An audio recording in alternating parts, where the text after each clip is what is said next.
Order. Tabling of documents. Dépôt de documents. Introduction of government bills. Declaration. Statements by ministers. Reports from interparliamentary delegations. Présentation. Presenting reports from committees. Introduction of private members' bills. Première lecture. First reading of Senate public bills. Motions. Présentation.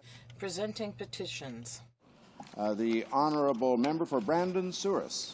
Thank you, Mr. Speaker, and I'm pleased to present a petition from people across Canada. This particular petition is people from Alberta, and it is calling on the Parliament to support Bill C-458, an act to amend the Canada Post Corporation Act, which will protect and support the library book rate and extend it to include audio-visual materials. The Honourable Member for Dartmouth Cole Harbour. Thank you, Mr. Speaker. I want to present, it's my pleasure to present this Income Trust Broken Promise petition on behalf of a number of people across the country, a large number of whom in Western Canada, who remember the Prime Minister boasting about his apparent commitment to accountability when he said the greatest fraud is a promise not kept. Petitioners would like to remind the Prime Minister that he promised never to tax income trust, but he broke that promise by imposing a 31.5% punitive tax, which permanently wiped out $25 billion of the hard-earned retirement savings of Canadians, many of them seniors. They therefore call upon the Conservative government to admit that the decision to tax income trust was based on flawed methodology and incorrect assumptions. They call upon them to apologize to those who were unfairly harmed, and finally to repeal that punitive 31.5% tax on income trust. I'd like to thank these people for taking the time. Thank you. Présentation de Presenting petitions. questions on the order paper. The Honourable Parliamentary Secretary to the Government House Leader. Thank you, Mr. Speaker. Excuse me, I ask that all questions be allowed to stand. Read. And so ordered. Before I proceed with orders of the day, the Chair has received notice of a question of privilege from the Honourable Member for Mississauga South. I'll hear him now. On October the 18th, 2007, the member for Skeena-Bulkley Valley rose on a matter of privilege relating to the designation of certain persons in his riding to serve the role of a quasi-member of Parliament instead of the elected member. It does raise an interesting issue, Mr. Speaker, because on January the 11th, 2008, during our break period, Mr. Speaker, a constituent came to my office. I was there. The constituent asked about the serious issue of the policy of the government related to the importation of goods from countries such as China, where there has been some problem in terms of health and safety. Mr. Speaker, we immediately contacted Service Canada to find out if they had the documentation on this issue that's very prevalent. They told us we had to talk to Health Canada Product Safety. Mr. Speaker, my staff did contact Health Canada Product Safety, and they were advised that we would have to get back to you on that matter because we have some process to go through. Mr. Speaker, a phone call was received back from a different number totally. I have the name, the phone number of the individual, and I have personally talked to them subsequently. Mr. Speaker, the question that was posed to my staff and subsequently to me is your member of Parliament a member of the opposition? What? Mr. Speaker, Health Canada Product Safety representative was asking, with regard to my query, whether or not the member was a member of the opposition. Mr. Speaker, when I learned of this communication, my staff advised me. I immediately contacted this person, had an extensive contact with them, and I was told that the requirement, Mr. Speaker, is that they must fill out an MP response form, which they received from Ottawa, and they must fill it out, including quotations and extracts from the conversation with the Member of Parliament or the Member of Parliament staff. This matter goes to Ottawa so that Ottawa, wherever this little black hole may be for doing this government, Mr. Speaker, it appears that they decide what can be told to a Member of Parliament. They also want to know specific details so that I was told could monitor our activities so that they could be prepared should the matter ever come up in question period, Mr. Speaker. Now, I want to refer you, Mr. Speaker, to page 87, House of Commons Procedure and Practice by Marlo Montpetit, which quotes Speaker Bosley from May 6, 1985, in which he says, and I quote, "It should go without saying that a member of Parliament needs to perform his functions effectively, and that anything tending to cause confusion as to the member's identity creates the possibility of an impediment to the fulfillment of that member's functions. Any action which impedes or tends to impede a member in the discharge of his responsibility, his duties, is a breach of privilege. There are ample citations and precedents that bear this out." I further refer you, Mr. Speaker, on page 69 of the 21st edition of Erskine and May's Treatise on the Law, Privileges, Proceedings, and Usage of Parliament, and it says, "Each House also claims the right to punish as contempts actions which, while not breaches of any specific privilege, instruct or impede it in the performance of its functions, or are offences against the authority or dignity, such as disobedience to its legitimate commands or libels upon itself, its members, or its officers." Mr. Speaker, we have a duty to uphold the privileges and the rights of members of Parliament and to ensure that they have all of the tools available to them to serve the people that elected them. Mr. Speaker, in this particular regard, I don't consider this to be a partisan matter when you ask about matters such as product safety, and you are making a legitimate inquiry. But I was also told specifically by this person, Mr. Speaker, that if a constituent had called them directly, they would have been given the answer immediately. But if a member of Parliament who is in opposition, Mr. Speaker, asks the question, we have to be sanitized in terms of what can be said to us. Mr. Speaker, this is outrageous. This is a breach of my privileges as a member to serve my constituents, Mr. Speaker.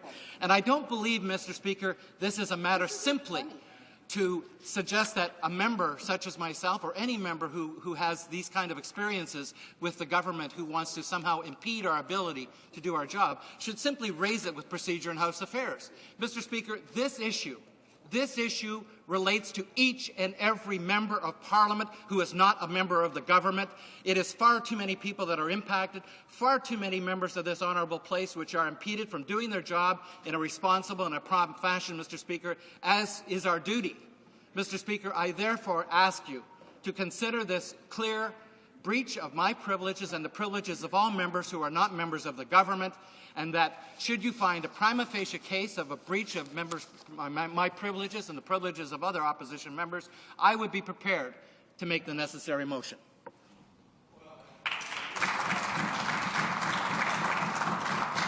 On the same point of privilege, the Honourable Member for Joliette. Thank you very much, Mr. Speaker. I rise to support the matter of privilege by the member for Mississauga South. On the Bloc side, we have no reason not to believe the facts that he's reported.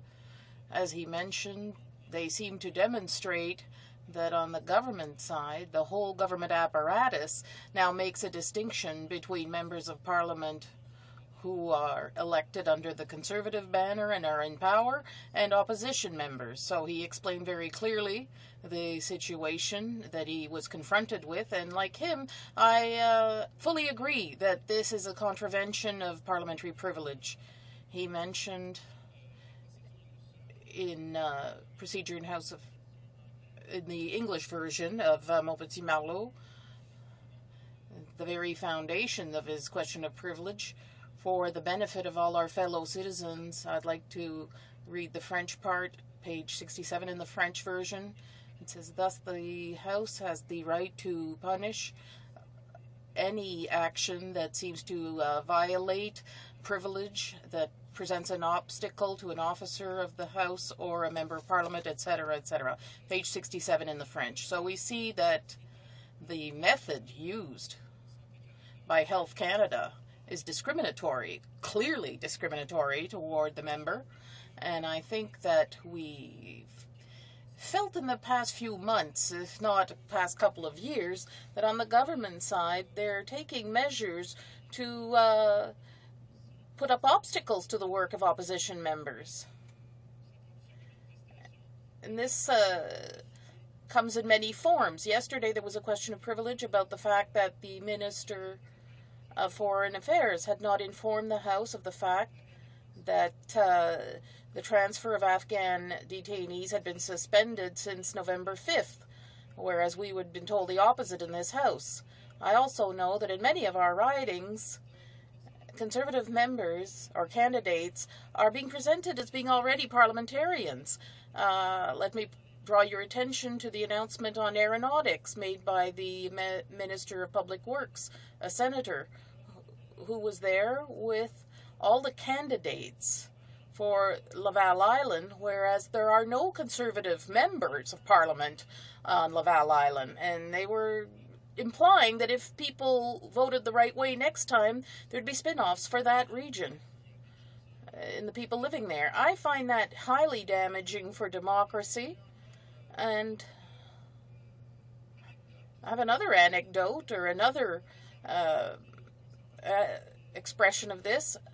A Conservative member was in Rivière-du-Loup. Our colleague from Repentigny was there. There were some seniors there to contest the fact that the Conservative government had not respected its promise to give retroactivity on the GIS, and the Conservative member present implied to the people that if they voted the right way next time, they might hope to get that retroactivity they're entitled to, and to which the Conservatives had made a commitment. So in my opinion, right now, we're facing a generalized situation, and that's why on the Bloc Québécois benches, we take the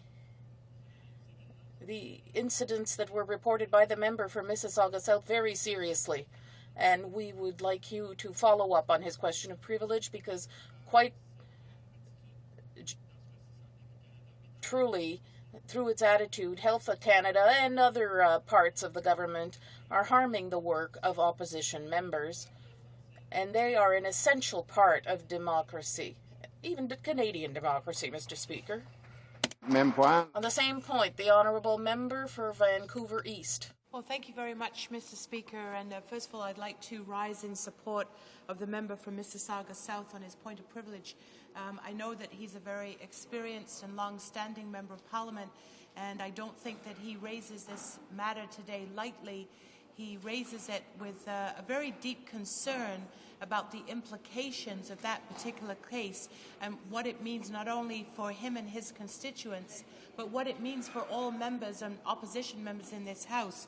And I'm glad that he referenced the situation that took place in Skeena-Bulkley Valley, held by the NDP, where there was a conscious and deliberate attempt and effort by the Conservative government to undermine the elected member in that riding and to sort of superimpose an unelected person who would become the spokesperson for the government on whatever issues. And that was very offensive, and I can tell you that the local community reacted immediately and very strongly. And so here we have another incident where clearly the principle that all members of the House are equal, that is a founding principle of our democracy and in the House of Commons, that principle is being undermined by what has taken place here. And I do want to say that I believe very strongly that public servants, the civil service, act in a very honourable way. I believe when our office deals with various departments, whether it's Service Canada or whatever it might be, we find a level of professionalism, and we find that individual public servants, they want to do their job in the best way possible and to carry out their role and recognize our role. So I want to be very clear that this is not any sort of negativity in terms of the public service. This is a political direction that has come through from the government that is trying to make a differentiation between who are government members and who are opposition members. And for members of the NDP who are very hard-working in serving the needs of our constituents, we actually take that part of our job very seriously. You know, a lot of people think that politics is just what they see in question period. But in actual fact, most of us work in our ridings. We deal with these individual issues, so our relationship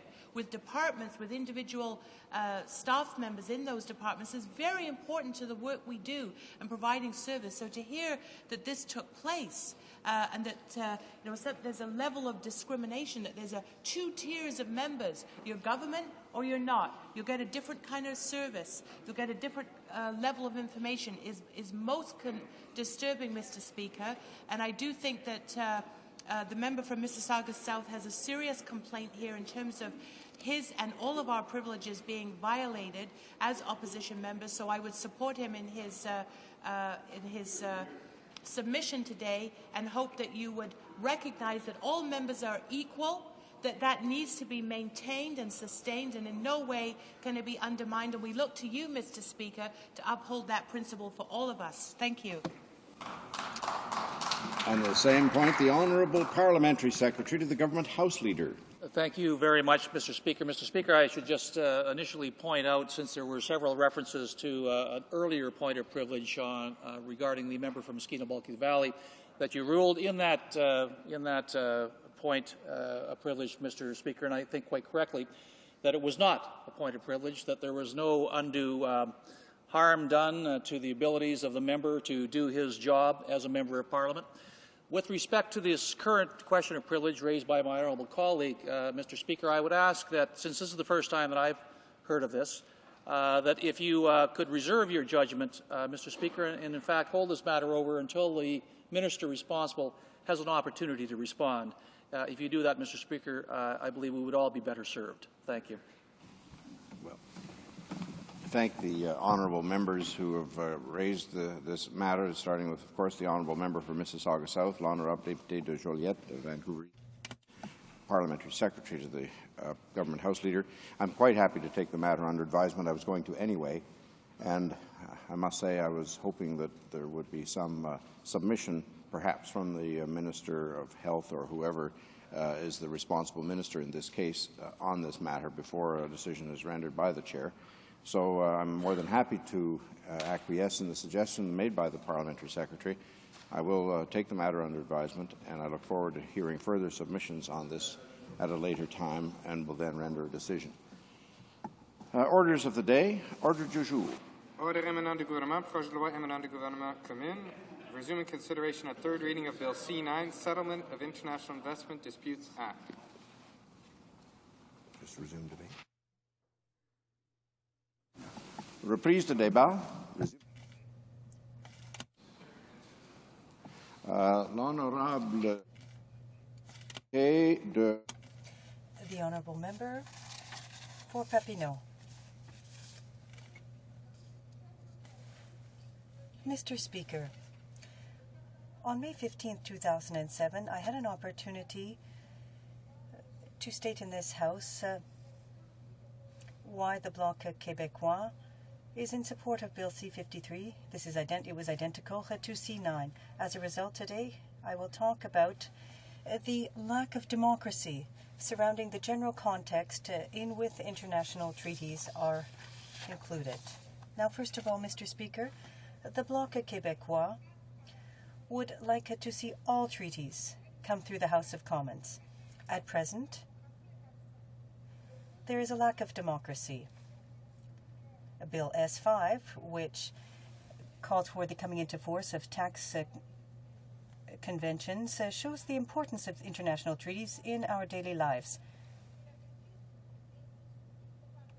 And we feel that it's important for treaties to be submitted to Parliament first. In Canada, Parliament and parliamentarians only play a minimal part in the negotiations and ratification of international treaties. The federal executive branch controls all steps of the process. This control extends also to the content of negotiations, which are more often than not secret.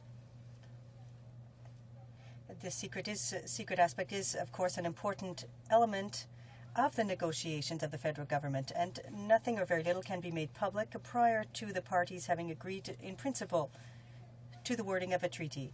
Now,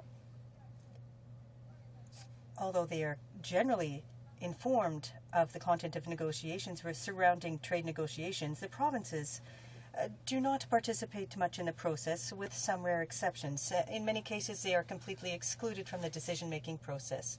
To date, there is a complete lack of democracy with respect to international treaties. The government is making them public, but only on a sporadic basis. Even the treaties branch at the Department of Foreign Affairs does not have a list that we can consult. The government is not obliged to table them in the House. It is not even obliged to inform the House or the people when it signs or ratifies a treaty. The House does not approve them or adopt them. The government can sign and ratify the treaties as it sees fit without consulting representatives of the people.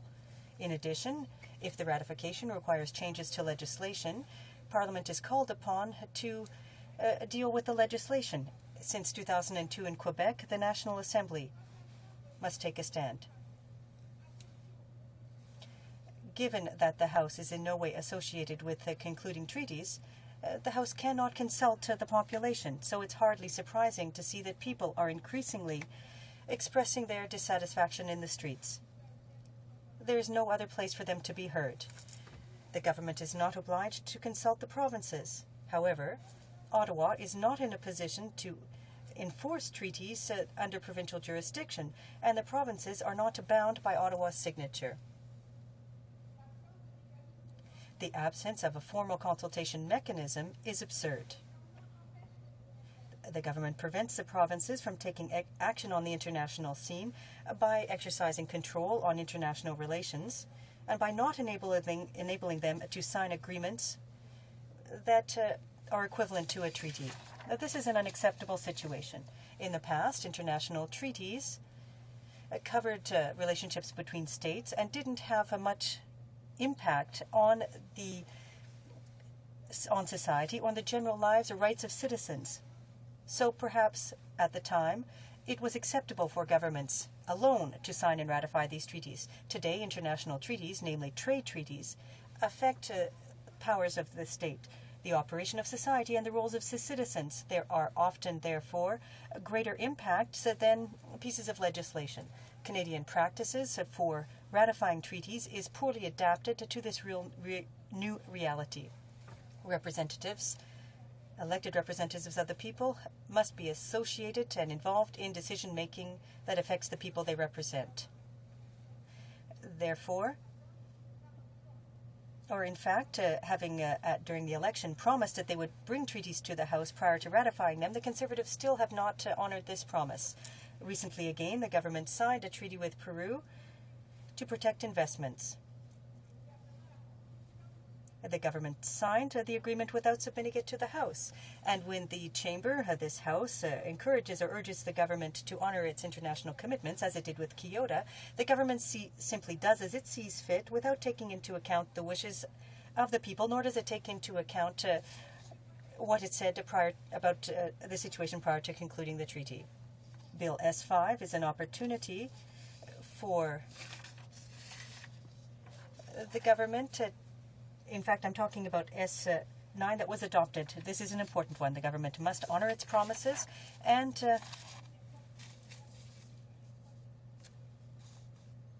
submit them to the representatives of the people before ratifying these treaties. And we hope that it will do this with the tax treatment that we will be discussing today, as with the Kyoto Protocol that the House is urging the government to respect. Now, this situation is an anachronism.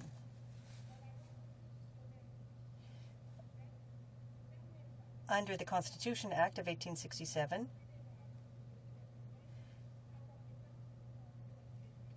there is a provision that stipulates that the federal government or the provinces has jurisdiction to conclude a treaty with a foreign country. In fact, no provision of the Canadian Constitution mentions this area of jurisdiction being associated with foreign affairs or international trade. This situation is such that in 1867, when the Constitution Act of 1867 was adopted by the Parliament in London, Canada remained a colony of the British Empire. In fact, in 1867, the British Parliament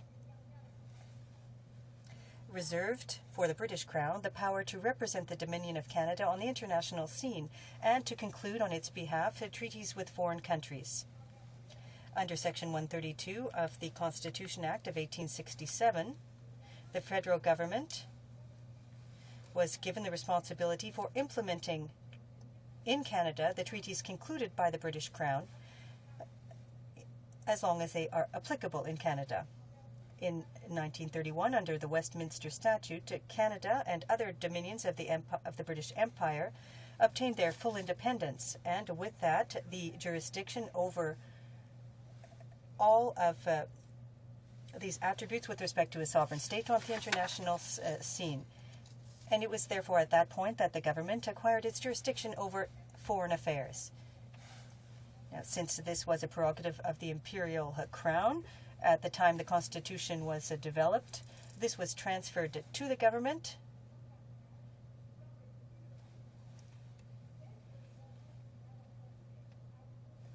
Once the Governor and Council approves a convention signed between Canada and a foreign country, regardless of who negotiated it, this convention becomes an international treaty, and representatives of the people of Canada have no say.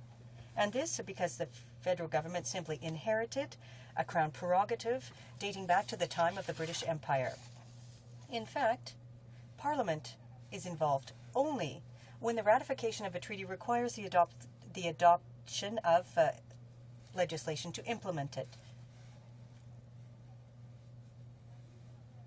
Under a treaty, sometimes amendments need to be made to Canadian legislation. And this is the only time when a Parliament has any kind of decision-making power over the coming into force of a treaty in Canada. However, I must clarify that several treaties that lead the Canadian government to adopt specific standards do not come to Parliament for the adoption of implementation of legislation to implement them. In these cases, the government feels that the legislation in Canada is consistent with international obligations, or that the purpose of the treaty does not require new legislative provisions. As a result, there is no amendment to legislation that's already in force, nor does Parliament adopt new legislation. For example, prior to the ratification of the Convention on the Rights of the Child, no legislation for implementation was adopted by the Parliament. And in those cases, treaties never come to Parliament. Now, in this way, Canada is less democratic than it was in the 1920s. In 1926, Prime Minister King presented a resolution that was adopted unanimously by the House of Commons. It stated that prior to Canadian ministers recommend the ratification of a treaty or a convention affecting Canada, approval of Parliament should be obtained. In 1941, Mackenzie King reiterated his commitment by saying the following: with the exception of major treaties or extremely urgent situation, the Senate and the House of Commons are invited to approve treaties, conventions, and formal agreements prior to their being ratified by or on behalf of Canada. Now, over the years, we've had less and less, we've seen this, in fact, used less and less.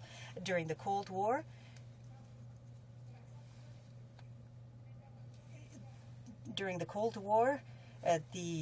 this approval by Parliament for the conclusion of treaties and military intervention abroad was simply abandoned.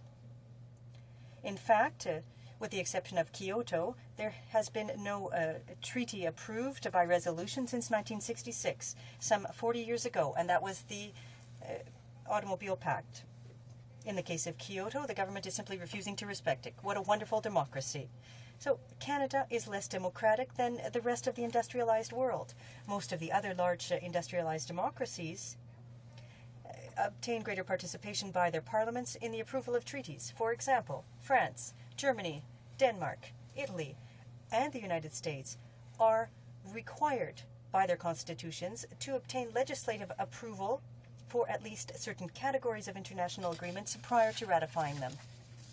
Some countries that have similar constitutional traditions with Canada have sought to entrench the role of their parliaments in the examination of treaties. In Great Britain, an established convention that dates back to the 1920s, the Ponsonby Rule, makes the tabling of international treaties before the two houses of Parliament at least 24 days prior to ratification. Parliamentarians therefore have an opportunity to debate them prior to the government's ratification of them, although these debates are not decision-making debates. No such situation exists in Canada. More recently, in 1996, Australia amended its a treaty ratification process. Under this process, the treaties must be tabled in Parliament at least 15 sitting days prior to any binding measure being adopted by the executive branch. There must be preparation and tabling in Parliament for each treaty of all analysis of national importance dealing with any predictable impacts of the obligations under the treaty. And they must establish a joint standing committee to deal with these treaties, and nothing of the sort exists in Canada.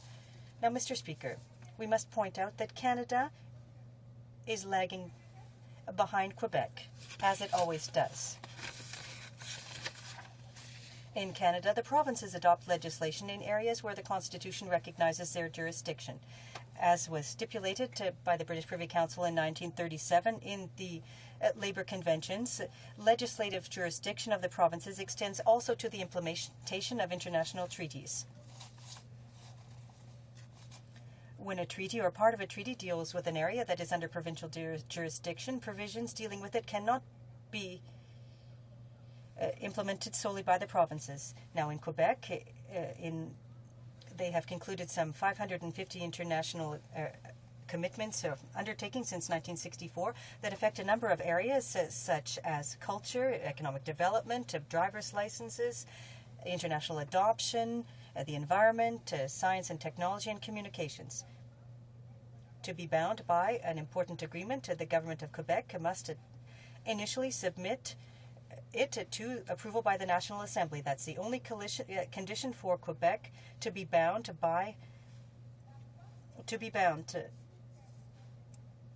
and that if it undertakes legislation for implementing the international agreement in Canada.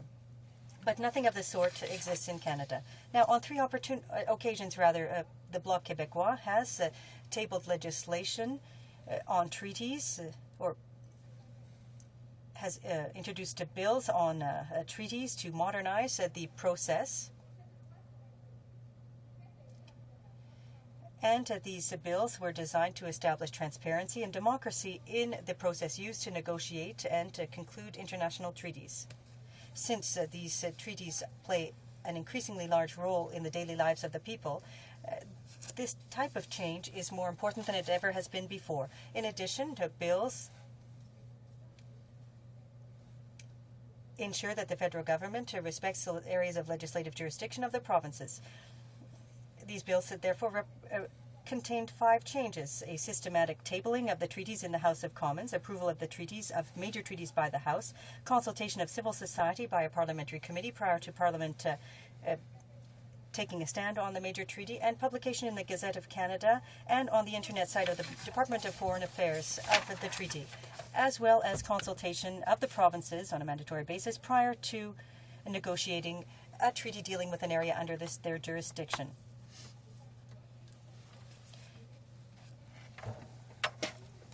This bill was only voted on once on September 28th, 2005. The 2 federal parties were opposed to it. Isn't this a contradiction when the Conservatives made promises relating to international treaties during the last election campaign? They promised to submit the international treaties to the House prior to ratifying them and to recognize the role of the provinces in concluding treaties that affect their areas of jurisdiction.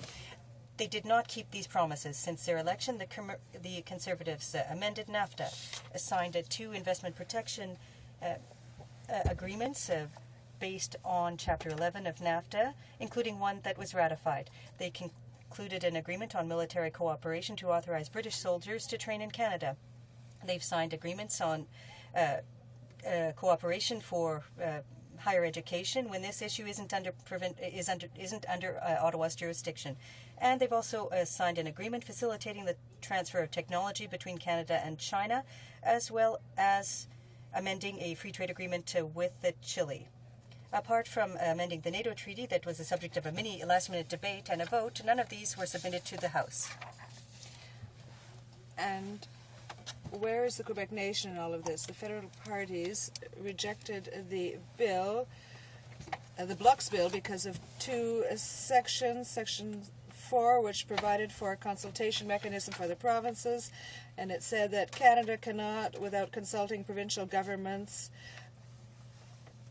conclude a treaty in a sector relating to provincial legislative or in an area legislation in an area dealing with a provincial jurisdiction. And Clause 6, which recognized the validity of the Guérin-Lajoie doctrine, dealt with negotiating treaties in an area of provincial legislative jurisdiction. The clause providing for consulting with Quebec and other provinces was not revolutionary in any way, Mr. Speaker. When the federal government in an international forum deals with the text of a treaty that will affect the provinces, then it does consult with the provinces before speaking out. According to an agreement signed in 1975, which still applies between the Trudeau government and the provinces, Ottawa consults with the provinces at every stage in a negotiation for treaties relating to human rights. All federal parties in Ottawa are more centralizing than Pierre Elliott Trudeau when it comes to international relations. It isn't only a Bloc Québécois bill that the federal parties rejected, it is a Quebec bill or act. Section 22.1 of the International Relations Act in Quebec provides for the agreement of Quebec in signing or ratifying an agreement by the Government of Canada on anything that would relate to Quebec's constitutional jurisdiction. As to recognizing the right of the provinces to negotiate and sign treaties within their own jurisdictions or areas of jurisdiction, this is a simple recognition of the Guérin-Lajoie doctrine, and all Quebec governments have followed this since 1965. The Guérin-Lajoie doctrine is closely related to Quebec's independence, or Quebec's autonomy, rather. The provinces are sovereign within their own areas of jurisdiction, and they must exercise these jurisdictions from A to Z, including the signing and ratifying of international treaties. And I will close, Mr. Speaker, by saying that these are a few of the considerations that would warrant a greater participation of parliamentarians in negotiating and ratifying international treaties for the greater good of democracy. Thank you, Mr. Speaker. Questions and comments? Rees. Thank you very much, Mr. Speaker, and I'd like to thank the member for her comments. And as she's probably aware, members of the NDP have been opposing this bill because we have a lot of concerns about it. The bill in and of itself, in terms of the process that it outlines for the settlement of investment disputes, is not so bad as far as it goes, but it's the larger context of this bill and its relationship to the World Bank and the involvement of multinational corporations that we're very concerned about. And one of the things that we've been raising in the debate on C9 is that the ICSID process does not allow for third-party testimony except where there is consent from both parties in the arbitration, which, of course, isn't necessarily easy to get. And this has been held up as one of the serious concerns about this process because it makes the whole dispute mechanism that's meant to be transparent, that's meant to be accountable and meant to be open, it makes it very inaccessible to local communities, to third-party stakeholders who may have a lot to say in terms of representing a public interest in this process. And so I'd like to ask the member if she would comment on that, and if she and members of her party have also have concerns about that, because from our point of view, we think that it will affect southern developing states most of all, and it will further marginalize developing communities in these trans-border processes because it really eliminates the genuine and meaningful input of third-party testimony, of stakeholders, of local communities. And so the whole process becomes very meaningless because they're in effect cut out. So I wonder if the member would comment on that. Honourable Deputy. The Honourable Member for Papineau. I'd like to thank my colleague for her question, Mr. Speaker. Indeed, there are some limitations with this type of treaty, but what I was trying to explain when I dealt with the context within which these matters are dealt with is that, on the one hand, the civil society has nothing to say, and even we as parliamentarians who represent civil society don't have an opportunity to debate it either. The government is the one to decide. Now, when we see the mechanism that would apply within this treaty, there might be some parts that do raise problems, but we feel that the treaty is better than the current situation, so it is a step forward in the resolution of conflicts that might surround an international treaty. Yukon. Thank you, Mr. Speaker. And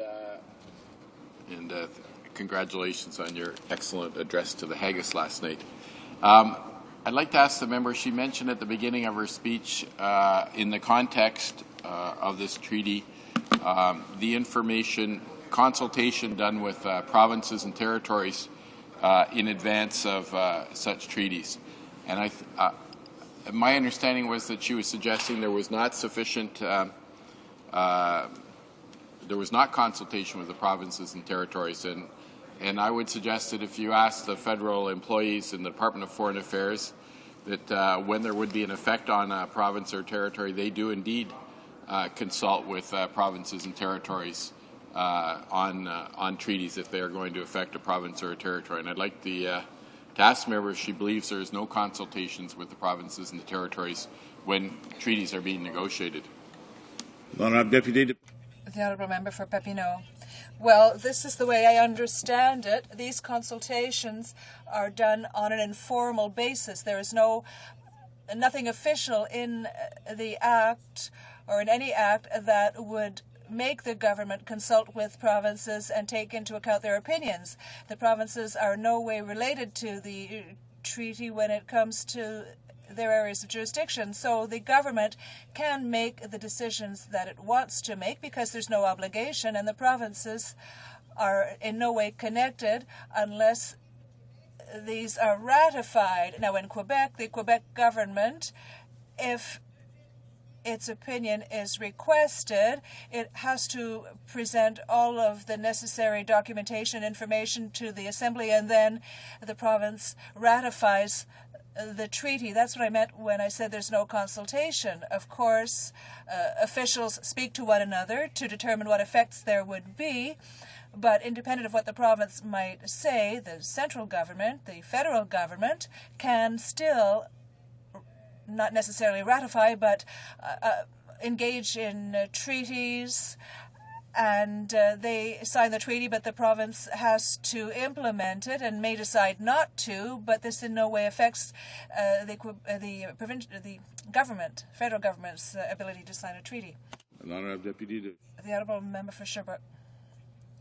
Thank you, Mr. Speaker. I'd like to congratulate my colleague on her speech, and I would like to remind her briefly that yesterday here in this House during question period, a Conservative member asked the Minister of Foreign Affairs a question relating to international treaties and said that the Conservative Party was more open and more transparent, and said, and I quote, "We have undertaken to introduce into the House of Commons international treaties so that Parliament can examine them."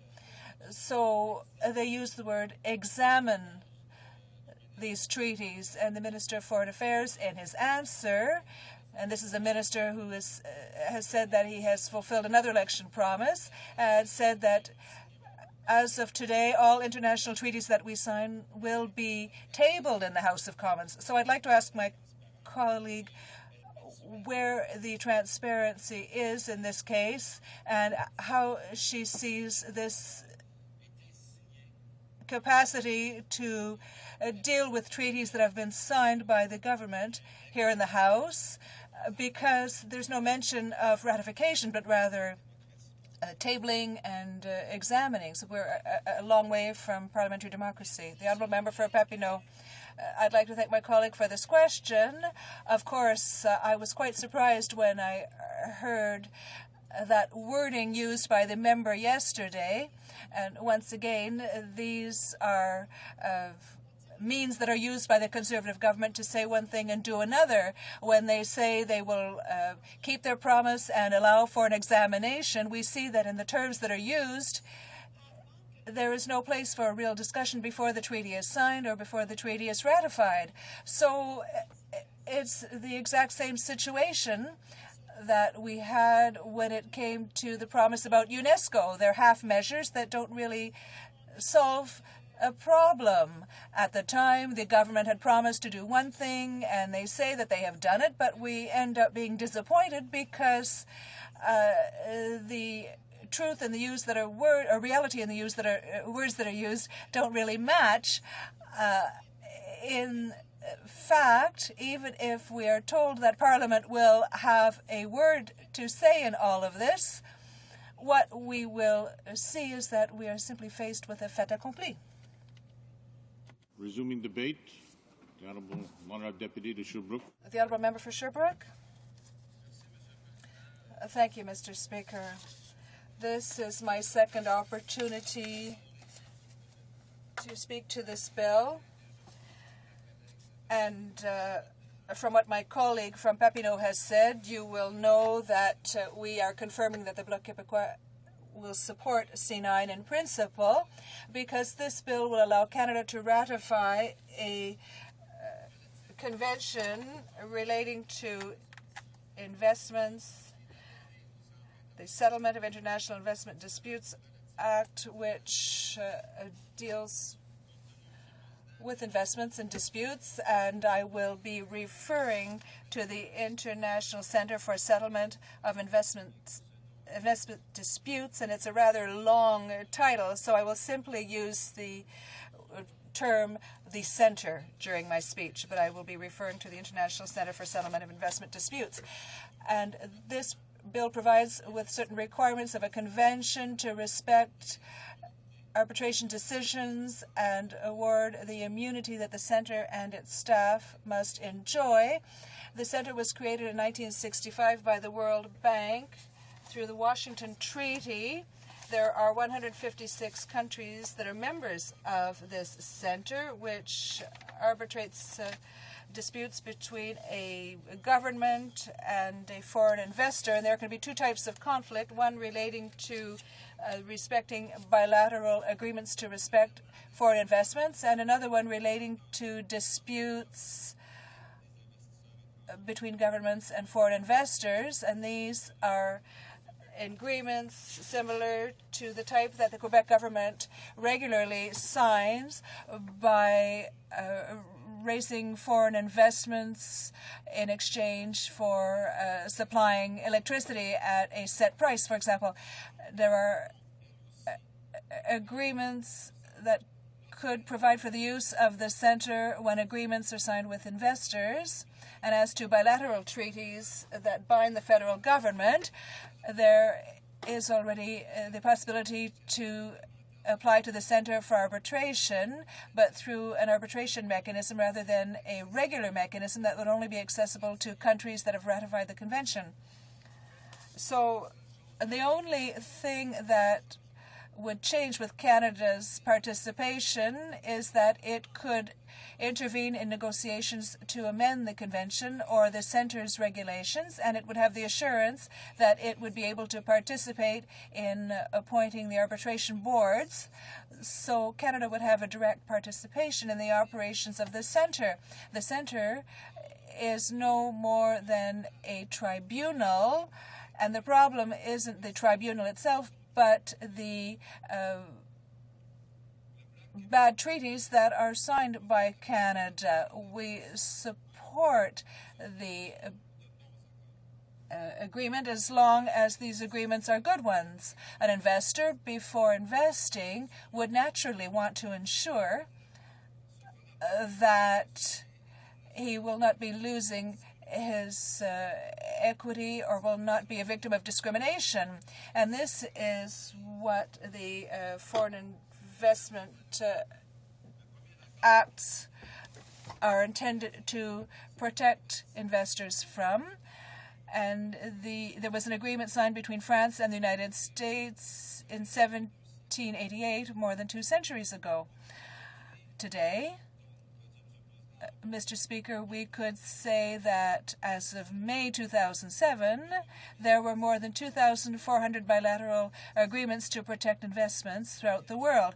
If we were to add tax conventions dealing with tax treatment for investments and foreign income, it would add up to about 5,000 bilateral agreements involving foreign investment. And the Bloc is in favor of signing these agreements because it encourages investment and growth, and the agreements are almost all based on the same principle. The main principle would be the respect of property rights independent of the nationality of the owner of the property. And second, there is no nationalization without full financial and prompt compensation. There's a prohibition of a treaty dealing with property which would be different from the origin of the owner. And secondly, the free movement of capital arising out of the disposition of the investment. And if these conditions are not met, then the state can go before an international arbitration board, and in most cases, an investor can himself submit this case to an international arbitration board, but only after having been given consent by the state or the government, and this is usually done at the center or through the center. And C9 would also deal with international orders relating to investment. In investment protection agreements that are signed, only 2 countries, Canada and the United States, systematically award investors the right to deal directly with international tribunals. And there is a problem here. If you allow a business to operate outside the control of the government, it is being given international status, and this usually only belongs to a government. The agreement signed by Canada includes a certain number of these conditions, giving international companies status that they should not have, and this does not allow the state to legislate and intervene for the common good. And this relates to Chapter 11 of NAFTA. There can be disputes brought before the center, but the chapter is a bad agreement for 3 reasons: the definition of exports, the definition of investor, and the definition of investment.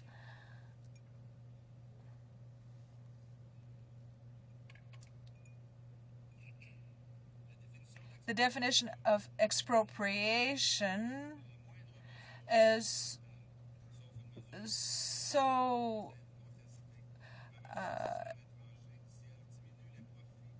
loose that foreign investors can feel certain consequences if the initial value drops. There is also the polluter pay principle, and oil companies that could come into play with Chapter 11. Oil companies are controlled for the most part by foreign or American interests, and Chapter 11 would open the door to very abusive lawsuits. The definition of investor is so broad that it would include any shareholder. So just about anyone could sue the government and obtain compensation or a government measure that could affect the profits of a business. As to the definition of investment, it's so broad that it even includes profits that investor hopes to make in the future. In terms of expropriation, the government would not only have to pay the full market value, but would also have to add any expected income that would be realized in the future, which means that it would no longer be possible to nationalize electricity as was done in Quebec in the 1960s. Let's take the example of Sunbelt, a company made up of a shareholder in Canada and a shareholder in California. The business closed its doors when the British Columbia government removed the right to export bulk water. It was a permit that had been granted, and the Canadian exporter received compensation that was equivalent to the value of his investment, or $300,000. As to the American shareholder, who used Chapter 11 of NAFTA, the claim included all of the potential revenue for future sales, which represented $100 million. Now, happily, this was settled outside of court, and the amount is something that is unknown and will never be known. Given the amounts involved, Chapter 11 discourages any government measure, especially in environmental matters, that would reduce the profits of a foreign company. The dispute settlement mechanism allows companies to directly go to international courts to get compensation without even needing the consent of the state. Can you imagine that a multinational could, on its own authority, start a trade dispute between two countries? And yet that is the absurd situation of Chapter 11 of NAFTA on investments.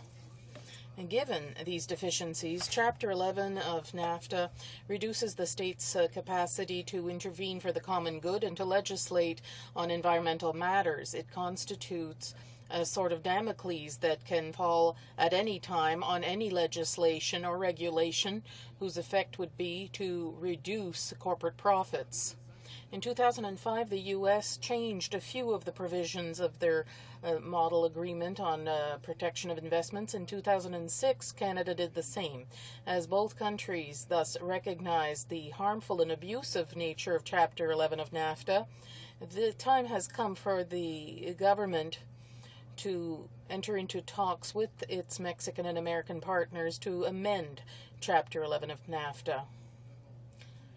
We must say no to this poor agreement on investment. In addition to Chapter 11, and despite the fact that everyone has criticized it for being abusive, the government signed 16 other foreign investment protection agreements, which are carbon copies of the original.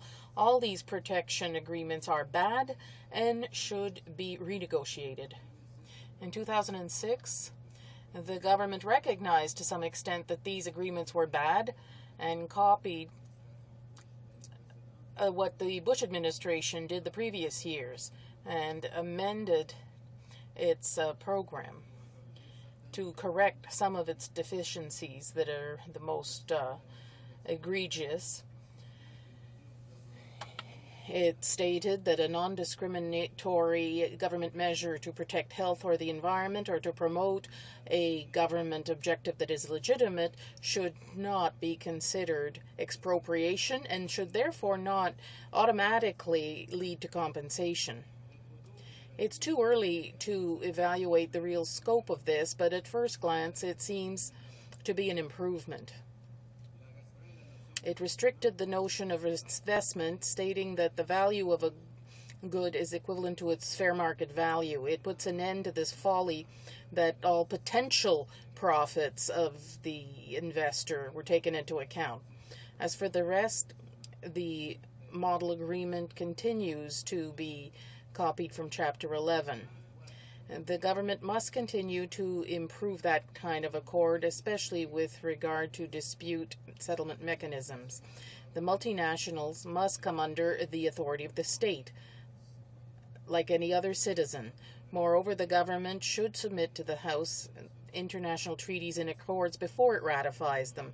That's what we're being promised. That's what I mentioned earlier. But Is that really for a substantive discussion? Is that really in order to find out the advantages and opportunities, perhaps, or the harm that could come to various industries in Quebec and Canada? So the government seemed to tell us yesterday that this is to look at it, to discuss it, but will they ratify without the House really having expressed its view, an agreement or not with a specific accord? Early in the year, the government issued a press release saying it had ratified a new investment protection agreement with Peru. I mean beginning of last year. That's how parliamentarians and the public found out about it.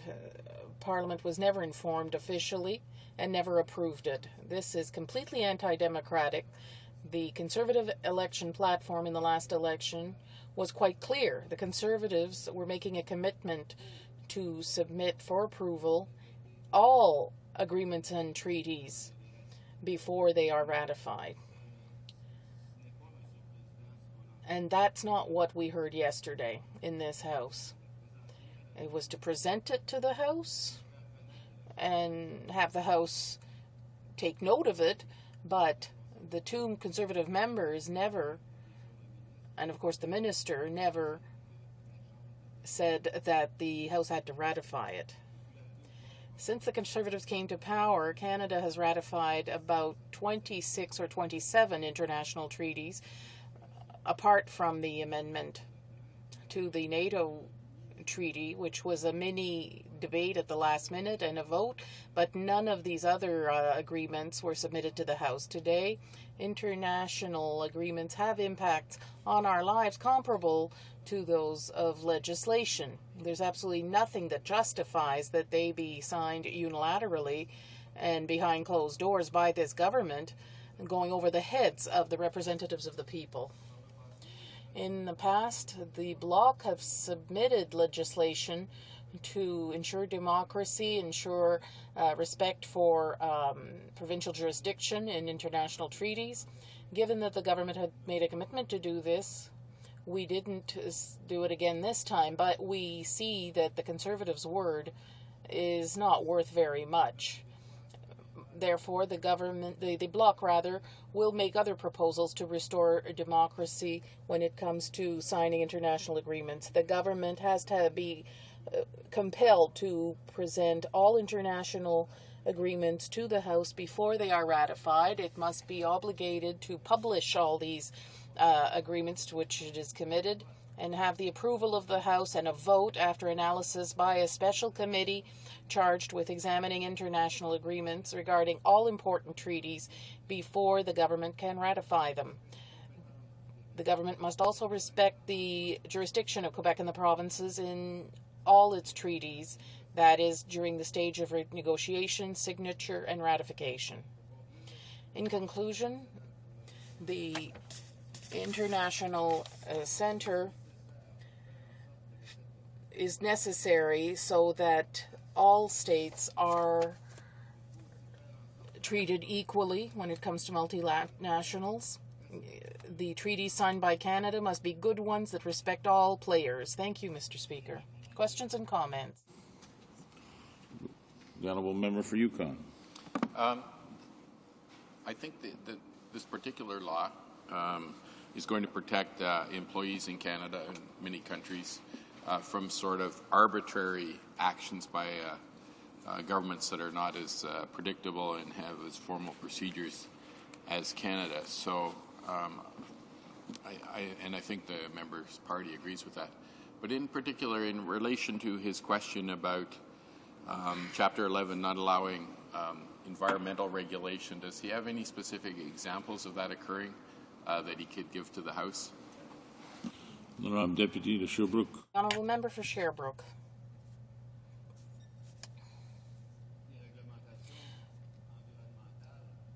Environmental regulations, indeed. All responsible countries and governments should apply them. Be it a liberal or conservative government, environmental regulations should be instaured and they should produce results. Now, Chapter 11, in a context where environmental legislation or regulation have a significant impact on corporations that violated these principles and now have regulations that force them to put in place various measures and processes, various measures to protect the environment, well, that has a cost. Right now, Chapter 11 would allow foreign companies, American ones obviously, to sue the government that tries to apply that sort of regulation. So within Chapter 11 of NAFTA, there need to be changes. But with regard to the center, it's a matter of relations between states and multinationals. Canada must sign agreements and accords for development, of course, and to have economic relations with other countries, but must protect itself. And that's what these bilateral agreements are all about. They have to be good agreements, and they shouldn't constantly be the subject of lawsuits by multinationals. So at the very foundations of these agreements have to be good ones. They have to protect our investments and our investors, as well as the environment and labor standards. Let's give the example, Mr. Speaker, of the reverse. It should be just as true. There are Canadians who invest in other countries that do not respect the rights of individuals. They do not respect the environment. And if those countries were to implement legislation to protect labor standards for these people or to protect their environment, would our Quebec and Canadian corporations abroad ask for compensation? Well, so these agreements have to be fair and just, both for us and for others as well. Further questions and comments? Questions et commentaires? Questions and comments? The Honourable Member for Vancouver East. Well, thank you very much, Mr. Speaker, and I'm pleased to rise in the House today to speak at third reading on Bill C-9, the Settlement of International Investment Disputes Act. That's quite a mouthful. And the NDP has been opposed to this bill, and I'm going to outline some of the reasons why we've been opposed to this bill. I think that this is a bill that, on the face of it, looks fairly innocuous. It deals with a dispute mechanism. It involves the World Bank. It involves the status of multinational corporations when they're dealing with investment in foreign countries and ensuring that there is a dispute resolution process. So on the face of it, it's something that looks fairly reasonable. But when you dig a little bit deeper, Mr. Speaker, you find out that this is just the very, we're just skimming the top in terms of what this bill represents in terms of a global regime that has seen over the last 20 years a massive transfer of power from governments to multinational corporations under the World Trade Organization, under these trade agreements. And in fact, I would note that the Deputy Speaker, the member for Winnipeg-Transcona himself, as a member of this House, has played a very active role. Mr. Speaker, I know you've been very involved with the NDP over the years when we fought the multilateral agreement on investment and the free trade agreement of the Americas in Quebec City. And of course now we're dealing with the so-called Security and Prosperity Partnership Agreement that involves Canada, the United States and Mexico.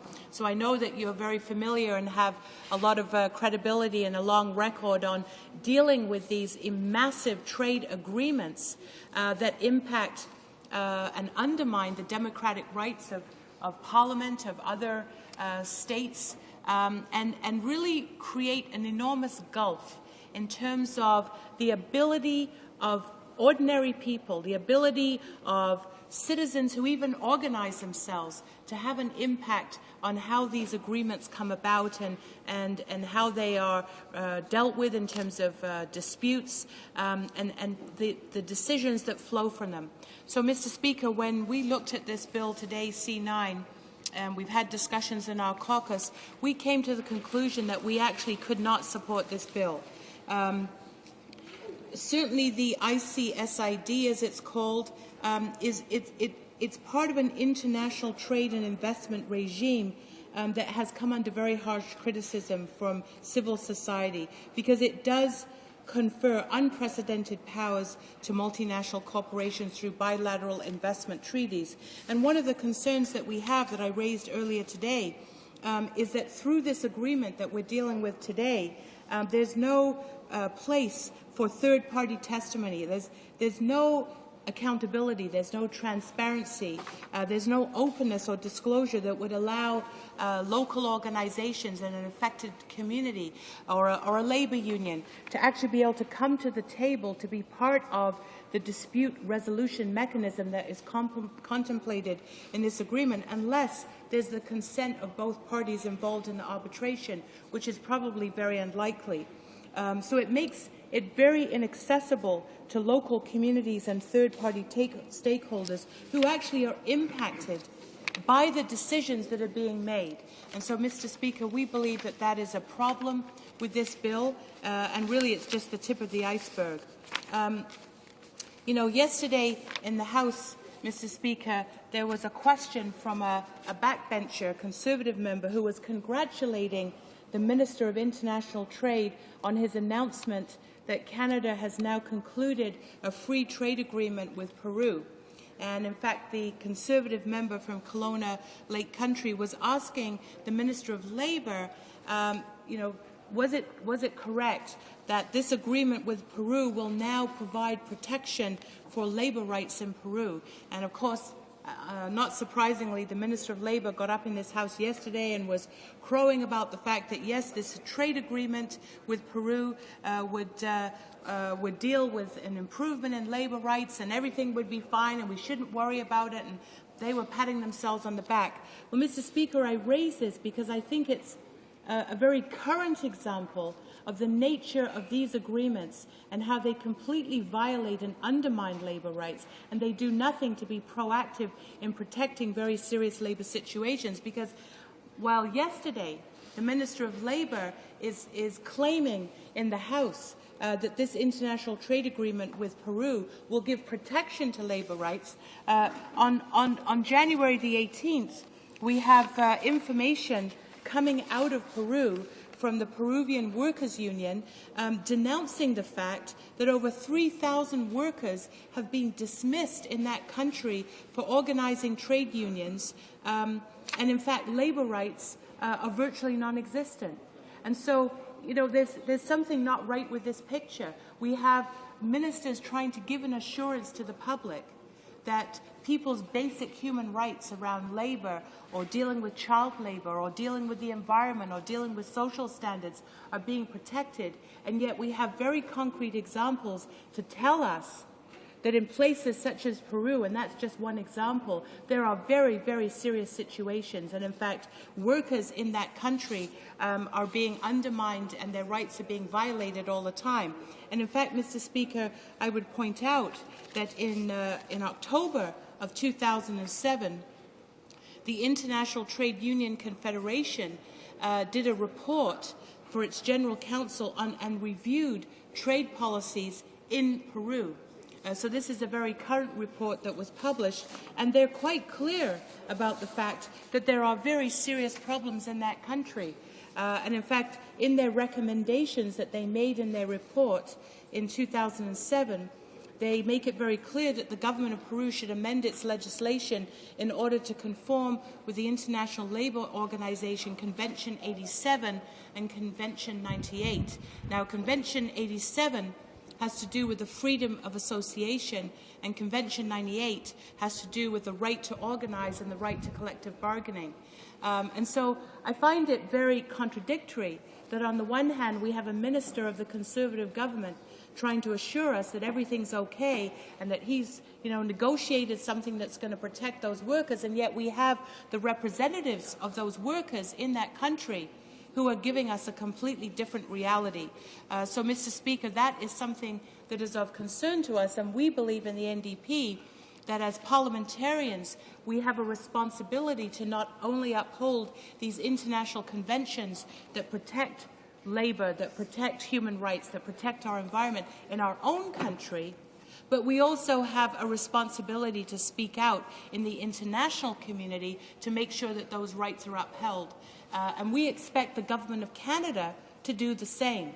We expect the Government of Canada to show leadership on those questions.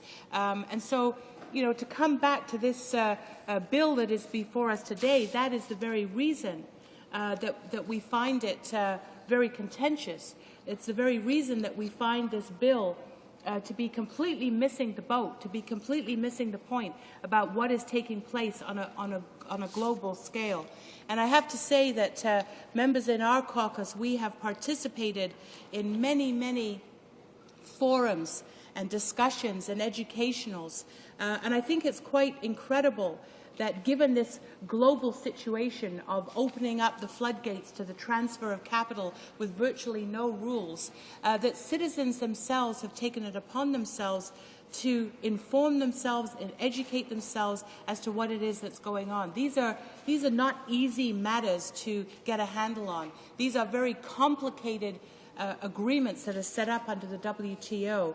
We learned that from the MAI. We're learning that now from the Security and Prosperity Partnership. We know that the way they are put together is done in secret.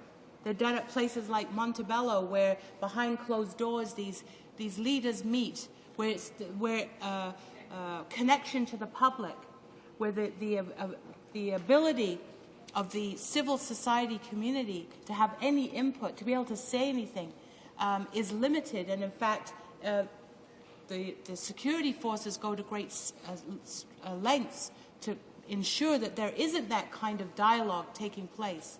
And so, Mr. Speaker, in our caucus, we have a lot of experience in dealing with these agreements, and we understand the implications that they have for a democratic society. And fundamentally, we express our concern in this House, as well as in the community, that we see it as a shift from making decisions in a democratic process in Parliament and transferring that into a secretive process where we have no access. We don't even have access to that as members of Parliament. And so I think if you asked a lot of Canadians, what is the purpose of government? What are we here for? You would hear our constituents and members in our community saying, well, the purpose of our government is to protect us. The purpose of our government is to ensure that we have health care, that we have education, that we have income security, and that our country is safe. And yet over the years under these neoliberal and neoconservative policies, we've seen a massive shift in the role of government, transferring that power from government into the hands of undemocratic, unelected, unaccountable, non-transparent multinational corporations. And it has been these trade agreements that has facilitated that process. So I think we should be standing up very strongly against these kinds of agreements. And certainly the one that we're most concerned about right now is the Security and Prosperity Agreement that is taking place between the countries on the American continent, Canada, United States, and Mexico. And we have been very outspoken, and the member from Burnaby New Westminster, our trade critic, has done an amazing job of travelling across this country. He's already now, I think, gone to 12 communities. He's now travelling to another 12 communities where we're holding public hearings on the SPP because there is so much deep concern in the community about what this agreement will be, and the fact that our government, as the previous government did, is signing on to this agreement with virtually no public disclosure, and it will impact every aspect of our domestic life in Canada. It will impact on the ability of Parliament to do its job. It will impact on the delivery of services. It will exacerbate the privatization of services. It will exacerbate the deregulation that's taking place in our society. And at the end of the day, these are things that begin to affect the quality of life, and it becomes a race to the bottom. So, Mr. Speaker, in looking at this bill today, we recognize the connection that this bill, dealing with the dispute mechanism and its attachment to the World Bank, how it is completely complicit and tied into this move to globalization that is shutting down democratic process. And we object to that. We strongly object to that, and we intend to do everything that we can, not only in Parliament but in the broader civil society, to see that these agreements are opened up, that they are changed, that they are refuted, because we understand that trade is obviously going to happen. Trade is an important part of our economic activity in life, but we want to see fair trade. We want to see trade that is based on agreed to and implemented standards, core standards that set out labor rights, that set out environmental rights, that set out a social contract and social conditions, so that the workers in the South are not actually being exploited, and that Canadians here, Canadian workers, are not losing their jobs as a result of this. Of these trade agreements. We've seen a loss of over 300,000 manufacturing jobs. We've seen the Canada-South Korea trade agreement that's under development. All of these things are taking place with virtually no debate or understanding. It takes place behind closed doors. So, Mr. Speaker, I think that the bill before us today, I know that we're at third reading now, but we believe that it is not a good bill. It does not deal with the realities that are before us in terms of what's happening with these trade agreements. And I think we have to be incredibly skeptical about what the Conservative government is doing and what their agenda is. Again, yesterday in the House, I'll use another example. We heard a minister of the government get up and say, oh, well, now we're going to have international treaties that will be brought before the House, it will be tabled, there'll be discussion, there'll be debate, and on the face of it, it sounds like a reasonable thing.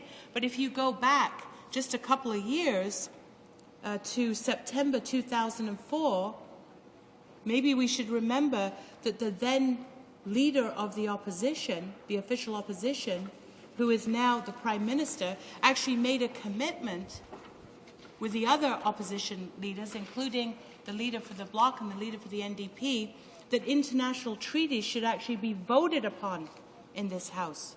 That was actually a commitment. It was part of a package that was brought forward in that first minority parliament, where we agreed that there should be a vote in the House of Commons on international treaties. And already now we've seen this Conservative government break its promise just by the announcement that they made yesterday, that there won't be a vote, that there may be some debate, that there'll be some notice, but that is a clear violation of the commitment that they made in September of 2004. So, Mr. Speaker, I'm going to close by saying that members of our caucus have reviewed this bill very thoroughly. We have debated it and discussed it with our partners in the Labour movement, in the Canadian Labour Congress, and in other places, with members of civil society, and there's no question that the approval of this bill is reinforcing a regime of trade, of international practice. It's reinforcing a regime that gives massive powers to these multinational corporations at the expense of democratic process in places like the House of Commons. So on that basis, we cannot support this bill, Mr. Speaker, and we urge other members of the House to also show the strength of representing the public interest, because that's what we're here to do, to represent the public interest and to vote down this bill. Thank you, Mr. Speaker. Nicely done. Questions and comments? The Honourable Member for Esquimalt Juan de Fuca.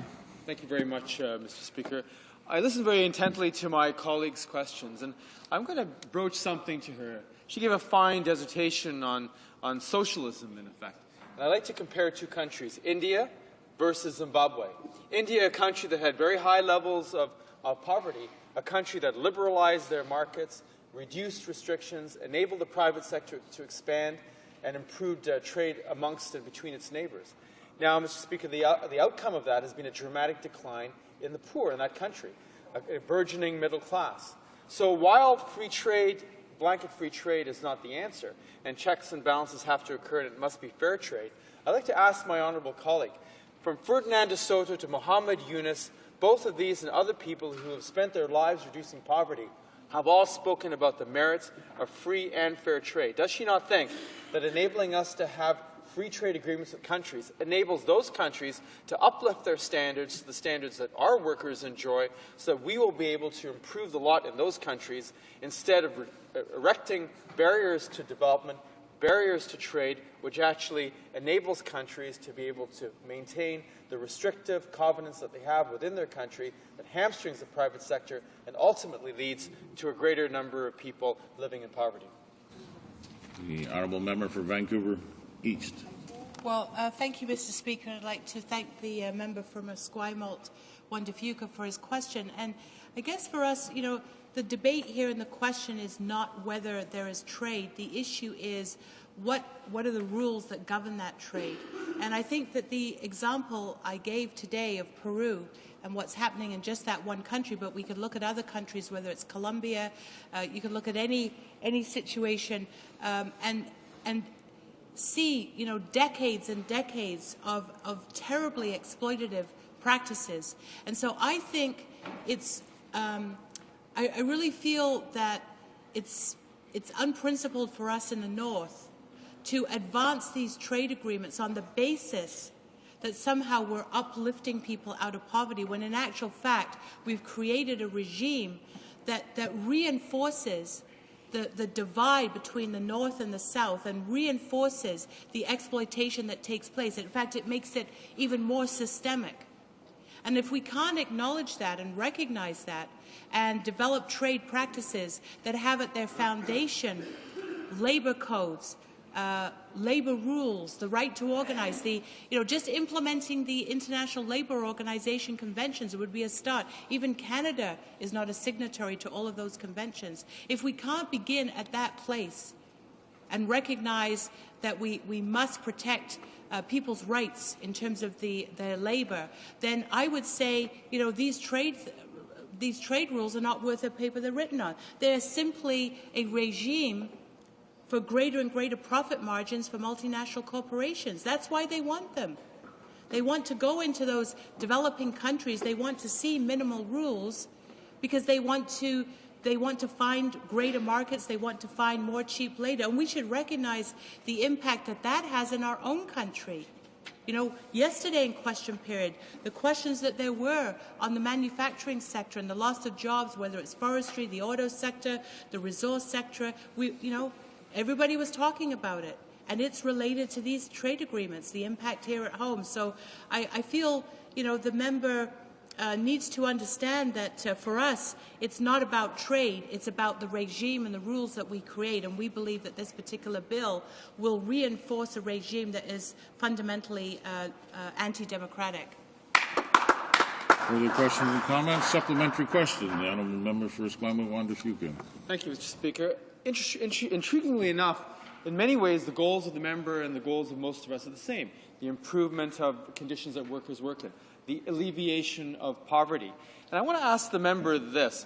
Does she not think that by engaging other countries, by removing the barriers and creating norms and standards upon which workers in our country and workers in other countries can actually enjoy the same standards, does she not think that that is a fair and equitable and reasonable goal? And does she not think that the way to do that are through these free trade agreements? In fact, the biggest culprit, the two biggest problems and the reasons why, in many ways, that their poverty remains in developing countries, the two biggest cancers, one is corruption and the other one is the lack of capacity. The lack of capacity in developing countries and corruption within those countries are the two greatest obstacles to the sustainable development within those two countries. International organizations like the World Bank and the IMF continually give large tomes to developing countries with all manner of plans and objectives, But unfortunately, those countries have no hope whatsoever of operationalizing them because they don't have the people to be able to take those ideas and implement them. It's a fool's game, and we continue to play that game. So I want to ask the member, can we not achieve the objective of better working standards for workers, higher pay for workers, better environmental standards in the countries that we're working at by engaging those countries and establishing those rules through free trade agreements for the mutual benefit of both of those countries? The honourable member for Vancouver East. Well, Mr. Speaker, the member says that there's two main barriers to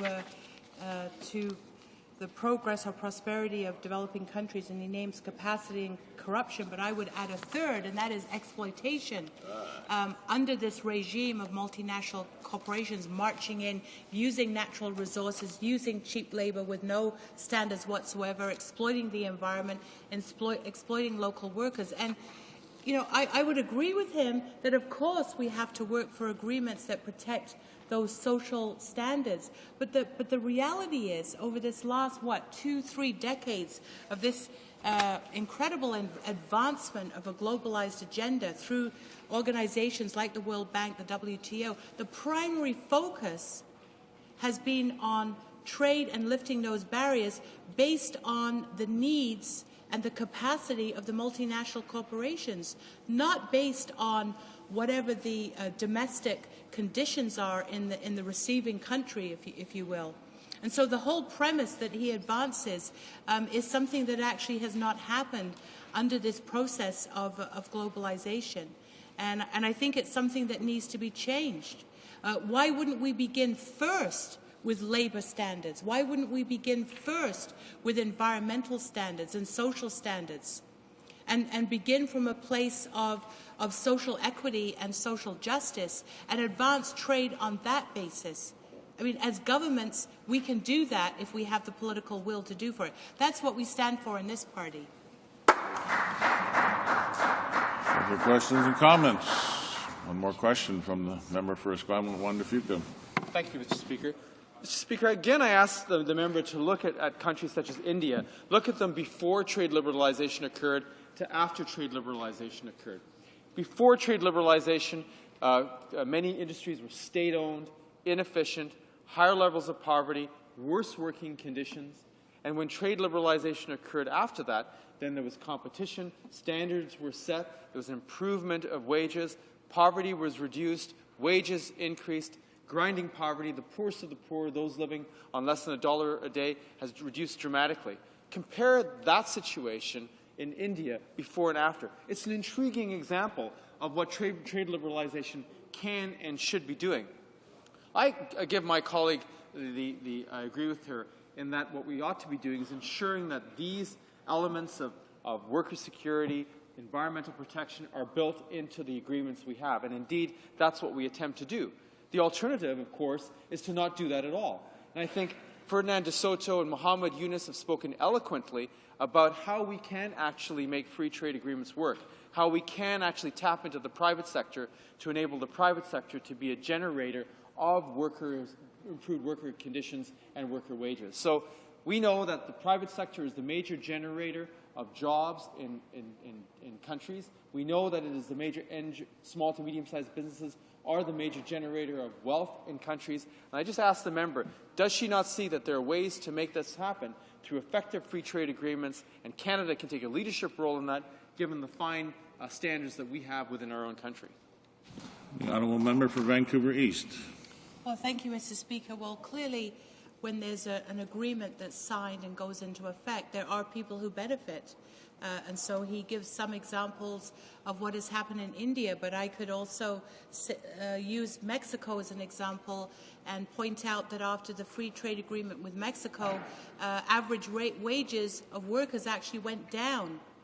You know, we saw the factory zones and the massive exploitation that took place and is still taking place.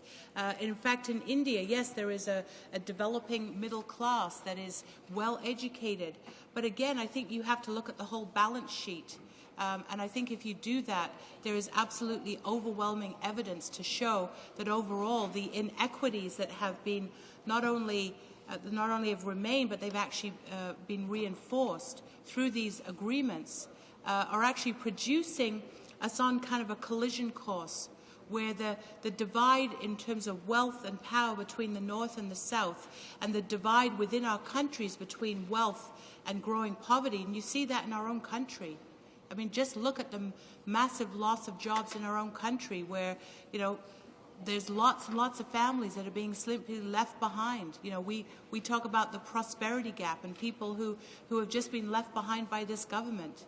And so, you know, I think you have to look at the total picture, and when you do that, there's only one conclusion that we come to, and that is that these trade agreements, as they are now, are very bad. They're bad for the quality of life for average people, and they reinforce the power of huge corporations that really couldn't care less about the workers that are working in their factories. That's our job to stand up for that and to challenge that. Resuming debate. Resuming debate. Is the House ready for the question? La question est la suivante. Question is as follows. Mr. Thompson, New Brunswick Southwest, moved that Bill C-9, an act to implement the Convention on the Settlement of Investment Disputes between States and Nationals of Other States, ICSID Convention, be now read a third time and do pass. Is it the pleasure of the House to adopt the motion? All those in favor of the motion will please say yea. Yea. All those opposed will please say nay. Nay. In my opinion, the yeas have it. Call in the members.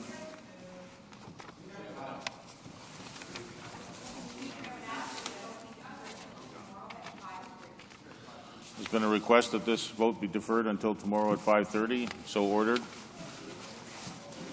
The Honourable the Minister of Health. On a point of order, Mr. Speaker, I wanted to, with your indulgence and with my fellow members of the House's indulgence, I'd like to respond to a question of privilege that was raised by Mississauga South earlier this morning.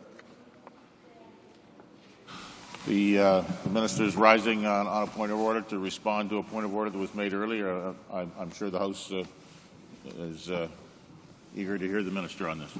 Yeah, thank you, Mr. Speaker. It was a question of privilege that the member from Mississauga South raised. I've got the blues with me on this, and apparently in a conversation with a staff member of Health Canada's product safety branch, he was asked the question, and I quote, is your member of Parliament a member of the opposition, end quote.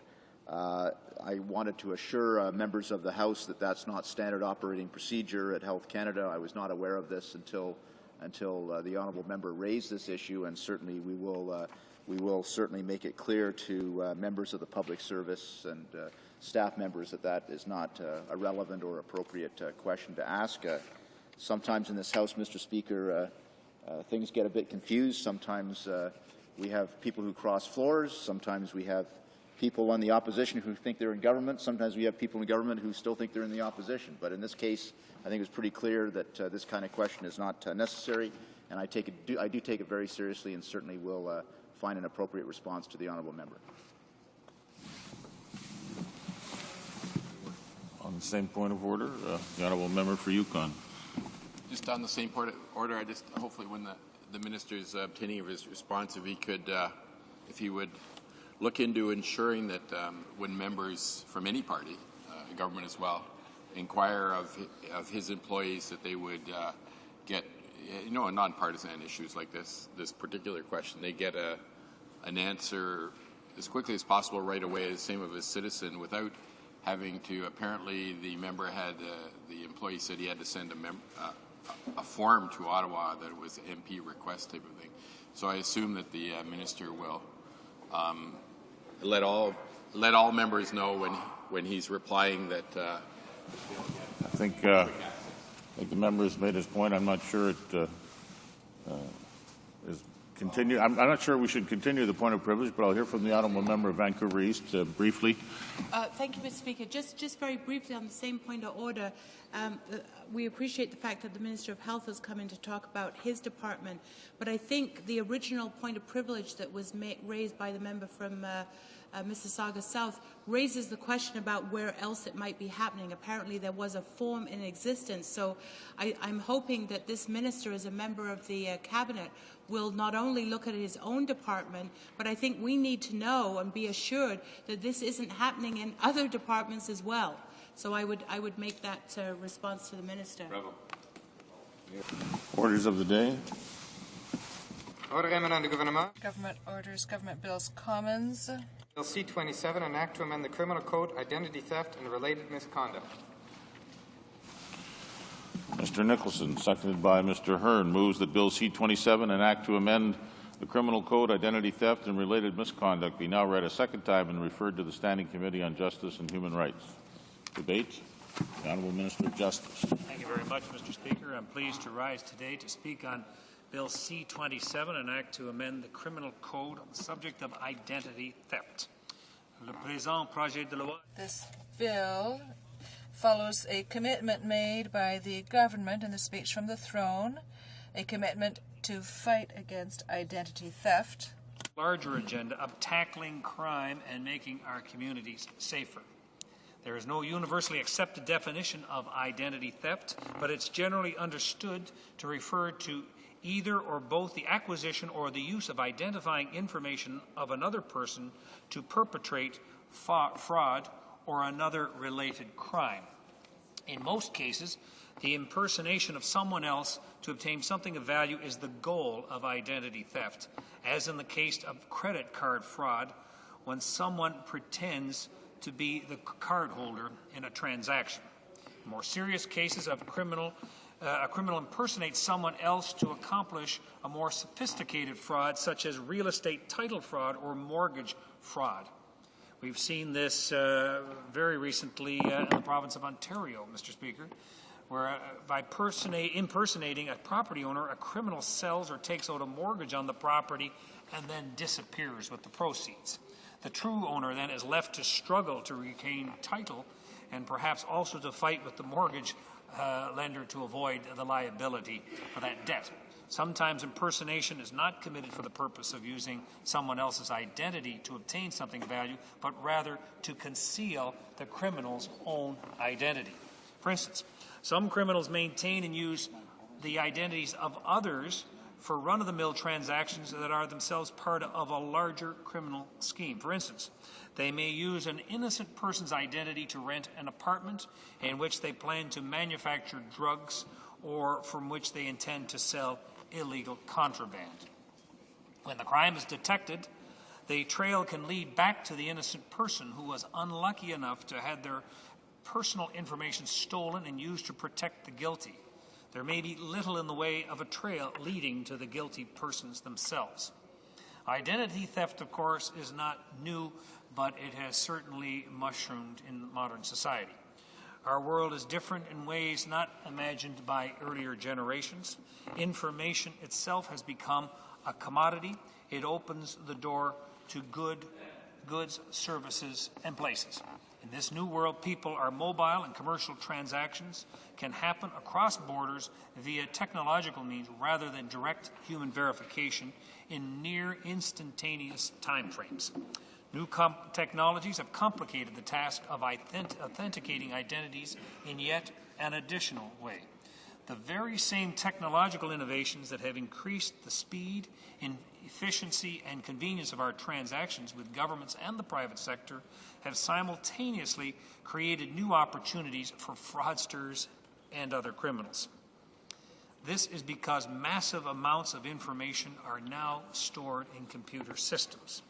Unless appropriate precautions are taken, the information stored in this way is vulnerable to being accessed and copied and effortlessly transferred across, in many cases, across the borders for criminal purposes.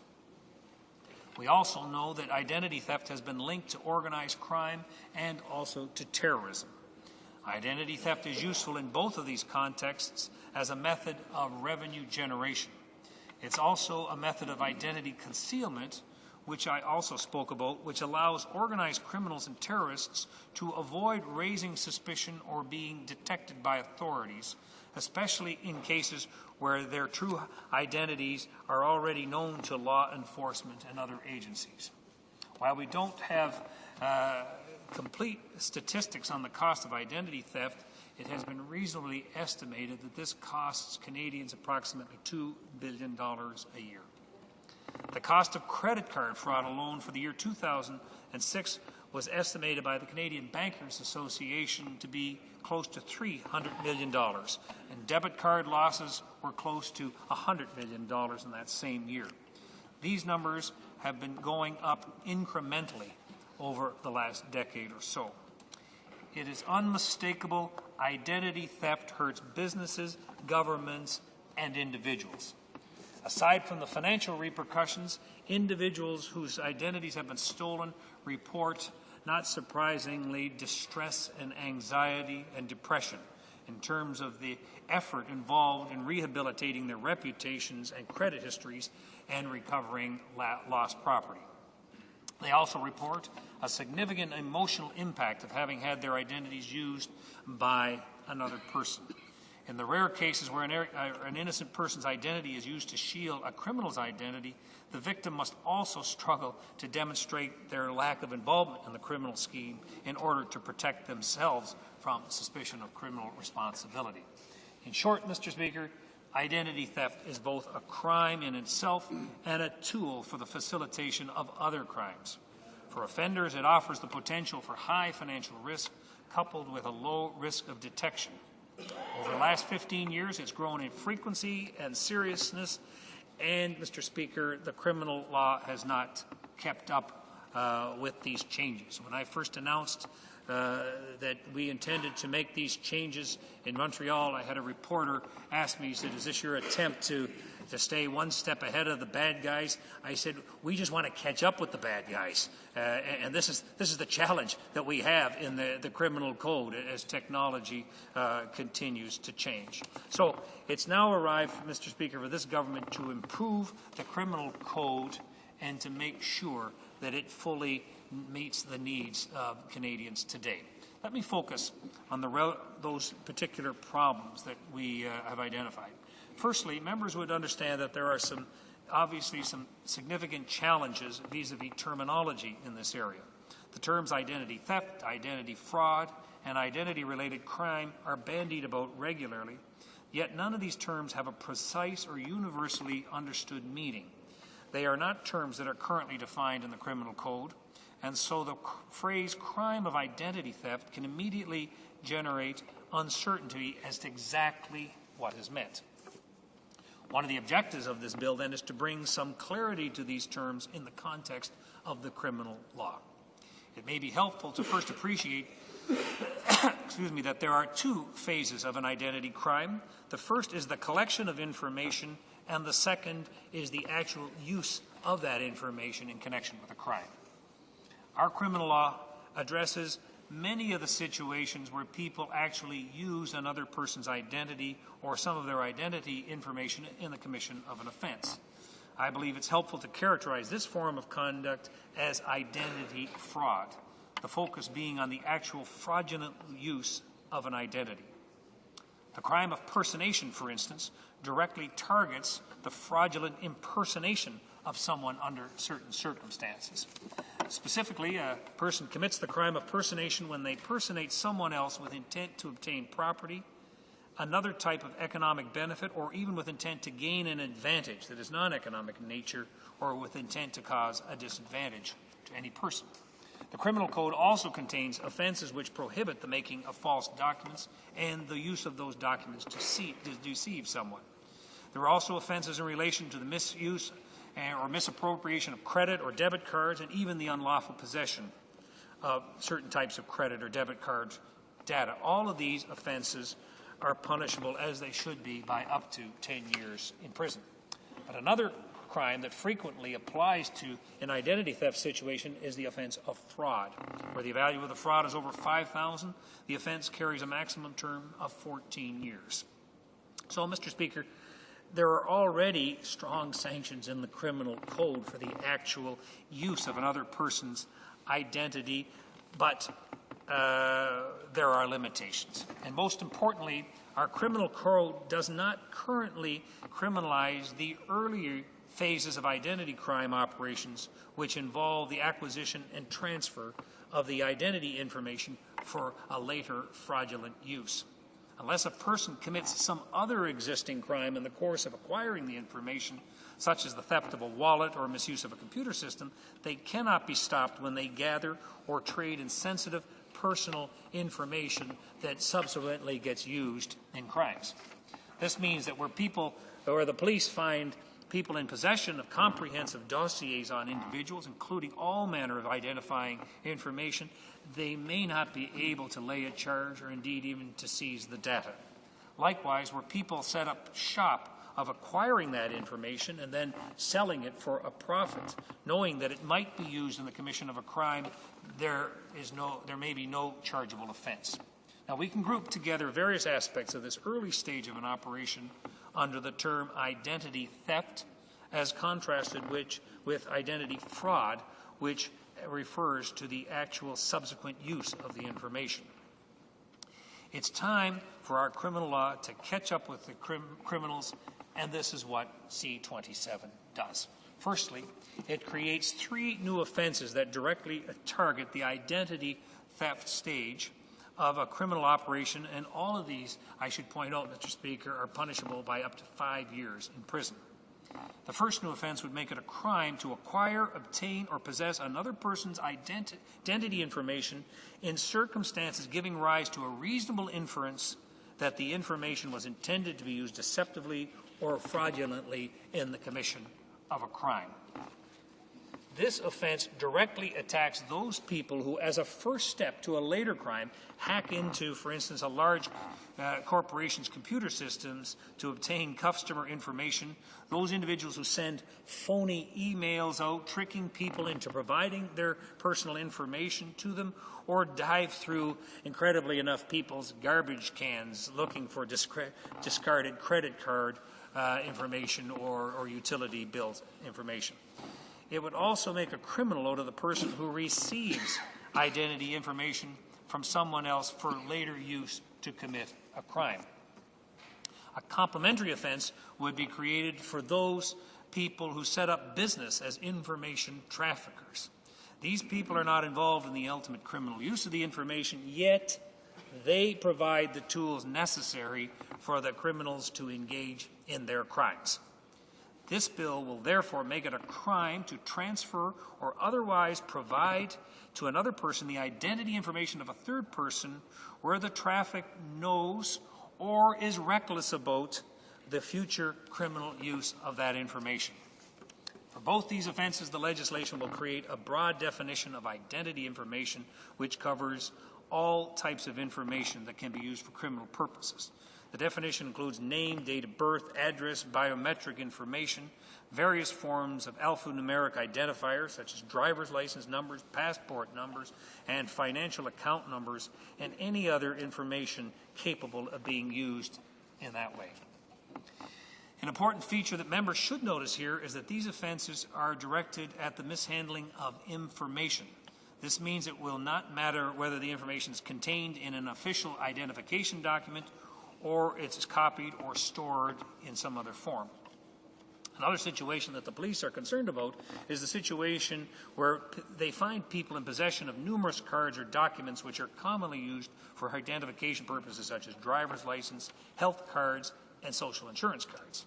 It may be obvious that these documents were intended for criminal use, but there may be no chargeable offense. So to remedy this situation, this bill will create a new offense for unlawfully procuring, possessing, and trafficking in specified government-issued identification numbers belonging to or containing information of other people or containing fictitious information. These documents are crucial tools for authenticating identity in the course of a wide range of interactions between citizens, the government, and the private sector, and for obtaining additional documents. They are easily misused by criminals, and they must be better protected. This bill would also amend existing provisions in the criminal code to create a complete package of criminal laws addressing identity theft. First, the bill will complement the existing set of forgery offenses by adding new offenses of trafficking in forged documents and possessing forged documents with intent to use them or traffic in them. It will also add new offenses for fraudulently redirecting or causing the redirection of a person's mail. This one I like as well, Mr. Speaker. You can see how easy that may be to start redirecting somebody else's mail to another place so that that information then can be gathered up and used improperly. And we make it a crime to possess a counterfeit Canada Post mail key. So, in addition, it will make clear that the offense of fraudulently acquiring, possessing, trafficking, using debit card data includes the debit card PIN number, the personal identification number. The law also will be clarified to ensure that it's an offense to possess instruments for copying debit card data. These are known as skimming devices, in addition to the existing offense of possessing instruments for forged credit cards. Again, this is an attempt to update the criminal code. The offense of personation will be amended to make it clear that it's a crime to use another person's identity to evade arrest or prosecution. Another clarification will help courts understand that personation can be an ongoing multi-transaction occurrence, a true identity takeover, or it can be simply the cause of fraudulently using someone's information just one time, such as a singular fraudulent credit card purchase. Also, we're proposing to rename the offense from personation to identity fraud to better highlight its significance and to contrast it against the preparatory stages of identity theft. Mr. Speaker, we're concerned about the victims of identity theft, and to help address the impact that identity theft has on victims, this bill will amend the restitution provisions of the criminal code to ensure that as part of the sentence it imposes, a court can order the offender to pay the victim reasonable costs associated with the rehabilitation of that individual's credit rating and identity. Mr. Speaker, I think it's appropriate at this time to commend certain members of this House who have brought this matter before. My colleague from Edmonton, Leduc, has brought forward Bill C-299. It was originally drafted to address one aspect of identity theft, which is called pretexting. C-299 has passed third reading in the House on May 8, 2007, and is awaiting second reading consideration by the Senate. In the world of identity thefts, pretexting is the technique of using deception of one kind or another to get someone to reveal personal information about themselves. Because C-299 only deals with pretexting and not with other methods used by identity thieves to gather personal information, we are proposing that it be repealed, that it should be passed when this legislation comes into force. When C-299 was before the Justice Committee, it was evident that all committee members were deeply concerned about the problem of identity theft and were motivated to act collectively to build consensus in an effective solution. We all appreciate the efforts of the member for Edmonton Ledoux, and I'd like to take the opportunity as well to thank a couple other members of the House, Mr. Speaker, the member for Regina Lumsden Lake Centre and the member from Fleetwood Port Kells, who have also previously tabled private members' bills in this area, and again, their combined efforts have helped educate all members of this House on the problem of identity theft. So, Mr. Speaker, again, I indicated there are limitations in the current criminal law. We intend to update and extend the use of the criminal law to keep up with the changes of technology that have taken place in this country. And I hope, urge all members to support this bill and get it enacted as quickly as possible. Thank you. Questions and comments? Questions and comments? The honourable member for Windsor-Tecumseh. Thank you, Mr. Speaker. To the minister, Mr. Speaker, there's been in addition to the provisions of the bill, which I think is generally accepted, that is required, and I think all parties in this House recognize that. But there have been other areas where we have sought government intervention, and in particular in the control of databases that contain personal identification and greater regulation of their of the security around those databases in the private sector, as well as the public sector, because we've had losses, not only in this country but in any number of other countries, of large databases that contain extensive personal identification. And then the secondary area was the requirement, if a theft or a loss occurs in some other fashion, of what the private sector or the public sector would be required to do to notify individuals who have been impacted. I just wonder if the Minister could comment as to whether this government has any intention of dealing with those two areas. The Honourable Minister of Justice. Mr. Speaker, I mean, one of the things I think everyone can agree on in this government is that we have an extensive crime-fighting agenda, and that we have an agenda that is moving forward in a number of different areas. Now, I mean, what we are trying to address in this, and I appreciate is his concern for control of database information, and all of us, of course, applaud and welcome every attempt by the private sector and others to disclose that information. And as he quite correctly pointed out, this is not just a Canadian problem, that we see sometimes these laps or these gaps in other parts of the world. But I think he will agree with me that this particular legislation is a significant step forward in cracking down on those individuals who exploit others and take advantage of them and make money at the expense of other people's identity. I mean, I've spoken with a number of police agencies across this country, Mr. Speaker, and they were the ones who, among others, have pointed out that the gaps that exist in the present legislation. I mean, the individual who is using a forged credit card obviously runs afoul of the law as it stands in this country. That person's charged, and there are any number of offenses that apply to that individual.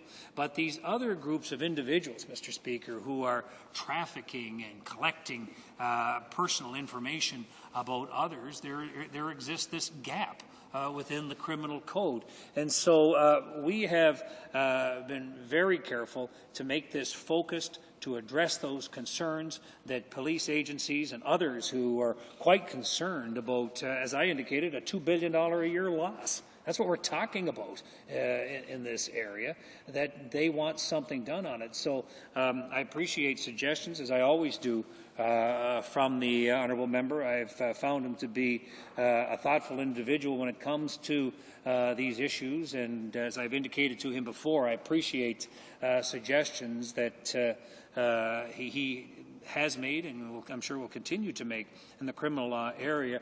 But with respect to this particular legislation, as he knows, it's more extensive and it goes beyond Bill C-299. And so in that sense, because it's expanded and it's focused on what I think everyone would agree is a challenge for us in society today, I hope that it will get speedy passage from this House. Further questions and comments? The Honourable Member for Yukon. Merci, Monsieur le Président. I have three questions, but I'll just ask one at a time in case other people have questions. I don't want to take all the time. And I don't disagree with anything the Minister said. But just to strengthen our ability to do this objective, which I think everyone in the House agrees with, the member from Notre Dame de Grace has a private member's bill C-416, which provides for the modernization of investigative techniques for the police to be able to help investigate crimes such as could be prosecuted under this Act. And I'm just hoping and asking the Minister would support that bill as well. Minister of Justice. Mr. Speaker, as we do with all private members' bill, we look at them very carefully, and we no doubt will very carefully look at that one. He said it's to investigate and modernize investigative techniques by police officers. Well, I'll tell you what, this is what we're doing. And with the people, interestingly enough, who were the very first ones to come forward and to applaud this was, of course, people in the credit card industry, bankers, etc., the people who sometimes end up getting burned on these things. But I can tell you, police agencies across this country welcomed this because, just as the honourable member raised the subject of investigative techniques, they were saying there's this huge gap that by the time you've got these criminals who are using this information, stealing people's identity and information, there's a whole slew of people who are part of this process leading up to the actual crime. And in many cases, the police, their hands were tied in terms of doing something about that. So there are a number of things, and I challenge and I welcome people to have a close look at that. I mean, for instance, getting those scanning machines. I mean, if you've got a scanning machine that allows you to pick up other people's information, I mean, this is exactly the kind of thing that we want to pick up. I mean, these things didn't exist. The honourable member in the Speaker's chair, that when he was first elected, some of these things didn't even exist. If I asked him what a scanning device would be, we might have a completely different idea of what this would have been 20 years ago when he was first elected to the House. But we now know that people are using these types of equipment, they're gathering up information, and the irony of it is, Mr. Speaker, these things aren't even just confined to Canada for our police to investigate. It underlines again how we have to cooperate with people outside of this country, because this information doesn't just stay within Canada. I mean, it gets exported to the United States, Britain, Europe, other places where, in some cases, it gets used for criminal purposes. So, yes, we have to be, as we try to be, very responsive to those concerns that investigating agencies have. At the same time, of course, we balance the civil liberties of individuals at the same time. But we know that these gaps exist, and this is a terrific step forward. And I can tell the honourable member that I have had very positive feedback about this since the first day we announced that we were going forward on this. I've had good feedback. My colleagues in my own party, they've been urging this, or they know from constituents who sometimes get burned by identity theft and are taken advantage of. They welcome that. Even the provisions I mentioned at the end about helping to compensate victims. I tell you what, this has I can tell you it's received widespread support among the colleagues within my own party. And again, I commend this to the House and hope that members will have a look at that, look at some of these provisions, and I think they'll agree with me that many of these things were long overdue and that they should have speedy passage. The honourable member for Crowfoot should craft his question to last 40 seconds. All right, thank you, Mr. Speaker. And I want to thank our minister for bringing forward this bill and for his hard work. I know he's just shepherded the Tackling Violent Crime bill, and I think it very clearly shows that the government, as he stated in his speech, is doing everything they can to toughen up on crime bills and to give security to more Canadians. I'm wondering if he could just very quickly, in the Tackling Violent Crime, all the different issues on that bill, my constituents understand exactly, mandatory jail times for serious gun crimes, raising the age of consent, all the different things of tackling violent crime. But as far as identity theft, I've had the opportunity to sit down with someone who has been scammed or who has lost their, someone else has been using their credit card, and I know that's not in entirety what identity theft is. But also, if he could just talk a little bit about how organized crime fundraises with efforts such as identity theft and this type of fraudulent way of schemes to help raise funds to continue to have resources to break the law. The honourable minister should know that the questioner took 4 times as much time as he had been granted, that we've run out of the clock, but I will allow a short time to respond. But this time I mean it. okay, I can't let the opportunity go without thanking the member for Crowfoot and all that he has done to fight criminal justice issues. And he has made this a part of his career as a parliamentarian, Mr. Speaker, so I have to get that in. And I can tell you, Mr. Speaker, that with respect to organized crime, he has got it exactly right. They use schemes like this to steal other people's identity and their information, and they use that to raise the money for other illegal activities. And I'm very pleased that he brought that up. Resuming debate, the honourable member for Yukon. Merci, Monsieur le Président. And I'm delighted to rise today to talk about C-27, enactment in the Criminal Code, identity theft, and related misconduct.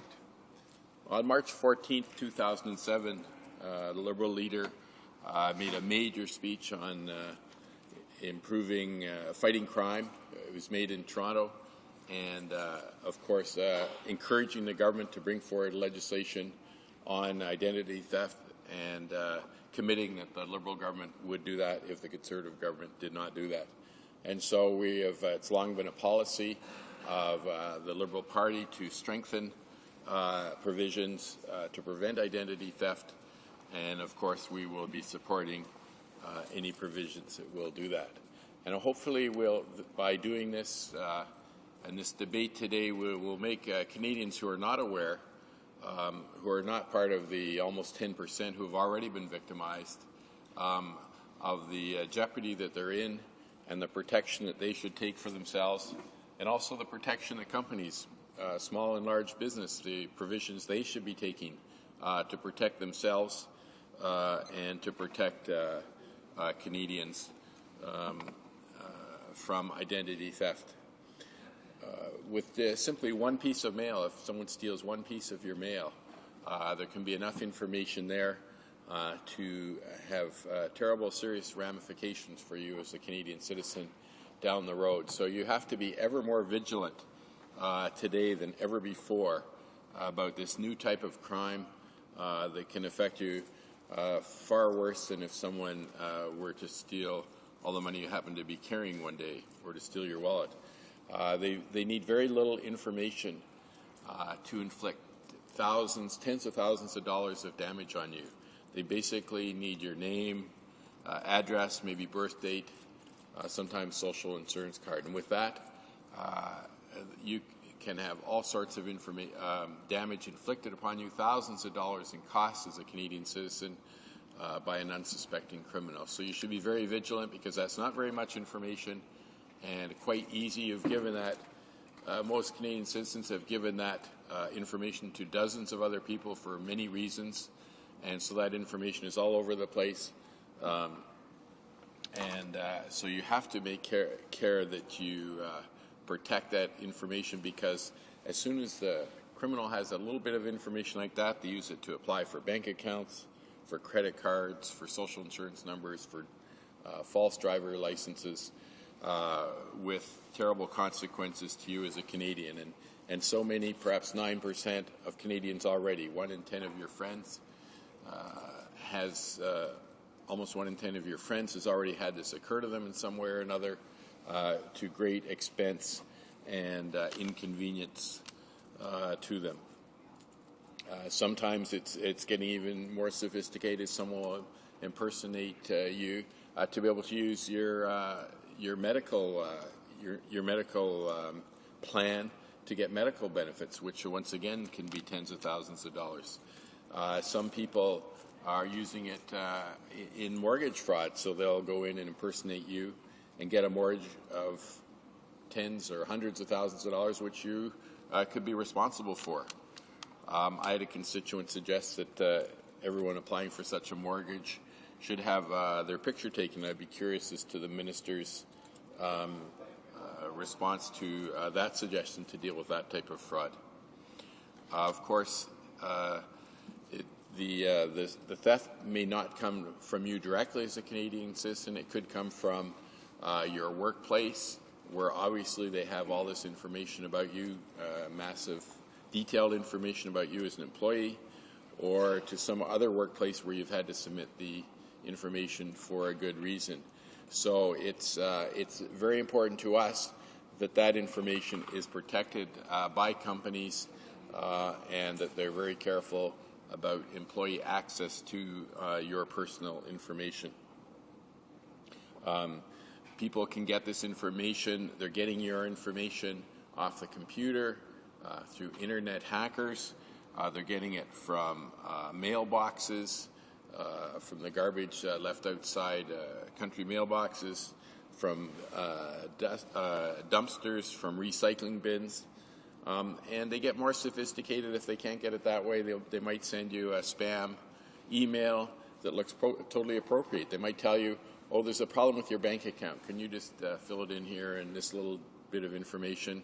And an unsuspecting person fills that in, and then the criminals have your bank account and other personal information that they were looking for.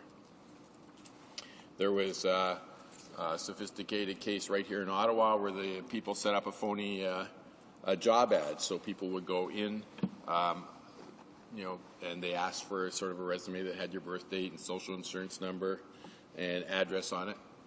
And there, instantaneously, the criminals have all the information they need to steal tens or hundreds of thousands of dollars from you as a Canadian citizen. And then they use that to apply for credit cards or driver's licenses or SIN numbers, and could leave you incessantly responsible for all sorts of damages for money and inconvenience. This is so prevalent. If you're not aware of this as a Canadian citizen, that you should be aware. This is so prevalent. It's even now they have official names for it, or for phishing or vising, where the criminals ask for your account numbers because there's a problem with the recipient's account. And this has been done to hundreds of Canadians. The telemarketing phone busters is an organization that deals with this problem because it's so big that there's an organization to try and deal with it. And they suggest there's already been over 7,800 identity thefts in Canada, costing $16 million. And they estimate that is only 5% of what actually happens. And as I said, 9% of Canadians have already been touched by this type of crime. So please protect yourself as Canadians. Be very careful that you protect your birth date, your social insurance number. You don't have to carry your social insurance number card with you everywhere you go. You don't need it that often. Keep it, your birth certificate, and that locked up in a safe place. Don't give away your mother's maiden name indiscriminately. Make sure you know exactly who you're giving to for what reason. Review your credit reports annually to make sure that there are not credits outstanding against your name that you didn't even know because you didn't incur those loans or those credit bills. They did a case in England where they had some people on the street just interviewing people about some survey, and they asked for this type of personal information that a criminal would want, and 9 out of 10 people provided that information. So please, Canadians, don't be naive any longer about what can happen to you. Be very careful with your personal information. Even on, there's a lot of information on Facebook. Of course, I hope everyone will join my Facebook account, but be very careful to not give out personal information that criminals could use on areas like your Facebook account, like your personal website. And when you're asked to go to a website for something, it might appear very legitimate. It might appear like a big bank or a major corporation that has a good name, and it could easily be a counterfeit website. They make up these counterfeit websites. They put in the company logos and everything. You log on, and just in logging on and through other methods, then they get a couple of pieces of information, which is all they need from you. And of course, we implore companies. The minister was asked, what effect this will have on companies that are not protecting people's information. I would implore Canadian companies, small and large business today, to make sure you're taking the right provisions to protect Canadians. Because if 9 out of every 100 Canadians are being affected, Those could be your employees. If the information comes from your company, you could then be sued for thousands of dollars that it cost. And there's been a study done that suggests that it costs a business 15 times more to deal with the problems by information that's been stolen from them or escaped from them inadvertently somehow. 15 times more cost to that company ultimately to deal with all those problems than had they encrypted the information in the first place. So the information for those in companies, managing companies, or those individuals at home, remember that your information, like your birth date, your social insurance number, your address, are like gold. They're like cash. They're worth far more than the cash in your pocket and to the criminals, and to start becoming aware of protecting them. You can call, if you have an incident like this, of which of course thousands of you have, you should, one of the places you can contact is phonebusters.com, www.phonebusters, just as it sounds.com. You can call toll-free 1-888-495-8501. That's 1-888-495-8501 if you have an approach where you think is criminal like this, trying to get your information. And on the for a much more detailed outline of provisions you should take as an individual and provisions businesses should take, go to the Privacy Commissioner's website. So over and above the being more vigilant at home and businesses being more vigilant, of course we need tough penalties to deal with the people that are stealing this identity for these criminal purposes.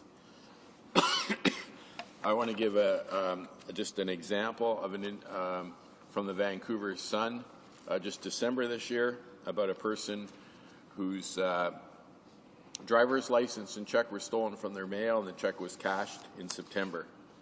Nothing else happened until April of 2007. Then another check went missing and was cashed. Bank accounts were opened in my name and charges incurred.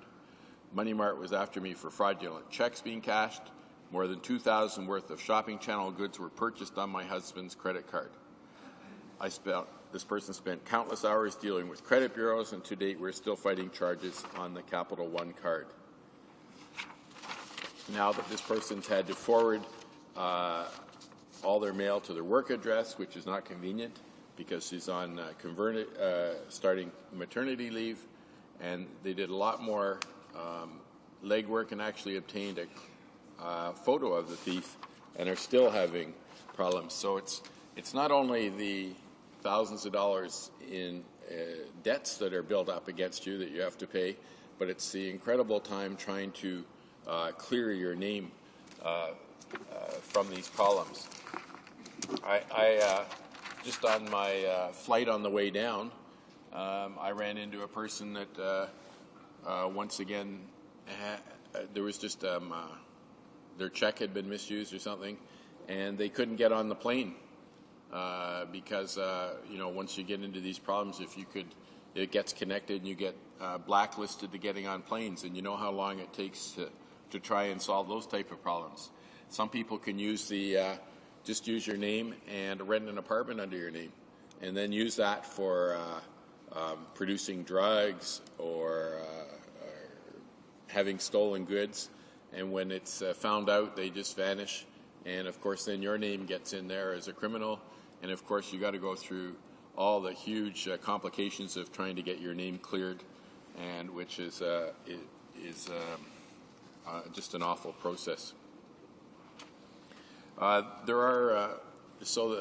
course, we're supporting, as I said at the beginning, the provisions of this bill that would strengthen the crime of achieving your identities, and we certainly want to prosecute these people to the fullest. And there are suggestions that there need to be more things done, and we will also be pursuing that.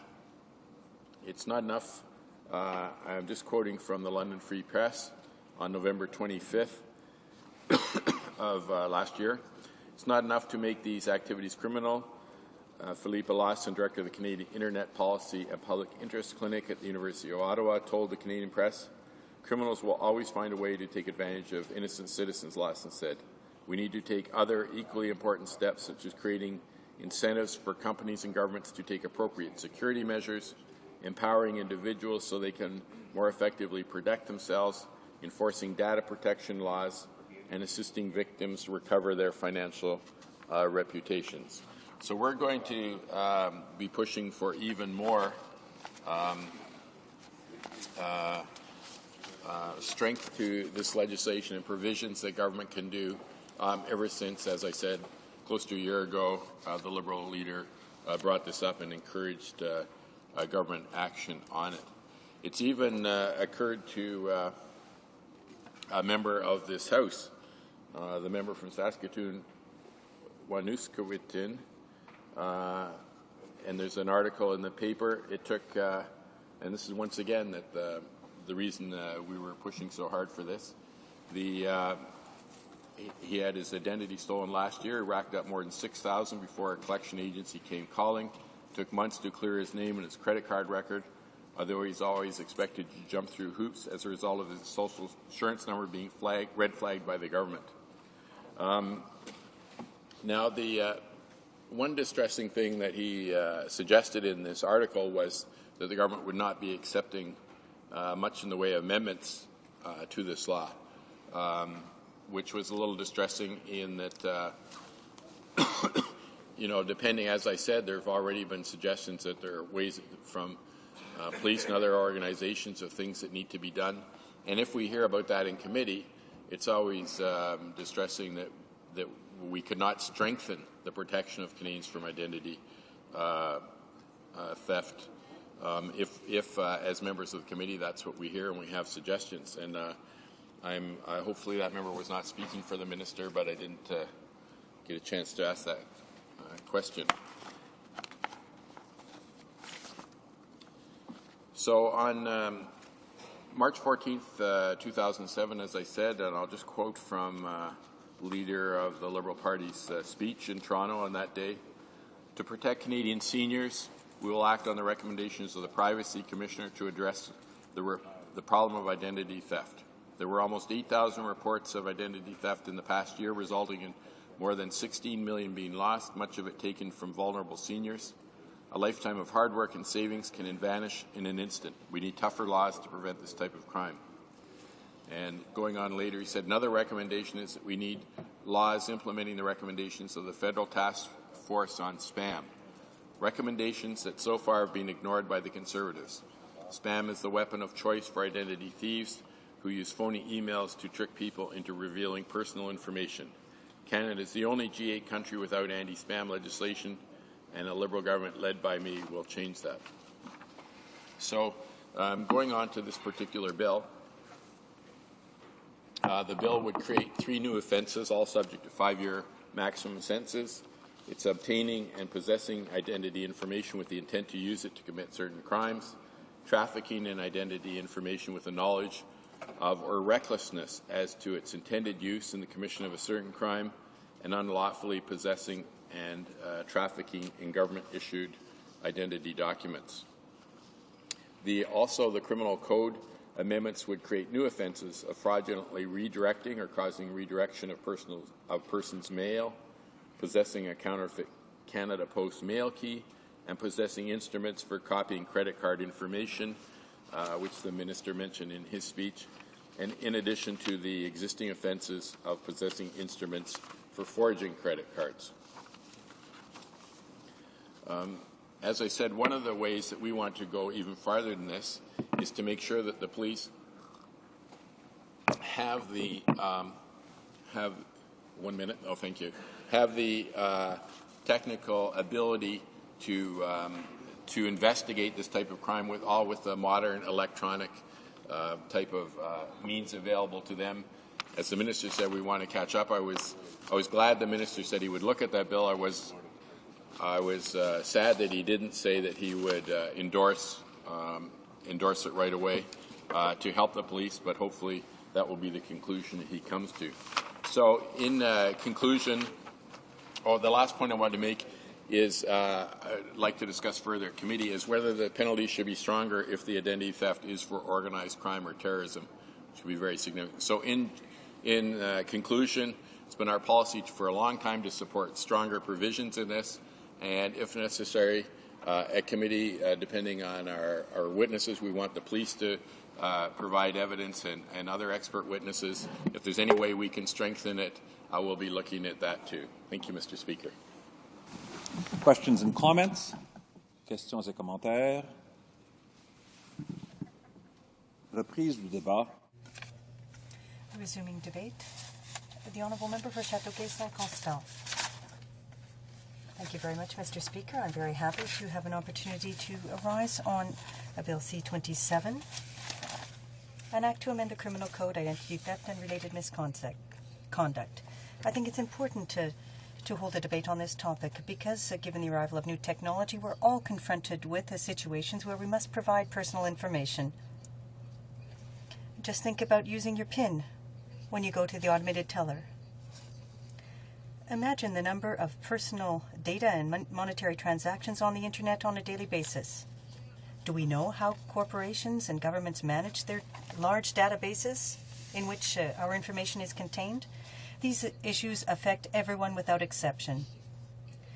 In some place, our personal information is catalogued and stored on a file. Attempts at identity theft are legion. I can think about a thief who would want to find something in your mail, a document that would be very helpful. Sometimes they can use this information to pass themselves off as you and commit to crimes in your name. They can steal a name, an address, a date of birth, ask for credit cards, or open a bank account in your name. Imagine the damage that can cause. This type of fraud is something that will simply increase over time. The people watching us today undoubtedly all know someone who's been a victim of identity theft. There are considerable consequences for people who are victims. How can a person whose identity has been stolen prove to the police or a government organization that he or she is not the one who committed the crime that he or she is being accused of? It's almost impossible. Now, Bill C-7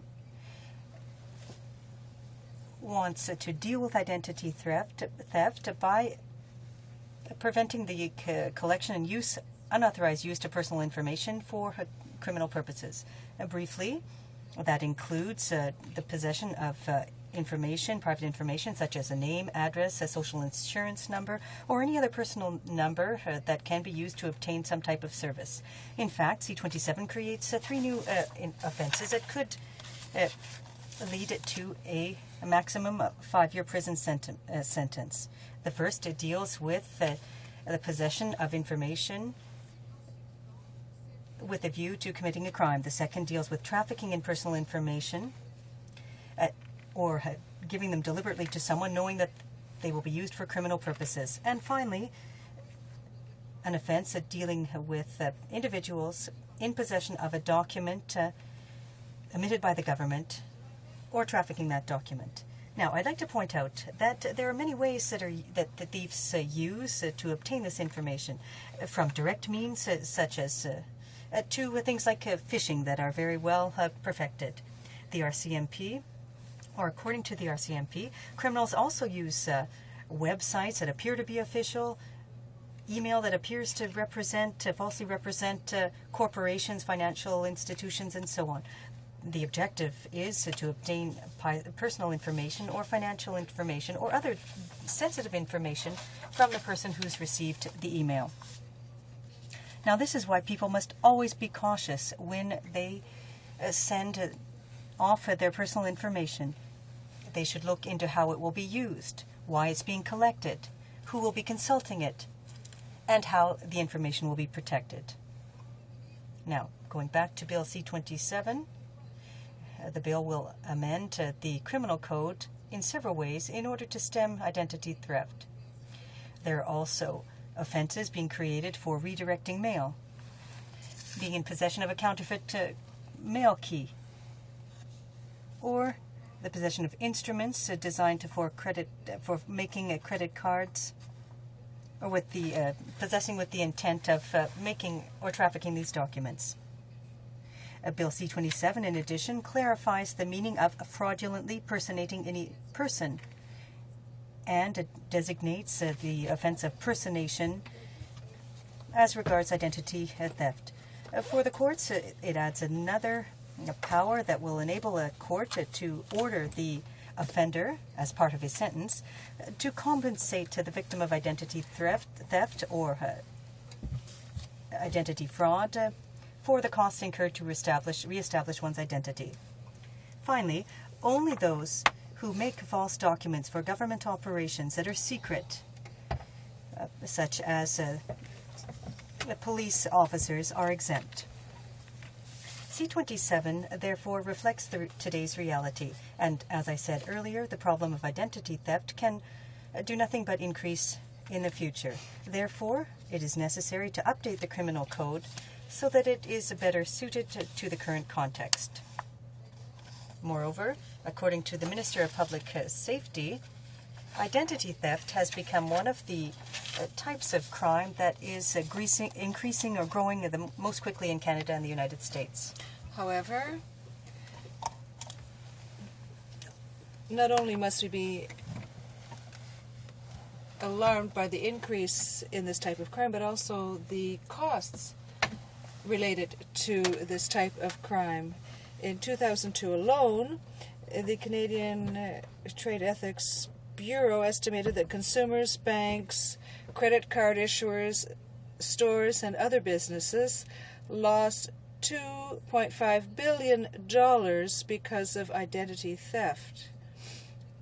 For credit cards alone, the total losses attributed to fraud were $200 million in 2003, according to the RCMP.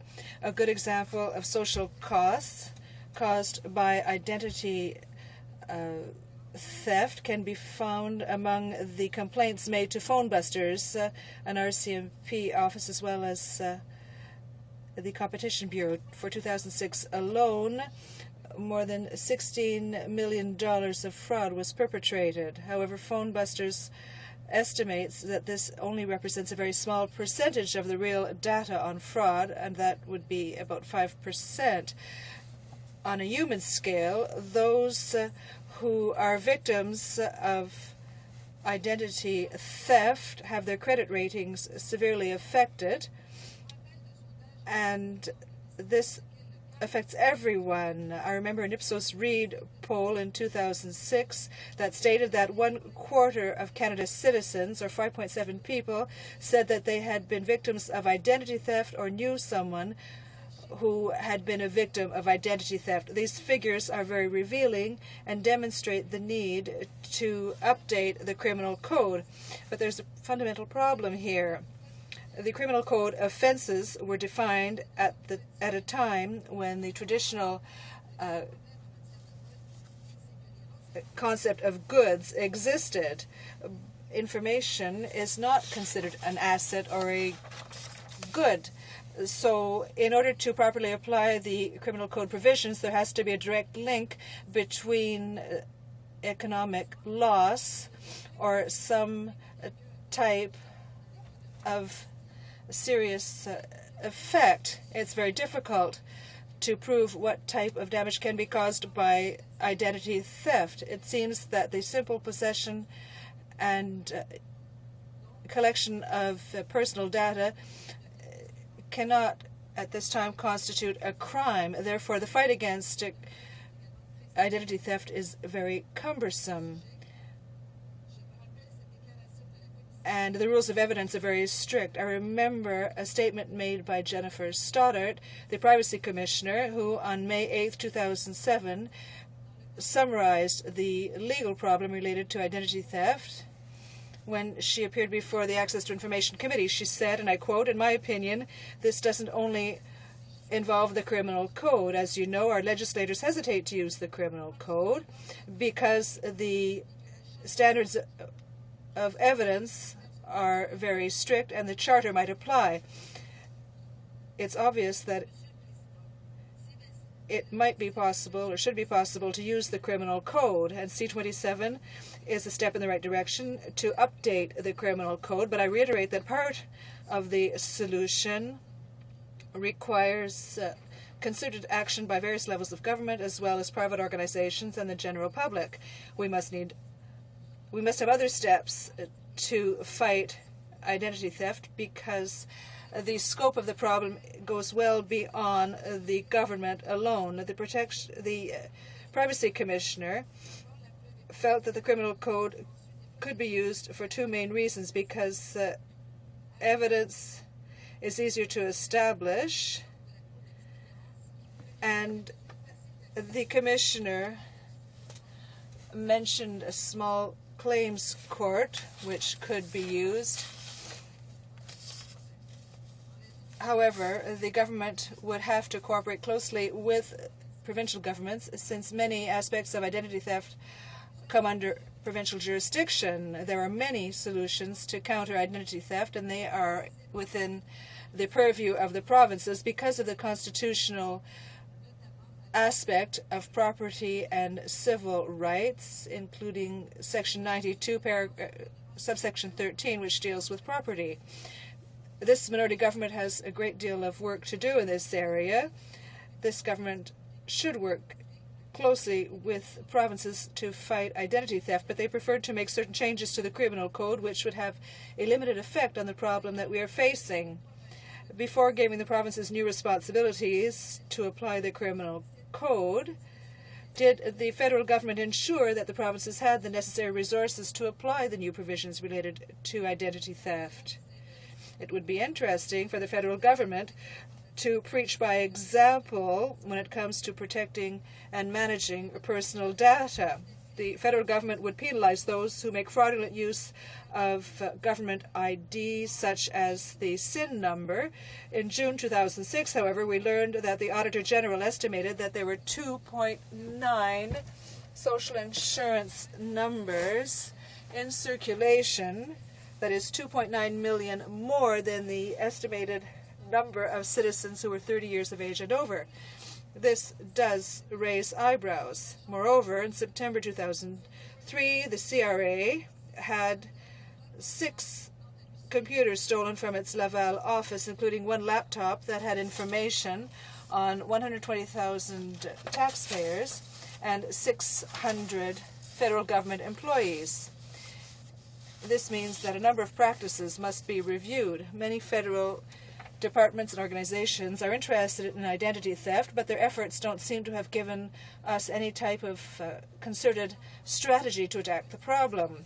Identity theft nevertheless remains a problem that the federal government can't really tackle on its own.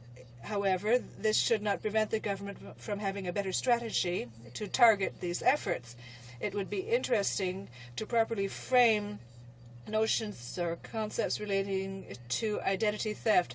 There have been suggestions from the media and examples given in the media as well as other organizations, but no one can agree on a definition of identity theft. There are simple cases of fraud where people use forged checks or credit cards to buy goods, but there are also more serious cases where people create new identities, and we don't have a clear idea of the sources of personal information that is used. Some feel that a great deal of this information comes from organizations. Others feel that identity theft is perpetrated by people who are known to the victim. The media often gives information about large-scale pirating where laptop computers have been stolen or credit cards have been stolen and used, but we don't know if this leads to identity theft. In any case, I would point out that Canada does have privacy legislation that limits the use and distribution of private and personal information, and the institutions and organizations must protect the information that they have. There are many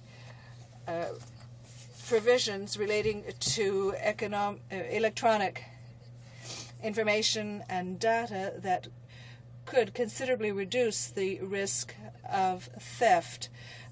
There should be a limit on how long a business can keep personal information. If organizations eliminate the information that they no longer need, they will be reducing the risk of identity theft at the same time. But the destruction of data must not be limited to simply throwing the files or hard drives in the garbage, as has been the case. And I will conclude by saying that the Bloc Québécois will be supporting C-27 in second reading so that it can be referred to committee. As my colleagues have said, though, I truly believe that a simple amendment to the criminal code will not be enough to solve the problem of identity theft. Other measures must be undertaken and considered by various governments to counter the problem, including educating the public to reduce victimization. Educating people on how to protect themselves against identity theft is a key element in fighting this type of fraud. We should also strengthen regulations so as to better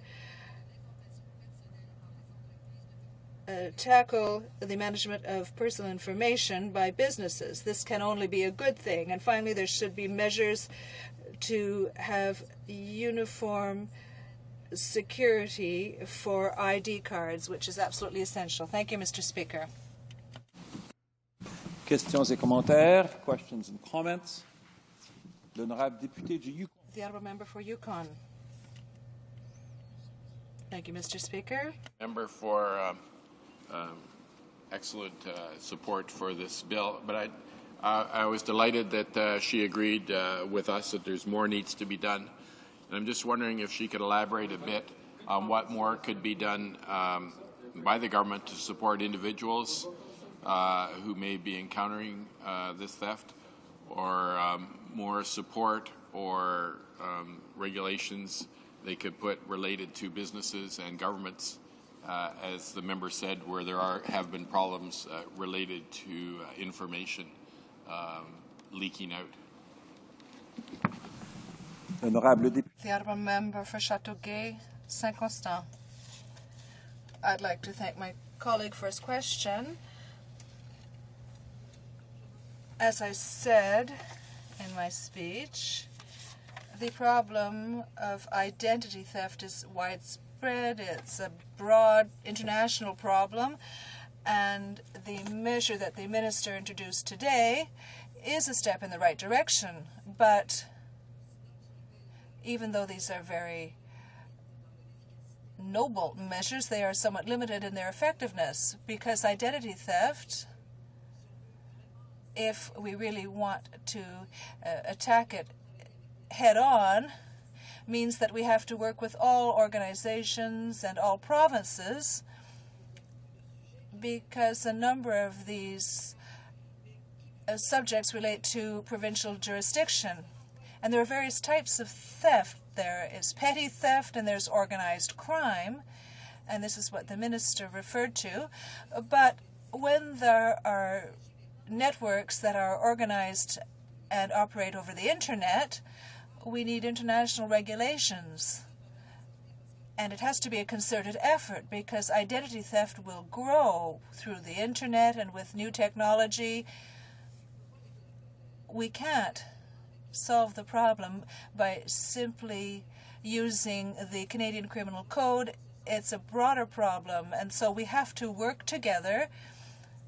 We have to start here at the federal level, but there are regulations that exist but aren't sufficiently used. So if we were to use the data or protect the data that we have, in my speech, I spoke about shortcomings within the federal government and data that was lost or stolen.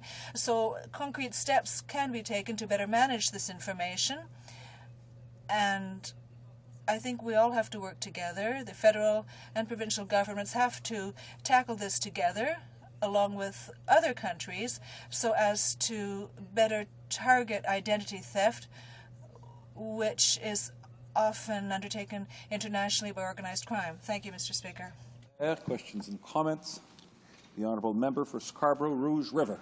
Thank you, Mr. Speaker. I wanted to ask the honourable member if she believed that either in the context of this bill, when it's studied by the committee, or the House in some other way, should be looking more closely at the distinction between the need to protect personal information, and there's a whole body of legislation that does that, and the what we're doing now, which is the criminalization of the taking or theft of personal information, personal identity, or documents that contain personal information or personal identity. I noticed that the debate sometimes slides around between the criminalization issues involving trafficking or theft of personal information and the concept of just simply protecting through other laws, not criminal laws, but protecting the containment and conveyance of personal information in records. And I'm wondering if she has noted that as an issue and whether she might think that should be an appropriate focus for the committee in the event that this House accepts the bill and forwards it on to committee for review. The Honourable Member for Châteauguay-Saint-Constant. I'd like to thank my colleague for his question, and you have touched upon 2 points that are interesting. We often refer to the criminalization of identity theft, and there is already legislation to protect personal information, but should we perhaps do more to protect data banks? We have to deal with crimes that have already been committed, but we also need the mechanisms to protect data that is collected by organizations and businesses and ensure that the protection of this personal information be stricter so as to avoid the possible crimes that can be committed through the use of this information. Thank you, Mr. Speaker. Questions and comments? Resuming debate, the Honourable Member for Windsor-Tecumseh. Thank you, Mr. Speaker. Mr. Speaker, C-27 in many respects is a bill that is a classic bill in the sense that it's a reflection of the difficulty of, in modern times, and I think even historically, to a somewhat lesser degree historically, but in modern times, of our legal system, in particular our criminal justice system, keeping up with advances in technology and advances in society of a scientific nature. And so what has happened here, Mr. Speaker, is that we have seen what has become known as the crime of identity theft proliferate significantly over the last 10 to 15 years. And we heard today some figures from the Minister of Justice on what that is costing the financial sector in particular, but also individuals. And we're now into the billions of dollars. So it's a situation, Mr. Speaker, in our society where obviously we have to take this into our hands, try to exert a much greater control over this particular issue. There's various ways of doing that, Mr. Speaker, and C-27 addresses a partial strategy, and I will say no more than a partial strategy. Mr. Speaker, my party has always looked at antisocial criminal behavior as an issue to be addressed by way of prevention to the maximum. Then, if you cannot prevent the antisocial or criminal behavior, you move into the criminal justice arena, provide for crimes, that is legislation that creates crimes, and punishment that flows from the breach of that legislation. So that's the approach that we take, Mr. Speaker, whenever we're addressing an issue like this. And, Mr. Speaker, there is no question that the provisions of Bill C-27 are all necessary. The NDP is very much intending to support the bill. when it gets to committee, we will be looking at ways to see if there's any manner of strengthening it. We have heard from police forces, including the RCMP and local police forces, of the need, excuse me, Mr. Speaker, for these provisions, which are all amendments to the criminal code. But, Mr. Speaker, just to be very clear and to not in any way mislead the Canadian public, these provisions are all reactive. They are to be used when the crime has already been committed. So whether it is creating some new offenses around identity theft, renaming the personation section to identity theft and identity fraud, attacking, and this is very important, the manufacture of data, if I can put it that way, the production of data, and making that a crime. All of those are important sections to be able to deal with that conduct. But again, I emphasize it's after the fact. It's after a crime has been committed. And individuals in our society and institutions have suffered negative consequences.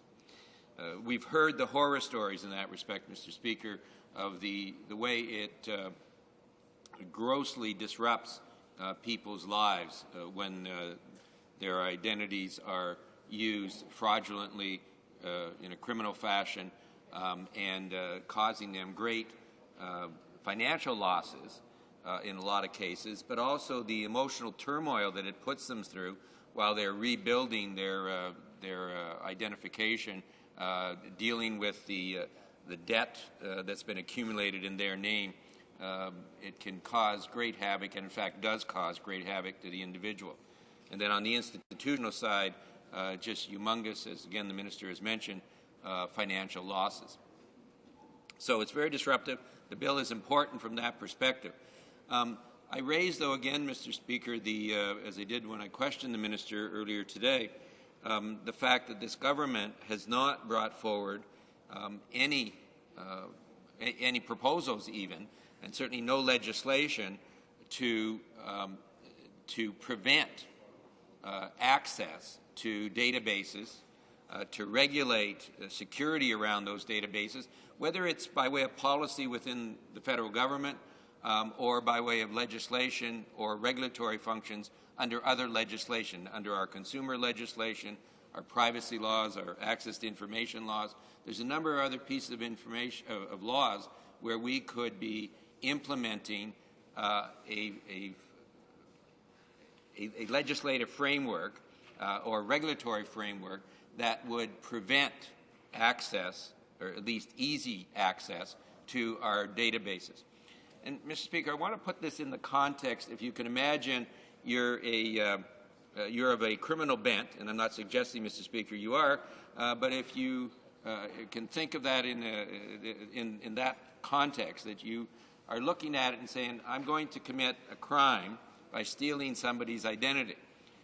I can do that by way of following somebody around, collecting their mail, watching them at their debit machines, going into their place of work, stealing their checkbook. There's a number of things you can do, but it's more complicated. And of course, you're only getting one person's identity by following that. So there's an endeavor that has to take place. We know it happens. But the alternative to that, Mr. Speaker, and what is happening more and more, and why we are seeing this huge increase in identity theft, is that organized crime is targeting databases. So not one individual, but thousands of individuals, and getting their entire data background, all of their personal identification in one fell swoop. And they're getting thousands and thousands of names. And then what's happening, and I was talking recently to some of our local police in the Windsor area about this, then what happens, Mr. Speaker, is that data is sold on the Internet, sort of an eBay purchase, to other individuals who will then use that data, that identification, personal identification, to, in fact, take money out of bank accounts, use credit cards, the whole gamut of criminality that goes on. And those trades go on a regular basis, Mr. Speaker. And getting access to a large database is important for that trading, that network of trading that's going on to be able to function. The other aspect of that, Mr. Speaker, and I know I've heard from my colleague from the bloc mentioning the need for international cooperation. This is another aspect because a good deal of this is happening in countries that, for instance, in Central and Eastern Europe, that have recently broken away from the Soviet Empire, where they do not have strong enforcement mechanisms in their country. And a good deal of that trading is going on in those countries, I'm being told. So there's a whole series of other work that needs to be done, Mr. Speaker, that I would have to argue in the overall volume of crimes that are going on around identity theft are more significant. That is, if we can shut down that trading network, if we can shut down access to large databases, if we can get international cooperation in doing that in other countries, we will be much more effective in shutting down large numbers of these crimes, as opposed to going after the individual who steals another individual's identity. Again, I'm not downplaying. This bill is important in dealing with that. It's necessary. But this government needs to step up to the plate and get serious about dealing with those other areas. Mr. Speaker, I want to point this out in this regard that other committees have looked at this. The industry committees looked at this issue. I think the privacy, the committee responsible for the privacy legislation has also looked at it. And there are recommendations coming out of those committees and that have come to those committees, rather, of how to deal with some of these problems, where we're focusing almost exclusively under those legislations and amendments to the legislation and the regulatory functions under those legislations to prevent access to these databases. That would go a great distance. But again, this government seems to be much more concerned about this bill exclusively, and that, I would suggest to them, Mr. Speaker, is a mistake. To limit their focus just on criminalizing this behavior, not downplaying the importance of it, but it's not enough, nowhere near enough, and in fact it's the smaller part of the problem.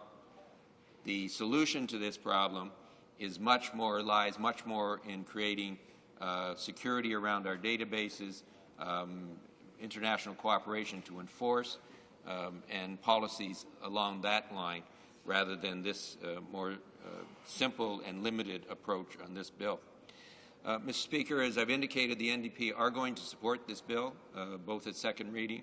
When it gets to committee, we'll be looking at ways to see if it can be strengthened. I just want to mention in that regard, there is some concern I've heard from members of the bar that the wording in some of the sections around a reasonable, so they're going to create a crime if you are found in possession of a large body of, or substantial body of personal identification, but coupled, so you have to be found in possession, but there then has to be, flowing from that, a reasonable inference of your intent to commit a crime.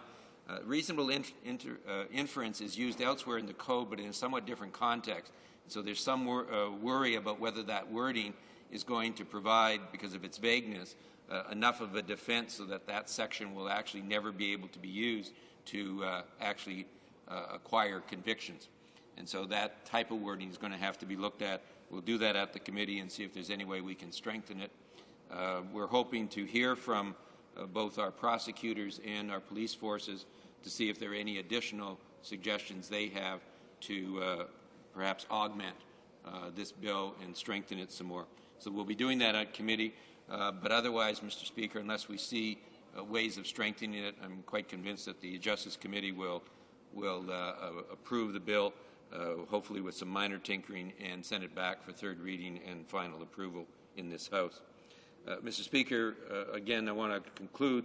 I'm hoping also that in the course of the hearings before the Justice Committee, more information will come out about the need for other endeavors that will be more productive and get at more of these crimes, prevent more of these crimes. And if so, we also may be able to recommend to the full House additional work that needs to be done. Thank you, Mr. Speaker.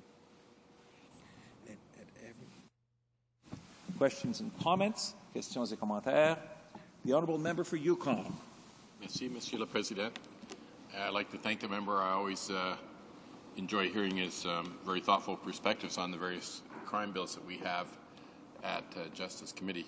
I have 4 questions, but I'll just ask them one at a time in case other people have questions. The first one is, some of our recent bills have created harsher sentences when the crime was related to organized crime or terrorism. And I wonder if the member thinks there's any merit in us considering that at committee, you know, if an identity is stolen to use in the commission of a terrorist offense, for instance.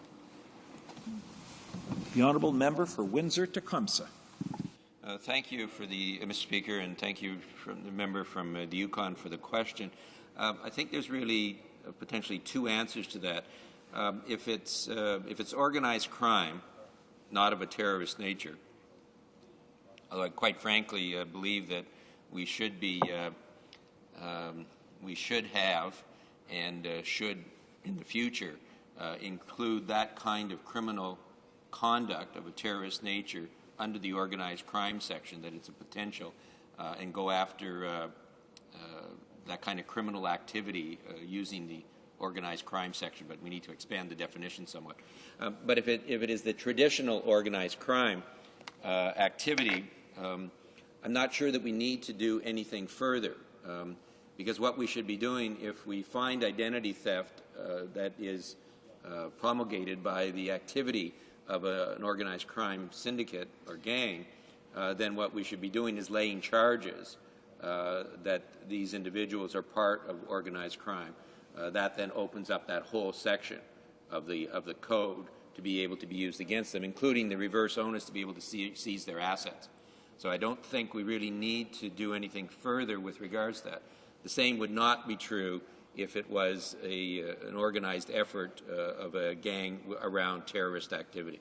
And so we may very well look at it, but I prefer, as I said initially, that group, the definition of organized crime should include that group, and then again we would use that in the same fashion. Questions and comments? Questions et commentaires? Resuming debate. Short question. The honourable member for Yukon. Thank you. The member, I think the Bloc and the NDP both agree with the Liberals that more things need to be done. I'm just wondering if the member can elaborate what can be done to support individuals and businesses, support individuals who have been victimized, and businesses to improve their systems, or regulation to improve systems to prevent the theft, as he's pointed out in the beginning. And the concern I had about a government member suggesting there couldn't be amendments, and much amendments, and the member has already suggested a potentially important amendment. The honourable member for Windsor-Tecumseh. Well, I think in reverse, the idea of the amendments, I do not see this bill, that is the criminal code, as a whole, being able to deal with some of the other policy and legislative changes that are needed in other legislation, consumer legislation, and corporate commercial legislation, or policy within government. So those issues that we've raised around that of regulating and trying to provide greater security to our databases, that would have to be dealt with outside the criminal code. It's just not the mechanism for dealing with it. In terms of other more straightforward amendments, I've never let the attempt of intimidation by the government to say we're going to have a confidence motion over bills preventing me from bringing amendments. I just think that's silly on their part, especially as we saw even in C2, the omnibus bill around dangerous offenders. There was actually a couple of minor amendments that went through there because it was obvious that it was needed, even to the government at that point. But I think the point I was making about looking at trying to strengthen the wording around reasonable inference is one that is going to have to be closely looked at, and if we can come up with better wording, I'm expecting the minister, in his wisdom, will tell the PMO to ignore the PMO and allow us to have the amendments. Questions and comments? Questions et commentaires? The honourable member for Yukon. Yeah. Okay. And the member, as I mentioned during my speech, the member from Notre Dame de Grasse has a bill to increase the ability of the police to use modern electronic methods, which they do not have access to now, to help deal with this type of crime. I'm hoping the member would be able to seriously consider that type of improvement as well. The honourable member for Windsor-Tecumseh. Thank you, Mr. Speaker, and I apologize to the member from the Yukon. I didn't respond to that because it is a very good point. You know, and it's interesting, Mr. Speaker, there are technologies out there that screen out the hackers, and we know we can build greater firewalls from allowing people access. A number of the smaller financial institutions in particular have some difficulty in being able to afford that, or in fact even knowing what they need to do. So there is work that the federal government could be doing to provide standards and perhaps technology. And I want to, in that respect, Mr. Speaker, just mention what happened around child pornography. Paul Gillespie, who was in Toronto at the time trying to deal with it, got so frustrated he wrote Bill Gates a letter and said, look, we can develop technology that can track backwards the child porn we're finding on our PCs here in Toronto, but it's going to cost money. Can you help? And he got an instantaneous response from Gates. They built the software package. It's one that's now being used across the globe, at least in all the developed countries. But Gates put in, I don't know, $6 or $8 million using his staff and his resources. But that type of assistance now available to our police forces, and it's not expensive, you're just getting the software, has been very, very useful in the fight against child pornography. The same thing could be done in this area. We may need to develop more technology, both to protect and to trace back the hackers who break in and get the information from the databases. Questions and comments? Questions et commentaires? Resuming debate. The honourable member for Scarborough, Rouge River. Thank you very much, Mr. Speaker, and I and a lot of members apparently happy to speak to this piece of legislation today. It looks like it has round the House support in its current state, and if it stays that way, it looks like the bill will be going to committee, and hopefully the committee will have an opportunity to deal with it expeditiously and get it back to the House and finally get it passed. Mr. Speaker, this is one of these areas in criminal legislation, I suppose in all legislation, where the legislation comes into being after the criminal mind has already found a way to criminalize and steal and do frauds. And this particular area of information, personal identity, is a new type of crime in the sense that in the expanding universe of information and the increasingly complex universe of financial transactions, there's a bigger playing field for the criminal mind. And so this is just such a case where the legislation that's being proposed now attempts to cover off for society by criminalizing and prohibiting, proscribing certain types of conduct that we regard as antisocial and harmful. And most people might say, well, gee, why couldn't you have passed this law 10 or 20 years ago? Well, the reason probably is that we don't, in this House, we don't all have criminal minds enough to get our heads out in front, nor do all the great employees of the Department of Justice have that penchant for thinking like criminals. And so usually we're in this position where we legislate after the initial harms, the crimes of opportunity, have been done by the criminals. In this particular field of personal information, theft of personal identity, and the use of that type of information for fraud and other crimes. I just for the record want to point out, again, I made some comments a few minutes ago, that it's important to distinguish between recognizing and defining the whole field of personal information and taking steps to protect it in data banks, in personal records, in government records, and another area which is really the application of the criminal code to criminalize certain things that happen in relation to personal information. There was a private members bill here in the last session, and I think even in the last Parliament, attempts by members to create legislation that would protect personal information. But inevitably, the clash between protecting the information and criminalizing certain types of conduct produced a kind of an incompatibility. And I do recall one bill where it would have criminalized the act by a university student of trying to get a phone number and address of some other student just for the purpose of having a date on Saturday night.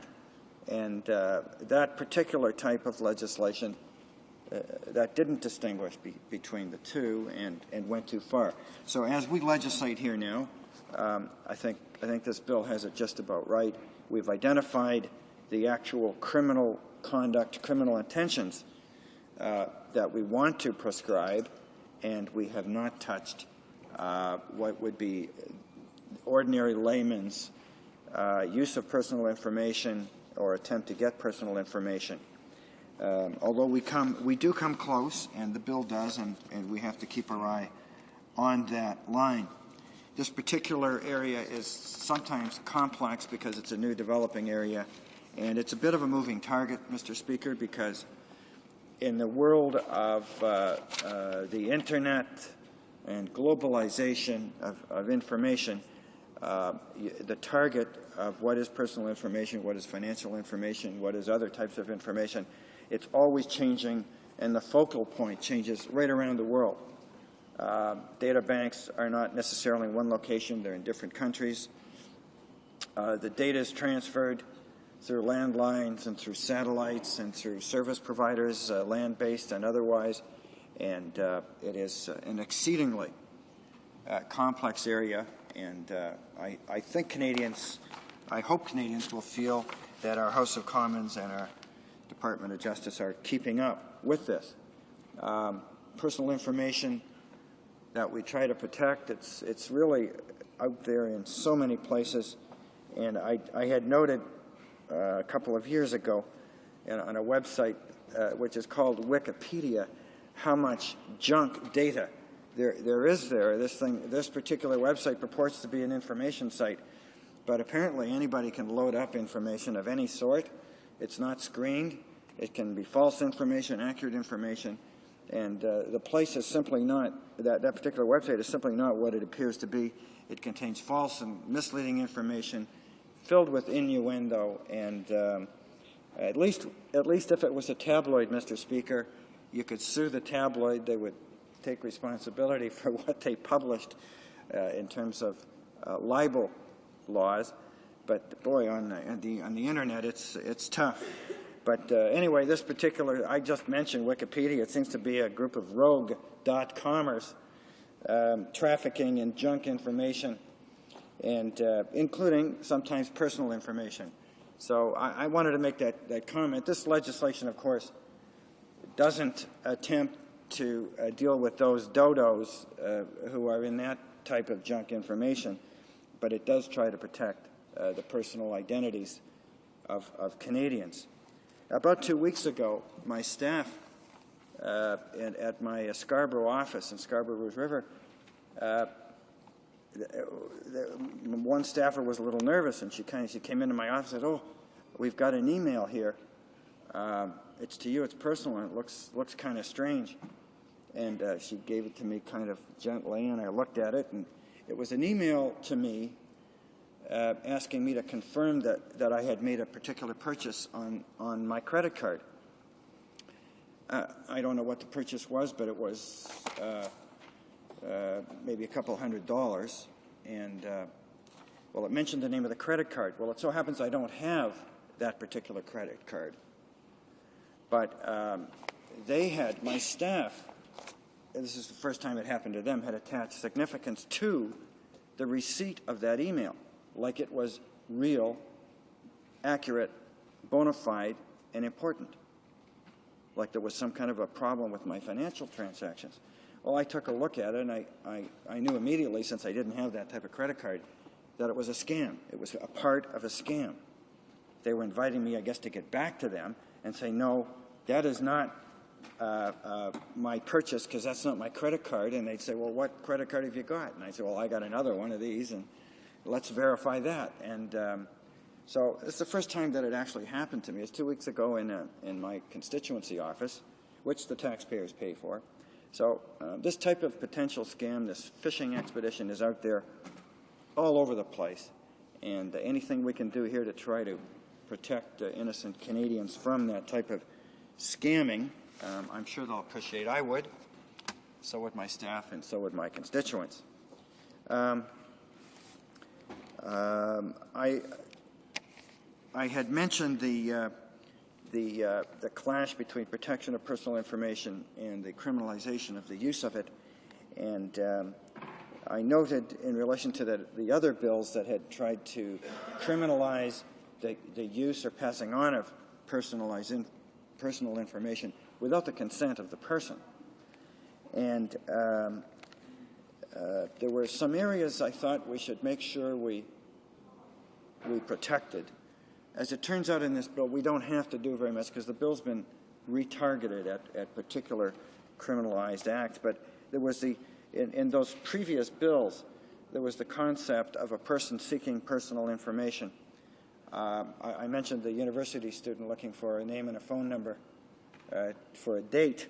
But there's also someone who's promoting a charity who's looking for the name and phone number and address of someone to approach to solicit a charitable donation, someone who might be doing it to promote a religion, a religious faith, and someone, and listen up, colleagues, that somebody might be doing it for political purposes in a political party.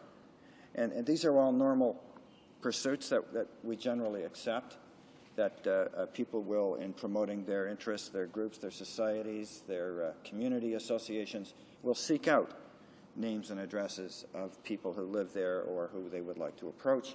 We have to make sure that we don't impose a chill on our communications and social intercourse in our communities and in our country in an overreaction to the potential criminality that is out there. As I say, this bill doesn't come very close to that, but it's an area I will be looking at as we scrutinize this at committee.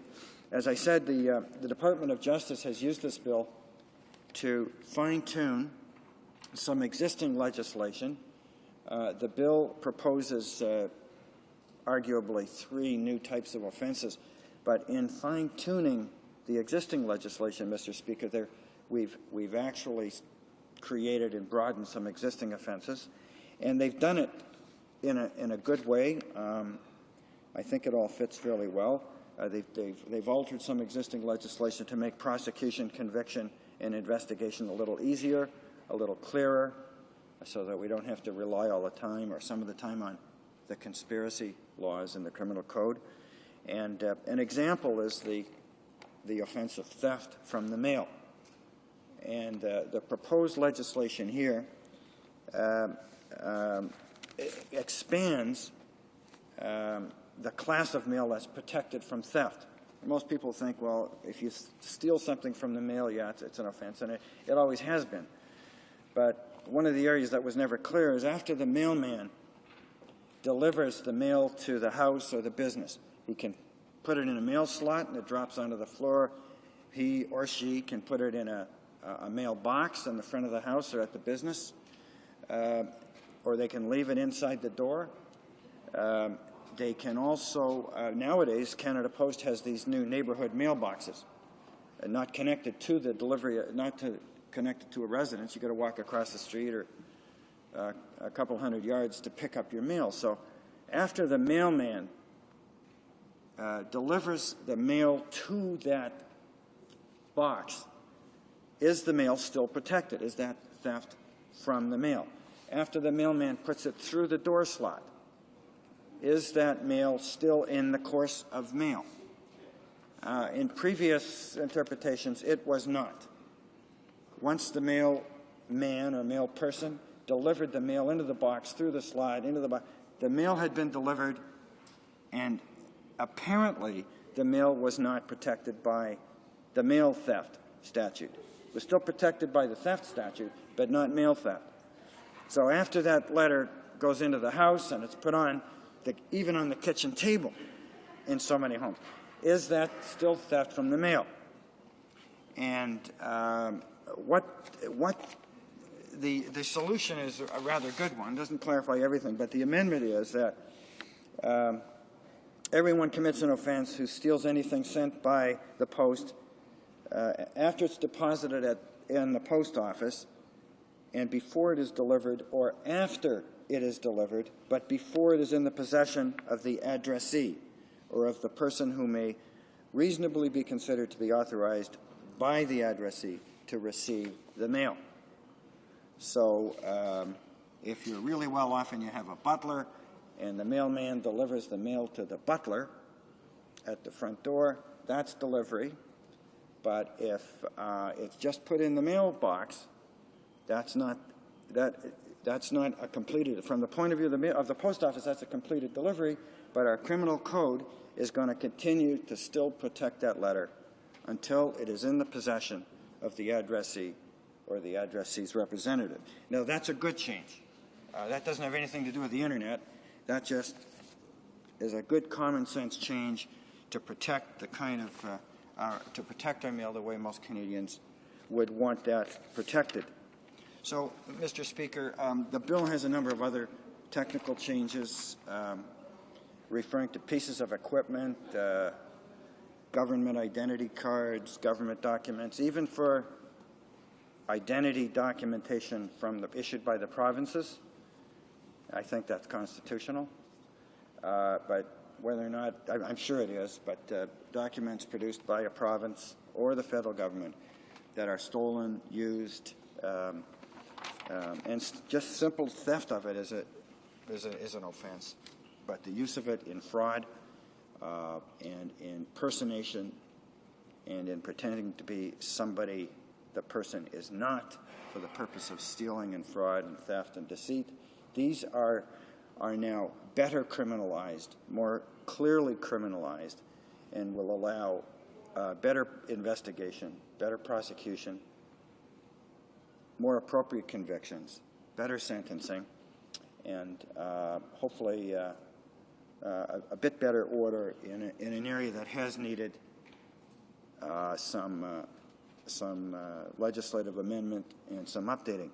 And having said all of that, I am virtually certain that we will be back in this House 5 or 6 years from now to update this type of legislation again, because as I said, the target is always moving as the technical universe and the information universe expands. We may well see other areas that need amendment and improvement. Thank you, Mr. Speaker.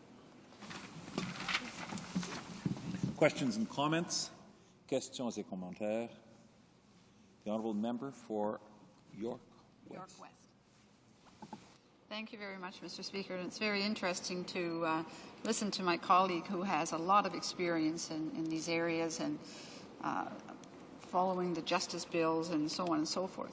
But given the increasing concern that many of us have with the identity theft and the fact that we're hearing of people's mortgages changing hands by people getting copies of some of your pertinent information, what else do you think needs to be done in this piece of legislation to make it closer to a bulletproof or to make it tougher and tighter? The honourable member for Scarborough Rouge River. That's a very good question. I don't think we're going to be issuing a written guarantee with this bill that it's going to cover absolutely everything. And as we deal with this bill, I'm sure there's a criminal mind out there, Mr. Speaker, trying to figure out a way to slide something through the existing net of legislation so that he or she won't get caught, won't get charged. But the member does raise a very good reference point. This bill will do a whole lot to better protect the class of Canadian that she's described here, but it doesn't address the financial implications directly. If a fraud is committed, the money is lost or the money is diverted. She mentioned mortgage fraud, and I know that criminals have found a way to do mortgage fraud. And this involves usually a fairly large amount of money. It's not a $100 item. A mortgage is usually $50, $100, $200, $300,000, even more. And they have found a way to manipulate the provincial land registration system in a way that allows a mortgage lender, to be defrauded, and using the personal identity. And I have a case in my constituency office involving just that. And this lady is working her way back after 2 court cases, and she's done a great job, and she hasn't had to. She had to hire a lawyer once, but it's just awful that the Canadians are put in this position.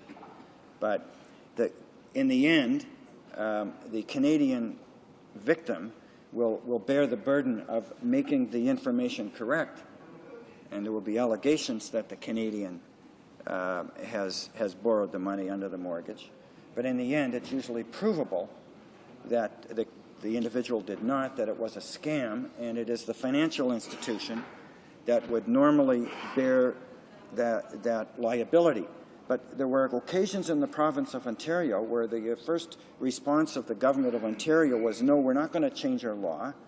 A buyer for value in due course, which is a legal principle, of a piece of real estate without notice of a fraud is able to buy the land and doesn't have to bear the responsibility.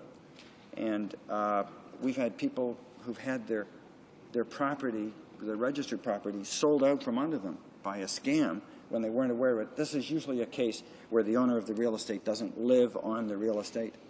It's tenanted in some way. And but eventually, I'm informed that the government of Ontario decided to change its law, change its policy, and now the innocent victims of these scams are now apparently to be relieved, and they can get their land back, or they don't lose it. But the law 2 or 3 years ago was such that Canadians, the individual Canadians who were scammed, had to bear the brunt of it.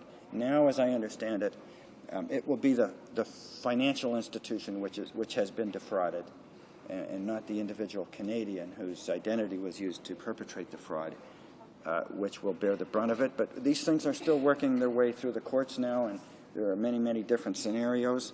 And I guess the short answer to my friend's question is this bill goes a long way to regularizing and patching up the law, but there's still some open areas involving not the criminal law, but civil law and the law governing financial transactions and mortgages that still may need some repair. Questions and comments? Questions et commentaires? The Honourable Member for Yukon. Merci, Monsieur le Président.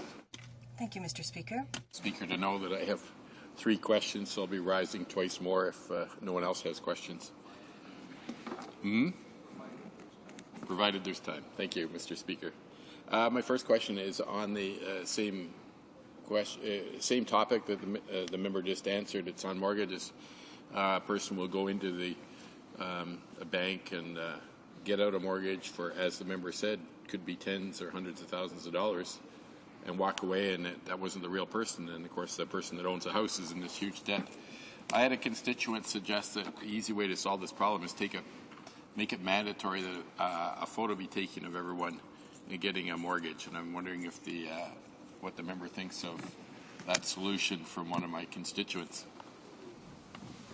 The Honourable Member for Scarborough Rouge River. Yeah, great suggestion. Well, that happens to be the laws that govern obtaining a mortgage and a loan are provincial in this country. The federal government doesn't have, it has a couple of laws that affect that area, but in general, the laws of mortgages and hypotheques in Quebec are governed by the laws of the province. And if the province is unlikely to pass a law, provinces are very unlikely to pass a law that says if there's a financial transaction, you've got to take a photo. But as I understand it, their laws are heavily weighted and biased, imposing the burdens on the financial institution to know their client, know who they're dealing with. And I know that financial institutions, because of these recent incidents, are taking steps to make sure that they visually know the borrower, visually check the land, visually check the tenant, have people do this to ensure that they know exactly what's going on and that it isn't a scam. Whether or not a photo should be a part of the file, I don't know. What if it's a corporate borrower? How are you going to take a picture of a corporation, Mr. Speaker? But the members got the right idea. I think the financial institutions are taking appropriate steps. Questions and comments? The honourable member for Yukon. Merci, Monsieur le Président. Mr. Speaker. As I quoted recently a member from the government side, a member from Saskatoon, Wetaskiwin, in a newspaper article, suggested they would take little or no amendments, very few amendments to this bill.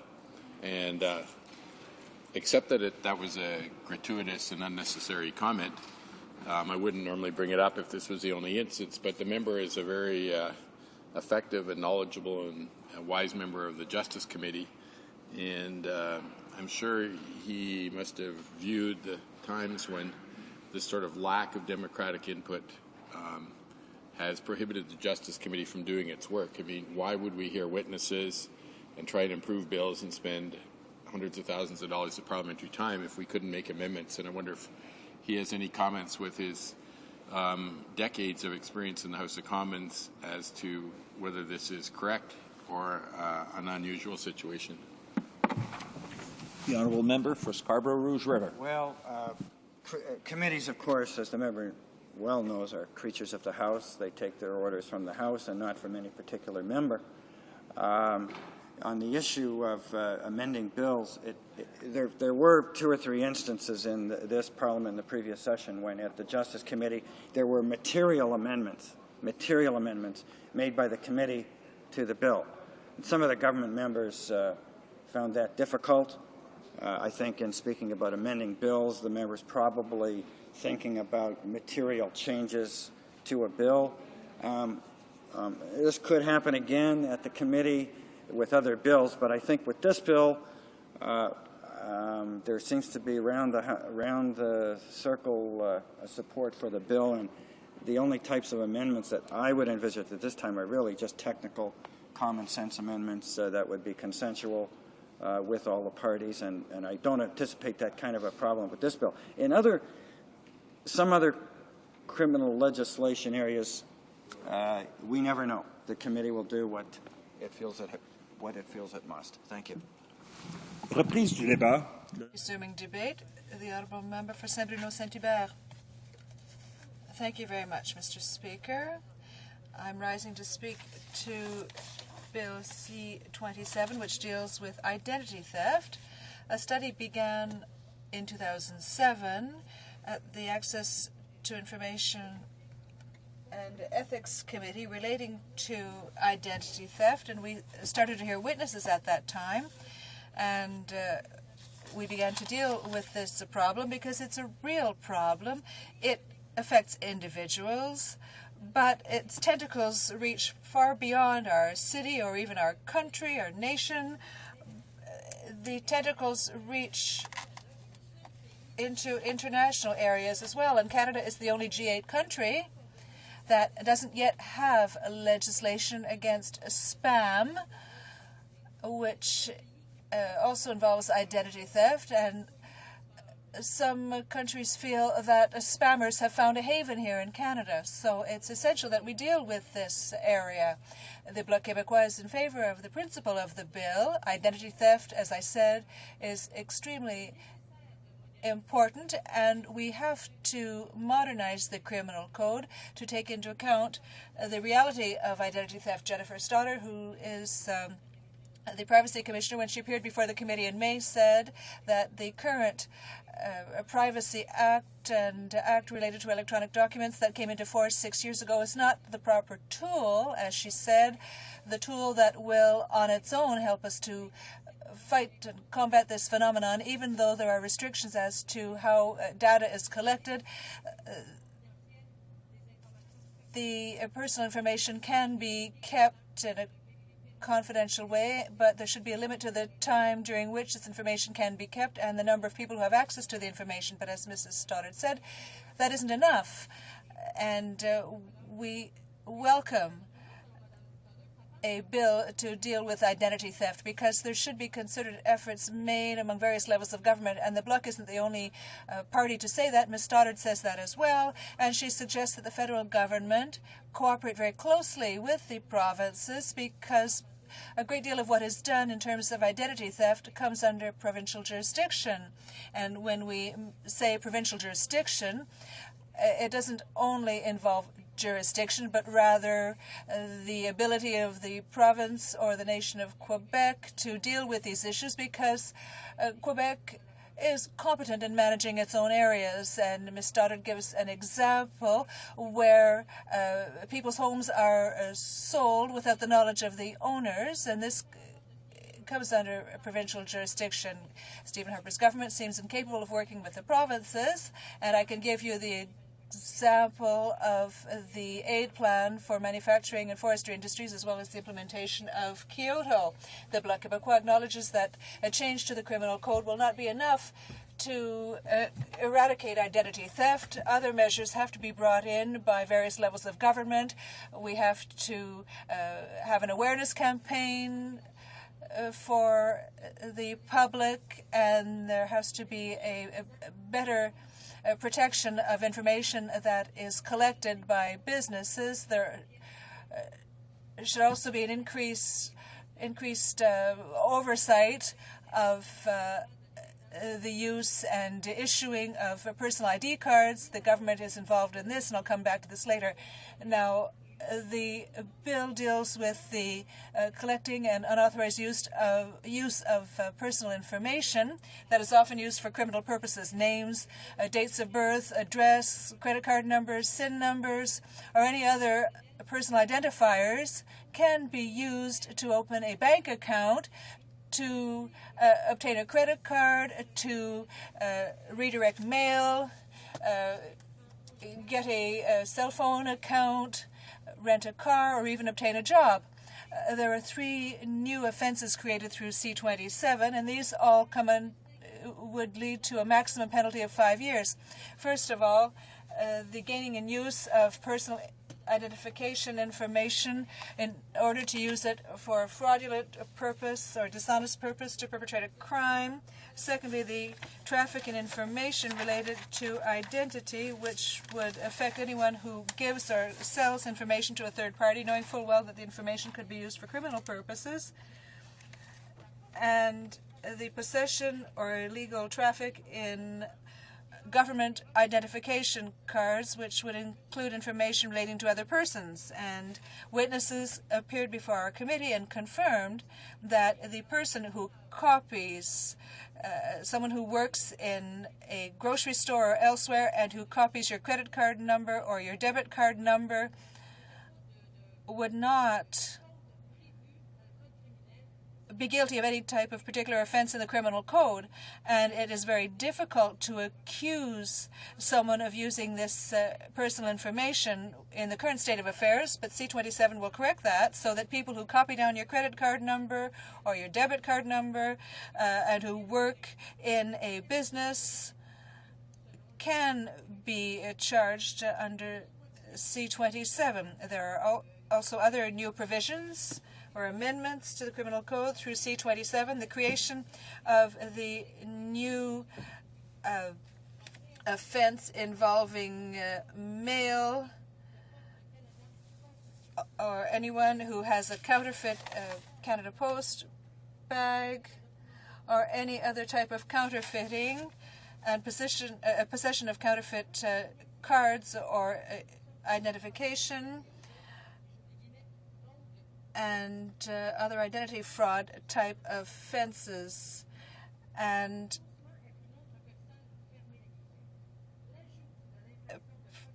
personification, where you pretend to be another person, or the use of credit cards, as well as a current offense of having in one's possession credit card counterfeiting materials. And this applies to people who work in a business, a store, and who could use someone's credit card number. Moreover, there are new powers which would allow a court to order the offender to compensate the victim of identity theft or identity fraud when the victim has incurred expenses to replace credit cards and other costs relating to correcting one's credit rating. And this is extremely important because there are many people who come to our writing offices and complain of being victims of identity theft, and they have had a great deal of difficulty in regaining their own identity, or they complain about the fact that it costs them a great deal of money to reestablish their credit and their identity.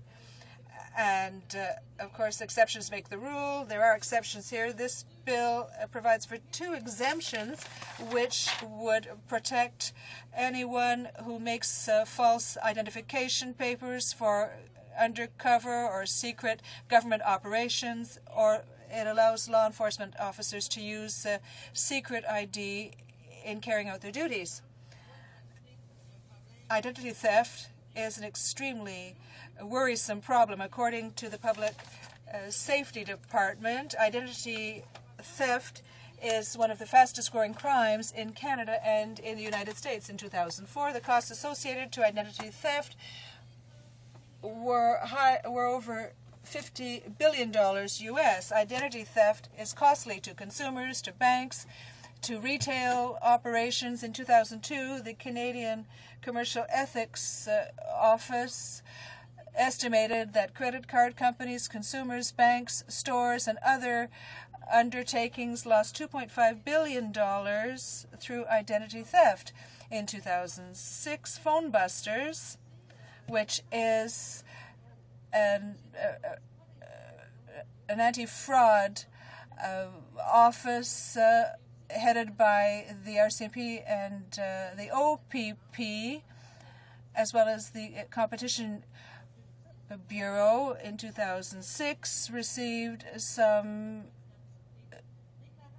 2,000 calls from victims of identity theft with a total loss of over $16 million. PhoneBuster acknowledges that these statistics do not reflect the whole situation, and they feel that the number of calls received only represent a very small percentage, perhaps 5% of the total number of victims.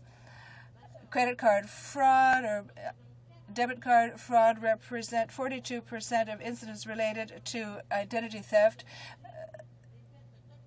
that were reported in 2003, and in 2003 this represented $200 million.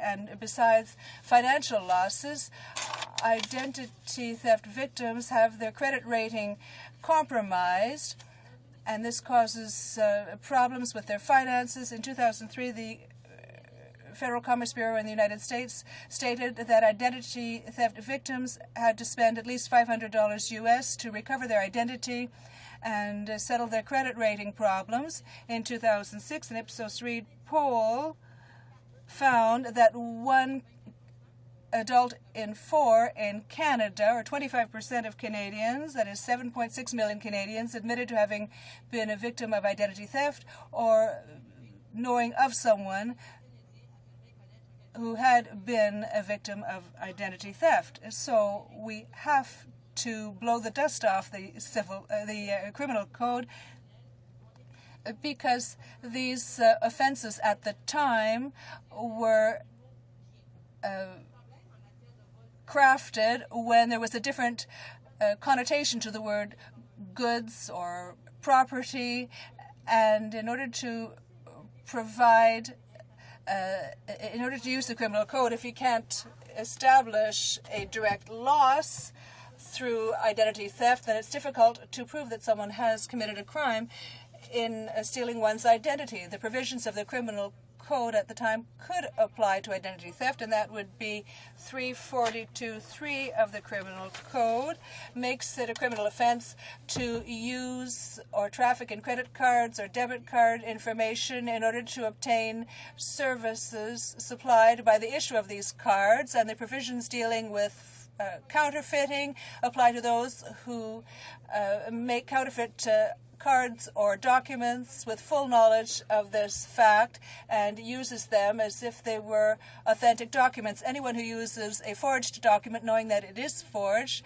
in order to defraud another person can be accused of fraud and of the use of forged documents. And those who adopt a false identity in order to have a financial gain can be accused of theft of identity, and under the criminal code, the simple possession and collection of personal information is not a crime.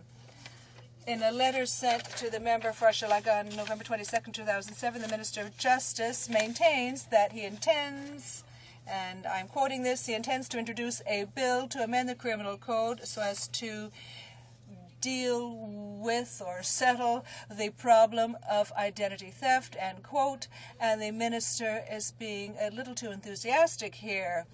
This bill is a step in the right direction. However, the criminal code is a very cumbersome instrument to fight identity theft. The rules of evidence are very strict, and other measures should be implemented to effectively fight identity theft.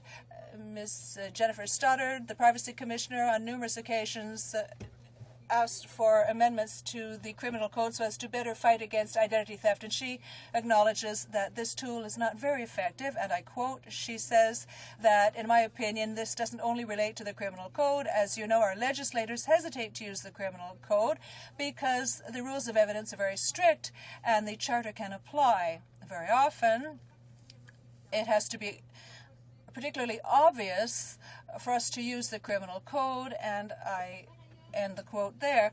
Now, with C-27, the federal government must work in very close cooperation with Quebec and the provinces. And once again, the Privacy Commissioner maintains that the true solution to identity theft should be dealt with at the civil law level or civil court level, because these procedures are easier for Canadians to understand. A small claims court could be an easy type of access to deal with identity theft, which is growing, which would mean that the federal government would have to work very closely with the provinces, because a great deal of what happens with identity theft comes under provincial jurisdiction. And the Bloc Québécois acknowledges that any change to the criminal code will not be enough to eradicate identity theft. Other measures will have to be implemented by provincial governments. We have to reduce victimization, so there should be better regulations for the storing of information by businesses, and there should also be measures to increase the secure issuing of ID cards.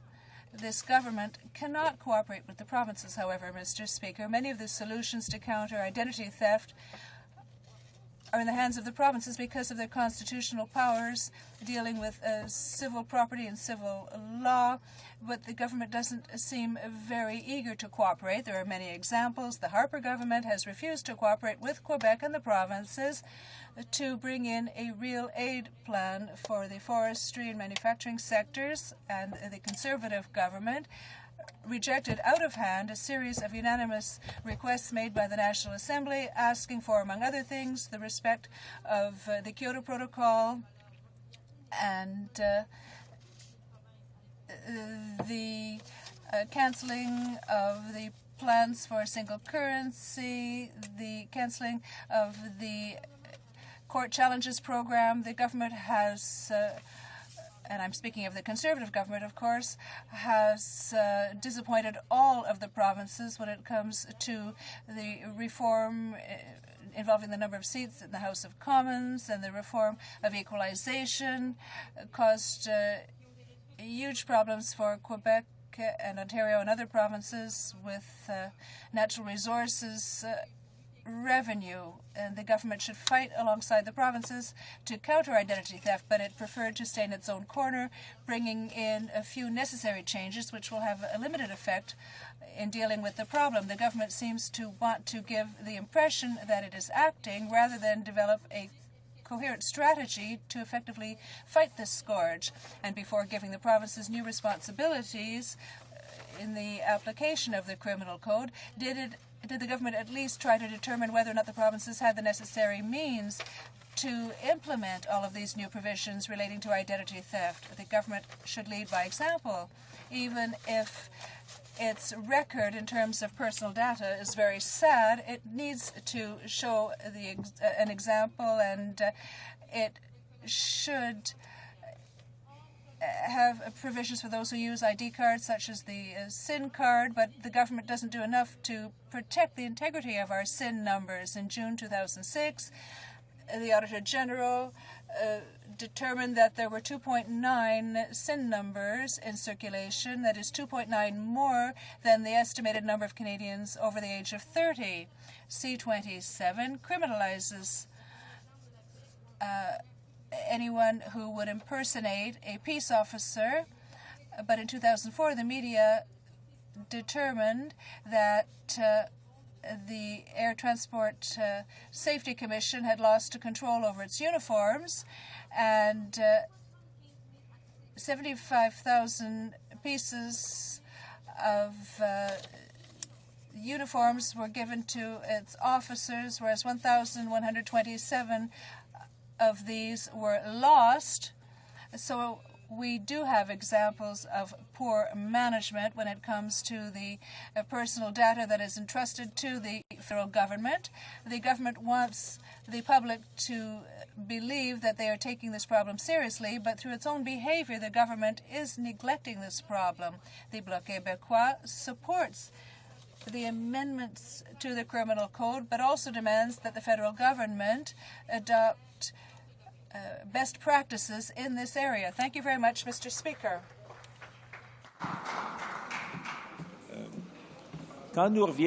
When we resume the study of C-27, there will be a 10-minute question and comment period. Perth Wellington. Mr. Speaker, I rise today to congratulate the St. Mary's Minor Hockey Association on their 50th anniversary. Recently, the community got together to celebrate this very important milestone. St. Mary's Minor Hockey has always had strong support from the community, the municipality, sponsors, and the town employees who maintain the facilities. Minor hockey in St. Mary's is so important to the parents, coaches, and especially the kids. The players come away with the lessons of hard work and sportsmanship, as well as memories and friendships that last a lifetime.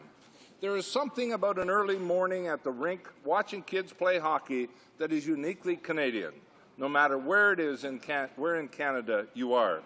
Finally, I would like to recognize all those volunteers in St. Mary's and across my riding of Perth Wellington for their tireless efforts in support of all minor sports. You make me proud. The honourable member for Huron-Bruce. Mr. Speaker, the Great Lakes provide residents and industry with a source of fresh water, support a massive commercial fishery, a tourist trade, and industry of nearly every form. Despite their importance, we have neglected and treated the Great Lakes as a dumping ground, and as a result, the health of the lakes is in serious question. Water levels are down, and bacteria levels are up. Beaches are closed during the summer, and invasive species are ravaging the ecosystem. Science tells us that the Great Lakes are facing challenges that, if ignored, will catastrophically impact upon those living in the region. I am calling upon the government to take action, real action, to halt and reverse this environmental legacy. We need a national policy which seeks to engage governments, cottagers, farmers, businesses, and private citizens. We must work to ferret out real solutions to the real problems facing the lakes and the surrounding basin. Groups like the Point Clark Beach Association and the Federations of Agriculture each stand ready to assist. They and many others are waiting for this government to act. The honourable member, l'honorable député. The honourable member for Abitibi, Bay James, Nunavik, EU. Mr. Speaker, Joël Junot, a former player for the Montreal Canadiens, always preached by example. He actively participated in creating a program which was intended to motivate young Inuit in their schoolwork by introducing them to hockey in a sports studies program. He used his fame and his position as a role model to represent young people in the love of hockey.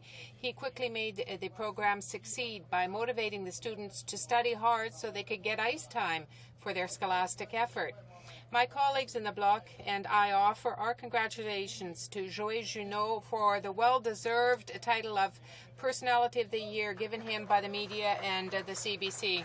Westminster Coquitlam. Mr. Speaker, several years ago, families in Coquitlam and Port Moody were promised a solution to their transit woes. In 2004, the Evergreen Line was approved to connect our communities with SkyTrain, with buses, and with each other. Today, the project is on hold until a $400 million shortfall is filled. In the meantime, ordinary families are without an affordable, sustainable transit system. We know that investment in public transit helps families get their kids to school and regular folks get to work. It's good for business and it's good for the environment.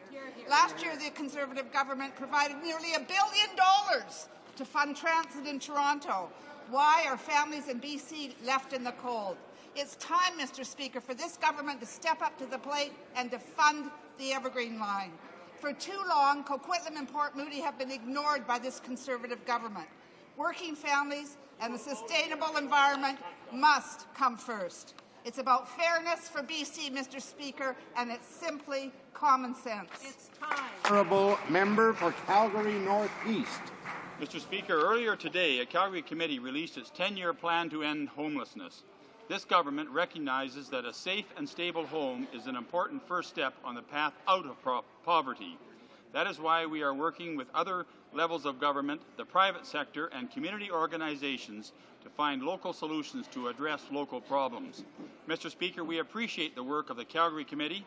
Our government wants to continue the fight against homelessness. This government is committed to helping individuals break free from the cycle of homelessness and poverty and move towards self-sufficiency. The new homelessness partnering strategy is our plan, and it is delivering results. I would like to recognize today the tremendous innovative work the Calgary Committee to End Homelessness has undertaken. This government looks forward to continuing to work with community leaders to ensure that all Canadians receive the care and support they need. Honourable member for Brampton Springdale. Mr. Speaker, I'm pleased today to rise in recognition of the 10-year anniversary of Family Literacy Day, which was recently celebrated in communities like my own riding of Brampton Springdale. Low literacy rates are a fact in Canada. 4 out of every 10 adults in Canada struggles with low literacy. This represents, Mr. Speaker, almost 9 million people. Created by ABC Canada, Family Literacy Day encourages family reading and lifelong learning. The founders of Family Literacy Day, as well as literacy organizations, schools, and libraries, deserve recognition for their tireless efforts year-round to assist Canadians with the skills, with the tools and resources that they need to learn and to succeed. The government must stop cutting and start investing in literacy. We as parliamentarians in this House must do everything we can to support literacy and literacy programs in Canada. Thank you. The Honourable Member for Blackstrap. I would like to congratulate this year's class of Canadian Academy Award nominees.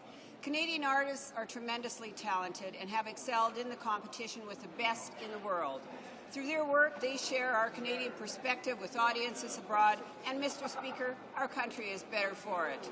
I am pleased to congratulate Ellen Page, Jason Reitman, Sarah Pauli, Josh Raskin, Chris Lavis, Maciek Shabovsky, Craig Berkey, Paul Massey, and Jim Erickson on their nominations. Congratulations, and join me in wishing them the best of luck on Oscar night.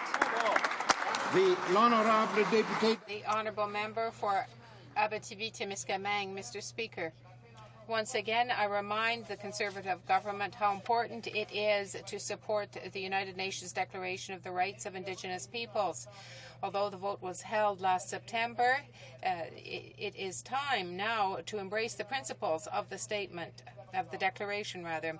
This is why the representatives of the First Nations of Quebec and Labrador, the Assembly of First Nations of Canada, the Inuit Tapirit Kanatimi, Amnesty International, Law and Democracy, Kairos, and many other organizations that defend and promote human rights have this morning on Parliament Hill offered an information breakfast.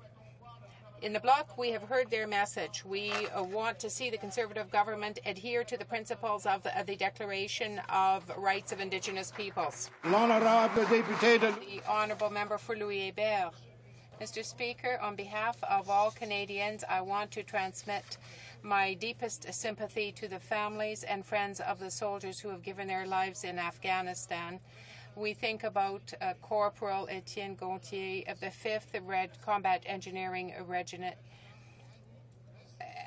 and also Warrant Officer Annie Massot, who passed away on January the 6th, 2008. Trooper Richard Renault of the 12th Armored Division, January 15th, 2008, and Gunner Jonathan Dion of the 5th Canadian Light Artillery, December 30th, 2007. We pay homage to these brave Canadians. It is thanks to their courage and that of their comrades that Canada today is fulfilling with honor the UN mission in Afghanistan that will make the life of the Afghan people safer and better. Our thoughts and prayers are with their grieving families. Churchill. Mr. Speaker, this morning MPs gathered at a meeting on Parliament Hill in support of the UN Declaration on the Rights of Indigenous Peoples. The meeting was hosted by a group of organizations including the Assembly of First Nations, Amnesty International Canada, the Inuit Tapirit Kanatami, the Inuit Circumpolar Council, the Canadian Friends Service Committee, Kairos, and the Native Women's Association of Canada. Their voices were strong and unanimous in calling on the Government of Canada to fully implement standards of the Declaration adopted by the UN General Assembly on September 13th of last year. As members of this House will remember, the Declaration was passed by an overwhelming majority vote of 144 to 4, with Canada's Conservative government shamefully voting against rights for Indigenous people. Mr. Speaker, this government must realize Canadians took pride in our reputation, in the role we used to have as human rights champions in the global community. They should take back this role and implement the UN Declaration on the Rights of Indigenous Peoples today. L'honorable député de Lotbinière. The honourable member for Lotbinière, Chute-la-Chaudière. Mr. Speaker, in recent weeks, some of my constituents have expressed their exasperation at seeing the leader of the Bloc bursting with pride for no good reason. Quebecers are fed up with seeing these career politicians treat them like victims. The leader of the Bloc should recognize that his experience in Ottawa is a total failure. Even his head office is trying to take back power by refusing to hold a referendum on separation. They should take off their dark glasses and recognize that Quebec is stronger and Canada is better with a Conservative government in Ottawa. Even the Bloc wants to take us back in time. Last week, the Bloc rolled the dice using monopoly money by trying to bring forward a budget that would plunge this country into deficit. We want our young children and we want our grandchildren to have a future. We know that Quebecers understand that thanks to the Conservatives, things are looking up in Quebec. Order. The honourable member for Trinity Spadina. Anya Kalawala fell in love with a young man from New Delhi, got married and paid $75 to sponsor her husband. 2.5 years later, her husband finally made it here, and she's not alone. With a backlog of 850,000 applicants, thousands of ordinary Canadian families wait for years to see the parents and other loved ones, and what a shame that is. Worse still, there are reports that the department is overcharging millions of applicants and have gouged them over $700 million since 1998.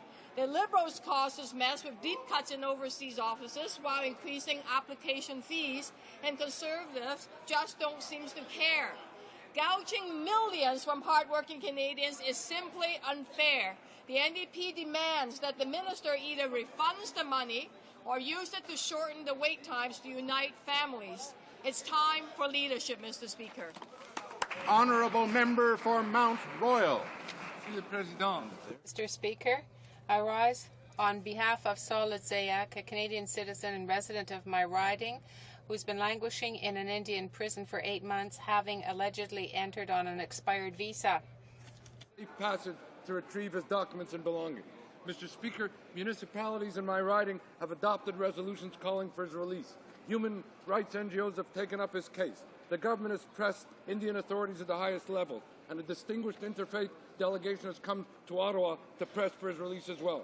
Mr. Speaker, I say to the Indian government, as a fellow democracy and Commonwealth country, in the interest of our bilateral relations, and having regard to the humanitarian dimension of this case and the anguish of Mr. Isayak's family and friends, send him back to Canada. It is the right and necessary thing to do, Mr. Speaker. The Honourable Member for Laval.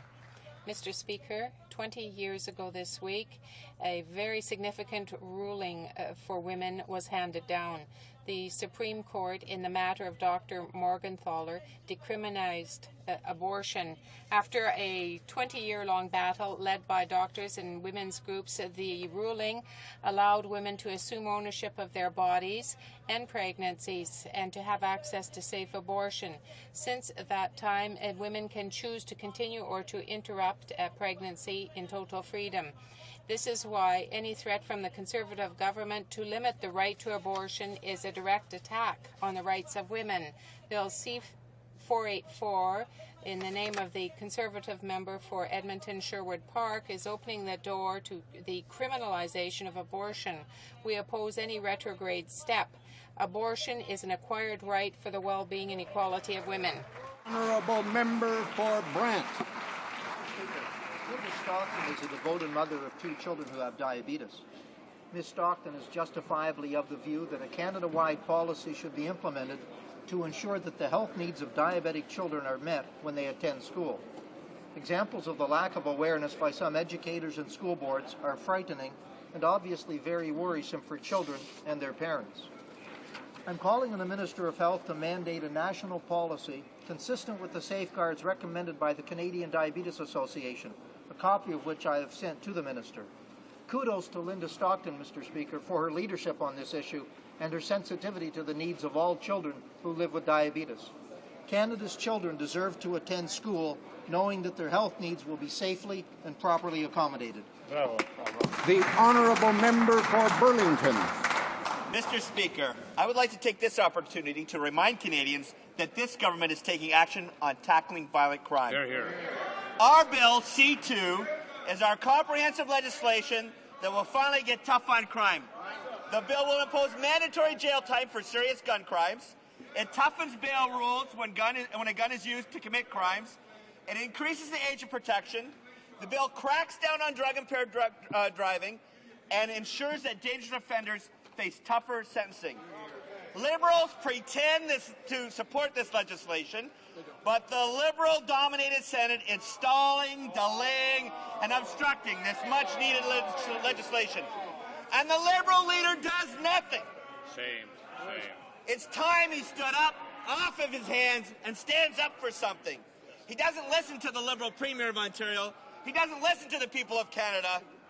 His concerns about crime are all mirrors, are all smoke and mirrors. It's simply...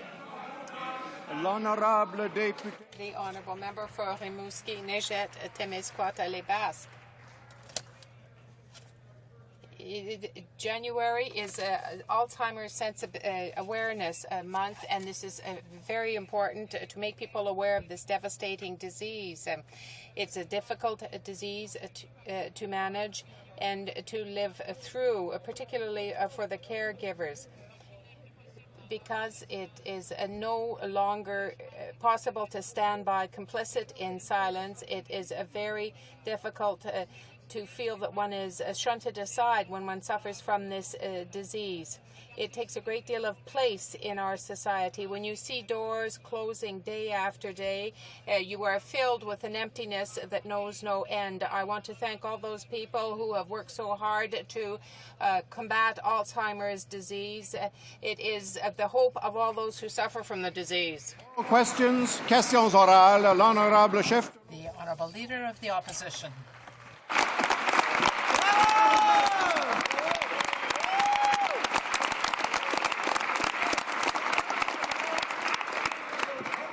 Mr. Speaker, the Prime Minister allowed his government to mislead Canadians on an issue as serious as torture.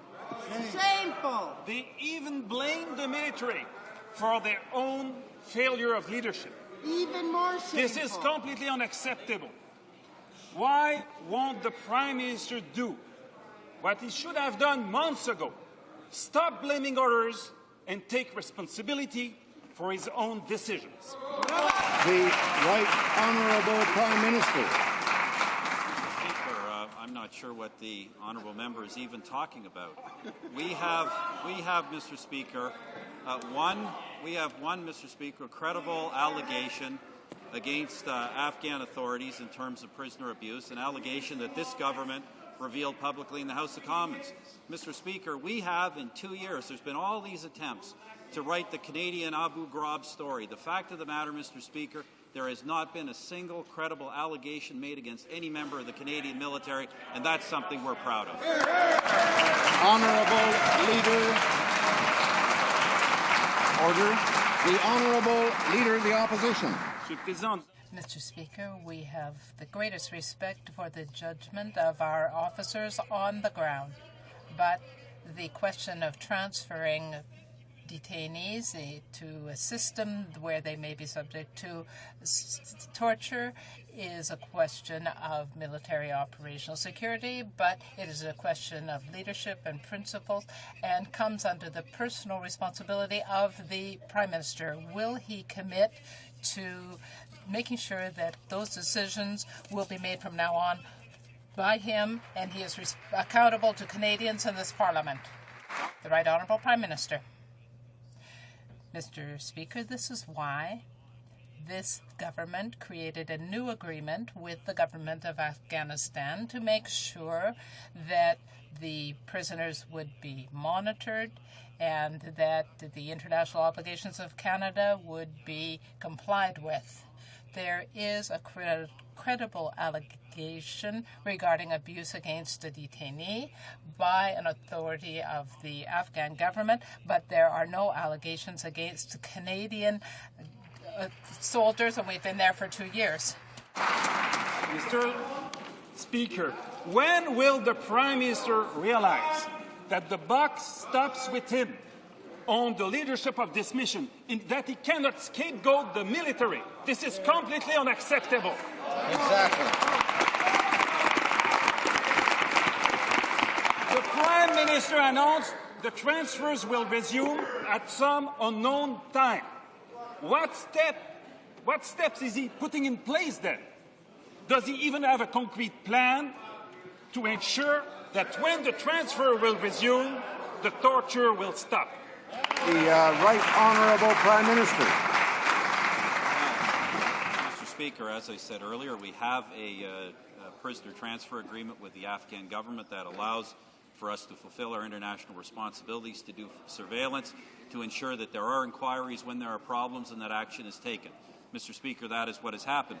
This government hasn't attempted to scapegoat the military for anything. There is nothing to scapegoat the military for.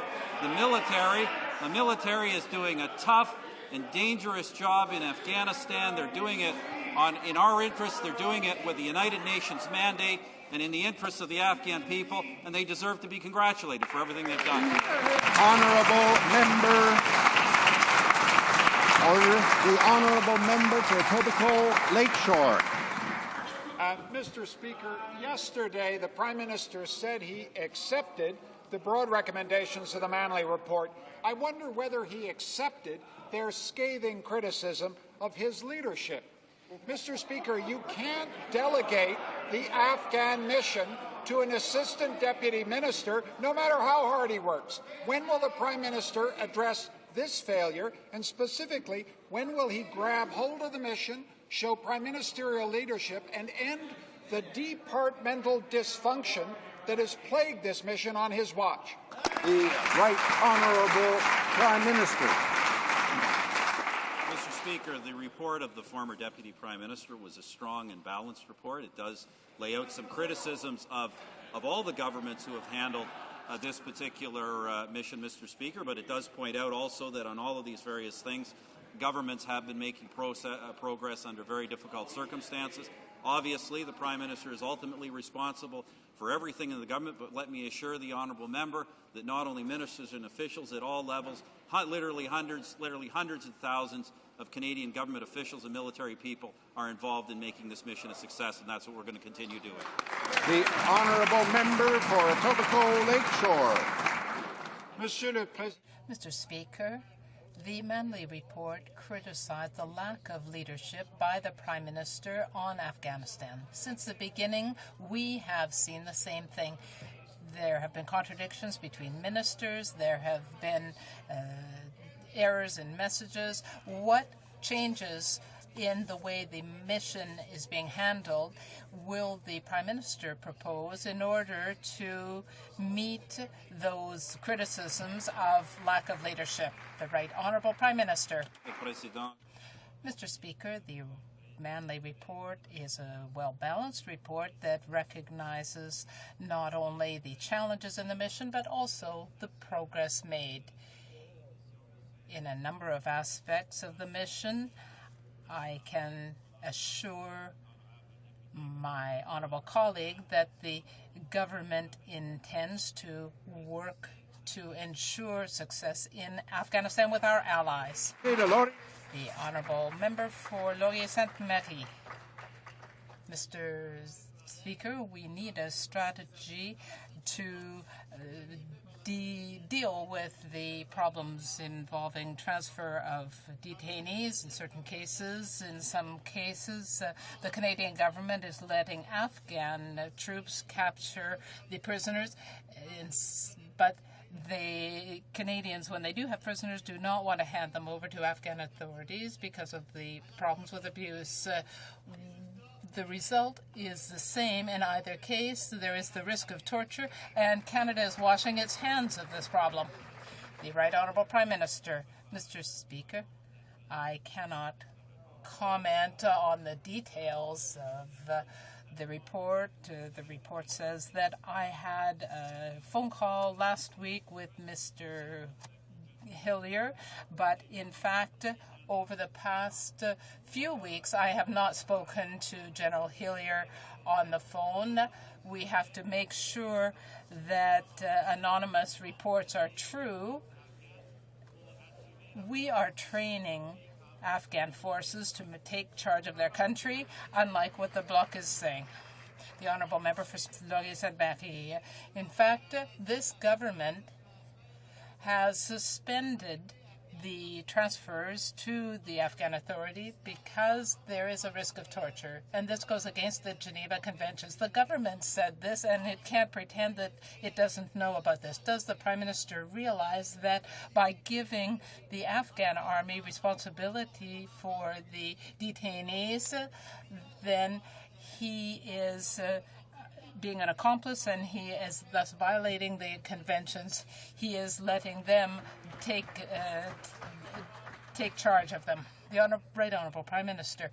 It is clear, Mr. Speaker, that when the Afghan forces are assuming increasing responsibility in their country, they also are taking responsibility for various aspects of the mission. So the truth is quite contrary to what the Honourable Leader of the Bloc has been saying. We are respecting our international obligations, and we have signed this agreement with the Afghan government. We need to congratulate the members of our armed forces for their performance in meeting those obligations.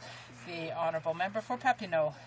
Mr. Speaker, it is strange to see the reaction of the Conservative government regarding the detainee transfers. First they knew nothing, then they knew it, and they hid it. This government supposedly is saying that the military was acting on its own, but in fact there have been no transfers since November 5th. There have been so many comments, but in fact, will they come clean and tell us the truth about what is going on? The Honourable Minister of National Defence. Mr. Speaker, this is not true. We have never hidden information about Afghanistan and our mission. The Minister of Foreign Affairs has provided information to the House of Commons. There were allegations against an authority in an Afghan prison, and we have been following up on that. It is true that the process and the agreement is working. It is working for us. It is protecting the armed forces and the detainees. The Honourable Member for Papineau. Can the Minister of Foreign Affairs tell the House that since the detainee transfers were suspended, that the armed forces never handed over, never allowed the Afghan forces to take prisoners, and thus we are respecting our Geneva Convention obligations? The Honourable Minister of Foreign Affairs. I informed this House, Mr. Speaker, of a probable case of abuse. When it happened, we acted, the officials in my department acted, and the Afghan government authorities acted. There is a detailed investigation underway. The armed forces are looking into the situation on the ground. The Honourable Member for Toronto Danforth. That the British have 127 detainees, that the Dutch have 59 people that they've captured. We know how many the Americans have. How do we know these things? Because their governments make it public. What does our government do? It hides the information. The Prime Minister says that it would imperil national security. So is he saying that the British, the Dutch, and the Americans are imperiling their national security by releasing information about their detainees to their public? Is that what he's saying? The Right Honourable Prime Minister. Mr. Speaker, I guess what it means is that Canada makes its own policies. Mr. Speaker,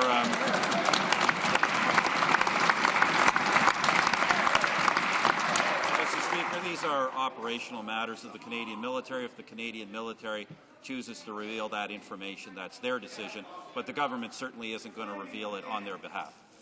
Honourable Member for Toronto Danforth. It is an outrage that this government won't come clean and tell the truth about what's going on in Afghanistan when the governments of other countries will do so for their citizens. You know, for example, we learned that the detainees are being kept on the Kandahar airfield, not from our government, but from anonymous news sources through newspapers. It's simply not acceptable. Now, the Prime Minister said that he supported the Manley Report. Is that so? Here's what it says. It wants a communication strategy of open engagement with Canadians. When can Canadians expect this Prime Minister to start to be truthful? The Right Honourable Prime Minister. Well, Mr. Speaker, the Leader of the NDP could do better than just rely simply on anonymous sources to ask his question. For instance, these anonymous sources say that I had a telephone conversation on this subject with General Hillier last week. In fact, Mr. Speaker, I haven't had any telephone conversation in the last several weeks with General Hillier. I did talk to General Hillier. I did talk to General Hillier last week, Mr. Speaker, not about prisoners, about the Manley Report, and also to wish him well on the well-deserved vacation with his wife in the Caribbean. Mr. Speaker, he deserves it. I also want to take a moment to congratulate you on the... The Honourable Member for Bourassa.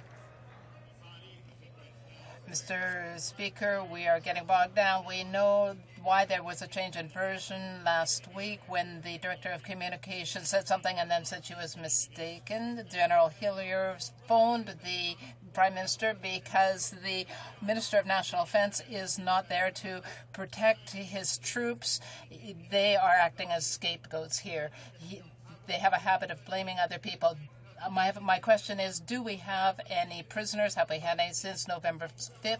And does the government prefer letting the Afghan National Army take the prisoners and thus get around our obligations? The Honourable Minister of National Defence. Mr. Speaker, there is no change in position by the federal government or myself. The member opposite. He now appears to be quite interested in protecting the reputation and well-being of General Hillier, but it was just a short time ago that he said, I never thought I would see the day when the general in the Canadian Army would be a prop for the government of Canada. That's what he said. The Honourable Member for Bourassa. Better. Mr. Speaker, our military men and women put their lives on the line every day for our country, but Canadians can't get the truth from this government. That's the issue. Yesterday, the Prime Minister said the transfer would resume, but gave no details. So maybe he can tell Canadians this. Is it now the practice of Canada to sidestep the transfer agreement by allowing the Afghan National Army to take prisoners directly and avoid transfers? The Honourable Minister of National Defence. Well, Mr. Speaker, quite simply, no. That is not the practice of the Canadian Army. And again, these decisions are made at an operational level within the chain of command in Afghanistan. We, of course, set the policy. The government relies heavily and supports the decisions made by generals and those in command in Afghanistan, Mr. Speaker. But what we won't do is take lessons on patriotism or military operations from a man who made up his mind about the mission, went to Afghanistan, and hung out at Tim Hortons. The Honourable Member for Kitchener Centre.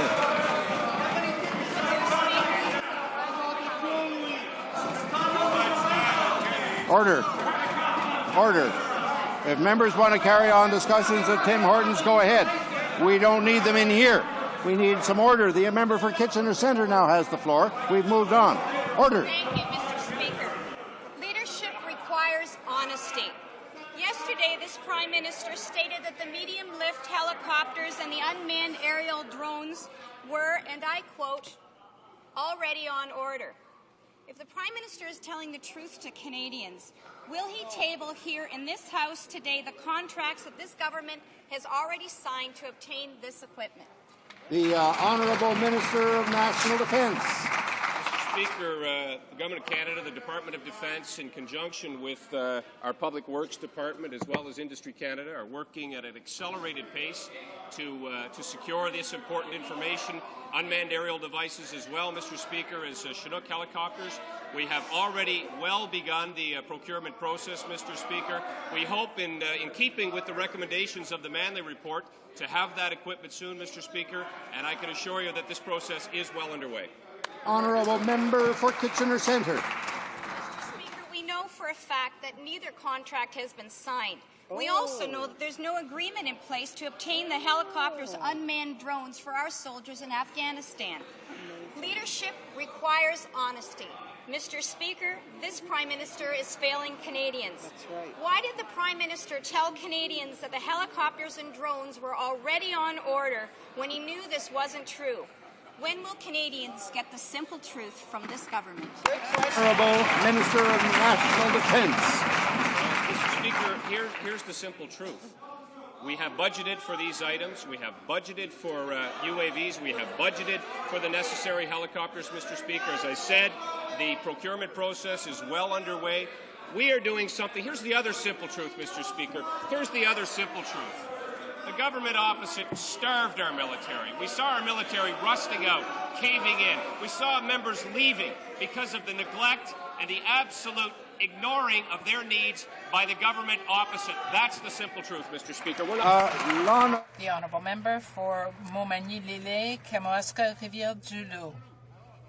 Order, please. Mr. Speaker, Yesterday, the Premier of Quebec called for increased help for the manufacturing and forestry sectors. He said that immediately aid should be voted by the federal government, by the House.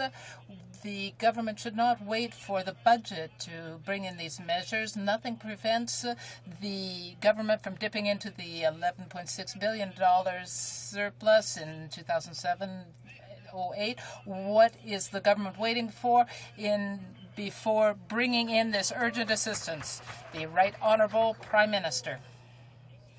Mr. Speaker, the member asked a question about the Community Development Trust. Mr. Speaker, the government has no reason to put off establishing this assistance. We are signing agreements with the provinces, and once this happens, and with the support of the parties in this House, we will be able to make progress. The Honourable Member for Montmagny-Lille-Kamaska. We find it unacceptable that this is being put off until the budget. This could be done right now. Can he show more sympathy for hard-hit areas in the crisis in the manufacture and the manufacturing and forestry sectors? Give the people the assistance they need right now. Mr. Speaker, very simply, the Bloc has called for assistance in this sector, and the government has carried out its obligations that it made in the throne speech. Mr. Speaker, the decision that has to be made by the Bloc now is to support or reject this assistance, and we hope that it will support it. The Honourable Member of Chambly-Bourgeois. Mr. Speaker, Statistics Canada has told us today that manufacturers themselves are going to have to cut their costs and lay off workers. The crisis is getting worse, and thousands of workers will lose their jobs. The government has a number of options, such as modernizing the EI program, providing a special $1.5 billion fund for this crisis. Will the government follow up on these suggestions, especially by improving employment insurance? The Honourable Minister for National Resources. In this House is concerned for the well-being of workers who are facing layoffs around this country, but the good news is, Mr. Speaker, overwhelmingly, the economy is extraordinarily strong. Jobs are being created. That said, Mr. Speaker, we did commit in the budget to improving the governance and management of the EI account, but I point out that last year we spent $4.4 billion through employment insurance in Quebec. We've supplemented that with all kinds of new training arrangements, $3 billion in new training arrangements across the country, and $800 million a year more in support for post-secondary education so people can get skills, Mr. Speaker. The Honourable Member for Chambly-Bourgeois. Well, in fact, Mr. Speaker, the problem of training will never be resolved in the case of older workers who do not have enough education. The existing programs are no help at all. For months, we have been waiting for this program to be brought in. At least twice it was supposed to be. Will the minister finally carry out his responsibilities and set up a proper income support program for older workers known as PAWA? The Honourable Minister of Natural Resources. At how little faith the member has in the people of Quebec.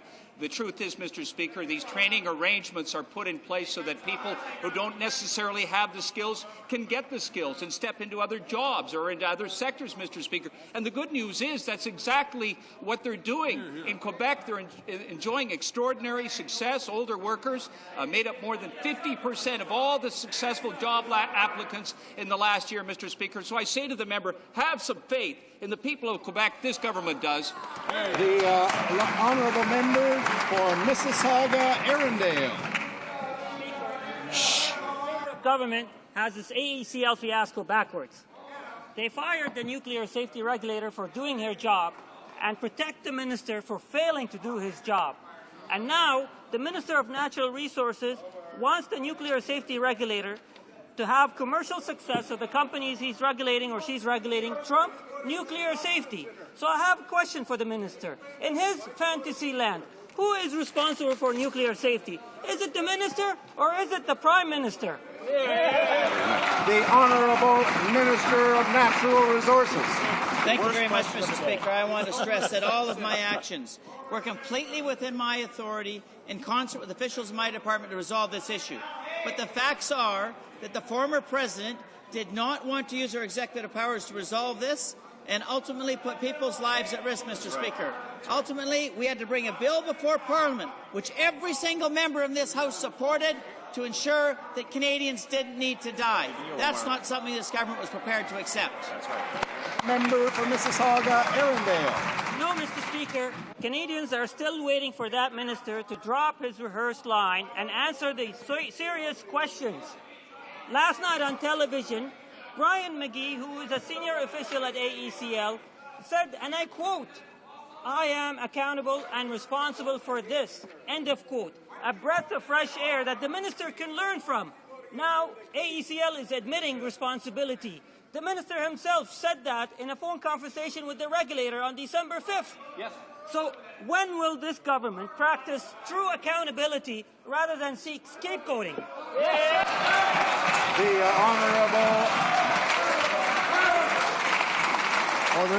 The Honourable Minister of Natural Resources. Order. Mr. Speaker, again, the facts are very, very clear in this situation. We were faced and we had to act. Mr. Speaker, the former president had a number of options available to her to resolve this issue. She chose not to act. Those facts were clear. This matter was brought before Parliament, and ultimately it took this Parliament, every party, every single member, to support Bill C-38 so that this reactor could be resumed operations, so that Canadians' lives did not need to be put at risk unnecessarily. Mr. Speaker, this government acted and did what it had to do. Hear, hear. The Honourable Member for Beausejour. Mr. Speaker, there's a chilling pattern developing in this Conservative government. The nuclear safety president, fired. The president of the Canadian Wheat Board, fired. The ambassador for the environment, fired. The Law Commission president, fired. The Ethics Commissioner, fired. Mr. Speaker, what do all these people have in common? They were fired by Conservatives for applying the law. Right on. My question for the Prime Minister is very simple, Mr. Speaker. Who's next?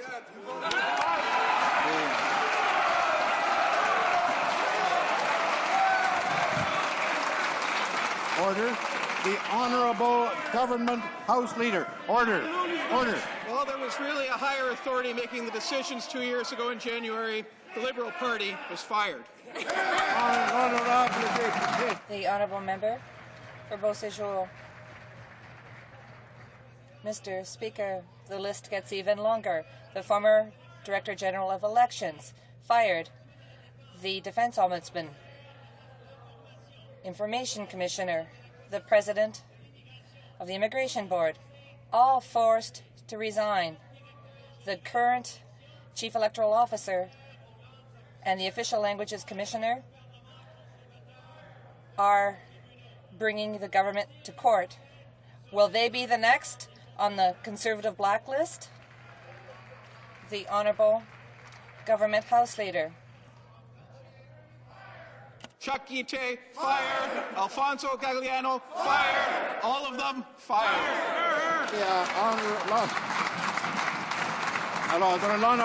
Order. The Honourable Member for Lévis-Bellechasse. Thank you, Mr. Speaker. The Liberals like to talk, but they don't do very much to deal with crime in our country. Moreover, the Bloc walks about empty-handed, of course, unable to achieve anything from the benches of the eternal opposition. However, the Conservative government is acting in the interest of Quebecers and all Canadians and demonstrates leadership by taking action to prevent crime Can the Minister of Public Security, my colleague, explain what action the government is taking in order to prevent crime in our communities? The Honourable Minister of Public Security. Mr. Speaker, our government is taking action to ensure safety in our communities. We announced projects today. They are targeted to people at risk, particularly youth. Young people, Mr. Speaker, will be given support so that, particularly youth at risk, they will be given support so that they can make proper choices, and these programs will help them from falling into crime. For Vancouver Island North. Mr. Speaker, a world-renowned academic who studies supply management of nuclear products has told the NDP that several reactors were able to and willing to supply Canadian doctors with the isotopes they needed. Dr. Ellen Cooperman at the University of Texas says that a reactor in Belgium was only operating at 40% capacity, and South Africa also had additional capacity to produce the isotopes the minister claimed were nowhere to be found. When was the minister aware additional capacity to create medical isotopes was available to Canada, and why did he not tell this House during Committee of the Whole? The Honourable Minister of Health. In fairness, Mr. Speaker, as I answered to her question at committee just a few minutes ago, in fact, Mr. Speaker, we were in contact with all the additional suppliers of radioisotopes. The problem was the European suppliers could only add 10 to 15% more to supply, and then only at the end of December. We had to act early December. We had to pass this legislation in mid-December to protect the lives and safety of Canadians, and we did the right thing. The Honourable Member for Vancouver Island North. Well, Mr. Speaker, it's unfortunate that they didn't act sooner. Dr. Cooperman is the Senior Policy Analyst for the Nuclear Control Institute in Washington. He and other sources say the facts are clear. At least 2 reactors, one in South Africa and one in Belgium, could have prevented a critical shortage of medical isotopes. In fact, both reactors stepped up production due to the Chalk River shutdown. Mr. Speaker, when was the government aware of the available isotopes, and why didn't they purchase the supply? Why wasn't the fact that Belgium and South Africa were ready to help presented at the House of Commons? The Honourable Minister of Health. Well, Mr. Speaker, as I said during committee, we did in fact contact the Belgians, and it was in fact clear.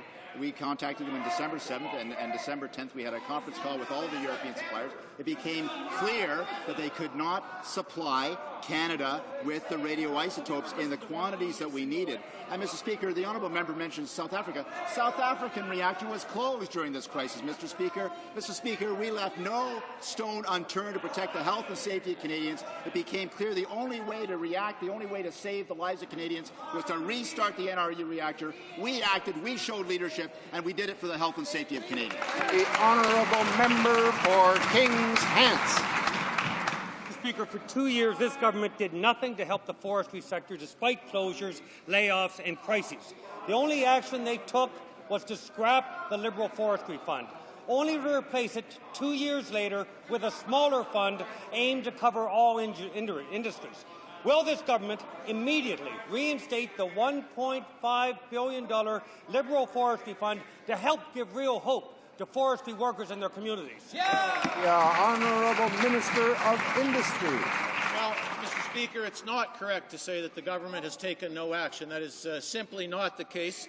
This government, from the time that it has come to office, Mr. Speaker, with respect to Canada's fiscal framework, with respect to our competitiveness, has been in action, Mr. Speaker. We've lowered personal income taxes. We've lowered corporate income taxes. We've lowered punitive income taxes on investment. We've lowered consumption taxes. We've reduced government debt, Mr. Speaker. And in particular, the Targeted Initiative for Older Workers has special application, $72.5 million for the forest sector, Mr. Speaker. We appreciate the difficulties of individuals in the forest sector, and we work. The Honourable Member for Kings Hants. Mr. Speaker, yesterday the Minister of Industries said that he was not responsible for workers losing their jobs. According to the Minister, this is just a structural adjustment. What arrogance? Will the Minister apologize for his arrogance to the millions of workers in the forestry and manufacturing sectors who have lost their jobs. The Honourable Minister of Industry. Mr. Speaker, we announced a trust for community development of $1 billion. Issues that affect the forest sector, Mr. Speaker. The Softwood Lumber Agreement in particular has provided a framework to get on with development in the lumber industry. All of the other areas of which I have spoken of, Mr. Speaker, we continue to work on, and this industry will be strong in the future of our country. Honourable member for Don Valley East. Mr. Speaker, the Conservative government's plan for troubled industries is pathetic. Workers will not receive any assistance until they are permanently laid off. This is a brutal failure of leadership. The Conservatives are simply giving up on industries and killing off communities. Will this government set out a clear strategy to renew industries such as forestry, fishing, livestock and manufacturing? Or will they just continue with their laissez-faire attitude of I don't care? The Honourable Minister of Industry. Mr. Speaker, there's not a parliamentarian in this House who is not concerned when a Canadian worker loses their job. Last week, for example, I was on the floor of factories across this country talking to Canadians who take pride in the work that they have, who take pride in the opportunities that they have, and they know that if Canadians have the opportunity to compete, we can succeed, Mr. Speaker. The government has been focused on creating a strong economy for Canadian jobs, and that, frankly, Mr. Speaker, is why we differentiate ourselves from some of the other countries who face difficulties as the American economy begins to slow, Mr. Speaker. The Honourable Member for Don Valley East. Mr. Speaker, this government is playing politics with the workers' livelihoods. They threw together a half-backed measure without consulting any of the provinces or a single industry. And now they are blackmailing Canadian workers because the promised money will only flow if the budget passes. This is a total fraud. There is no such legal or parliamentary requirement. Why will the government not introduce its legislation right now, today? The Honourable Minister of Industry. Well, Mr. Speaker, as has been indicated yesterday in the House and as the Prime Minister indicated today, we will continue to work on the community trust development. We will continue to put in place the agreements across Canada with all of the premiers so that these dollars can be expended to aid workers, so that they can be expended to aid communities that are in transition. That is the purpose of the fund. The government is listening to Canadians, listening to workers who need help. And, Mr. Speaker, I would encourage the Liberals to show up when some of these financial measures are voted on in this House. The Honourable The Honourable Member for Gaspésie, Ile-la-Madeleine. Mr. Speaker, Madeleine Islanders are deprived of a ferry service for 3 months during the winter. The Minister has been making promises. The current Minister of Transport can't plead ignorance. Therefore, last week the Minister refused to take action, citing lack of money. He said it was too late to intervene this week. How can the Minister, who has been in position now for 2 years, can he explain to the Magdalen Islanders that once again they will be deprived of a seedling for 2 months this winter? He needs to take action, and now. The Honourable Minister of Transport. I'd like to thank the member for his question. We did take action. Back in June, I had an opportunity to meet with authorities in Capomul, and we agreed that we had to set up a program. The member is well aware of the fact that a report was made in December. The final report was published in December. In the correspondence that I sent to the mayor, Mr. Osano, I told him that the government intended to go ahead with the file, and next year it will be able to offer a ferry service. The Honourable Member for Quebec. By refusing to provide a study on contaminated soil, the federal government is obstructing in a class action suit put forward by the citizens for its negligence. Can the Minister of Defence say that the attitude of his government is totally unacceptable? Can he agree to provide the documents that the people need in order to prepare their case adequately? And I hope that this is not a state secret for the Minister. The Honourable Minister of National Defence. Thank you, Mr. Speaker. This is no joke, first of all. This is a very serious issue. I met with the Mayor of Shannon, with my colleague, the Minister of Heritage, and Mr. Speaker, we fully understand the situation, and there is a plan to continue working with the Shannon community and come up with a solution to deal with this water issue. The Honourable Member for Ottawa South. Minister's failure to provide national leadership on climate change is staggering. Bad for the environment, bad for business, bad for Canadians. The Government of Alberta just last week said it will allow emissions to rise until at least 2012, while Quebec, BC and Ontario's overture to partner with our national government are rejected out of hand. Now Tom D'Aquino says business is being badly hurt because the Conservative government is missing in action. Is the minister now hiding, as he did in Valley, or is he intentionally dividing our country to cover up the fact that his plan is now completely discredited? The Honourable Minister of the Environment. Mr. Speaker, the challenge of global warming requires action from federal, provincial governments. It requires action from all Canadians, from industry alike. We're committed to working constructively, bringing forward national regulations to require that emissions be reduced. We want to see an absolute reduction of 20% by 2020. We are working hard to get the job done, Mr. Speaker, something that didn't happen over many years that the Liberal government was in power. Honourable Member for Nanaimo, Alberni. Mr. Speaker, Canada has already withdrawn from the Conference on Racism scheduled for Durban in 2009. Unfortunately, the last conference degenerated into controversy and disappointment, with open displays of anti-Semitism and anti-Western rhetoric. Sadly, Durban 09 appears to be headed in the same direction.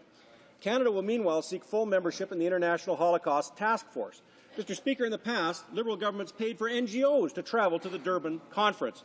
Could the Minister of State advise Parliament as to whether Canadian taxpayers will be subsidizing NGO travel to the misguided Durban initiative?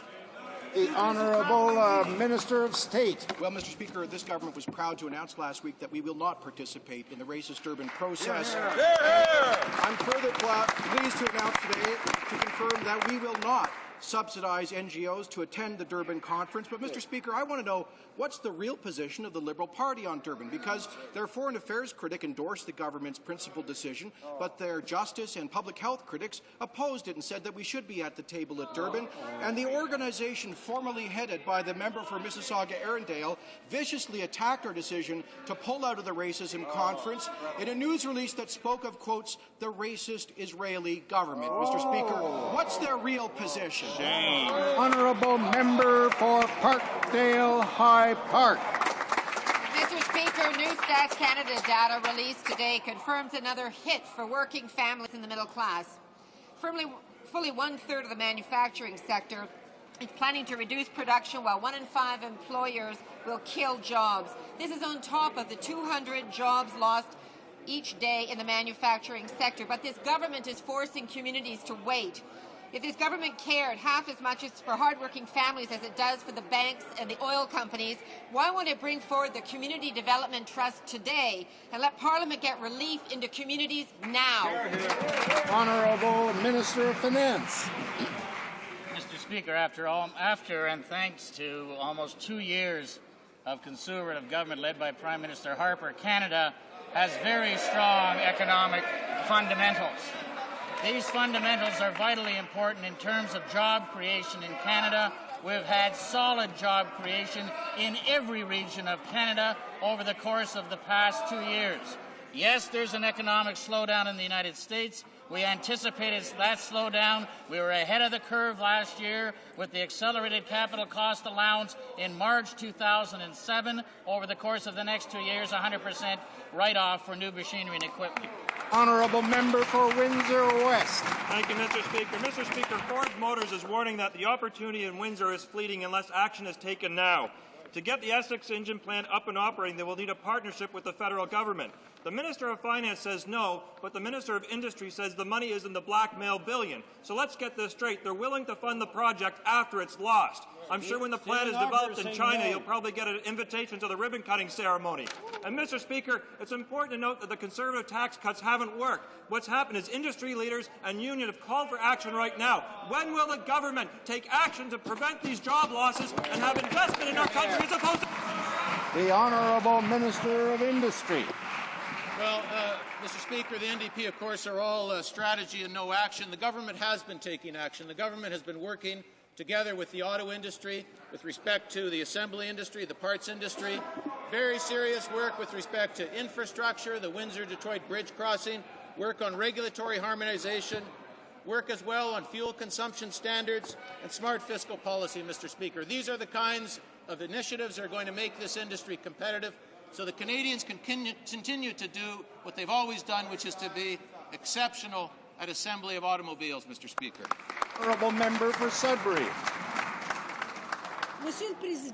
Mr. Speaker, all of those who have changed studied the Conservative climate change plan realize that government has not met its limited obligations. Canadians are disappointed. The Conservative government shows cowardice by not assuming its responsibilities. When will the government listen to the experts and Canadians? When will the government show a little bit of leadership when it comes to the environment? We're committed to taking real action to fight global warming. It's tremendously important. And to do that, we need to work constructively with the provinces. Let's look what one provincial premier is saying. It's significant to have a federal partner. Gary Dewar, Manitoba. Look what another premier said in a letter to the Prime Minister. I'd like to thank you for the important steps that you've taken to address climate change by supporting provincial efforts. Who said that? Do you know who said that, Mr. Speaker? A Liberal member for Ottawa South by the name of D. McGuinty, Premier of Ontario. Honourable Member for Selkirk Interlake. Mr. Order. Speaker, in just 2 years, our government has made significant improvements for the lives of First Nations people. We're moving to reduce the backlog of specific claims. We're moving towards a fair and lasting resolution for former students of residential schools, and we're moving to ensure that First Nations have the same human rights all Canadians enjoy. But sadly, that is being blocked by the opposition. The National Chief and other Aboriginal leaders have told us that water is a fundamental issue that needs addressing. Yet after 13 years in government, the Liberals didn't get it done. Mr. Speaker, what is the Minister of Indian Affairs going to do to improve drinking water conditions for First Nation reserves? The Honourable Minister of Indian Affairs and Northern Development. Mr. Speaker, in 2006, this government announced the Plan of Action for Drinking Water, and I'm pleased to say that we're seeing real results after 13 years of Liberal policy. We inherited, shockingly, 193 high-risk drinking water systems, and we've already reduced that to 85, more than half. We've also, Mr. Speaker, inherited 21 priority communities that were desperate. We've already taken 15 of those communities off the list. We've also put in place a protocol for safe drinking water with mandatory training and oversight by certified operators. In fact, Mr. Speaker, even my critic, the member from Winnipeg South Centre, said that I am pleased that this government's making progress, real progress, on water. Mr. Speaker, she's right. After years of neglect, we're getting it done for the First Nations. That will bring to a conclusion the question period for today. Is the honourable member for Mississauga-Arundel rising on a question of privilege arising out of question period? Oh, then I'll hear him now. Mr. Speaker, we know this Conservative government has a pattern of smearing members of Parliament. We know this particular member, this junior minister, has a particular pattern in smearing, stereotyping communities. In his response to a question that was directed to him in question period, he associated me with a statement that I don't know where he got the conclusion that I have anything to do with. So I ask you, Mr. Speaker, this was a racist statement that he's associating me with. So I want him, I'm sure, Mr. Speaker, you do not accept such statements being said in the House that are not provided with evidence or justified. So I ask you that you ask this member to provide evidence why he's associating me with that statement that he said in this House.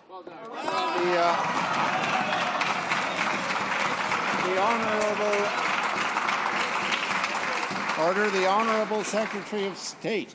Thank you, Mr. Speaker. I am entirely certain that the Blues will reflect that what I said was that the organization formerly headed by the member for Mississauga-Arundel viciously opposed this government's decision to withdraw from Durban, and I went on to cite a part of the press release issued by that organization. It's called the Canadian Arab Federation, Mr. Speaker, and the operable statement says, quote, "We would also like to remind me that he is a minister of the Canadian government and not the racist Israeli government." Mr. Speaker, now, I understand that the member opposite was a president of this organization. If I'm mistaken, I'd be happy to withdraw my statement, but I believe it's a matter of fact, and I will not retract facts, Mr. Speaker. The honourable member for St. Paul's is rising on the same point or another one? It's a different one, but it's the same parliamentary secretary, I'm afraid, Mr. Speaker. This is, again, who has misled the House in terms of my position on the government going or not going to the prep meetings for the Durban conference. It is quite clear that I appeared on television conflicted and repeating the good work that the minister had done in Durban last year, or in 2005, in terms of moderating the panel. I then clarified it in my blog that afternoon in terms of admitting that it was a very difficult decision, but I agreed with our leader and the foreign affairs minister, foreign affairs critic, and I would expect the parliamentary secretary to withdraw his comment. Honourable Minister of State. Well, Mr. Speaker, it sounds like it was the member for St. Paul that had to withdraw her comments after she made them. Now, I know the member for Wascana gets a little concerned whenever I cite anything from my BlackBerry. So I'm there we are. So I'm trying to produce a hard copy of this to satisfy the distinguished opposition House leader, but I do have here a transcript of the member for St. Paul appearing on the Michael Corrin show last week, in which he said, "If we are not there, how do we stand up, Mr. Speaker?" So I reasonably inferred from that, Mr. Speaker, that she thinks we should be there, Mr. Speaker, and that's presumably why she had to clarify the matter on her blog. The honourable member for Notre Dame de Grasse-Lachine.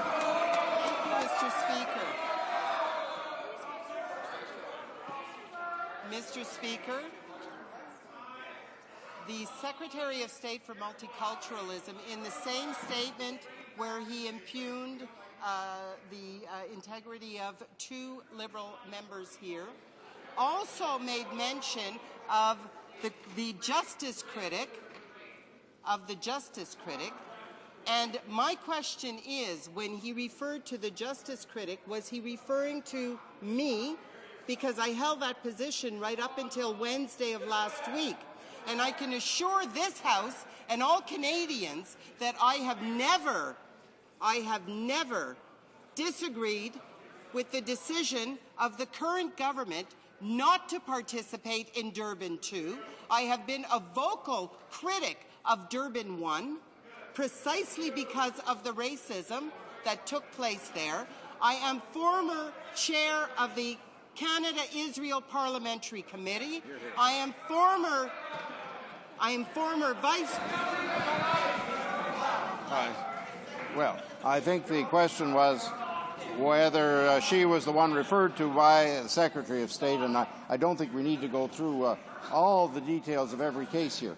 And in fact, I'm not sure these are questions of privilege at all. It's I can see obviously some members may feel they've been misquoted, but heavens, that does happen from time to time. The Honourable Secretary of State may wish to clarify this point, and then I think we're going to move on. Well, Mr. Speaker, I referred to the Liberal justice critic, who I understand is the member for Beausejour. And I was on a panel with him last week where he said that essentially Canada should be at Durban. But what we really have here, Mr. Speaker, is a party that likes to send different messages to different people, and right now they're being hoisted on their own petard. Hear, hear.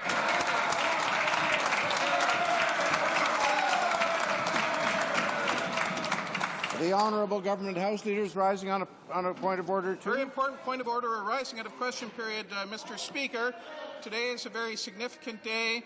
I know that the Prime Minister was cut off when he was attempting to congratulate you on your 7th anniversary of your service as Speaker. I know in your humble way you were embarrassed and wanted to cut him off, but I wanted to convey on behalf of all members of the House our congratulations to you on that occasion.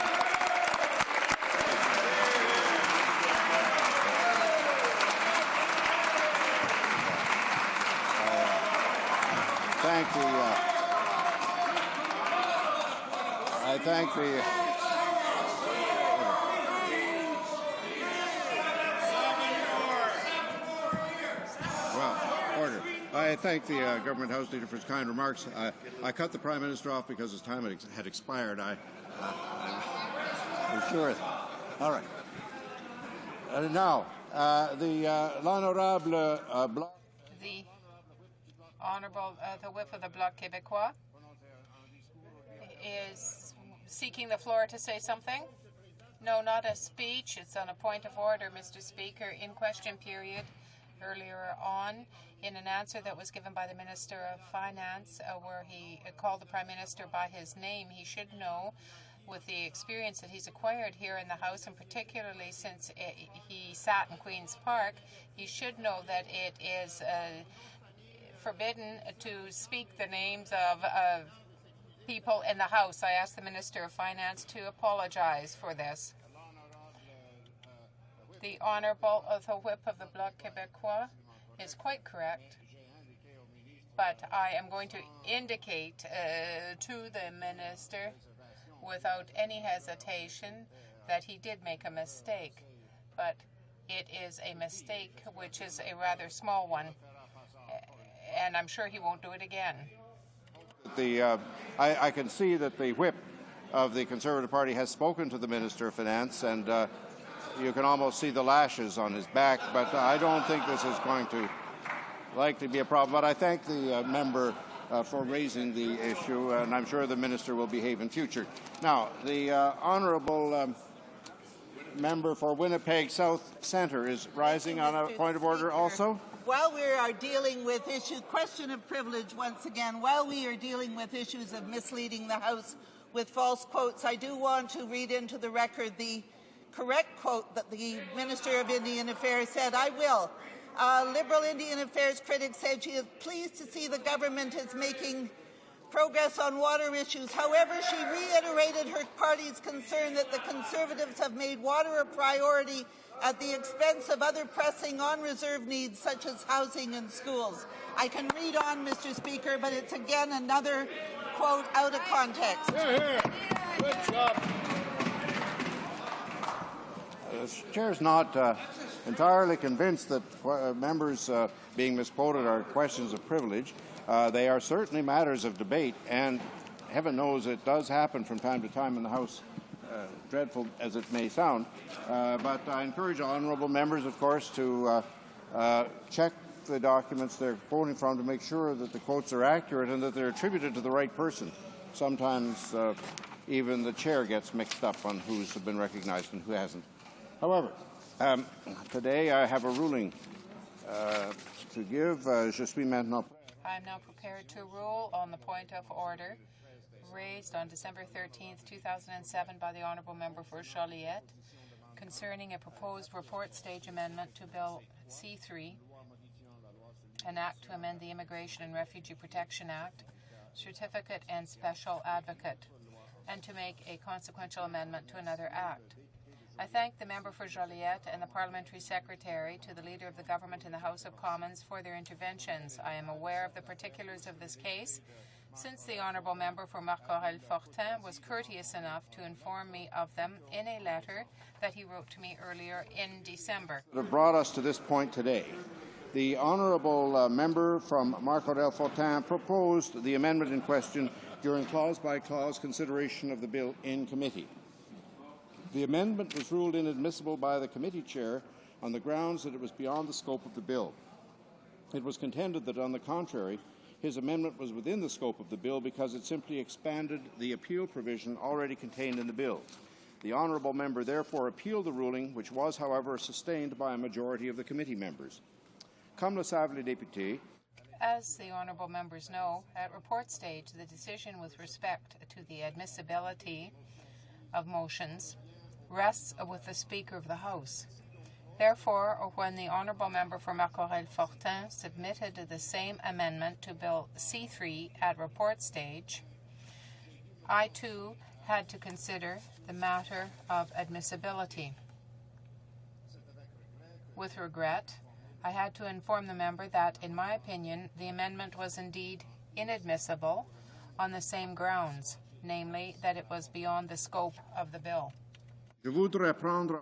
I would like to take a moment to explain the reasons that led me to that conclusion. In essence, what we are dealing with is the distinction between the principle of the bill and its scope. The principle refers to the purpose or objective of a bill, while the scope refers to its legislative scheme or the mechanisms that will give effect to the principle. The purpose or the objective of a bill. In the case of Bill C-3, the principle with which we are concerned is the right to appeal. The scope of this right to appeal is set out in Clause 4 of the bill, more specifically in lines 35 to 39 of page 3, where we read the following, and I quote, "An appeal from the determination may be made to the Federal Court of Appeal only if the judge certifies that a serious question of general importance is involved and states the question." Admittedly, the honourable member's amendment deals with this same principle, namely the right to appeal, but where it goes beyond the scope of the bill is in relation to the conditions under which the appeal may be made. More specifically, the amendment would allow the appeal to be based on a question of law, a question of fact, or both. In my opinion, this goes beyond a serious question of general importance. I would point out that the honourable member from Marc-Aurèle-Fortin himself has stated that the effect of his amendment is to expand the principle of the right to appeal. Consequently, even if the principle remains the same, its scope is clearly expanded.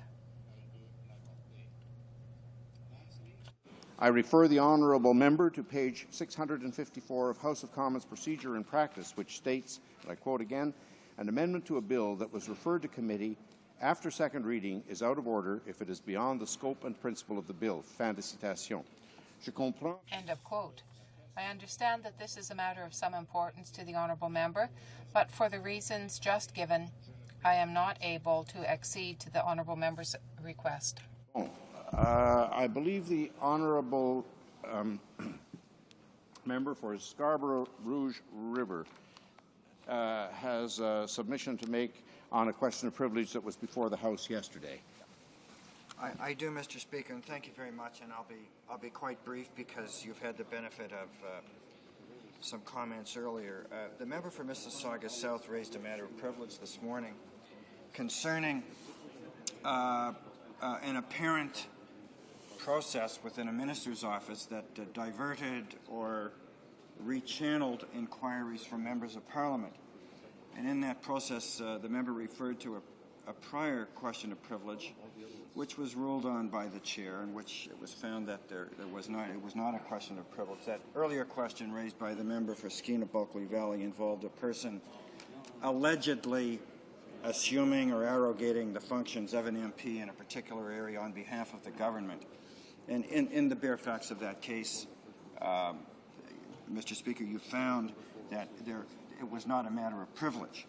In this particular case, the MP himself actually uncovered within the department a process whereby when the MP makes an inquiry, the inquiry is not dealt with by the department. It is apparently sent elsewhere.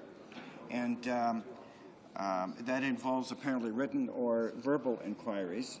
And I'm suggesting to you, Mr. Speaker, that no matter what you call that process, whether it be diverting or diversion, rechanneling, punting, referring, proceduralizing, or delaying, that process which appears to have been built into that department, and I have come across another case in another department, it does involve a delay, a tangible delay, a material delay, and that delay, in my view, and I suggest to you, Mr. Speaker, constitutes an obstruction in what is for most of us in this House, a very routine piece of work.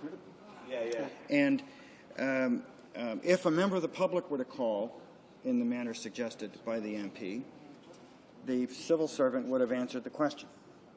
But because it came from a member of Parliament, and in his case, he described it himself as an opposition member of Parliament and was asked, his office staff were asked if it was an opposition member of Parliament. Because of that, the answer was not given and had to be sent elsewhere. Now, if the constituent himself or herself had phoned the department and asked the same question, the constituent would have had the answer. And it wouldn't have been sent on to the minister's office. And so I'm suggesting that in that context, the procedure adopted by the department, whether or not they intended it to be this or not, constitutes an obstruction in the routine work of MPs and the way we normally pursue our work in this place. And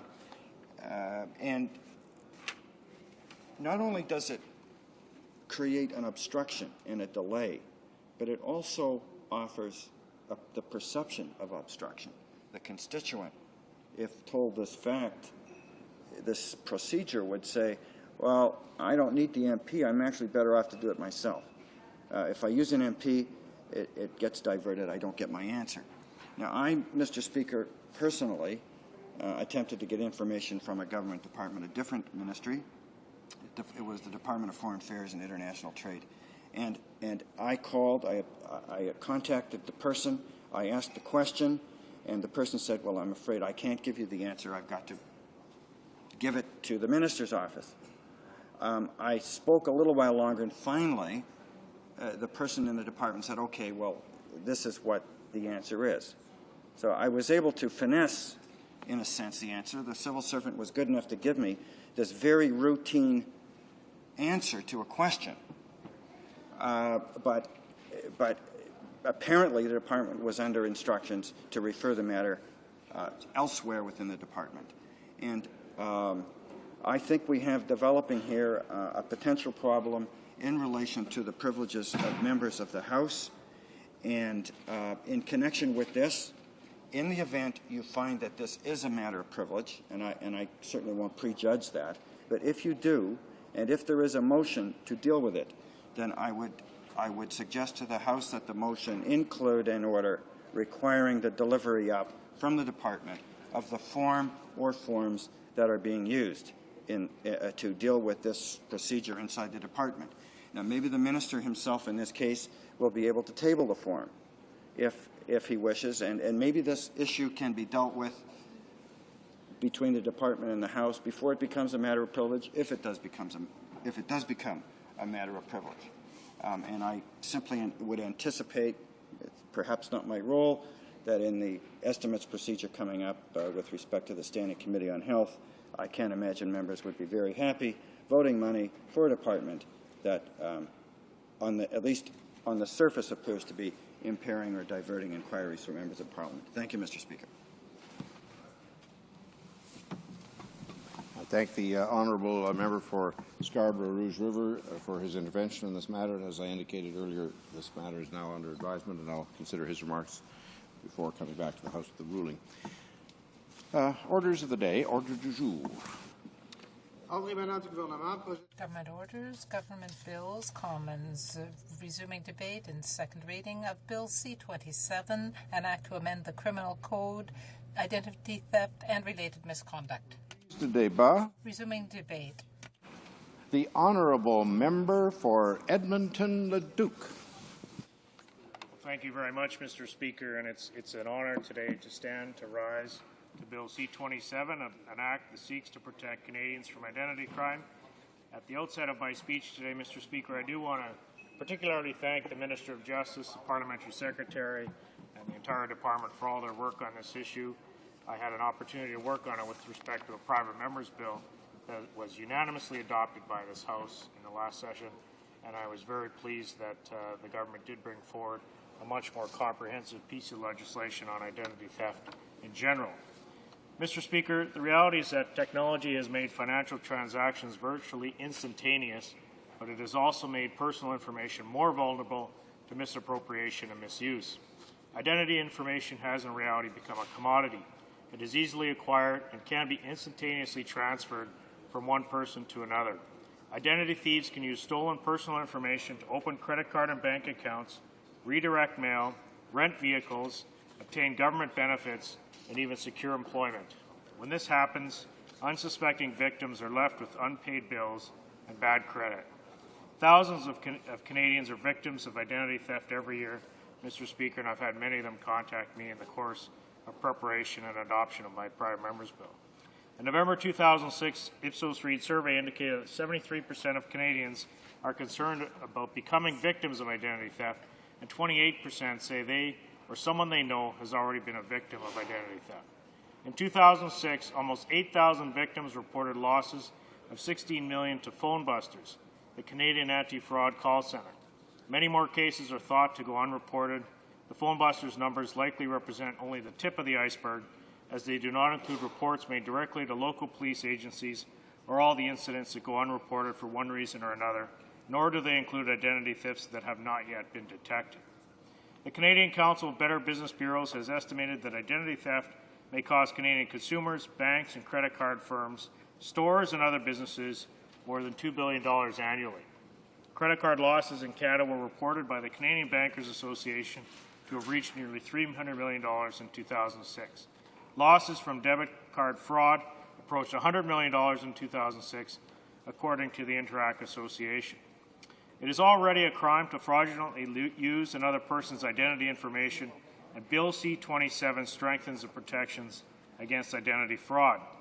But Bill C-27 also gives the police, prosecutors, and courts new tools to catch, prosecute, and punish those who commit identity crime by creating new offenses that allow the police to intervene at an earlier stage of criminal operations, before identity fraud or other crimes that actually cause financial or other harms are attempted or committed.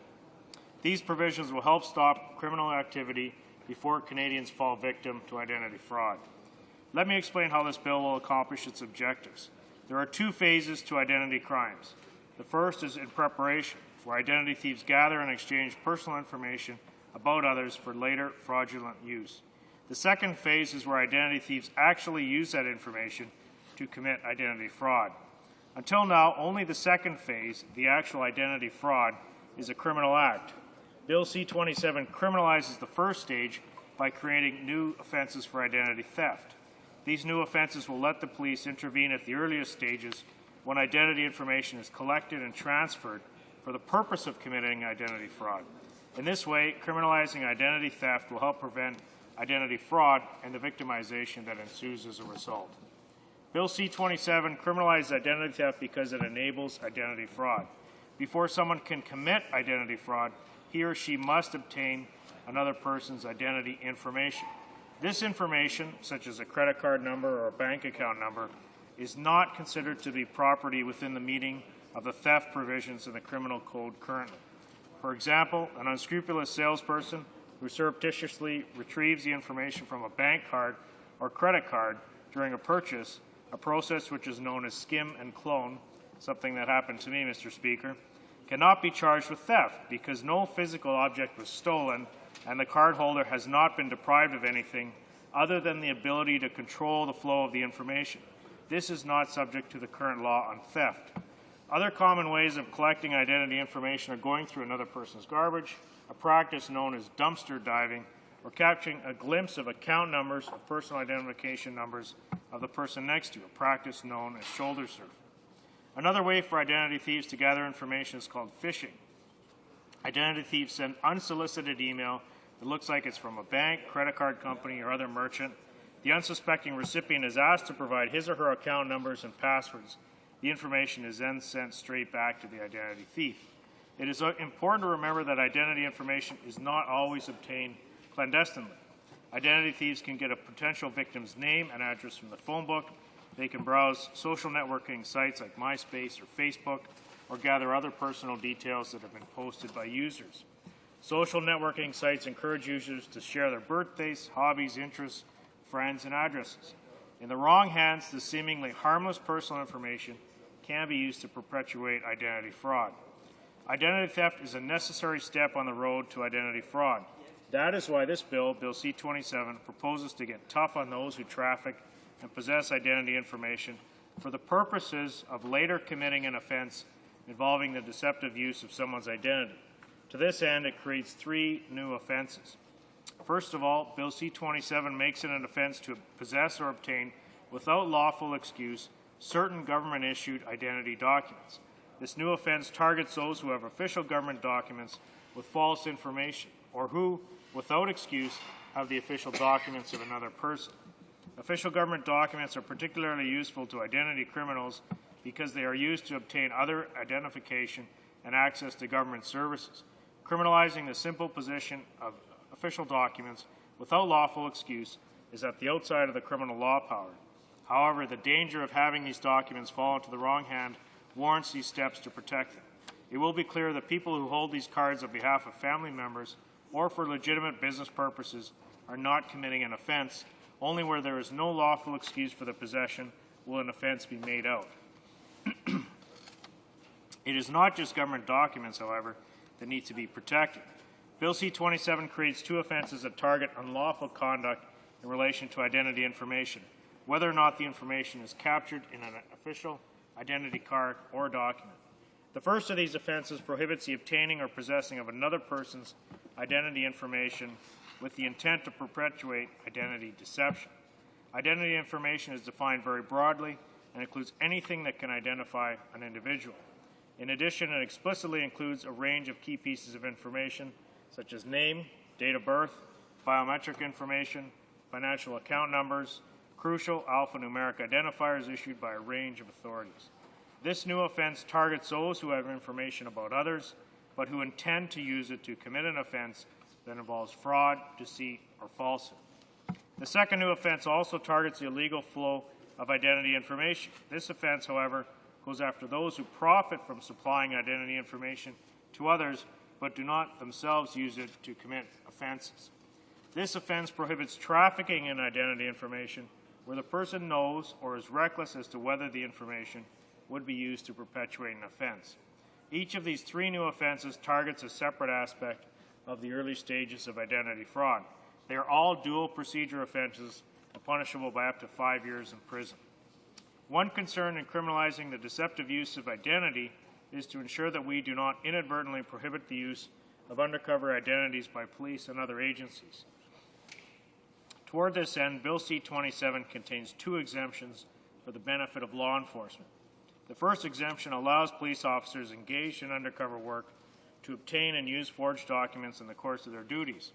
The second permits document issuers, who sometimes are called upon by various government agencies to produce false documents for use in undercover operations, to continue to produce those documents without fear of prosecution for forgery. These 2 exemptions ensure that the new protections against identity crime will not hinder the legitimate work of law enforcement. Bill C-27 makes other amendments to existing offenses in the criminal code. All of these either supplement existing offenses or clarify or expand their scope. Additional criminal code amendments will create a new offense of fraudulently redirecting or causing redirection of a person's email and a new offense of possessing a counterfeit Canada Post mail key. There are already certain Canada Post and mail-related offenses in the code, but the addition of these 2 new offenses to complement the others are necessary because mail fraud continues to be a technique commonly used by identity thieves to get valuable personal information.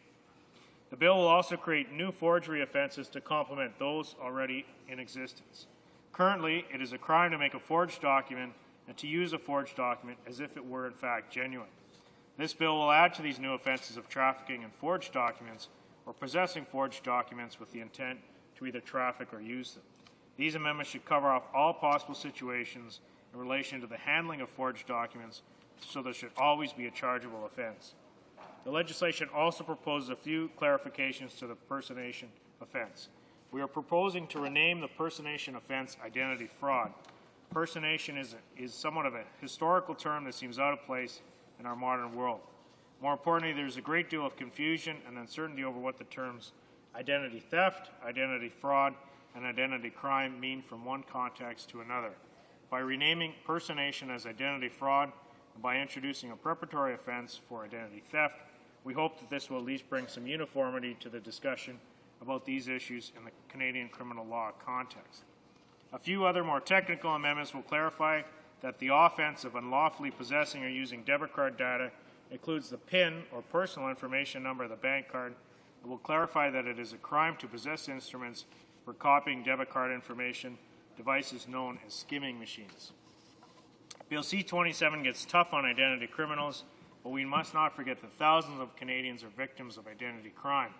Bill C-27 allows a judge to order that a person convicted of identity offenses be required to provide restitution of reasonable costs associated with the rehabilitation of the victim's credit rating and identity. This restitution power supplements the existing restitution provisions, which allow for an order of restitution in respect of actual financial losses. It will help victims recover their costs associated with restoring their identities, in addition to whatever direct financial losses they have suffered as a result of the fraudulent use of their identities. I'm sure that all members of this House are concerned about the growing threat of identity crime. I know that I certainly am, and that's why I introduced my private member's bill, Bill C-299, and I certainly want to thank all members for unanimously supporting that bill to go to the Senate where it currently is. I'm very pleased that Bill C-27 creates new offenses for possession and trafficking in identity information. Bill C-27 gets tough on those who perpetrate identity crime. The government is responding to the demands of Canadians to do more to combat this problem, but the identity theft problem will not be solved by government action alone. There are simple precautions that all Canadians can take to minimize the risk of falling victim to identity crime. Prudent Canadians should take steps to protect their identity information. Experts of all types suggest, first of all, shredding all documents with personal information before putting them in recycling or garbage, not clicking on links and unsolicited email messages, using automatic bill payments or secure online banking sites, only carrying essential identity documents in the purse or wallet, carefully reviewing all of your bank card and credit card statements and following up promptly on any unusual or unfamiliar charges, contacting Visa or MasterCard or whoever you use with respect if you are doing a trip overseas that might result in payments. All of these steps should be taken by Canadians in order to be prudent themselves in terms of protection of their own information. Finally, some Canadians may want to take advantage of credit monitoring services to watch for signs of identity theft. Early detection of identity theft is crucial for minimizing the repercussions of the crime. Mr. Speaker, identity theft and identity fraud are serious crimes. By tightening the identity fraud provisions of the Criminal Code and introducing new identity theft provisions, this bill provides police, prosecutors, and the courts the tools they need to combat identity crime. Certain elements of this legislation are rather technical and complex. The criminal law has never before criminalized the acquisition of information that is, in many cases, in the public domain and widely and freely shared by millions of Canadians. The criminal law must ensure that this information is not used fraudulently to the detriment of others.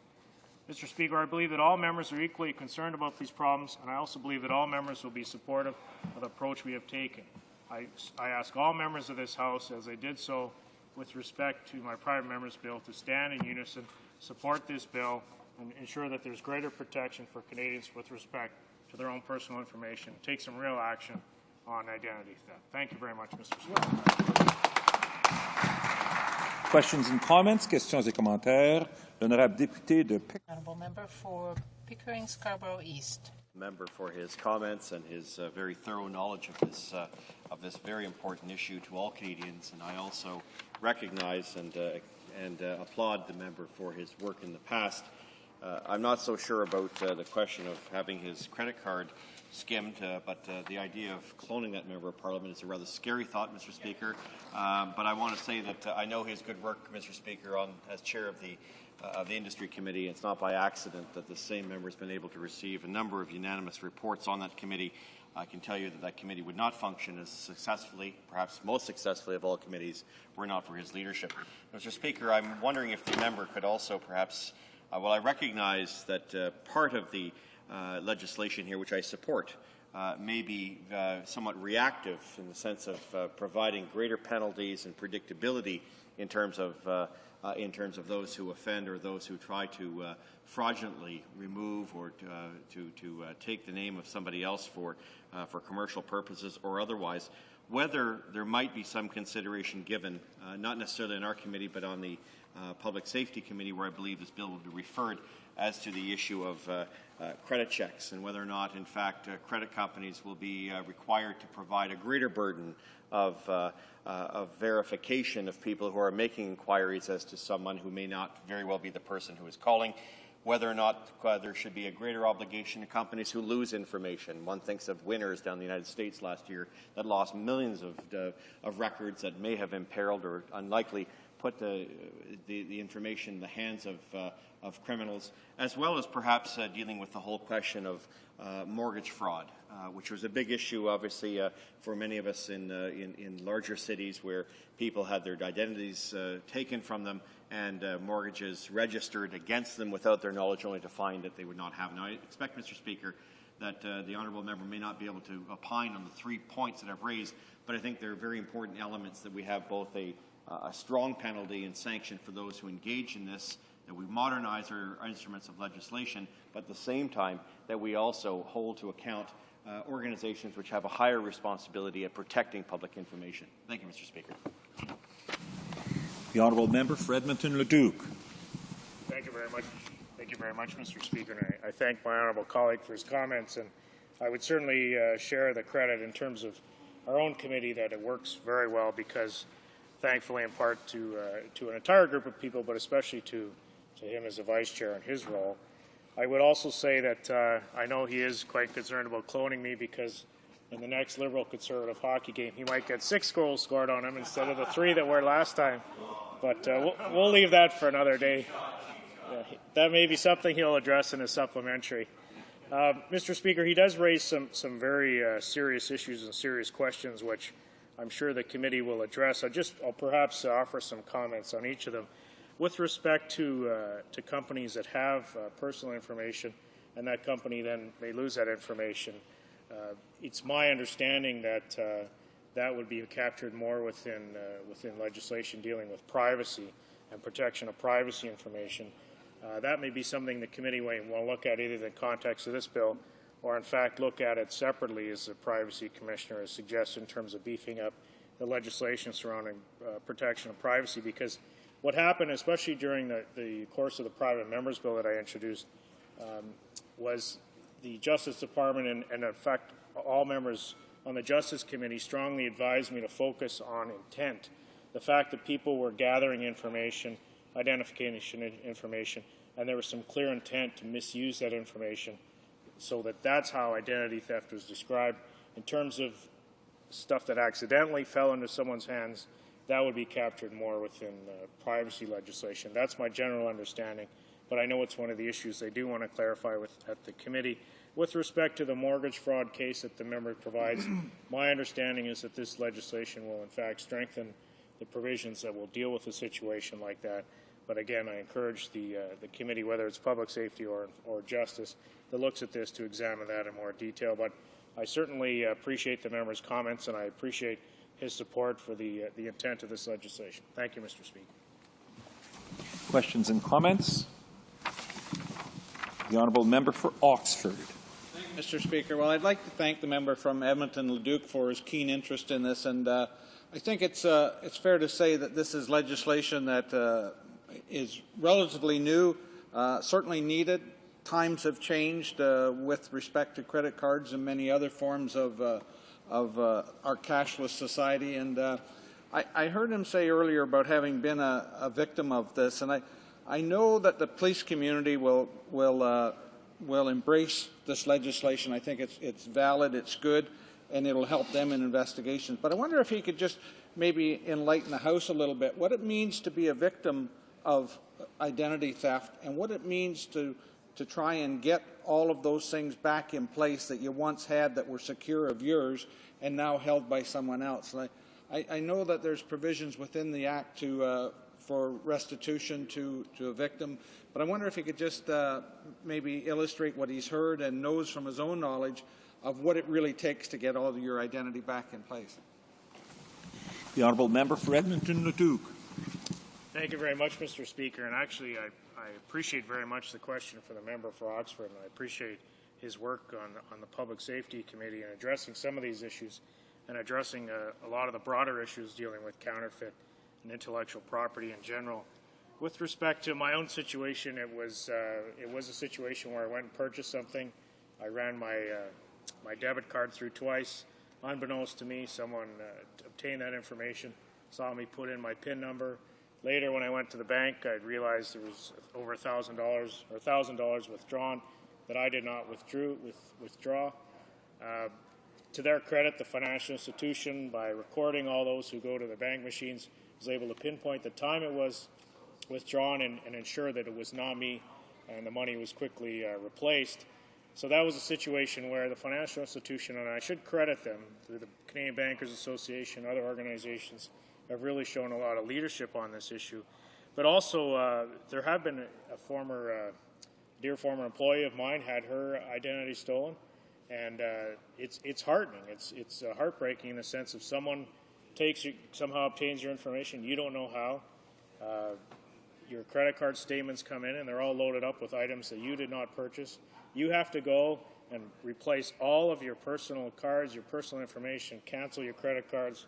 In this case, change your phone numbers, alter your entire life because someone else has stolen your identity information. It's absolutely heartrending, exceptionally hard on people, and that's why this legislation addresses it both from a criminal point of view, but also tries to provide some with respect to restitution. I know, as the member mentioned, police services are very supportive of this. And as well, people of my parents' age, seniors who do an awful lot of traveling. This is the group that these identity thieves focus on most of all, is seniors, by the phoning or sending emails of this type or trying to obtain their information. It's absolutely despicable behavior, and that's why I'm so pleased that the government today is putting forward this bill, introducing legislation that will address this problem in a meaningful way. Thank you, Mr. Speaker. Questions and comments? The honourable member for Edmonton-Sherwood Park for a short question. Thank you, Mr. Speaker. I have a really short question. I recently had a constituent who was defrauded of a great deal of money, in fact over $100,000, because he foolishly went to one of these websites, somebody from Africa, I'm a poor orphan girl, my family got killed, and I have all this money, and can you help me get it? And he bought into that. And I'm wondering whether this legislation does anything at all to address that issue with international groups that are scamming people, trying to suck them in, get information from them, get them to advance money to them, and so on. Is that issue addressed by this legislation, or is that another issue? The honourable member for Edmonton-Leduc. Well, Mr. Speaker, the issue in and of itself is, in fact, addressed in this legislation, and I'm very glad about that because that is becoming a much more active way in terms of gaining this information. Obviously, if it does originate from another country, there are limits in terms of what can practically be done. But that type of activity in terms of obtaining information to use it fraudulently, that is addressed within this legislation. Thank you. Resuming debate, the honourable member for York West. Thank you very much, Mr. Speaker, and I'm glad to have the opportunity to comment on this important piece of legislation. It seems as fast as we as lawmakers create laws and rules and all the rest of it, the folks out there with the criminal mind are able to turn around and find ways around everything we simply try to do. So introducing this C-27 is a step in the right direction. I would expect that after it has some period of time with the committee, that it would come back in a much stronger, more effective piece of legislation once all of us have had a chance to comment and to try to beef it up and to stay one step ahead of the bad guys who are clearly out there trying to cause problems. But the proposed legislation that we're looking at would create 3 new offenses. All of them would be subject to a 5-year maximum sentences, including the following: to obtain or possess identity information with intent to use it to commit certain crimes, trafficking in identity information with knowledge of or recklessness as to its intended use in the commission of a certain crime, and as well unlawfully possessing and trafficking in government-issued identity documents. In discussions with our local police departments and others, they will tell you that it is one of the fastest growing crimes around the world and that no one is safe from it. And it is so easy to get your documentation, have it copied and returned right back into your wallet so you don't even know that someone has stolen it. And by the time you do find that out, who knows if your mortgage, you now have a mortgage on your house that you didn't have before, and a variety of other things.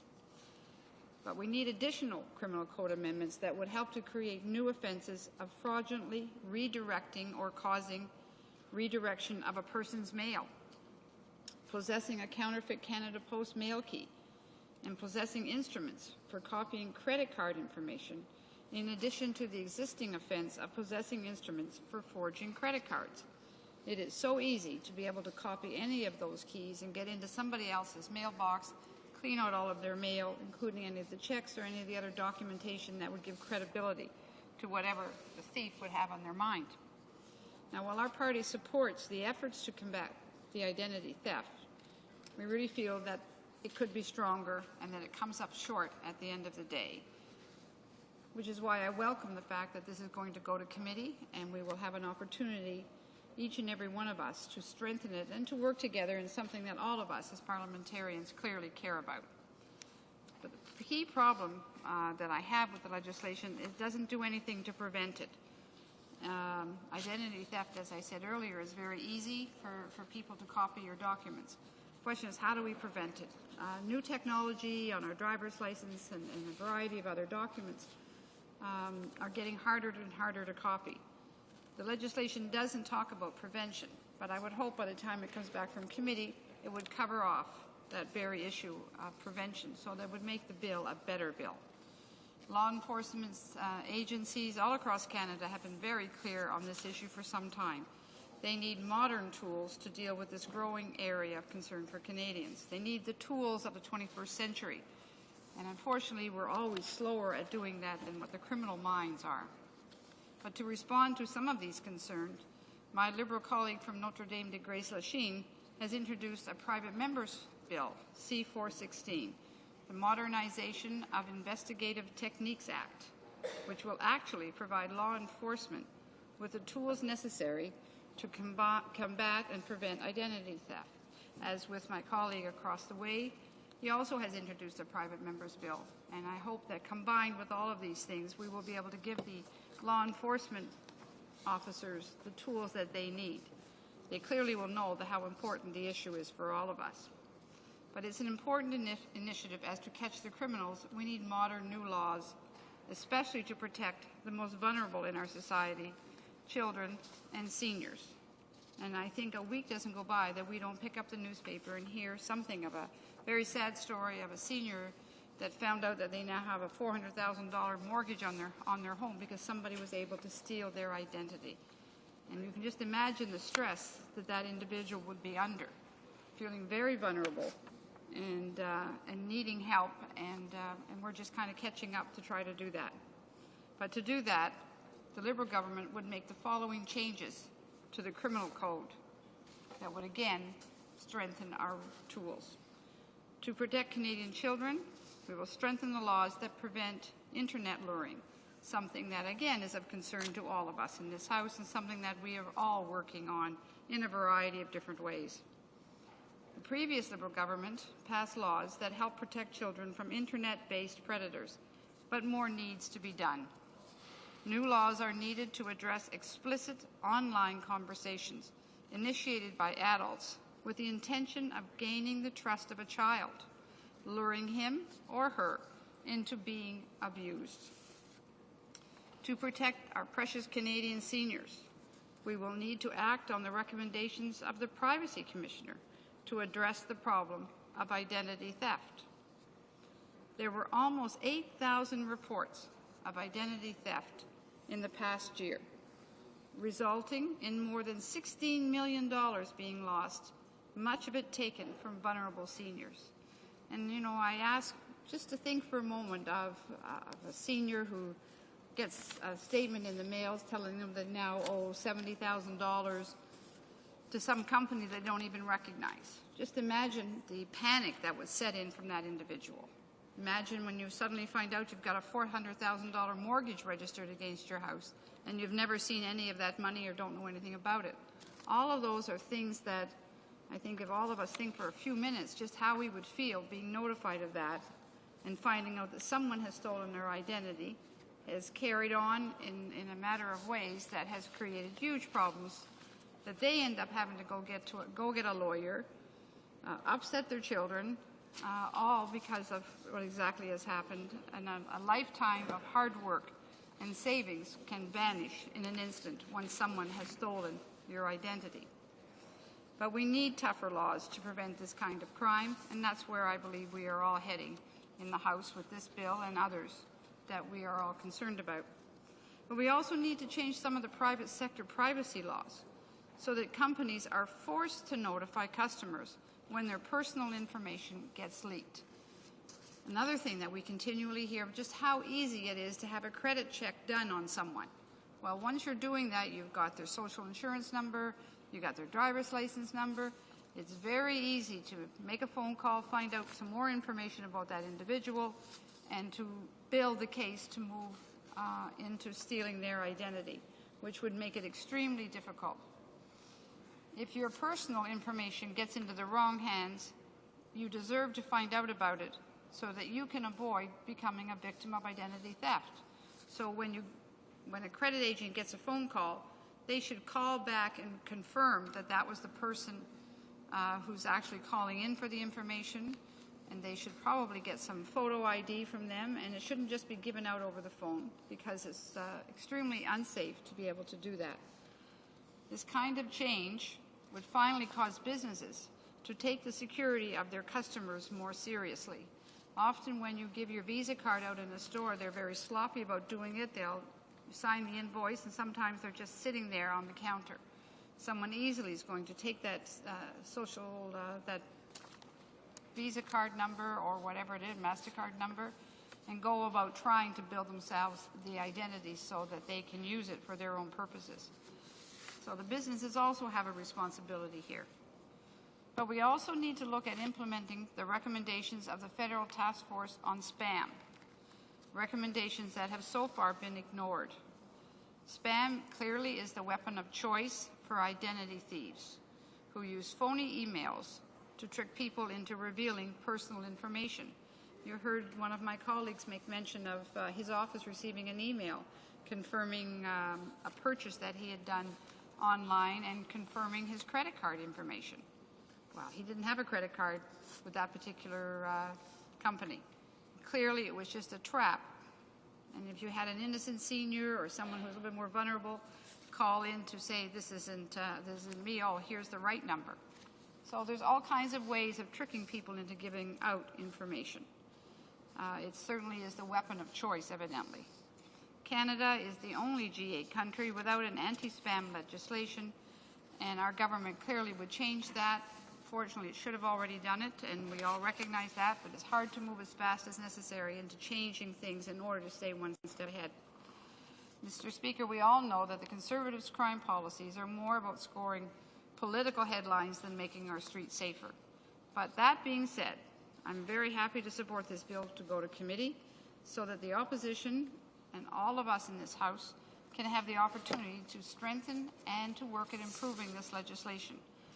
We can only build a strong Canada if Canadians feel safe in their communities.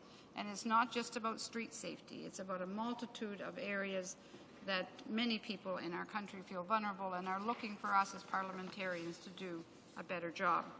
The Liberal goals of prosperity, social justice, and sustainability are not achievable if you can't be confident that you and your children are protected. Thank you very much, Mr. Speaker. Questions and comments? Questions et commentaires? Reprise du débat. Resuming debate.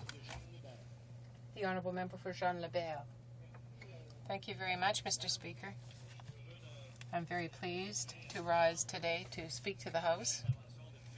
It's the first time since I've come back to the House since the Christmas break. I hope that you had a very good break, Mr. Speaker, and I hope that all the colleagues here had a wonderful time with their families, that they enjoyed being with them, and I hope that 2008 will be good for us, for our constituents, and that it will give us the wisdom to make good decisions in this Parliament.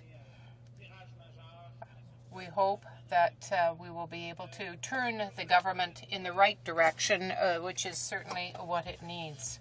With respect to Bill C-27 now, that deals with identity theft, as you know, the Bloc Québécois supports the bill because identity theft is a subject of great concern to us. It is an offense, an activity that is becoming increasingly common with the new technology that is making it easier to perpetrate. Therefore, it is necessary to amend the criminal code for identity theft. This being said, we in the Bloc believe that simply amending the criminal code will not suffice. We would prefer to see concerted action amongst all the parties, the government and the parties in the House, in terms of sharing of information, in terms of giving information to the populace.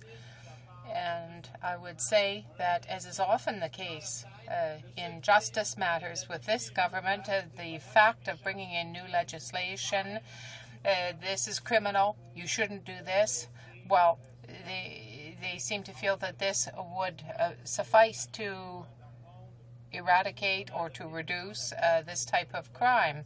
Well, you know, Mr. Speaker, whether it's a matter of identity crime, firearms crimes, or other types of crimes, just increasing the mandatory minimum and making the law more stringent with respect to the offense, although sometimes it is necessary, it does not suffice in and of itself. We want to point out, although this is a timely and necessary bill, we want to point out that there should be cooperation with other levels of government. Although this falls under federal jurisdiction, there are other courts, civil courts, that deal with trade that come under provincial jurisdiction, and therefore there should be cooperation. But unfortunately, we know that in terms of history, this government's record with respect to cooperating with the provinces is somewhat disappointing. If we think in terms of the forestry industry, the manufacturing industry, that are being certainly supported by the government of Quebec, the government of Ontario, that have had to act. We think in terms of the reform of federal institutions, the representation in the House and in the Senate. The government has united everybody against it, particularly with respect to its reforms. Almost everybody in the provinces is in disagreement with what's being done. Let me just think of the implementation of Kyoto. The government of Quebec expected cooperation with the federal government to achieve the goals, and we saw quite the opposite. So we are very concerned about this situation. We will continue to fight on. We will continue to encourage cooperation with the provinces in this matter.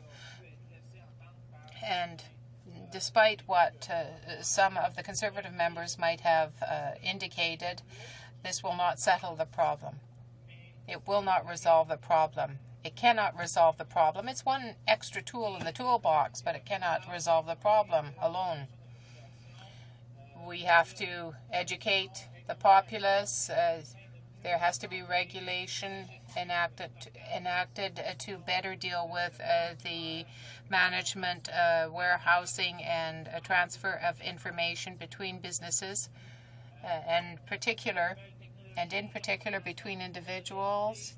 We are facing a new reality, Mr. Speaker, that deals with information technology, and we have to recognize that. We have to put into place measures that will provide increased security, particularly with respect to identification. The federal government has to set the example, because in terms of protecting personal information and in terms of preventing identity theft, the federal government does not have a very good record. That must be corrected. I can say from the outset, Mr. Speaker, that my colleagues have spoken about the legislation itself in detail. I might come back to it if I have the time. But I want to stress here how important it is for the federal government to set the example. The government should set the example. It is a strict minimum when you ask your constituents, when you ask businesses to make an effort to protect identities, to protect the identity of all our fellow citizens. If we want to have some credibility, we have to set an example. I would point out a few problems that exist. Here is an example. The government in this legislation is proposing penalties for the misuse of ID cards, for example, the SIN card that has been mentioned at length today. The government isn't doing enough to do so. I am quoting the Auditor General in 2006, who said that the government was not doing enough to protect the the SIN number. There were some 200,000 more in circulation than there were Canadians who were entitled to have an SIN number. So 2.9 million, rather, well, that were in circulation. And that was in 2006. Just imagine what that means. For example, Mr. Speaker, we agree that for public officials, you cannot pretend to be a public official. You cannot purport to be an official of the government. But in December 2004, the media stated that the Transport Canada had and the security branch of it had lost control of a certain number of uniforms. So, for example, there were some 75,000 pieces of clothing supplied for the agents of the Border Services Security, and some thousands went missing. 78 shirts, for example, 28 sweaters, all of this part of the uniform. I'm just giving you a little idea here. They're talking about 11,127 articles of clothing of some 75,000 that were provided. So you can see the proportion of what went missing. Mr. Speaker, the problem is not with respect to the officers themselves. What we have here is a problem with the audit, with the monitoring and the oversight of what happens to these pieces, these parts of the uniform, which, by the way, appeared on auction on eBay. So you just imagine the scenario, Mr. Speaker. We here in the House, we bring in legislation to prevent any citizen from fraudulently purporting to be a public official. Well, that's all well and good, but at the same time, when you see that there are thousands of articles of clothing that are part of a uniform for the Air Transportation Security Association, as I said earlier, some 11,000 went missing. And some of them were badges. And, you know, like how you see on TV when somebody comes to the door and flashes a badge at you, they have some credibility. if you give this type of facility for people to commit fraud, you certainly are not solving the problem. With respect to the mismanagement of personnel in the federal government, there are many, many examples. In 2002, the RCMP undertook an inquiry on theft of some hundreds of forms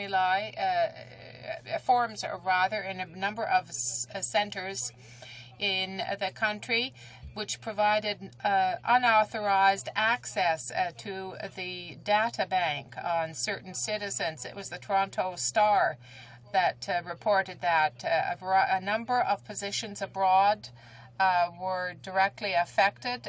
29 employees were suspended, a number were fired, and the figures that I have just given you come from a February the 4th, 2002 La Presse article dealing with this type of fraud abroad.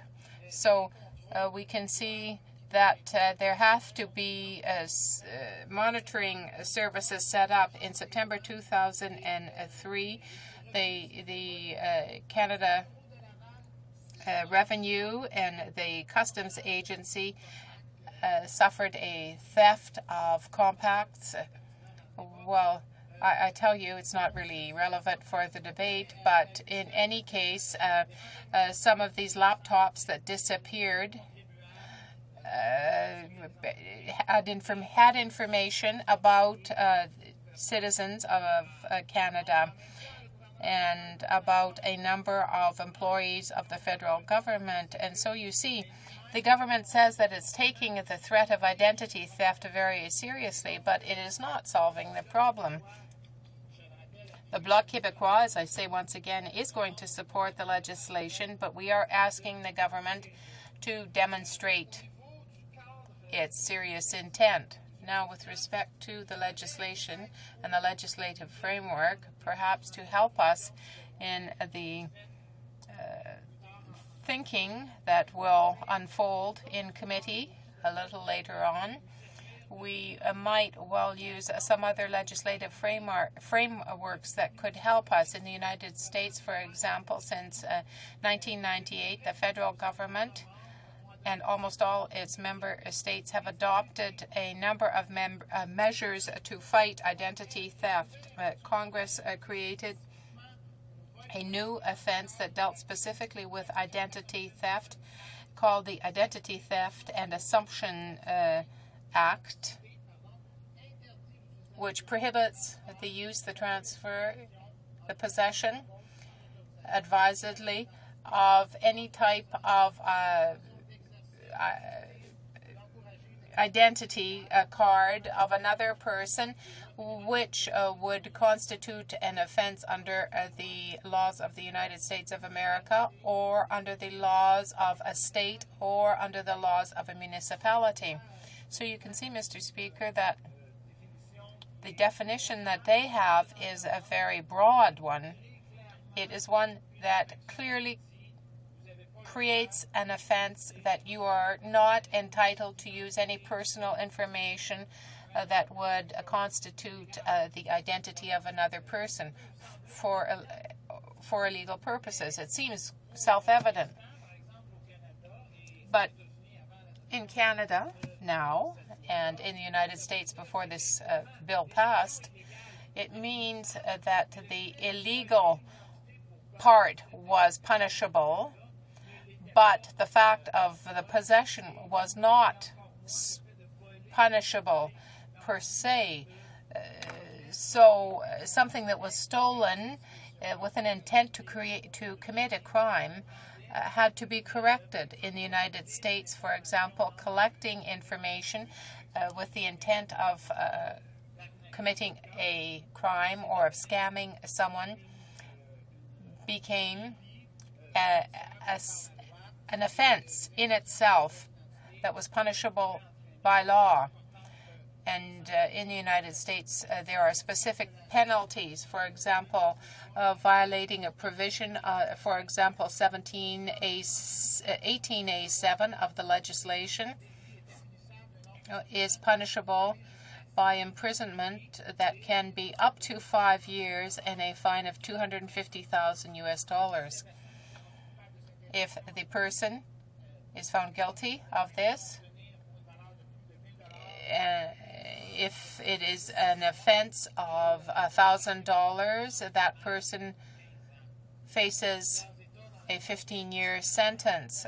Montana, New York, Louisiana, and other states have even stiffer penalties with respect to identity theft. The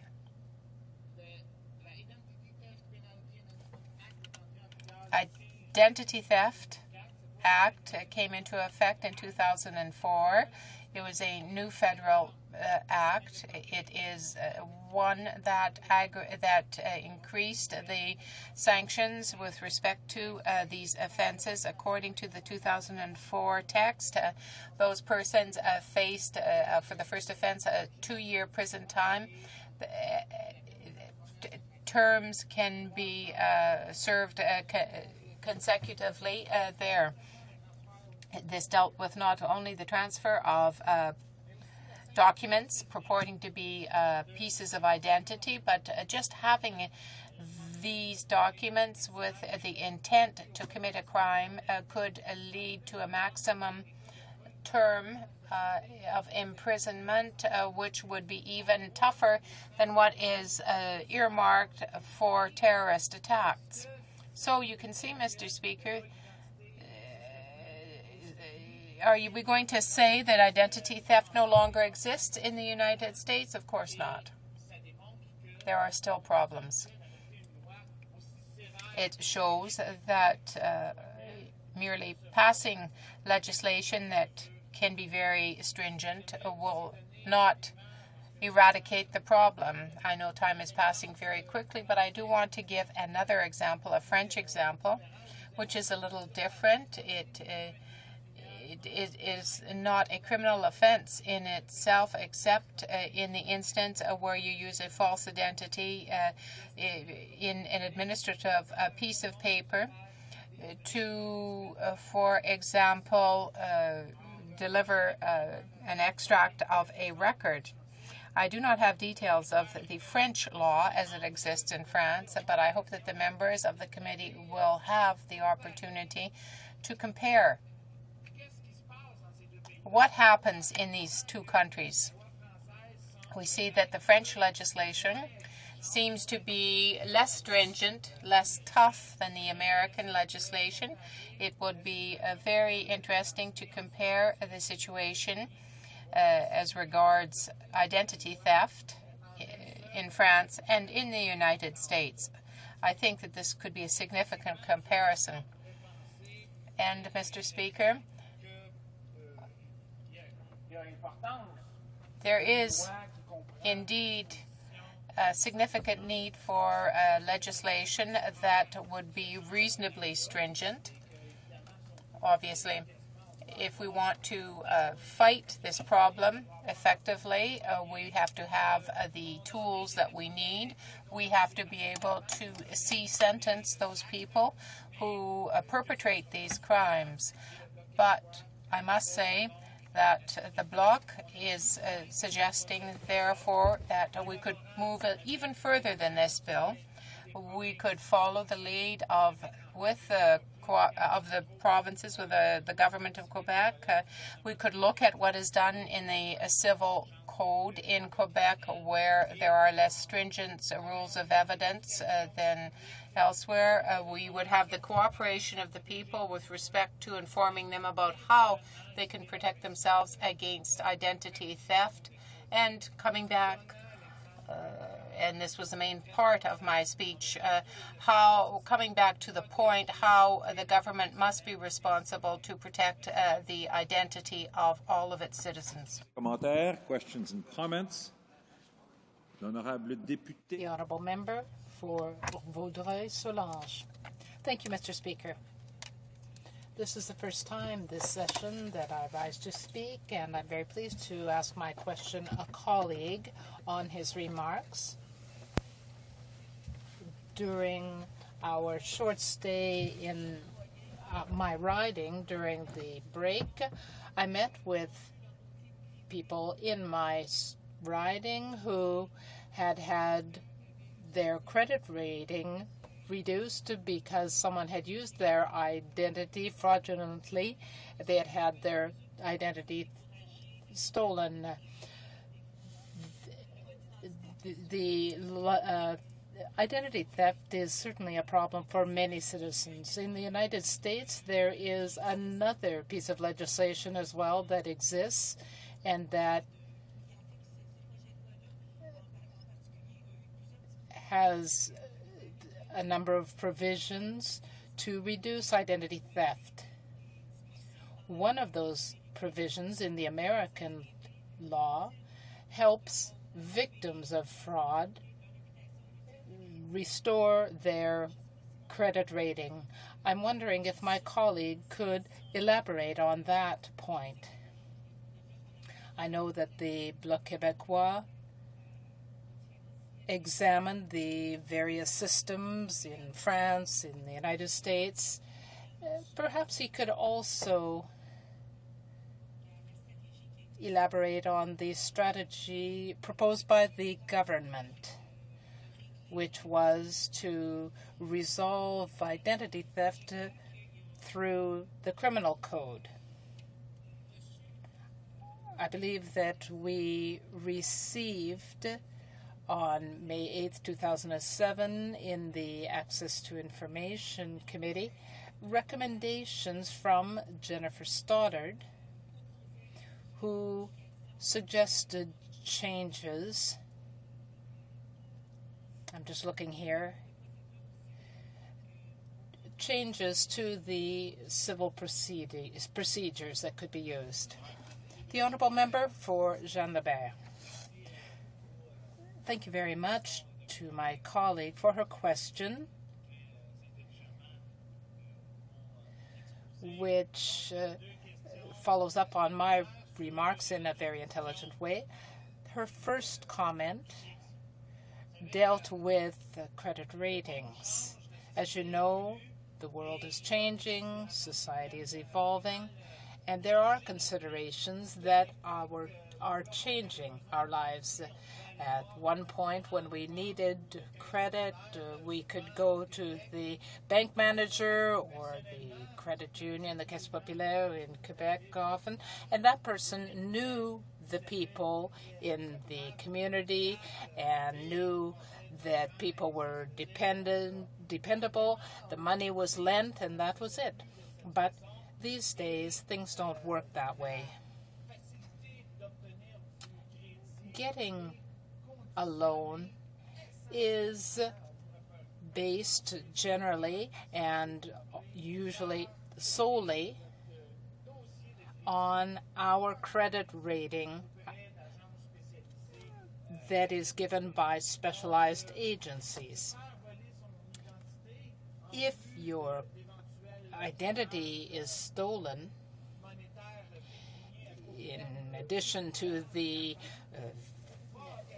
major financial losses in the short term that can occur, there is the effect on the credit rating that can continue even after or if the financial losses are made up. For example, if someone fraudulently uses your credit card and there are problems from that, the credit card company will demand the money from you. And if you say, well, I never even asked for that credit card, even if the credit card company does not demand the money that is owed, then your credit rating will be affected anyway, and you will have problems later on because of that credit rating that has been changed. The system, therefore, has flaws, and in the United States, as my colleague has pointed out, there are provisions that make it much easier for victims of identity theft to get, for example, their credit rating information free of charge. In Canada, it is not even possible to do that from a credit rating agency.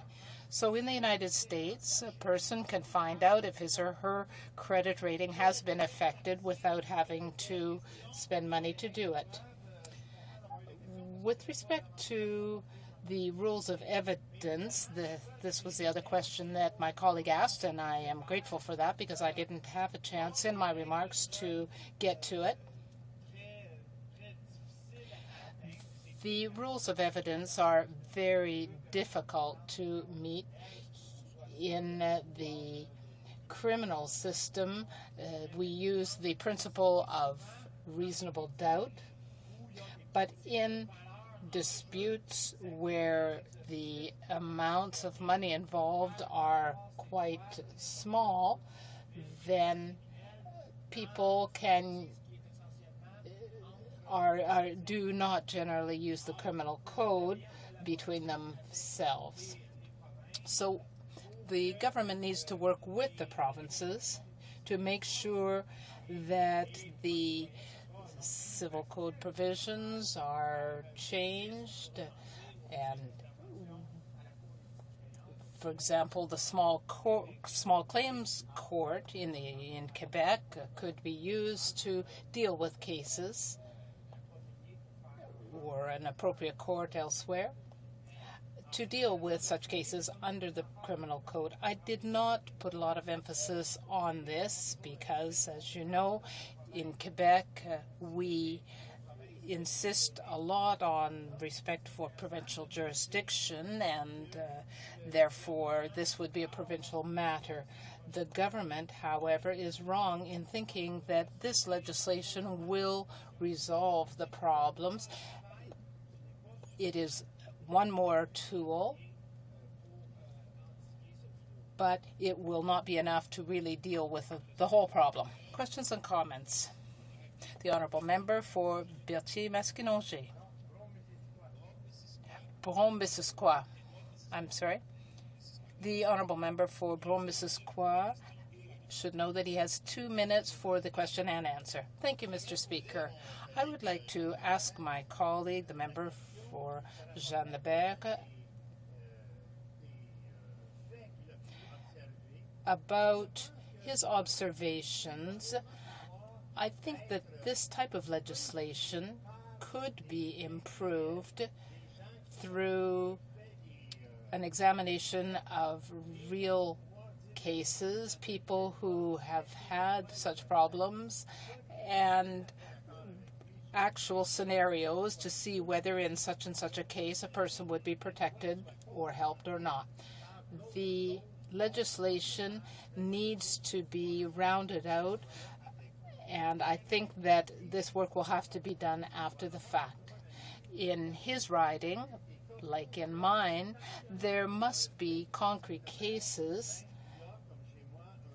I imagine in his riding of Jean-Lebert, there are, as there are in my riding, people who do not have a high level of literacy, who are older, people that could come before the committee and talk about these things. You have 40 seconds to answer the question. Thank you, Mr. Speaker. Yes, no doubt. In our ridings, we often see cases of fraud involving older people and identity theft. I meet those kind of people in my riding. In my riding, in about a year and a half ago, there was such a case, and of course during the election campaign I met people who were involved in this sort of problem. Somebody who was trying to get a mortgage and it was not possible. Pursuant to Standing Order 38, I will now notify the House of the late show questions. Mr. Richard Nadeau on federal government research centers, the Ms. Carole Lavallée Charter of the French language. Debate, the honourable member for Newton North Delta. Thank you, Mr. Speaker. I rise today to speak on one of the fastest growing criminal threats to Canadians, identity theft. My constituents in Newton North Delta and Canadians have good reason to worry about identity theft. The cost of losing personal information can be crippling and can affect victims for years to come. You can be repeatedly victimized before you know it. You might not know you are a victim until you apply for a credit or start getting calls from the debt collectors. But then it's often too late. Your credit has been destroyed and it's hard to restore it. Victims encounter many difficulties restoring their reputation and recovering their losses. Many are left traumatized. Identity theft has many victims. When a person's identity is stolen, commercial and financial institutions may cover the losses, and the governments may be tricked into providing documents or benefits. Identity theft can take many forms, from credit card abuse to fraudulent real estate transactions, even impersonating someone to commit a crime. Thieves can take over bank accounts, obtain loans, transfer land titles, and more. They can gather personal information in many ways, from mail theft to high-tech computer hacks. It is not hard to find websites offering credit card data for sale, or even hard drives with personal information for sale on eBay. Identity theft often helps even worse crime. Our police have seen a growing trend of identity theft being used to further other types of crime, from fraud to organized crime. Gangs like identity theft because of the low risk of detection and chance of high rewards. New technology has made it even easier to collect personal information and for criminals to cover their tracks. Identity theft affects more and more Canadians. 73% of Canadians are concerned about becoming victims of identity theft. 28% say they or someone they knew was a victim. Last year, almost 8,000 victims reported losses of 16 million, and even more cases go unreported every day. Identity theft is estimated to cost Canadian consumers and businesses more than $2 billion a year. The Liberal Party is proud that it created cutting-edge laws to protect consumers' privacy 8 years ago. The member for Calgary North Centre wrote that this legislation, I quote, continues to merit its long-standing reputation as a world-class model for the protection of personal information in the private sector, unquote. The idea is simple. Criminals cannot steal from you what you do not have. By making companies collect only the information they need, their data is less valuable to thieves. We also require companies to adopt safeguards for sensitive information. Unfortunately, the companies do not always comply. There are too many stories of over-collection of personal information and inexcusable security breaches. Worse, companies do not have to inform consumers if their data is compromised. Canadians may not find out that the personal information has been stolen until it is used for a theft. As a representative of my constituents in Newton North Delta, I'm committed to fighting crime and the causes of crime. We have to both encourage people to obey the law and punish them if they do not. I have spoken with seniors in my riding, and they tell me that it is not enough to punish crime. We need to stop crime before it happens. They have a better plan to fight crime than this government. Crime is a complicated problem, and simplest solutions do not get the job done. We need a comprehensive and effective approach to every aspect of fighting crime: prevention, catching criminals, convicting them, and then rehabilitating them. We must put more police officers on streets, more prosecutors in the courts, and more tools in the hands of the police. I have been imploring this government to do more, yet the city of Vancouver has put more police on the streets of Vancouver than this government has put across this whole country. That is not enough. To prevent identity theft, we must change private sector privacy laws to force companies to notify consumers when their personal information gets stolen. Breach notification will empower consumers. If your social security number gets into the wrong hand, you deserve to find out about it so that you can avoid becoming a victim. This will also cause businesses to take the security of their customers more seriously. National breach notification would put Canada ahead of the United States, where over half of all the states have these laws. Canada also needs to implement the recommendations of Federal Task Force on Spam, recommendations that have been ignored by the present government. Spam clutters the mailbox of every Canadian and can trick people into revealing personal information. Canada has fallen behind. We are the only G8 country without anti-spam legislation. Of the top 10 worst countries for originating spam, Canada is number 6. Bill C-27 makes it an offense to obtain, possess, or traffic in other people's identity information if it is to be used in a crime, while there are already offenses in criminal code that cover the misuse of someone else's personal identity information. There are no offenses to cover the steps that lead up to identity fraud. The collecting, possessing, and trafficking in identity information, C-27 addresses this gap, and I support it. But C-27 does not do enough. It does not require data breach notification. It does not help the victims recover their reputations. It does not fight the growth of spam. It does not fix the rules on the collection of personal information by the government and the private enterprise. It does not criminalize pretexting when a frauduler tries to obtain the personal information about an individual by posing as that him or her is someone authorized to have this information. Experts agree that the government has not done enough. Philippa Lawson, the director of Canadian Internet Policy and Public Interest Clinic, said that, I quote, "If the government is serious about this issue, we expect to see much more in the way of law and policy reform."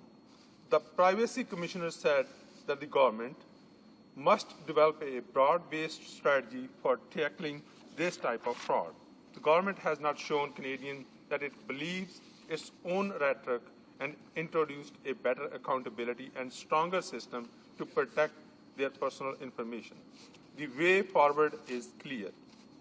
Police need more resources to investigate the identity theft and capture criminals.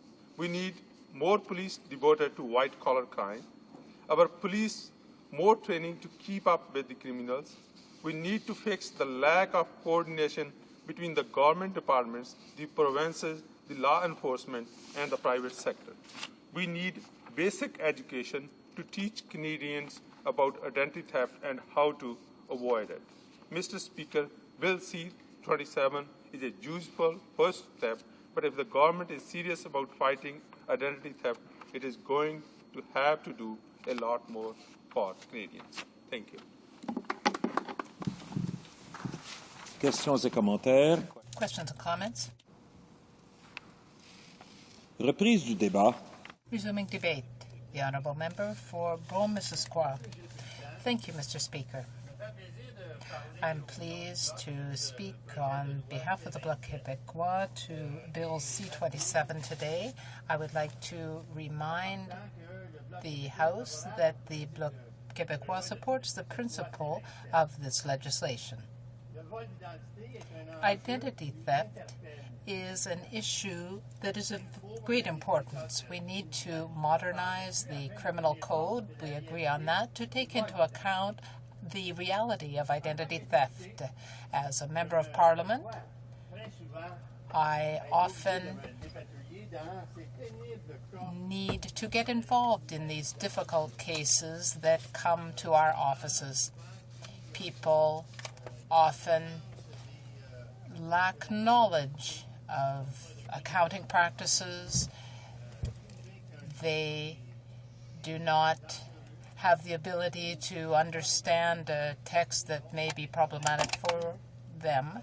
They often do not have an adequate level of literacy. In my riding, I imagine it is the case in other ridings as well, there are many people who are illiterate.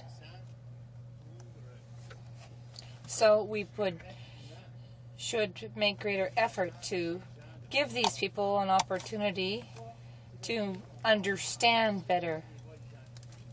In the case of identity theft, if we don't work on other factors involved in society, well, we will not be dealing with a problem. Literacy is one issue. In this campaign to thwart identity theft, we have to work with other governments at various levels. In particular, we have to enter into agreements with foreign governments, because particularly with the American government and the Mexican government. In my riding, I had a constituent who had his ID stolen a year and a half ago. The crime took place in the United States, but he's a Canadian citizen. This is a very complicated case. But this leads me to say, Mr. Speaker, that the government has to foresee some types of mechanisms, legal mechanisms that enable people to go tell their story, and then people can help them. Right now, the police is not the best place to go, because police officers don't necessarily believe these people. They think that they have ulterior means, or sometimes the police officers think that they're just making the whole thing up. And yet, this is not always the case. These can be real cases. People under certain circumstances don't necessarily get their theft, the identity stolen directly, but rather indirectly. You know, there are some really complicated stories out there that show how organizations, government organizations, should in fact be set up so that they can be a center where these people can go to. Under the current, the current Conservative government should make agreements or enter into agreements with other foreign governments. We need such agreements because people travel a great deal now, and often these people have property in other countries, particularly in the United States. So we shouldn't just have legislation that applies to us. We want to have legislation that protects our citizenry. Everyone knows that many of our citizens spend 6 months in the States every winter, and it's very easy for them to lose their identity, and it's unfortunate if these people who lose their identity come back to Canada only to be told, I'm sorry, we can't do anything for you now because this law just applies to Canada. So we have to enter into agreements with the United States and Mexico.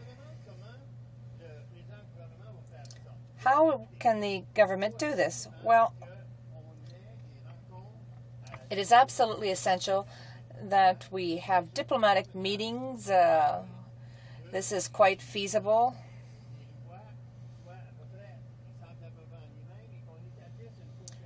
We could all have similar legislation. In addition, it It is absolutely crucial that we inform. Some people say educate, but I prefer to use the word inform the citizenry so that we can reduce the number of victims who aren't aware of the fact that they are being victimized, that theft is occurring. We must inform these people about the dangers that exist, and we should explain how these organizations work to obtain their documents. There's the internet factor as well, because we know that internet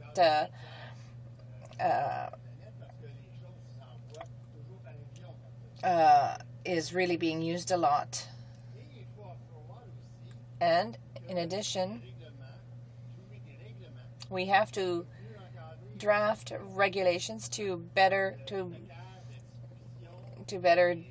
deal with the way information is managed, how they store their information.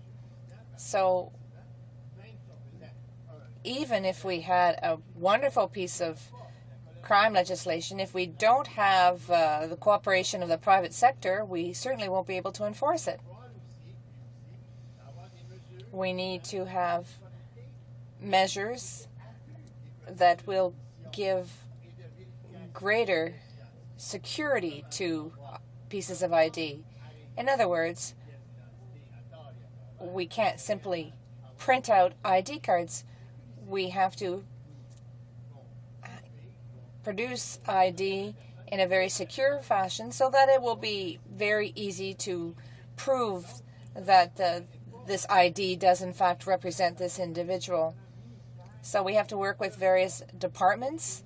These departments are going to have to take a look at the way they do things. Otherwise, the legislation will be pointless.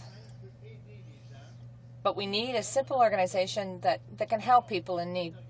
This organization should be established. Right now it doesn't exist. This organization would look into identity theft. The federal government does not have a very good record in the way that it manages personal information. So this is going to have to be something that needs to be improved as well, Mr. Speaker.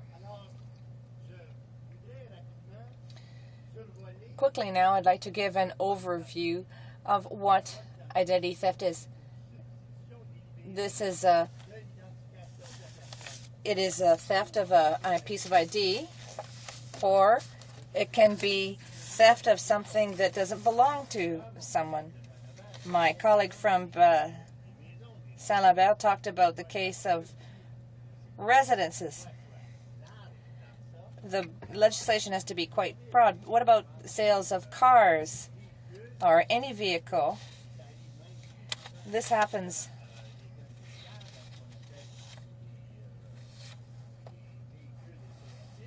more often with cars that actually don't belong to the sale stuff.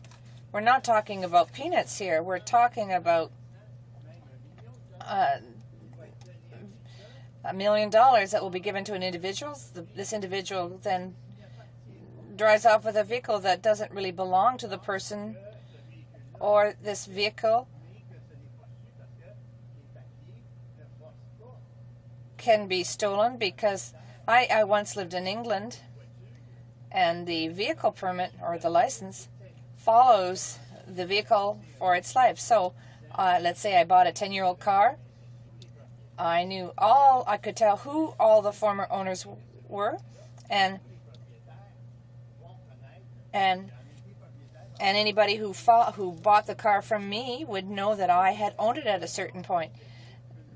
This type of procedure would enable us to complete this legislation and make it able to cover more situations. We need to assess all of these factors, and this gives me an opportunity, Mr. Speaker, to say that it is very important that we go and see how other countries deal with this problem. I mentioned the example in England, but just last week I was talking to parliamentarians from Japan. I was in New Zealand at a parliamentary meeting, and they have very special legislation in Japan because they are really, really aware of small and petty crimes. So the Japanese have legislation that should be of interest to us and could provide us with some examples. They've really worked hard on their laws, and why shouldn't we look at all the different types of laws that have been crafted in all of the different countries? All the countries are now asking themselves these questions. They're wondering how to deal with this type of problem. So we could look at what's done elsewhere. There's no point in reinventing the wheel. And I think that it is clear that this needs to be done before we go about drafting our own piece of legislation. Earlier, my colleague referred to the American incentives. I don't think that the Americans have the best law, but the fact is the Americans do have very strong penalties. And if for the first offense, I think that the penalty is $7,000 fine, it can go right up to $125,000. But the thing is, you have to catch these people. There are fines. But are we going to be able to, do we have the means, do we have the necessary support to go out and really find out who these people are, who these fraudsters are? The RCMP is well equipped, and sometimes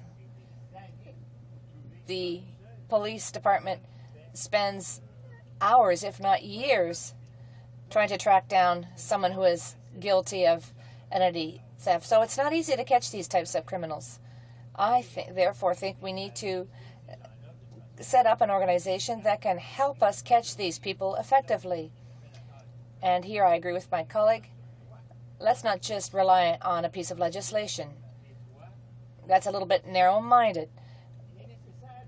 We have to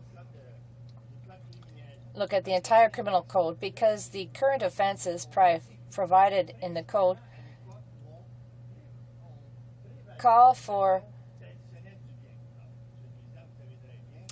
reselling of goods. You know, a few years ago, people who had the honor of not getting involved in dishonest transactions,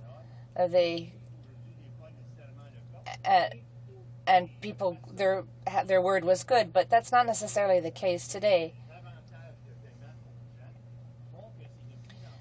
It is more and more difficult now, or easier, I should say, to steal identity in countries such as France, where traditionally people used checks because the checks were hardly ever forged in France. But this is something that we have done away with because checks don't provide enough security. But credit cards used throughout the world cause problems, as we all know. But there are some credit cards that are safer. The law should compel credit card companies to add additional security features to their cards. So all of society would benefit from this, and card holders could even say, I want a credit card with greater security, and I'm prepared to pay more for that card. So the legislation should be broadened. The bill should be broadened so that we can include this notion here. So we shouldn't just educate people. That's not enough in itself. It's important, but it is important that the government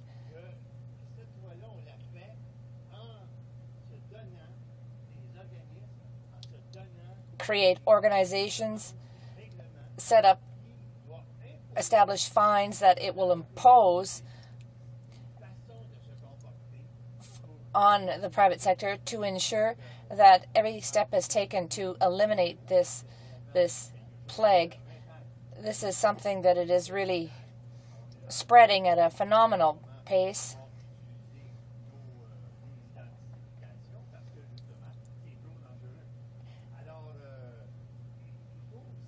We also we do have organizations that could help us educate the citizenry. These organizations should educate the citizenry, and we should target certain sectors of the population. They're the seniors, there are people who are illiterate, but there are also groups of individuals that are a little bit, they believe anything. There are community groups could perhaps deal with these people who are a bit innocent about the way things work. So we shouldn't just educate people in the schools, but we should educate all members of society on what steps to take to put an end to this problem. And as I said, it's important that we really increase the credit card production side. That should reduce the number of credit card thefts. All of us have 10, 20, sometimes 25 cards in our pockets. If we really want to put a stop to this problem, we should have 1 or 2 cards, but that are more that can be used for many different purposes. That would be an avenue to explore. We won't look at simply having plastic cards, such as the ones produced in the past, but we will look to the future and see how we could improve ID cards. We have to listen to people, listen to what the experts say in this sector. And until we hear from these people, we will not have a law that will be good in 5 years' time. Because when you look at the pace at which that the security features are developing, well, if we had a law that just was based on what's done right now, well, I can tell you, if you just base it on what's done right now, you're just looking at what's been done in the past as well. We have to be able to look towards the future and foresee what these fraudsters are going to do. This is going to be a very interesting bill to study in committee because it's very broad. It covers a lot of different issues. It applies to different types of individuals and different types of fraud. So this is something that will bring a great deal of relief to the people. But once again, Mr. Speaker, we can't simply sit on our laurels and say, okay, we've got a good bill now, there will be no more problems. This is a case where legislation alone will not be adequate. Thank you, Mr. Speaker. Questions et commentaires. The honourable member for Davenport. Merci, Monsieur le Président. Thank you, Mr. Speaker. First of all, I would like to thank my colleague for his remarks. I'm sure that all the members of the House are very concerned about identity theft. This bill that is intended to amend the criminal code is important. We support the efforts to fight identity theft, but we are concerned about the quality of this bill, which does nothing to prevent identity theft. My colleague knows that I'm concerned about this. This is a very serious societal crime. Perhaps my colleague could make a few more comments on the bill, certain events that relate to it. I am very concerned, and I know he is very concerned, that this bill lacks preventative measures. It's very important to have a bill that provides for prevention, that can approach the whole issue of identity theft. The Honourable Member for Brome-Missisquoi. Thank you very much, Mr. Speaker. I would like to thank my colleague for his excellent question. I can say how we agree that this is quite elementary. Prevention is very important. I'm quite concerned. I don't know how much we will be able to add to this bill. Once we get into committee, we can't change the intent of the bill. We can just improve it. And as my colleague would be aware, we must have some amendments, but that bill demands a broadened area of expertise. We want to hear experts who will speak to the bill. This is a very complex bill. It is a bill that wants to be clear, that should be clear, but it must not be simple. It has to be very detailed. Questions and comments? Minister Coquitlam. Thank you, Mr. Speaker, and I want to thank the colleague across the floor for his presentation today. I listened to everything he had to say and agree with most of what he presented here. Identity theft, of course, is a very serious issue. I'm one of the people who's had their identity stolen and had credit card bills rung up in my name, and they weren't my bills. So I understand what a personal affront this can be, and I think that I'm probably not alone in this House as having been through this experience. We will also support this bill, Mr. Speaker, but we agree that it needs to be strengthened and hope that committee will have the opportunity to do that. It's now a situation where the police can find someone who has multiple identifications in their possession, and they're powerless to act. So honestly, that is just ludicrous and is long overdue to be changed. One of the issues that I wanted to raise, however, was that this government brought forward a Voter ID Act, I think it was called, in the last session.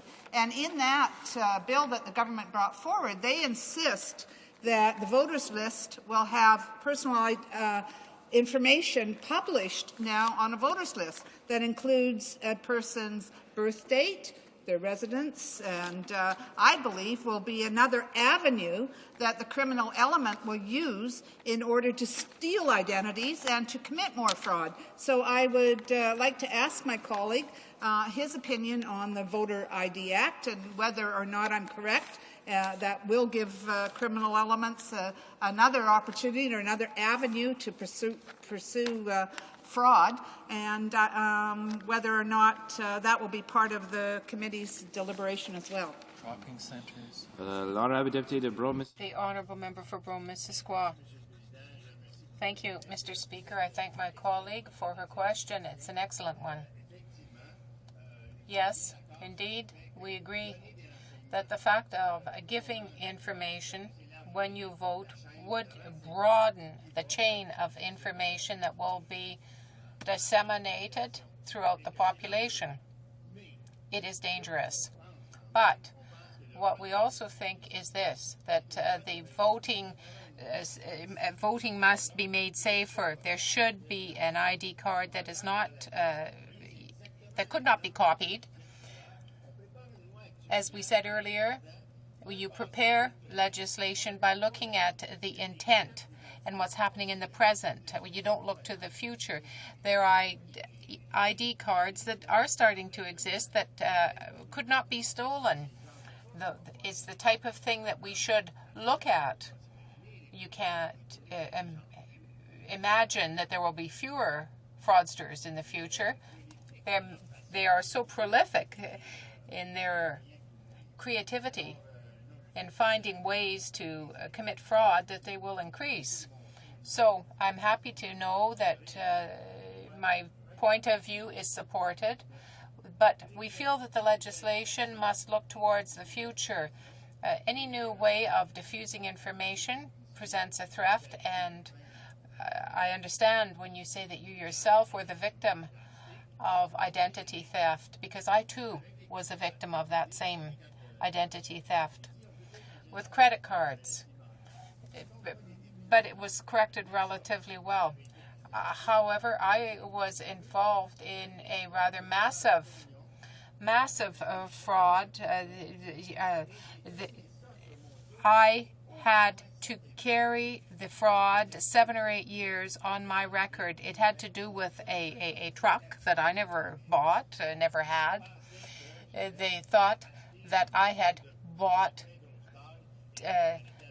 10 or 12 purchases, tires for these huge trucks, and I certainly never did that. And I can tell you that those tires are very, very expensive, but that was done with identity theft from me. Member for Sault Ste. Marie. Well, thank you very much, Mr. Speaker, and I, as well as my colleague from Vancouver, was listening to the debate here this afternoon, and I have some concern about this very important issue of identity theft, and what it might mean for people in my own riding. I did have a case that I dealt with early on in my career here, and it wasn't so much the concern, although it certainly was a concern, how the theft happened in the first place, but it was how you got it fixed in the end, like how you got somebody to respond to the fact that there had been identity theft, and to take it seriously so that it would be acted upon quickly, so that the person whose identity had been stolen could feel comfortable in moving forward with her business. So I guess I'm asking of the member in his analysis of this bill as it goes through, does it deal with the after the fact of the theft as much as it does with the before the fact? The Honourable Member for Brome-Missisquoi. Thank you, Mr. Speaker. It's an excellent question. Absolutely excellent from my colleague opposite in the NDP. That legislation has to be a bill that deals with what happens before the offence is committed. You know, repressive legislation, you know the extent to which that is successful. What we need is how can we do things? How can we pass regulations so that private business with other governments, other levels of government, what can we do to make identification safe, to limit insofar as possible the opportunities for fraud? Absolutely. It would be too bad, terrible, to have legislation that is repression-based. They say, okay, if you do this, well, you'll be fined if you're picked up with 5 or 6 different IDs on you. I think what we have to do is look to the future and try to be thinking about how we can reduce the quantity, the volume of identity theft. We would move progressively towards the future in this way, and I think that it would be to the credit of the government if it were able to do this for once and say we move beyond what's happening now and look to the future. Please, débat. The Honourable Member for York South-Weston. What was wrong? Thank you very much, Mr. Speaker. And Mr. Speaker, I was standing and listening to the discussion which has gone on with respect to this bill. And Mr. Speaker, there was one thing that occurred to me. We have all had experiences, as my colleague from the bloc has talked about his experience with the truck and the tires, and found that he was totally accountable and beyond belief, found that he had a blot on his credit rating and a number of other implications. And Mr. Speaker, if that was what it was about in terms of protecting our public against that kind of impingement on their rights, that would be serious enough. But, Mr. Speaker, I would like to draw the attention of members to something that is far more serious than that.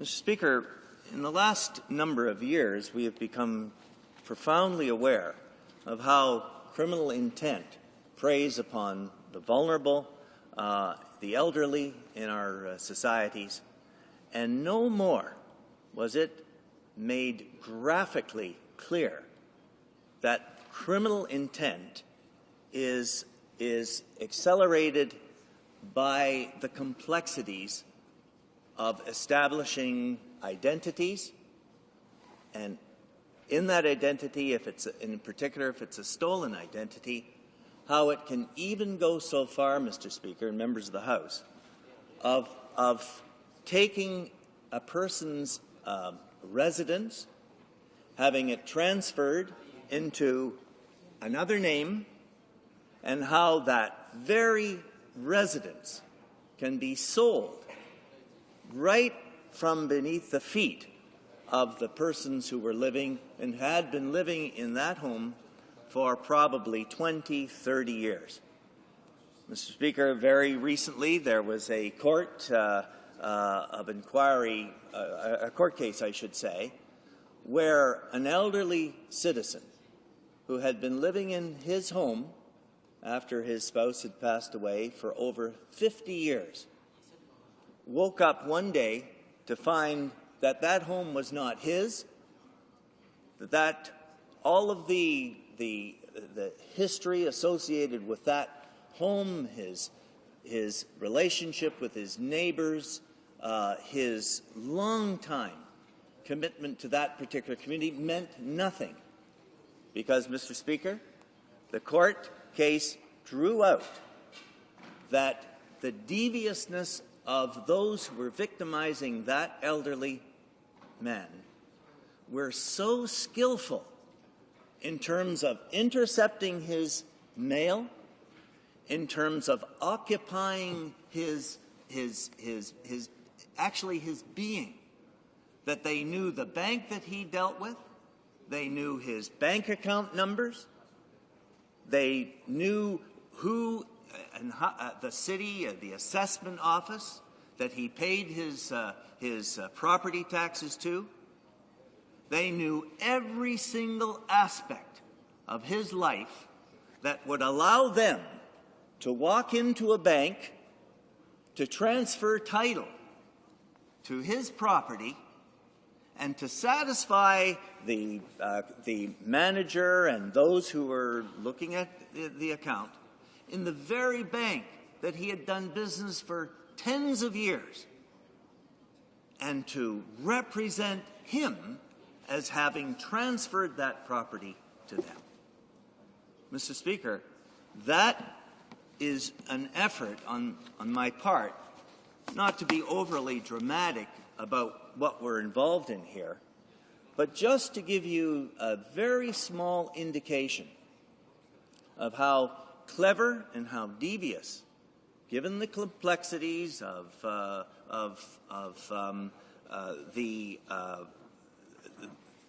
way that business is done today, that how if one or if those who wish to victimize could actually apply themselves to it, what harm they can do.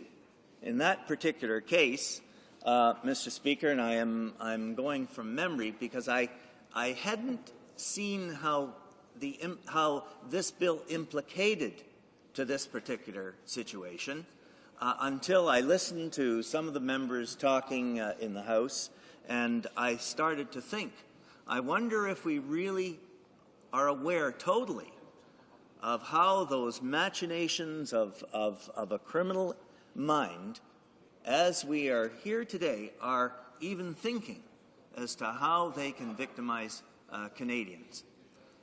Mr. Speaker, the point has been made that the bill is, in fact, reactive in the sense that it deals with crimes that relate to the kind of circumstances I have given in my example. the obtaining of and possessing identity information, the intent to commit certain crimes, as in stealing the identity so that you could actually take over the ownership of a person's home without them even knowing. And incidentally, in this particular case, Mr. Speaker, the people who had actually done that had left the country. And it was even difficult for the court to bring those people back in order to have them appear before the court to establish the facts of that particular case.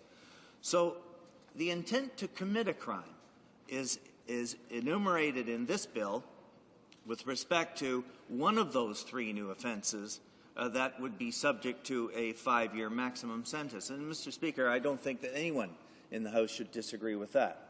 The intent to traffic in identity information and to use that knowledge recklessly in the commission of a crime will now be one of those three new offenses. And finally, to possess unlawfully government-issued identity documents. In the case that I referred to, Mr. Speaker, the information was used that was municipal information, but by the same token, Mr. Speaker, the result of using that information just caused irreparable harm. Now, Mr. Speaker, just to finish on the example, the court, as I understand it, has declared that the bank in this case, who was the holder of the mortgage and had been and had benefited from many decades of business with this particular elderly citizen, that the court's findings was that there's certain responsibilities with respect to, in a business sense, of the bank to do due diligence with respect to entitlement under ownership and so on. Mr. Speaker, that also brings us to the questions that were asked with respect to not just a responsive and reactive criminal code adjustment, but also to the tools that are required in today's very complex society. And I would like to point out that we do have a private member's bill, Bill C-14, entitled the Modernization of Investigative Techniques Act. And this bill gives direction, Mr. Speaker, with respect to actually providing law enforcement agencies with the tools necessary to combat and prevent identity theft. Mr. Speaker, I don't know whether it has been cited before, but the reaction with respect to society's repugnance at what has been happened was reflected very well, I believe, by Nancy Hughes Anthony of the Canadian Bankers Association, who said that the fact that millions of Canadians must use and rely on personal identity information daily represents a gold mine for criminals. Mr. Speaker, a gold mine for criminals. And, you know, that is why it is so imperative that we here try to support our investigative agencies through their criminal justice system, and we, in fact, will be supporting this bill. We also have made it clear, and I hope the government will take it as a serious notice of intent, that the subject of the private member's bill is equally deserving support. Mr. Speaker, it's not just, as I indicated in my example of that elderly citizen who lost their home, it's not just the law enforcement agencies that need the support. It's a systemic problem that needs an institutional response to give the municipal agencies, the post office, to give those who are involved in court proceedings that are attempting to protect those that have been violated by this kind of criminal activity. We need to try and empower them also in order to put a very, very clear message out that we as representatives of our public are not going to stand idly by and knowing the extent to which people can be have their identities violated and the implications, we're not going to stand idly by and allow that to happen, that we're going to implement the countermeasures that are equally up to the task. Mr. Speaker, I conclude simply by saying that the illustration that I used is just but one of several that have happened right across the country. They happen with Canadians who have been here and may not be as fluent in the law, the letter of the law, or the language. They are people of our elderly, as the case that I related to, but the end result is always the same, that you just shake your head and you wonder how those things can happen. You'd say, would they have happened 30 years ago when the community was much tighter, we had a lower population, we had a knowledge of each other that, as many have said, we used to leave our doors unlocked and we knew exactly who was in our community. If there was someone who looked suspicious for any reason, our neighborhood vigilance was equal to assisting our neighbors and so on. That isn't the way, unfortunately, in many communities today, Mr. Speaker. And we need to be very, very proactive. And I am very pleased to see this legislation.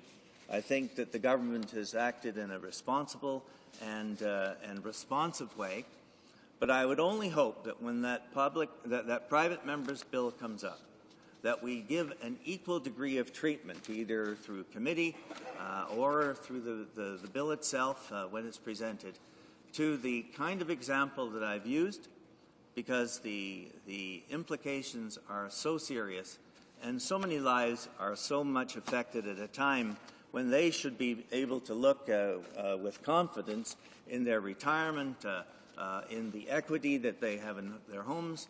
The example I've used is one where that particular elderly man was completely and inhumanely, and with no compassion or empathy for his needs, completely stolen of his identity and lost everything that he'd worked, and his wife and he and his family had worked for their whole lives.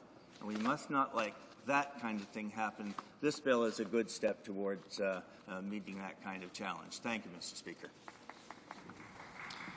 Questions and comments? Questions et commentaires. The Honourable Member for Surrey North. Thank you, Chair.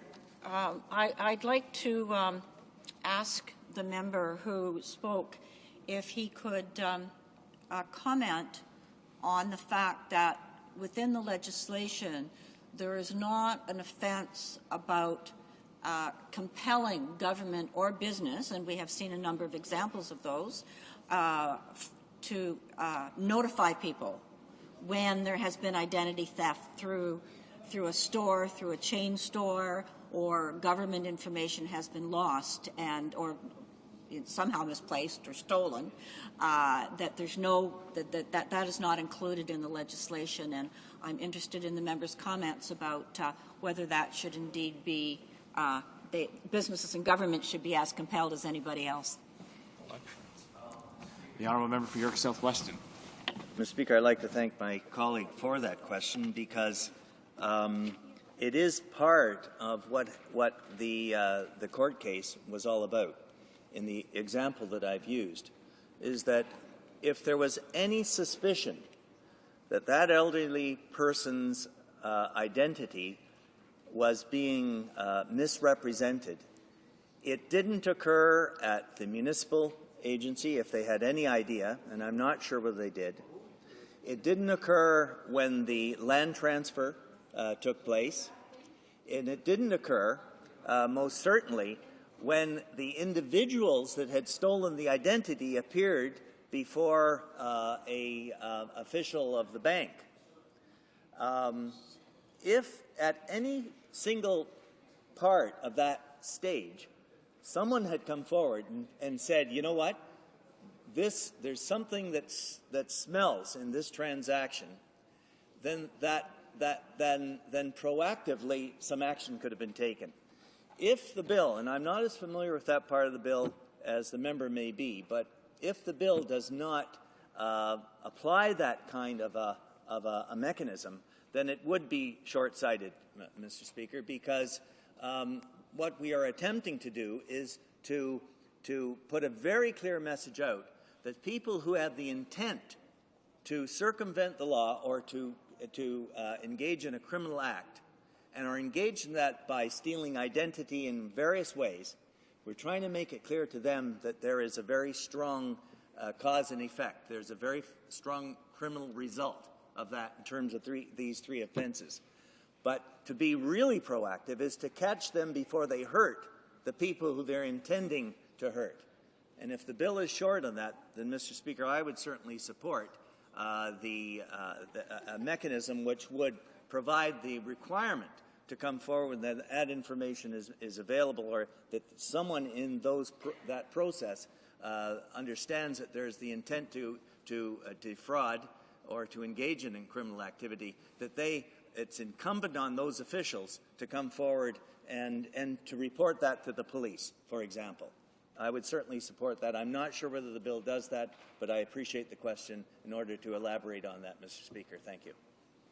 Questions et commentaires. L'honorable député. The Honourable Member for Brome-Missisquoi. Thank you, Mr. Speaker. I would like to ask my honourable colleague, who has a great deal of experience at the municipal level and in a large municipality, in fact, I'm wondering whether he sees Bill C-27 as having a connection with the municipalities, especially large urban areas.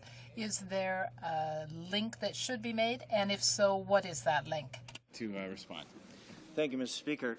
Mr. Speaker, the question is, again, a very related and excellent one, because be they municipalities large or small, there at many different levels there is a close relationship with local taxpayers.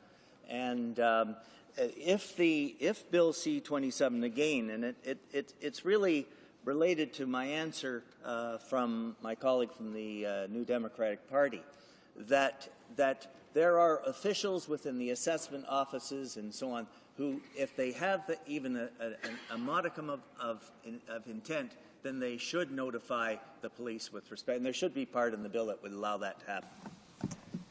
It being 5:30 p.m., the House will now proceed to the consideration of private members' business as listed on today's order paper. Private members' business, motion 310 in the name of Mr. Telegdi, flag at half-mast on the Peace Tower. Mr. Telegdi, seconded by Mr. Karagiannis, moves that, in the opinion of the House, in order to show respect and to honour Canadian forces and other Canadian government personnel who are killed while serving in overseas peacekeeping, peacemaking, or humanitarian missions, the government should lower the flag on the Peace Tower to half-staff for the day following their demise as a remembrance of their important service to Canada and Canadians, and that a moment of silence to be observed in the House if the House is sitting on that same day. Debate. The Honourable Member for Kitchener-Waterloo. Thank you very much, Mr. Speaker. And as I rise to start off the debate on this motion, I would like to make a couple of important points. And that is that there's much debate in this House that goes on as it relates to Canadian missions abroad, the latest one being the whole mission in Afghanistan. And, Mr. Speaker, while there really are many legitimate points of debate, be it on defense, development, on diplomacy, what the length of stay of our forces should be, what should be the troop commitment. It's all legitimate. But I think, Mr. Speaker, it's important that we as members of the House all recognize that there's absolutely no debate about all members of Parliament supporting our men and women in uniform and other officials who serve our country abroad. And that's very important, Mr. Speaker, because we have had commentary when we wanted to make sure that the ideas that we are fighting for, the ideas, the way you treat prisoners that you captured, we want to make sure that we embody that in the conduct of the mission. And I want to make sure, Mr. Speaker, that going forward, that there will never be a question from anybody of any party about their commitment to the troops, to the men and women who are serving overseas. Now, Mr. Speaker, just yesterday, we had a moment of silence in the chambers, and it related to the tragedy that happened in Bathurst High School from the Tex Fox Elementary School in New Brunswick. And it was an event where 7 people lost their lives. And to commemorate that event, the members of this House stood in a minute of silence to make that happen. Mr. Speaker, over my years in Parliament, we have had moments of silence on all sorts of occasions, and the moments of silence pertain to any number of tragedies that have happened around the world and happened in Canada. Mr. Speaker, it seems to me that when we deal with the untimely death of one of our people serving us abroad, there should be no question that in this House we could have a moment of silence. Mr. Speaker, we have also had occasions in this House following the demise of one of our soldiers overseas that we lowered the flag on top of the Peace Tower.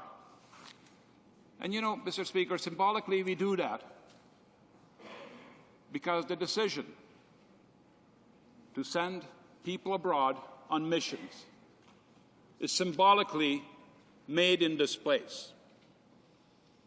I know in my community, or any community across Canada, we have a death of a peace officer. The flag in that community flies at half-mast at City Hall. We also had the case where we had the deaths of our CMP officers that have been killed, and we honored them in this House to commemorate the tragedy. It seems to me, Mr. Speaker, that when we deal with the death and commemoration of soldiers or officials killed in the duty of serving their country, that would be a proper thing to do. Now, Mr. Speaker, let me start on one of the motions that was made in this House on lowering of flags to half-mast. And I'll go to Hansard, Thursday, October 7, 2004. And the member that stood up and spoke on it was the member for Port Moody, Westwood, Port Coquitlam, member of the Conservative Party. And I quote, "Mr. Speaker, when I was walking to the office this morning, I was actually saddened and disappointed to notice that the federal government has not recognized appropriately the tragic loss of Lieutenant Chris Saunders yesterday in the HMCS Chicoutimi. Therefore, I'm rising today to ask unanimous consent of the House for the following motion, I move that this House demand the Prime Minister instruct all federal government buildings to immediately lower all Canadian flags to half-mast to recognize the tragic death of Lieutenant Chris Saunders yesterday on the HMCS Chicoutimi. Mr. Speaker, that motion was unanimously adopted. Mr. Speaker, we have had occasions that we have lowered the flag. Matter of fact, for the most part, the policy of the previous government was that when a Canadian soldier died overseas, that the flags were lowered. Mr. Speaker, that policy seems to have gone by the wayside. And we have had various controversies around the way we dealt with soldiers who have died serving our country overseas. One of the controversies was, how do you deal with the repatriation of the body when it came home? And unfortunately, the government took the position that the media would not be allowed to be at those events. Now, Mr. Speaker, I think what we're talking about is something very simple and very basic. The people that we have had, our soldiers that we have had, killed overseas, serving this country, making the ultimate sacrifice, I believe we should be commemorating their passing in this House and also by lowering the flag on top of the Peace Tower. Mr. Speaker, this is, I think, an issue that we could deal with quite expeditiously. You know, all we have to do, Mr. Speaker, is to let the debate to collapse today. Let the debate collapse today, because we have had representation made to this effect by all parties in this House. And I think it would show to our soldiers that we are in solidarity with what they are doing overseas, even though we can have legitimate debate in this chamber, necessary debate in this chamber when we set the policy. Now, Mr. Speaker, I don't think that there's any greater sacrifice an individual can do than to make their ultimate sacrifice by serving their country abroad. And when the tragedy does happen, when that death does occur, then I think we as a parliament and we as a nation could commemorate it. Now, Mr. Speaker, I don't think this has to be a controversial motion. I think it's a motion that most members of this House will agree to. And all I want to do, Mr. Speaker, is to urge members of this House to expedite this motion. We have had 4 soldiers that died this month in Afghanistan, and we have had no commemoration for it, either in the House or either by lowering the flags. So I say to the government, and I say to all members, let us show the men and women who are serving abroad that in spite of any difference that we might have in this chamber about the policy related to the mission, they have our wholehearted and unanimous support, just as they have the wholehearted and unanimous support of the Canadian people. So, Mr. Speaker, I'm going to cut my time short, because I think I really would like to see this debate collapse so we can proceed to a vote as soon as possible on something that I think an action we can take to show our solidarity with our men and women serving us overseas, and we can expedite it and we can make it happen as quick as possible, because there should be absolutely no question that we are behind them 100%. Thank you, Mr. Speaker. Comments, questions, et commentaires. Questions and comments? Thank you, Mr. Speaker. I listened to the member's intervention, and certainly I'm aware, and we're all aware, that this issue has been raised many times before in a variety of different forums. And I think we all agree that we need to honor the sacrifice of our brave men and women in uniform. Yes, and we, in fact, do mourn every death that we hear about. and our troops know that they have our wholehearted support. There are some questions on the part of those who have served our country in many different ways in the past. In fact, when this issue came to our attention in April of 2006, the veterans themselves spoke up. ANAVETS, the organization representing Army, Navy, and Air Force veterans in Canada, said that the practice of lowering the Peace Tower flag insulted the relatives and memory of tens of thousands of past veterans who gave their lives for Canada and who were not granted this additional honor. So my question is, was their sacrifice any less important than those today? And another question, is the member aware that this motion, as it's worded, would fail to give the same honor to Canadian Forces personnel killed while serving at home here in Canada as it would those abroad? Could the honourable member explain the reason for that? And another question, what clear criteria does the member use to define peacekeeping, peacemaking, and humanitarian missions? And is the member aware that his motion fails to give the same recognition to the sacrifice of policemen or firemen who are killed in the line of duty in Canada as it would to government personnel killed on a humanitarian mission abroad? I would like the honourable member for Kitchener-Waterloo. Thank you very much, Mr. Speaker. First of all, let me say that whenever I see and whenever I saw a flag lowered on Peace Tower because a soldier has died or somebody serving Canada abroad has died, I remember the sacrifices of all the previous soldiers who have died in service of Canada. So I have absolutely no problem with that. And I think that to suggest that this somehow is not respectful of the memory of people having died previously, I think is just wrong. In terms of, so I don't see it as an additional honor. I see it as us being very mindful of what our soldiers are going through. So their sacrifices are no less than the sacrifices of the current soldiers that might have died. The other issue is in terms of peace officers. If you have an OPP officer, the flag of the province of Ontario is lowered. If you have a regional officer, the flag of the region is lowered. These soldiers are employed by us.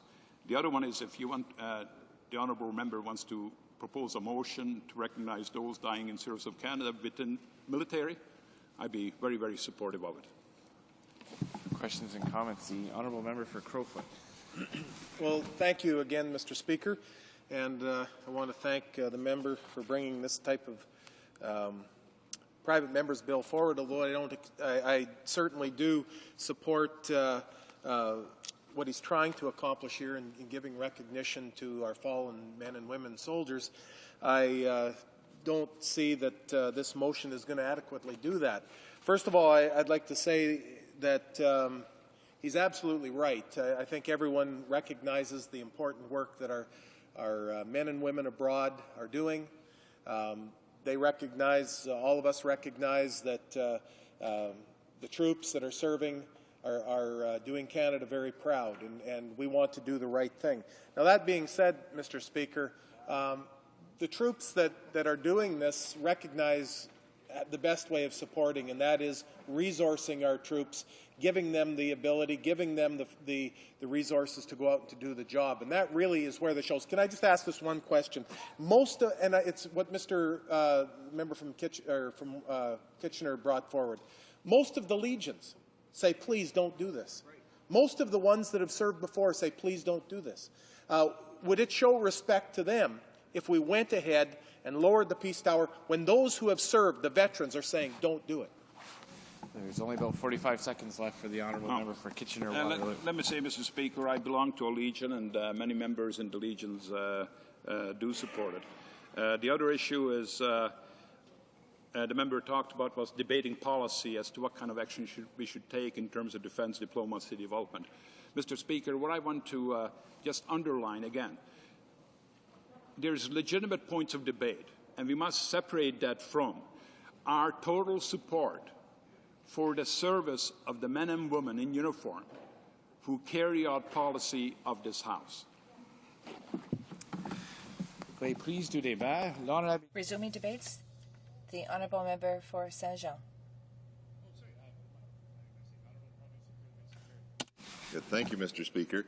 Mr. Speaker, it's my pleasure to speak on motion M310 on the topic of half-masting the Canadian flag, a topic that is of great interest and concern to Canadians across the country. I too would like to thank the honourable member from Kitchener-Waterloo for providing us the opportunity to begin open discussion about our flag. It is a topic I myself have raised at the Standing Committee of Canadian Heritage on a number of occasions, and something deserving of the careful study of the committee. Since the formal adoption of the Canadian flag on February the 15th, 1965, it's become an important symbol of our country, uniting all Canadians. It is flown at schools, arenas, hospitals, museums, and office buildings in municipalities all across the country. It is flown, displayed, or hung in provincial establishments and federal government buildings. It is flown proudly on the top of one of our most significant buildings, other symbols of our values, the Peace Tower on the Parliament buildings. It is clear then the symbolism of lowering the flag is immense. It is a graphic visual reminder of loss. It is lowered with a great sense of respect and engenders a feeling of grief. It is an age-old signal of a country in mourning. Given the immense significance, the Government of Canada currently has a policy around when and under what circumstances it will be lowered. The first policy, Mr. Speaker, was introduced in 1966 by the then Department of the Secretary of State of Canada. This early guide, General Rules for Flying and Displaying the Canadian Flag and Other Flags in Canada, provided guidelines on virtually every use of the national flag. This early policy stipulated that the flag on the Peace Tower would be lowered in the following circumstances: death of the sovereign or a member of the royal family related to the sovereign by the first degree, that is, a husband, wife, son, daughter, father, mother, brother, or sister.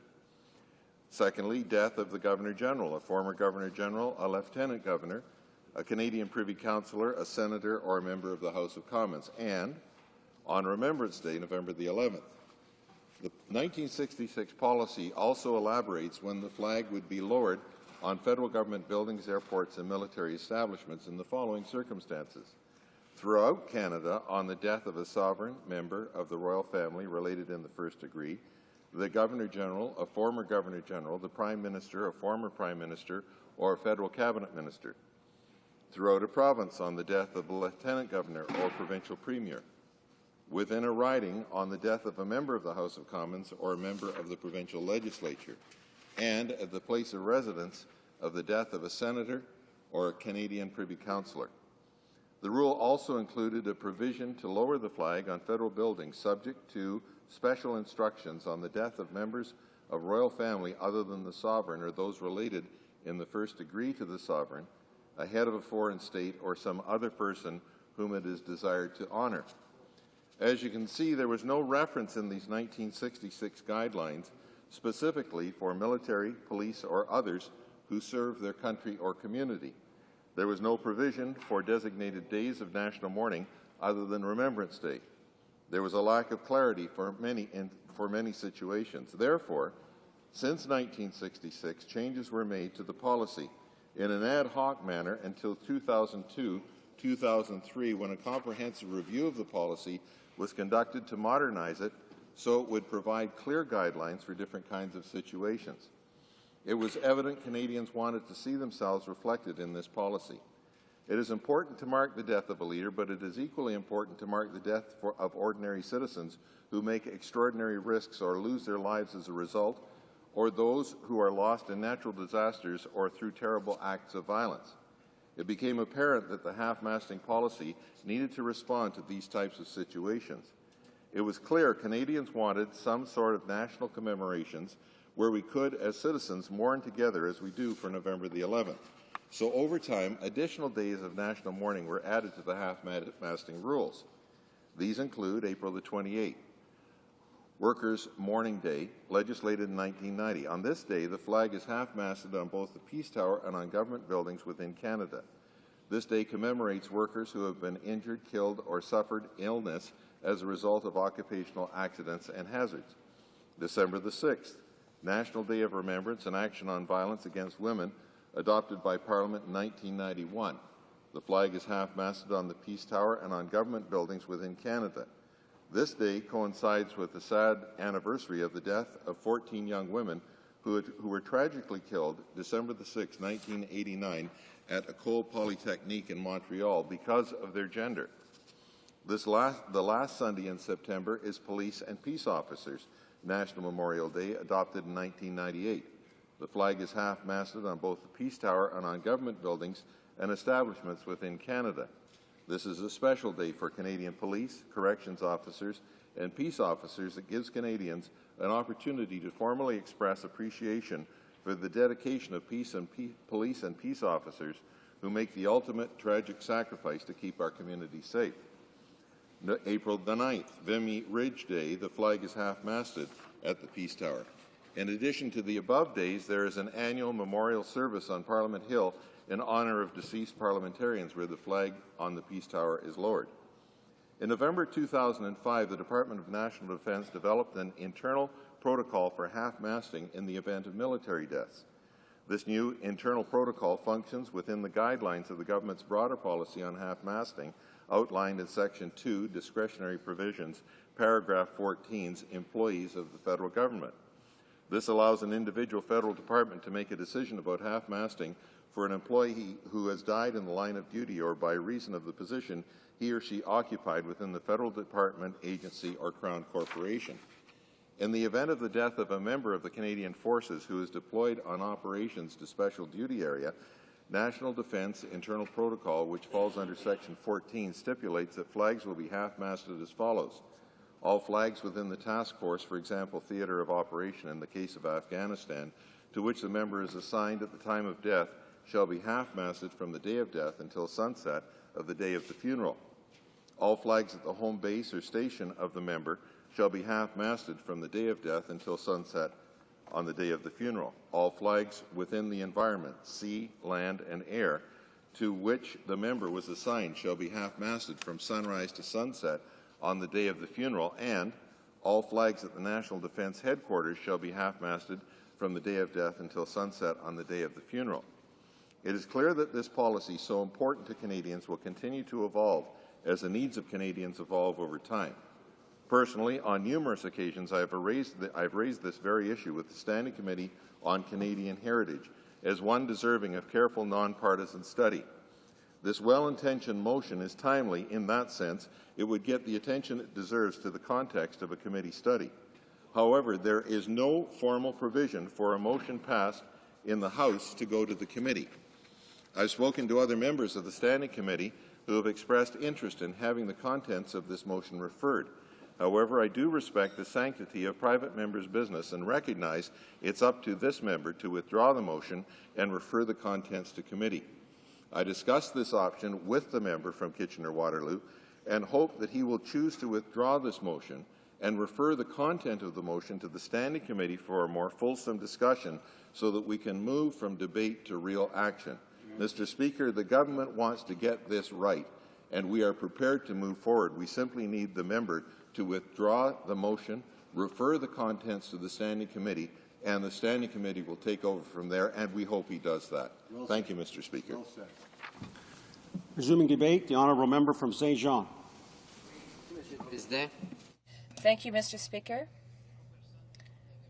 No one's against virtue, Mr. Speaker, and I will come as no surprise to say that the Bloc will be supporting this motion, but I'm a bit surprised when I asked my Conservative colleague who gave this list of qualified people who would justify putting the flag at half-mast and that we should take a minute, have a minute of silence for them, but I didn't understand why we couldn't have unanimous consent to accelerate the motion. I understand that he wants the member refer the proposal to the committee. I have no objections to that because I do understand we want to ensure that everything's done properly, but the motion as it's drafted right now, Mr. Speaker, I can't be against it, and the Bloc can't be against it either because the motion's quite broad. It covers quite a few people. I think that we need to respect and honor people who fall in the line of duty. It's important that we recognize this sacrifice, and one way to do so is to put the flag at half-mast and have a moment's silence. In the House of Commons, we have a very regular practice whereby when there's a national tragedy, where there's loss of life, well, the Speaker often calls on the members. We did this earlier this week. You will remember the House is called to have a moment of silence. But this motion pertains specifically to the Canadian Forces and other Canadian government personnel who are on missions abroad. It's not just soldiers who pay the ultimate price, Mr. Speaker. With the Afghan mission now underway, you'll remember a Canadian diplomat lost his life. So we're not just talking about soldiers who are going to necessarily lose their life. There are people who work for the government and other departments such as CEDA or Foreign Affairs that could be killed. So the intent of the motion is good, and I also think that we're quite able to provide this type of recognition. This is a simple but effective measure that would enable us to show respect, and that's important not only for the principle being that somebody in Afghanistan or elsewhere lost his or her life while serving his or her country or nation. I'm not talking about the Canadian nation or the Quebec nation. We know there are two nations, but killed in the line of duty. And when these people are asked to go to these dangerous theaters of operation and then lose their lives, well, I think it's important that this be acknowledged, not just for them, not just because they died, but think about the families of the departed. If we hark back to the days of the Great World Wars, World War I, World War II, well, perhaps we couldn't have shown respect in this way because thousands of people were killed. So there are some families who saw their dear ones die and disappear, and they don't even know what happened to them. But right now, with our modern theaters of operation, we soon figure out who has died. And it's important that we recognize these people, not only the people who have died, but we must also recognize the families. So putting the flag at half-mast and having a minute's silence, well, will give some comfort to the families, because it's an enormous loss. When a family loses a son or a daughter in the line of duty, it's very important. And this is essential not only for the person who has been killed, but it's also important for the family. This enables us to grieve for the person and to ensure that the person has not died in vain. And the family will have the proof that their son or daughter that has been killed, or the brother or sister, well, there'll be a ceremony here, and we'll recognize the ultimate sacrifice that they made. The Bloc, you're not surprised, you will not be surprised to learn that, Mr. Speaker, that the Bloc really feels that the peacekeeping missions are more important than the stabilization missions, such as the one we have in Afghanistan. There are some people that might say that they are fewer than there were in the past, but that is true.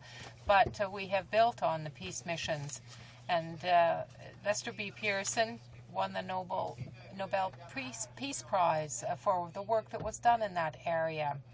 Therefore, to say that peacekeeping missions are diminishing in number, it's not because they're not being conducted by the UN, but because there is a choice that is being made by governments to participate less in peacekeeping, but in stabilization of peace missions. I don't want to get involved in a discussion of this right now, but no matter what, Mr. Speaker, any mission that our military is involved in is important, and we in the Bloc believe that they do not have any other choice but to go on that mission. It has been said that we criticize the mission. We are not criticizing the mission. The civil authorities, and in this instance the House of Commons, decides upon the participation of those soldiers. We have our word to say as a civil authority about the type of mission. We look at it regularly. Today, yesterday, there were questions that we raised with respect to the detainees, and it is our duty as parliamentarians to intervene. But we would never accuse our soldiers of participating in that because they don't have the choice of participating or not.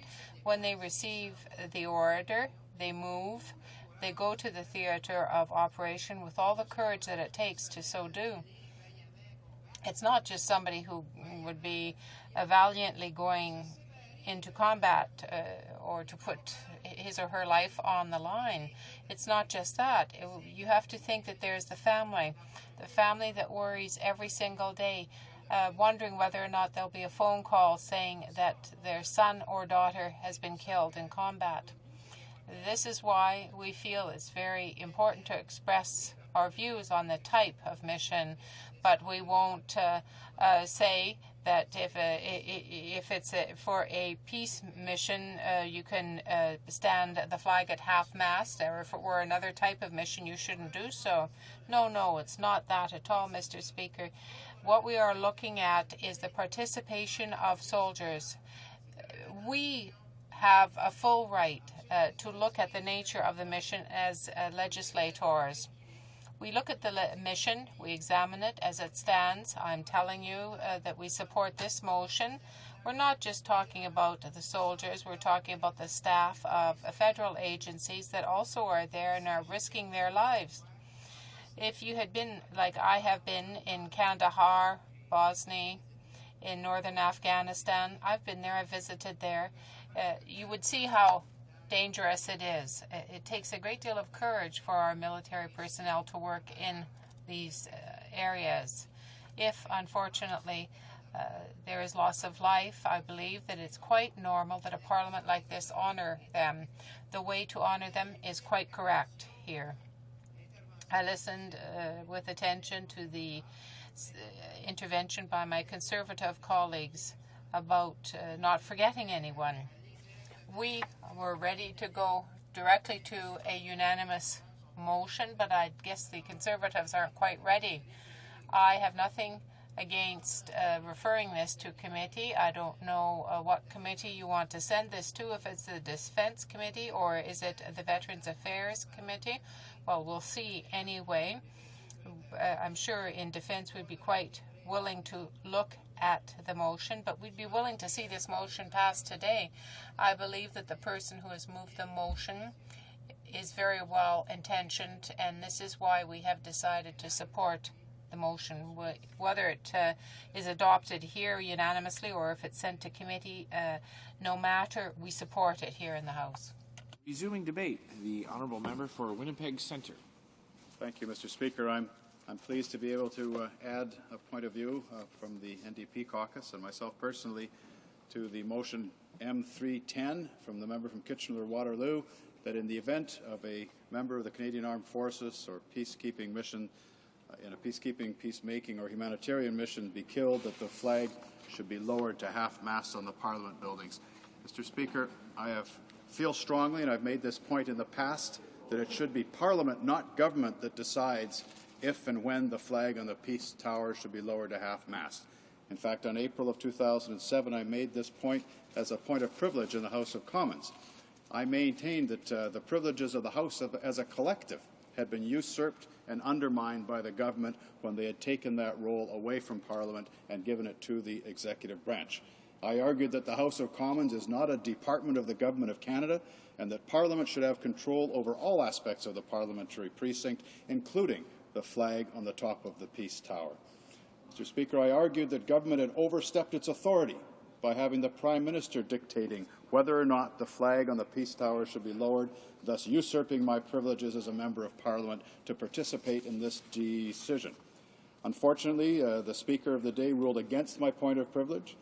He ruled that the Senate and the House of Commons are only tenants of the government and that the administration of this property falls under the jurisdiction of the Minister of Public Works.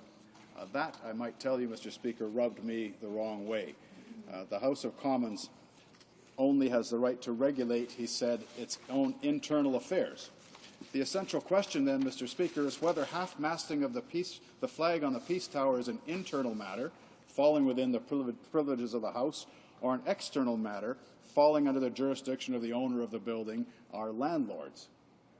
Well, Mr. Speaker, the Speaker decided that because Public Works, as our landlord, is responsible for the physical act of raising or lowering the flag each day in the Peace Tower, and because the Department of Canadian Heritage makes the rules concerning protocol of flying the flags, then these rules and their application are a matter for the Executive and not matters for the Speaker or the House. I profoundly disagree on a number of levels. The half-masting of the Canadian flag on the Peace Tower is not simply a technical function on par with raising and lowering it every day with the rising and setting of the sun. The flying of our nation's flag at half-mast on the Peace Tower is this country's greatest expression of national grief and respect. And this matter should never be tainted by political considerations, and leaving it in the hands of the ruling party makes that unavoidable. Most Canadians, indeed most members of Parliament, support lowering the flag on the Peace Tower to honour members of our armed forces killed in the line of duty. Yet for its own political reasons, the government does not want to draw attention to these losses in a conflict that is increasingly unpopular. That is precisely why it should not be their decision to make. If the government can defend their participation in the conflict of Afghanistan, they should be able to defend the casualties and the losses, and refusing to lower the flag on the Peace Tower is seen by many as an attempt to soft-sell or downplay those harsh realities of war. The Speaker's ruling and the reasoning that underpins it gives rise to a larger question. How and why did our Parliament ever lose jurisdiction over the operation and control of Parliament? Canada's Parliament is based on the Westminster model. Both the Parliament of Canada Act and the Act of Confederation of 1867 require that the Parliament be structured, that the Parliament structure reflects all the rights and privileges and authorities under the British Parliament in Westminster. Now, the control of the Palace of Westminster and its precincts was, in fact, exercised by the Queen's representative, the Lord Great Chamberlain, until, by agreement with the Crown, the Lord Great Chamberlain formally ceded jurisdiction over both houses of the British Parliament to the British Parliament in 1965. I argue that this flag debate graphically illustrates that Canada should do the same thing. The Queen's government should pass control over both houses of Parliament to Parliament itself. Until that time, Parliament is just a tenant in the Parliament buildings and does not enjoy the same rights and privileges as our colleagues in Westminster. This is a matter of the independence of Parliament, Mr. Speaker, and it is pivotal to our system of government. Its history goes back to the English Revolution in the mid-17th century. In 1672, when Charles II and his troops marched into Parliament and demanded to know the whereabouts of 5 MPs accused of treason, the Speaker of the day, William Lenthal, said famously, "May it please your Majesty, I have neither eyes to see nor tongue to speak in this place, but as the House is pleased to direct me, whose servant I am here." In other words, the Speaker proclaimed himself as a servant of Parliament rather than of the King, and that independence is as important today as it was then. Let's say, for instance, that a future government decides the Centennial Flame, which was lit on December 31st, 1966, should be removed, and a tourist souvenir shop should be built on its site. The public would be outraged, MPs would protest, but it would be ruled that Parliament is only a tenant, and therefore the government of the day has absolute control. Let's say a future beloved Prime Minister dies and Parliament wishes to have a state funeral. The Prime Minister of the day, a political enemy of the deceased, would say no. Parliament is only a tenant, and government has the control. A third example, let's say a future government decides it wishes to expand the PMO many times over, but it doesn't want to spend tax dollars building new office space, so they decide to use East Block instead, telling senators to get out and telling MPs they'll have to double up.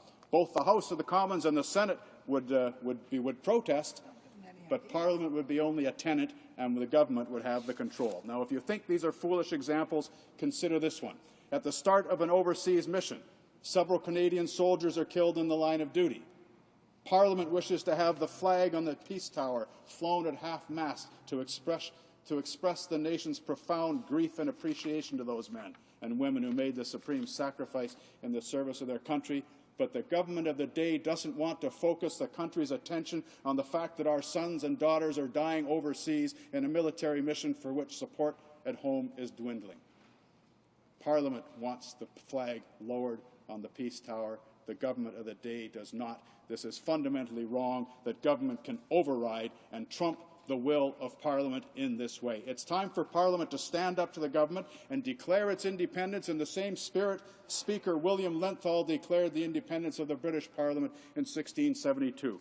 If the government considers Parliament only a tenant in its own Parliament buildings, then it's time for a tenants' revolt. If the Prime Minister is going to ignore the will of Parliament and refuse to lower the flag on the Peace Tower out of respect for the men and women who are being killed in the service of their country, then he will return, Mr. Speaker, to a tenants' uprising, because many of us in this chamber will not tolerate it. Today, Mr. Speaker, I speak on behalf of the NDP caucus, but I also speak on behalf of the many Canadians who are sincerely grieving the loss of members of our armed forces. In recognition of that national grief, it seems to me that we should be lowering the flag. If a senator passes away in the service of their country, while in the job, the flag goes to half-mast. If a member of Parliament passes away during service, or if they're a member of the Privy Council, the flag goes to half-mast. How is it any less significant if one of our sons and daughters serving overseas is killed in the line of duty?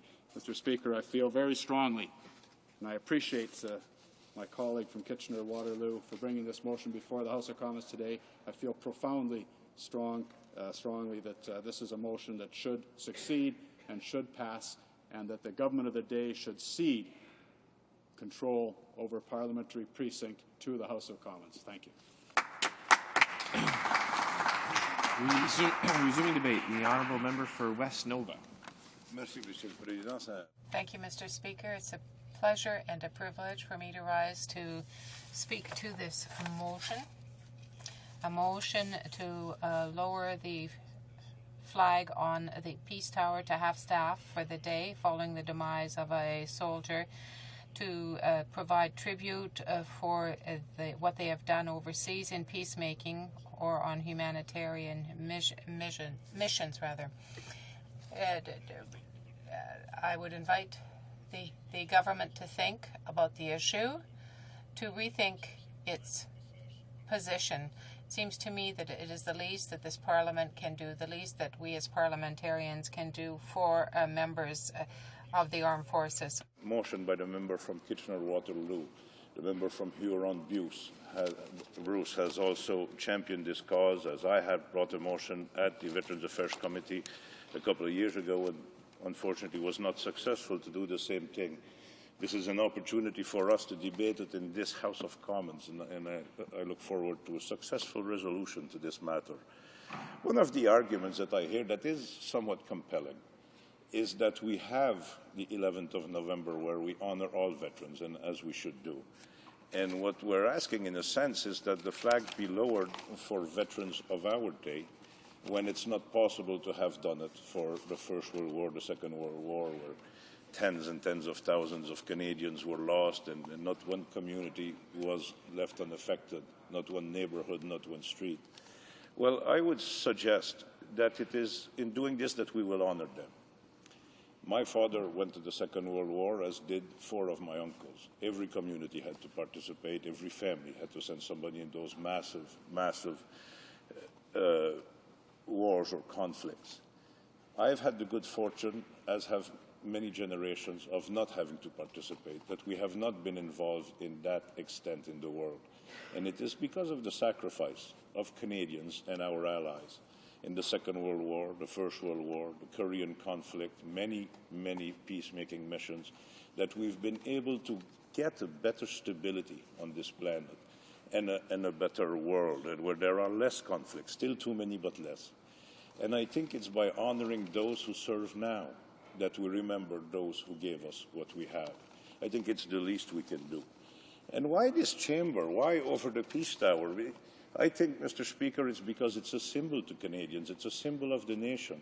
When we walk up in the morning, when we come to our offices and we see the flag at half-mast, we would be reminded of the sacrifices made of those communities and those families and those individuals. And we would be reminded that when we, as politicians, fail, when diplomacy fails, Canada or anywhere around the world, that our military is called to act, that they have no choice. They have to follow those orders where we have not been able to establish peace through democratic methods, through bilateral negotiations. Then we call upon the military in areas of great danger. Then it would be, as it should be, our role, our duty to make sure that the flag flies high, that there are no Canadian losses. And we can do that by working harder on humanitarian missions, on assistance to countries when we see the problems starting, when we see the seeds being sown of conflict that will be there in the future. We see some of that around the world now. And I don't know that the Western world is always reacting as we should. I don't know that we're always assisting in time. And then we are called into conflicts such as we have now in Iraq, where the Taliban's government was harboring the Al-Qaeda movement, was sponsoring terrorism internationally, and we saw what the effect was on September 11. And now we, with our allies, send soldiers in there, young women, young men, who are doing their absolute best to stabilize that country, to give them in a position where they cannot harbor that type of activity in the future. The word hero is one that I find that is misused, abused, and overused. There is bravery and there is heroism.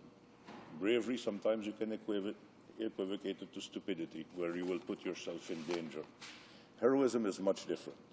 It is doing actions that will benefit not yourself, but will benefit others when there is a real risk of harm and loss of life. And that is what these heroes are doing for us. And some of them fall, too many of them fall. Nearly 80 have fallen. We've had 4 already this year, and it's a brand new year, and many more at risk. And now we have to debate in this House in the coming weeks how much longer and in what form we continue the mission in Afghanistan. And even once that mission is finished, there will be another mission. Peacekeeping, peacemaking, Canadians will be called upon to act, and more Canadians will fall. And I think it would be absolutely responsible for the Parliament of Canada to recognize that. It is good for Canadians, because Canadians expect that. Canadians can share in the grief of the families of the lost soldiers, in the grief of the communities where those soldiers come from. We used to be able to see on TV where we'd have a repatriation ceremony and it would be brought to the homes of all Canadians. Now that's been hidden from view, thinking it will make it easier, that we only have a ramp ceremony in the country where the conflict is, and in Canada we no longer get to share in that grief and to be with those families in whatever way possible, and I find that regrettable. I am a member of the Privy Council. I was elected by my community. I've been paid very well to represent them in this august chamber, and I've enjoyed every minute that I've been here. When my day comes, I can die very comfortably anywhere in this country or anywhere abroad, of old age or of any natural illness, and the flag will go at half-mast because I am a member of the Privy Council. I am given, because I have been honored in such a way in this chamber, I am given that marking of my passing upon my death. But the soldiers, Paul Davis of Bridgewater and his counterparts, will not see that. We had a parent write to the Prime Minister some time ago, Mr. Dennings, I believe it was around April 7th, on April 7th of 2006, that he wrote to the Prime Minister. His son was serving in Afghanistan, and he suggested that the flag should go to half-mast when anybody falls. Unfortunately, very few days later, Corporal Dinning fell, the son of the man who had written to Parliament. I had an opportunity to briefly see both of them in a TV studio in Ottawa, both his parents, and see the grief that they were going through. And the sacrifice, and the selfless sacrifice that they were doing in trying to make sure that we remediated this thing in the future. It won't bring these people back, but it shows that the country recognizes it, that their national government recognizes their laws and recognizes the support that they have done. I talk of the soldiers, but I can also talk of diplomats, I can also talk of care workers. I can also talk of policemen. I can also talk of all the people who are working with the provincial reconstruction teams in Afghanistan. We had our minister there this year, and he was at an advanced base, and we all saw it in the news that a rocket fire landed around that camp. Fortunately, he was unharmed. Fortunately, he was returned to safety. But those who were around him, the soldiers who are there every night and every day, they weren't returned to safety. They brought him to safety. They returned to their post. And they have to go to bed every night knowing that rocket fire can fall on them at any time. They get into their vehicles and go and do the work that we ask them to do with their country, knowing that the terrorists can have put an improvised exploding device at any time and that they can be maimed, crippled, or killed. That is the way that they live. And they do that for us. They do that because of our failings. They do that because of our aspirations. I think the absolute least, and I say the least we can do, is honor their passing by lowering the flag to half-mast. Merci beaucoup. Thank you very much. Resuming debate, please about the honourable member for Abbotsford. Thank you, Mr. Speaker, and I'm pleased to be able to speak to this motion 310. I thank the honourable member for Kitchener-Waterloo for providing us with the opportunity to address the issue of half-masting of the Canadian flag on Canada's Peace Tower. The Canadian flag is our most important symbol, but there is another significant symbol of Canada, one that every Canadian does or should recognize. It's a symbol seen across Canada and around the world. I am, of course, speaking of the Peace Tower, that soaring sandstone bell tower that rises up from center block of the Parliament buildings. Mr. Speaker, perhaps a brief history of the Peace Tower will be helpful. For thousands of years, the hill upon which our Parliament buildings now sit served as a landmark on the Ottawa River for First Nations people. Much later, it became a landmark for Europeans who used it to mark their journey further into the interior of the North American continent. When Bytown, or Ottawa as it's now called, was founded, the builders of the Rideau Canal named the hill Barrack Hill and used it as a military base. Plans were made to create a large fort, but those plans never materialized. By 1858, just a few years before Confederation, and when Bytown was named as the capital of the province of Canada, Barrack Hill was chosen as the site for the new Parliament buildings. And by 1867, the year of Confederation, the structures of Parliament Hill were completed. They included a Victoria Tower, which was an integral part of the original building. But tragically, on February 3rd, 1916, a huge fire destroyed most of the center block, taking the tower with it. In fact, the only structure that remained was, of course, the Library of Parliament. It took another 11 years to rebuild the tower, and when it was finished, it was named the Peace Tower in memory of the Canadians who had lost their lives in the First World War. The Peace Tower is not just a name, it's a commemoration, because inside the tower is the memorial chamber, which is dedicated to the Canadian men and women who gave their lives in the service of our country. The chamber houses the 7 books of remembrance, in which are inscribed the names of more than 118,000 Canadians who, since Confederation, have made the ultimate sacrifice while serving in Canada's military. Mr. Speaker, I'd like to note that among those whose names are inscribed in the books of remembrance is Corporal Colin Basin. Colin was a resident of my riding of Abbotsford and was killed in action last year while serving our country in Afghanistan. Abbotsford knows what it means to mourn a native son. The hill which we now call Parliament Hill was for centuries a landmark that showed the way forward. Remarkably, today it has become not a fortress or a place to prepare for war, but a place of ideas and discussion, a place where laws are made, a place where human rights, freedom, and democracy are vigorously defended. It is, Mr. Speaker, where the voices of Canadians are heard, the home of our national government. And Parliament's most glorious structure, the Tower, the Peace Tower, was in fact named after peace, an eternal gesture of respect and honor, especially to those who died serving our country in the cause of peace. Of course, flying proudly atop the Peace Tower is our maple leaf flag. It's a powerful image for Canadians these two national symbols together. We all know that lowering the flag is a sign of respect for the dead. But when our federal government orders the national flag of Canada lowered, it speaks for Canada, for all Canadians. A federally ordered half-masting is a sign of a country in mourning. And when that half-masting is ordered on the Peace Tower, it is the most profound gesture of respect we can make, because these are two of our most defining national symbols. But there are many ways to publicly mourn and indicate respect. Over time, Canadians have developed spontaneous gestures of respect and mourning. For example, on Remembrance Days, Canadians leave their poppies at the Tomb of the Unknown Soldier in Ottawa at the National War Memorial.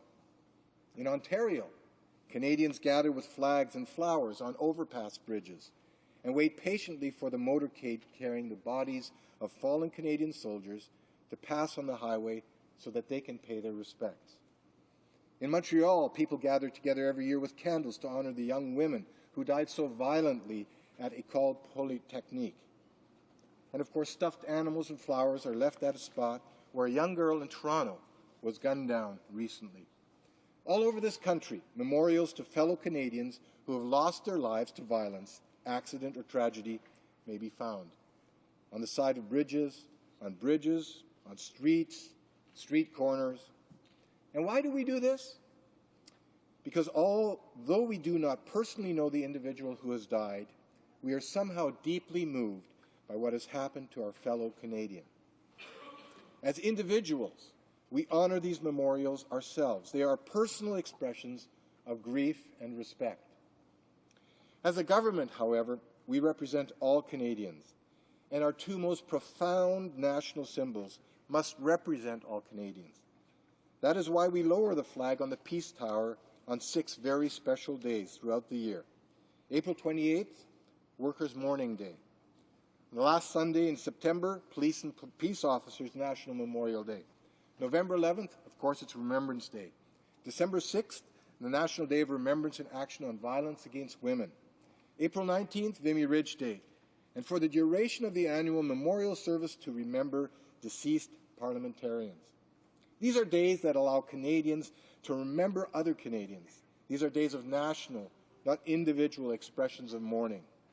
And it's important to remember that a gesture only has meaning when it is reserved for special moments. We don't wear poppies all year round. They are reserved especially for Remembrance Day. They have meaning exactly because they are a symbol of that special day. And so half-masting the national flag on the Peace Tower remains a specially and uniquely Canadian gesture to those Canadians who we wish to honor and remember and respect. So, Mr. Speaker, earlier my colleague, the Honourable Parliamentary Secretary to the Minister of Canadian Heritage, spoke about his desire to see the Heritage Committee embark on a full study of Canada's flag policy, including half-masting. And as a member of that committee, Mr. Speaker, I echo his thoughts. I believe that the role of the Standing Committee is to advance those kinds of policy objectives. And that's exactly the place for this initiative. So let's avoid the political partisanship which a motion such as this one often creates. We need to move cautiously, very cautiously, before overturning long-standing traditions of our Canadian nationhood. Thank you, Mr. Speaker. Speaker, on a point of order. The honourable member for Scarborough-Agincourt on a point of order. Mr. Speaker, I'm sure that members in this House are aware of the death of Sergeant Christos Karagiannis in Afghanistan last June. Mr. Speaker, Christos Karagiannis is a fifth cousin of mine that gave his life while serving our country. Mr. Speaker, I'm a Privy Councillor, and thus the flag will be half-masted upon my death. Mr. Speaker, I would gladly trade this in order to have seen the flag half-masted for Sergeant Christos Karagiannis and any of his comrades. Mr. Speaker, therefore, I'm asking for unanimous consent for the House to adopt motion M310 in the memory of my cousin Christos Karagiannis and all the other members of the armed forces that have given their lives in Afghanistan and other places of war. Does the honourable member have unanimous consent to move the motion? Yes. Yes. Yes. No? Yes. There's no consent.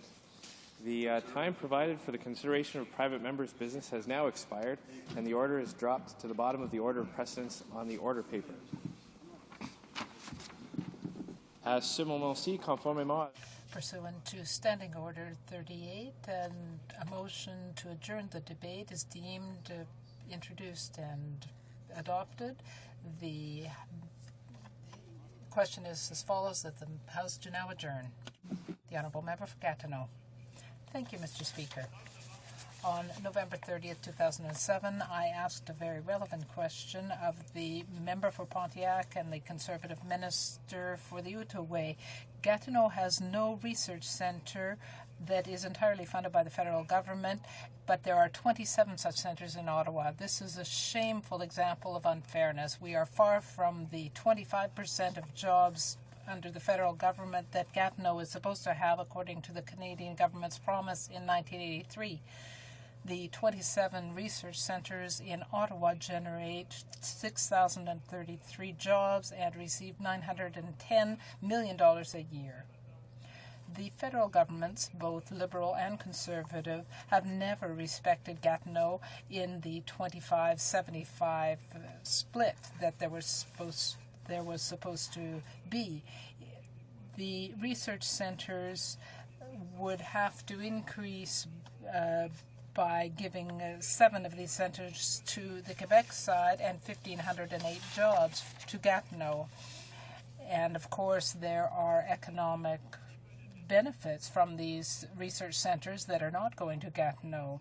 The economist and consultant in economic development, Franco Materazzi, pointed out on November 29th on Radio-Canada that over 200 companies came out of the partnerships with research centres under the federal government, and they are almost all in Ottawa. In reply to my question on November 30th, the minister representing Pontiac denied that the 25-75 split included Gatineau existed. In fact, he felt that Gatineau and Ottawa should be looked at as one entity. The anti-Quebecois position held by him and his Reform Alliance Conservative Party is never far below the surface. They ignore the specific nature of Quebec and in the context of this debate, Gatineau.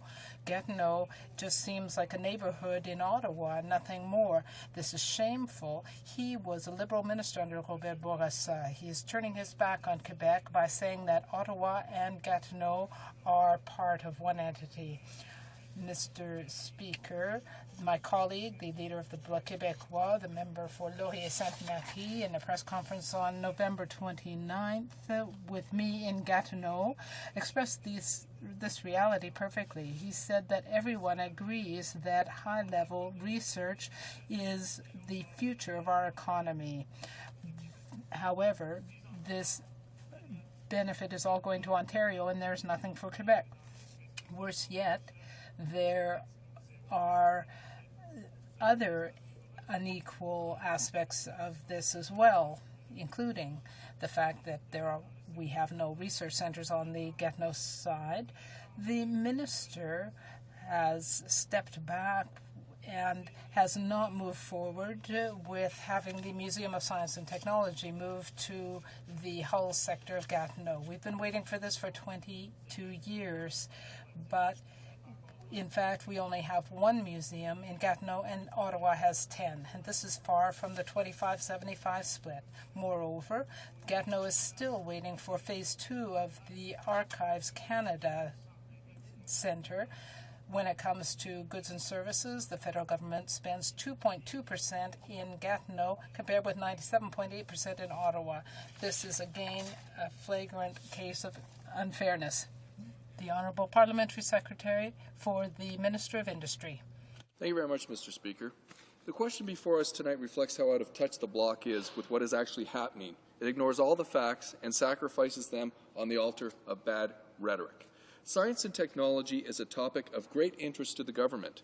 In order to thrive in the global economy, Canada needs to be a magnet for talent, support world-leading research, and move research from the lab bench into the hands of the private sector. Canada needs to differentiate ourselves from our international competitors by encouraging, supporting, empowering both private and public sector research leaders to be bold and forward-looking in areas where Canada has the competitive advantage. That's why the Prime Minister released a comprehensive and forward-looking science and technology strategy in Waterloo, Ontario on May 17, 2007. The member opposite has inquired about whether the government is investing in S&T facilities in Gatineau. Mr. Speaker, Public Works strives to achieve a 75-25% space ratio between Ottawa and Gatineau for federal government office space in the National Capital area. This is a ratio that our current government has attempted to maintain. On May 29, 2007, the Department of Public Works announced 2 requests for information for the construction of two new office complexes in Gatineau. Public Works has also negotiated 2 leases for 2 office buildings in Gatineau. The government's office accommodation strategy demonstrates our commitment to managing our real estate portfolio efficiently to meet the accommodation requirements of departments while offering best value for taxpayers. With the acquisitions of those 4 buildings, our ratio will be maintained at 75-25. But more importantly, this underscores how useless the bloc is. Gatineau continues to receive its fair share under this government, and the bloc releases misleading press releases that do not reflect any semblance of truth. Mr. Speaker, the 75-25% office ratio, I should be clear, is not for research facilities but for office space. Research centres are considered special purpose space and therefore not subject to the 75-25% ratio. Despite this exemption, our government has delivered substantial R&D facilities in Gatineau, unlike the bloc that could never deliver one single result for Gatineau. The Government of Canada spent $9.3 billion on S&T in 2005-2006, and the latest data available for provincial breakdown shows that the federal labs and science-based departments and agencies in the National Capital Region receive 33% of total federal spending in this area. The answer is clear. The federal government's investment in S&T directly benefits Gatineau. Gatineau is home to 5 significant research institutions that are true leaders in their fields and are of great national importance. These include the following, and the member should know this. 1, the Institute for Information Technology, which is part of the National Research Council. 2, the Quality Engineering Test Establishment of the Department of National Defence. 3, the Library and Archives Canada Gatineau Preservation Centre. 4, the Natural Heritage Building of the Canadian Museum of Nature. And finally, the Canadian Museum of Civilization, which supports important research in human cultures and the social sciences. Mr. Speaker, these research institutions represent some of Canada's finest. They employ talented scientists who are dedicated, creating human knowledge that will be of benefit to Canadians and to the whole world at large. How many results has the bloc delivered for Gatineau or even Quebec? Not one single result. Mr. Speaker, I'd like to take a minute to explain to the bloc our S&T strategy because they seem to miss it because they spend all their time trying to justify their existence. The decisions the government makes about science and technology are guided by 4 important principles. These principles outlined in the science and The Honourable Member for Gatineau. Thank you, Mr. Speaker. The debate on research centres in Gatineau is directly connected with the 25-75 split issue. This promise goes back to 1983 from the federal government. Speaking jobs, there is still a deficiency of 7,000 jobs on the Gatineau side. The Conservatives, though, do not count federal employees in agencies like the Revenue Agency or CEDA or Crown corporations like Canada Post, as if these state employees did not work for the federal government. Mr. Speaker, these are all issues that show once again that the federal government does not respect the specific character of Gatineau. The federal government is clearly not respecting the Quebec nation that we have a right to and have had a right to from the beginning. This member's accusations are baseless rhetoric full of ridiculous errors and flirtations with the truth. What is worse is that these accusations are from a party that will never be able to deliver real results for the National Capital Region or Quebec. Could the bloc ever deliver $2.7 billion of R&D spending in the National Capital Region? No. Could the bloc ever deliver an Institute for Information Technologies in Gatineau? No. Does the bloc have the ability to create the Gatineau Preservation Centre? No. Would the Bloc have the opportunity to establish the Canadian Museum of Nature? No. How about the world-renowned Canadian Museum of Civilization? No. Mr. Speaker, this member's question, his accusations, and everything that has been brought to this House tonight reiterates why the Bloc is completely out of touch with reality, out of touch with the facts, and out of touch with Les Québécois. This is why the Bloc will forever be in opposition purgatory before their eventual obliteration at the polls. Thank you very much, Mr. Speaker.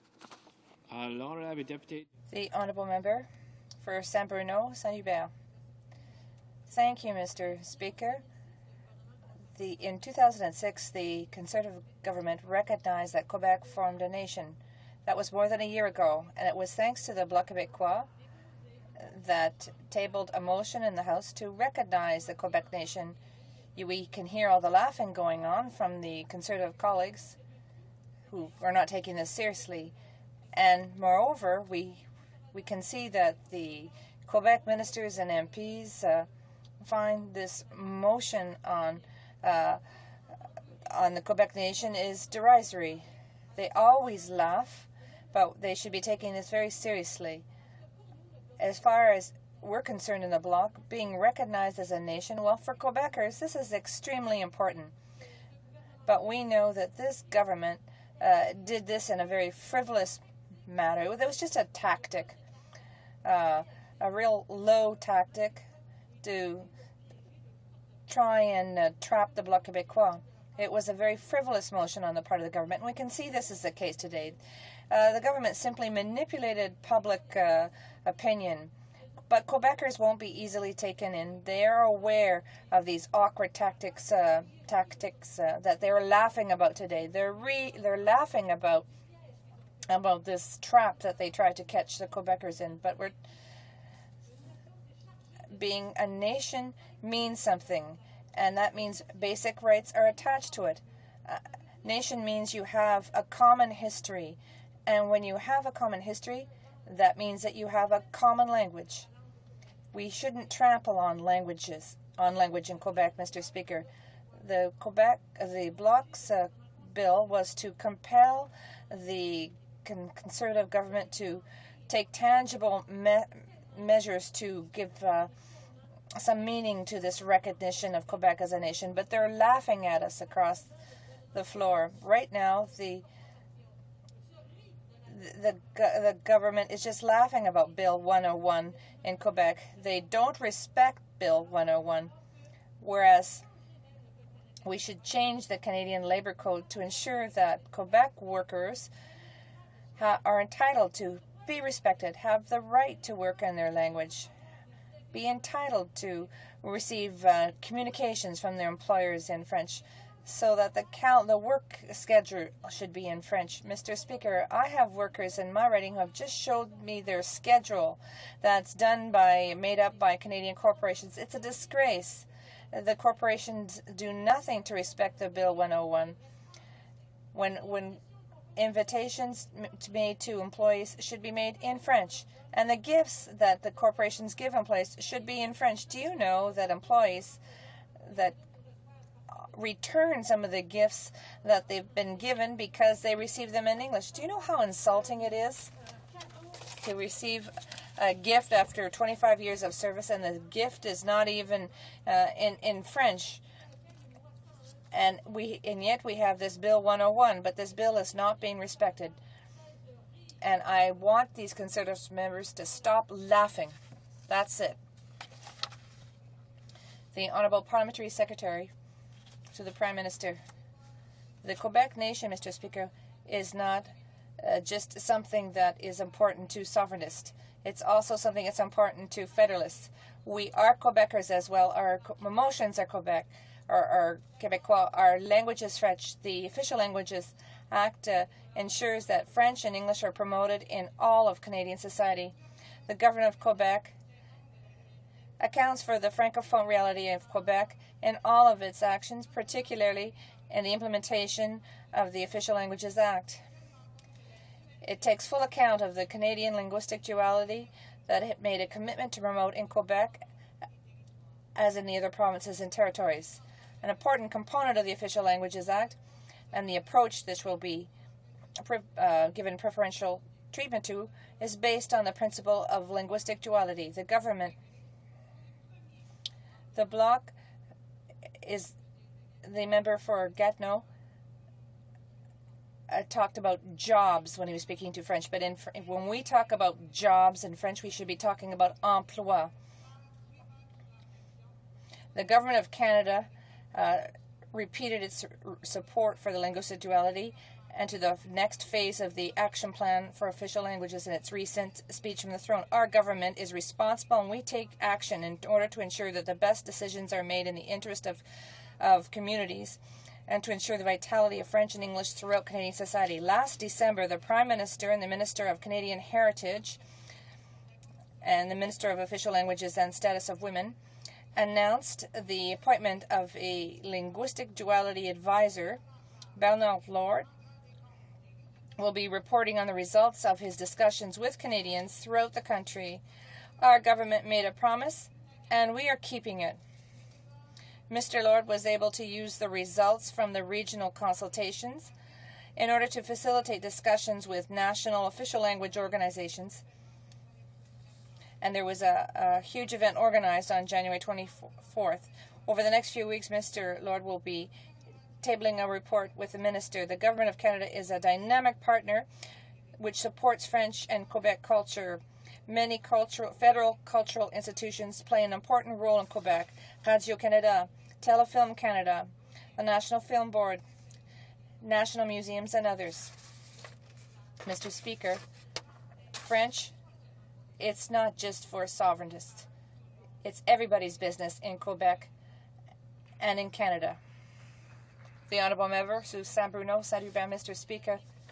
The member opposite talks, but she's not talking about the block bill. She has nothing to say about this bill. We saw her laughing when I talked about the bill.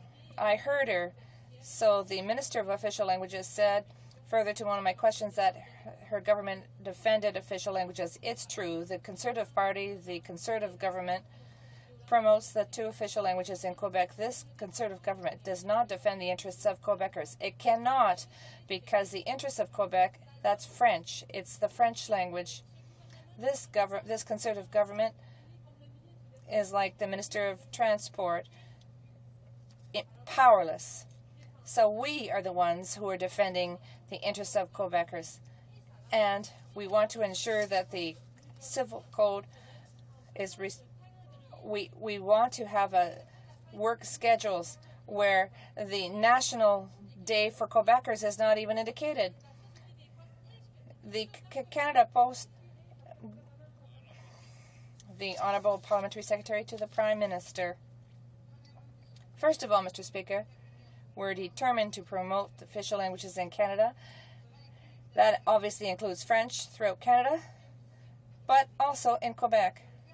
The Government of Canada considers the Francophone reality of Quebec in all of its actions, particularly in the implementation of the Official Languages Act. The evidence lies in the drafting of a renewal strategy for the Official Languages Action Plan, and there are many initiatives that have been implemented. An important component of the Official Languages Act is based on the principle of linguistic duality. Mr. Speaker, the Quebec nation, which it's the Prime Minister of Canada who said that this was the case. Rainy River. Thank you, Mr. Speaker. I will address this question of the minority governments ignoring the pending collapse of Canada's pork and beef industry, firstly with a national overview, followed by the role of the province of Ontario, and then a local perspective. Let it be stated emphatically that the absence of the federal minister in this crisis and the lack of compassionate response means that every day more farmers go out of business permanently. The abandonment of rural Canada by the Harper Conservatives is now well documented. Why don't they help our farmers?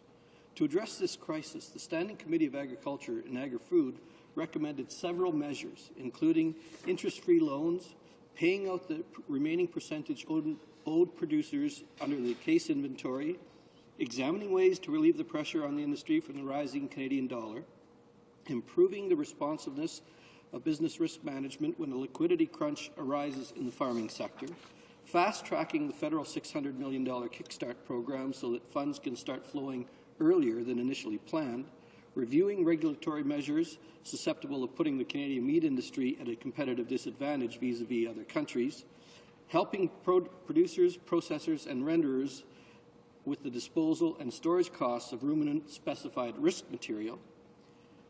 All of these were recommended. Decreasing prices, increasing input costs, a strengthened Canadian dollar, and regulatory compliance costs are all elements of a perfect storm which has resulted in an acute income crisis for beef and pork industries. Although both the production and processing sectors are affected, the crisis became acute this fall for hog and cattle producers, who are struggling to meet even their most immediate financial obligations. Some, it is felt, regulatory measures such as inspection fees and the ban on SRMs has put Canadian meat processors at a competitive disadvantage. Feedback received by the Standing Committee suggests that the Canadian Agricultural Income Stabilization Program case was well received by producers. The question now front and centre is that the Minister of Agriculture, on Wednesday, January 23rd, known as Agricultural Day in Canada, announced publicly in a widely circulated propaganda video that case has been replaced. Regrettably, the government is dragging its federal feet. In a letter to the Prime Minister, Claire Schlegel of the Canadian Pork Council stated Canada's hog industry is simply looking for a short-term loan program and improvements to the CASE program. These requests have so far been rebuffed. As a quote, as a request for a short-term loan program and improvements to CASE are denied, the liquidity problems for our farmers are getting worse every day. This industry is world-class and has the basic fundamentals to succeed in the future. However, our Canadian government must accept its responsibility of providing a stable business environment if it wants value-added businesses to continue adding to the balance of trade. Mr. Jerry Gametz, the President of the Ontario Federation of Agriculture, wants Ottawa to provide its share of much-needed public investment in agriculture. Ontario's pork chairman, Curtis Littlejohn, has long voiced concerns that Ottawa has thus far ignored pork's request. As Ian McKillop, President of the Ontario Cattlemen's Association, has said, more has to be done to meet the livestock industry's current needs. Thank you, Mr. Speaker. Honourable Parliamentary Secretary, the Minister of Agriculture.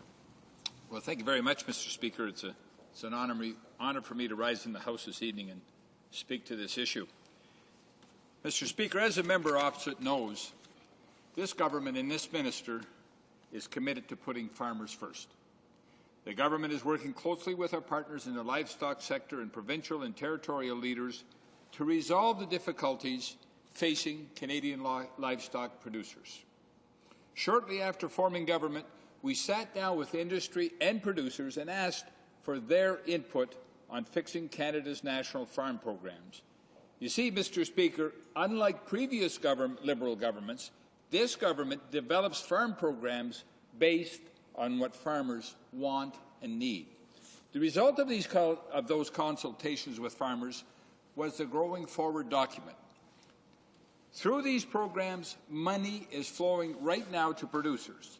The Minister of Agriculture announced $600 million kickstart to seed the new AgriInvest accounts.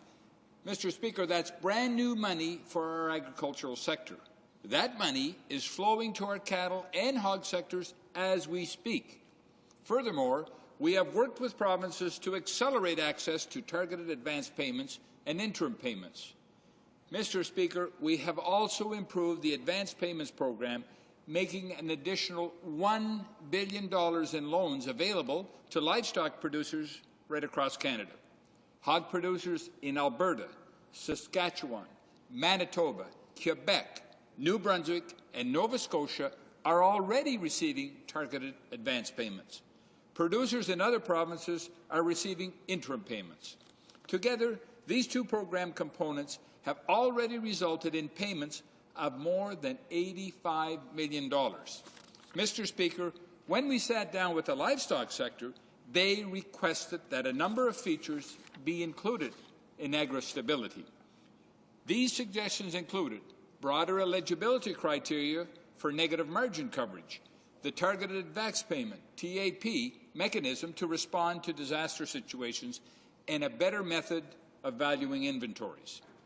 Mr. Speaker, we included these changes, and they are helping to ensure the program is more responsive to losses in the livestock sector. Let me give you an example of how our aid is getting directly to farmers.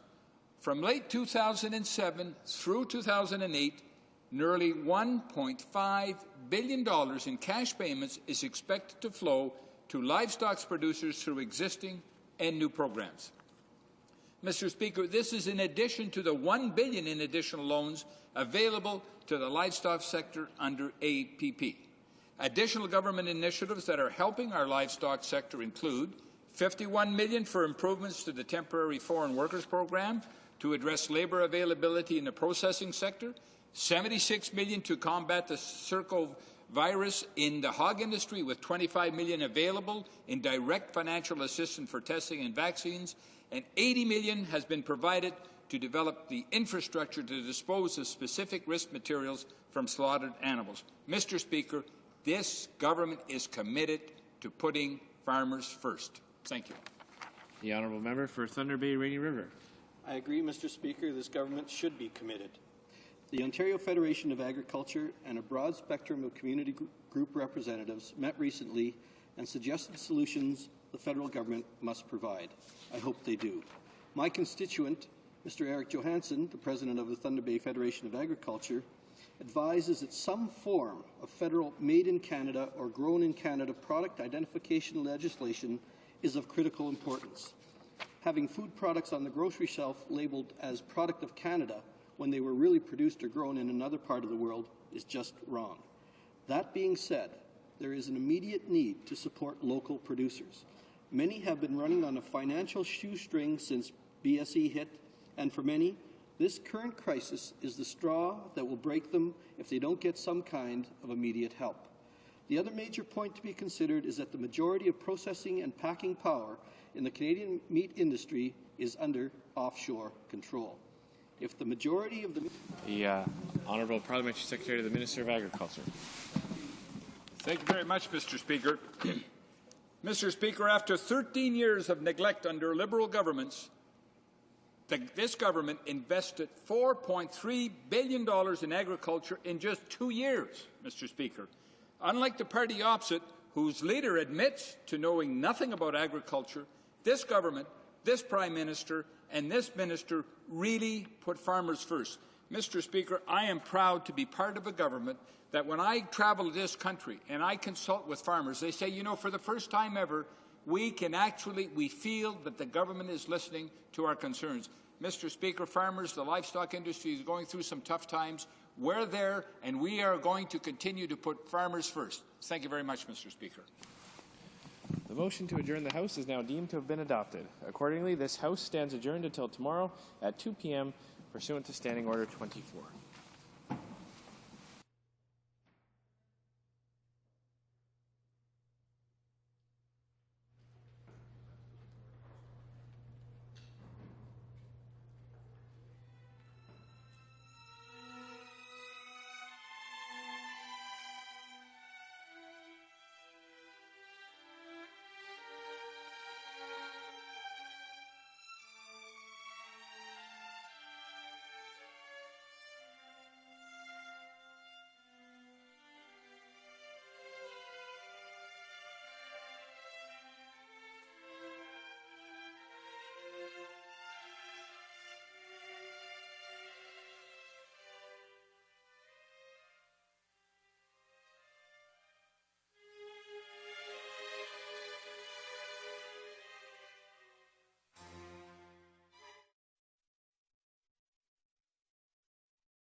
All new Oprah. We've all had that moment where something inside tells us to turn back, say no, run, scream. He followed me. The knife was in his pocket.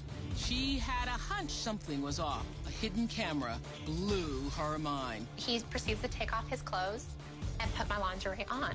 Her gut feel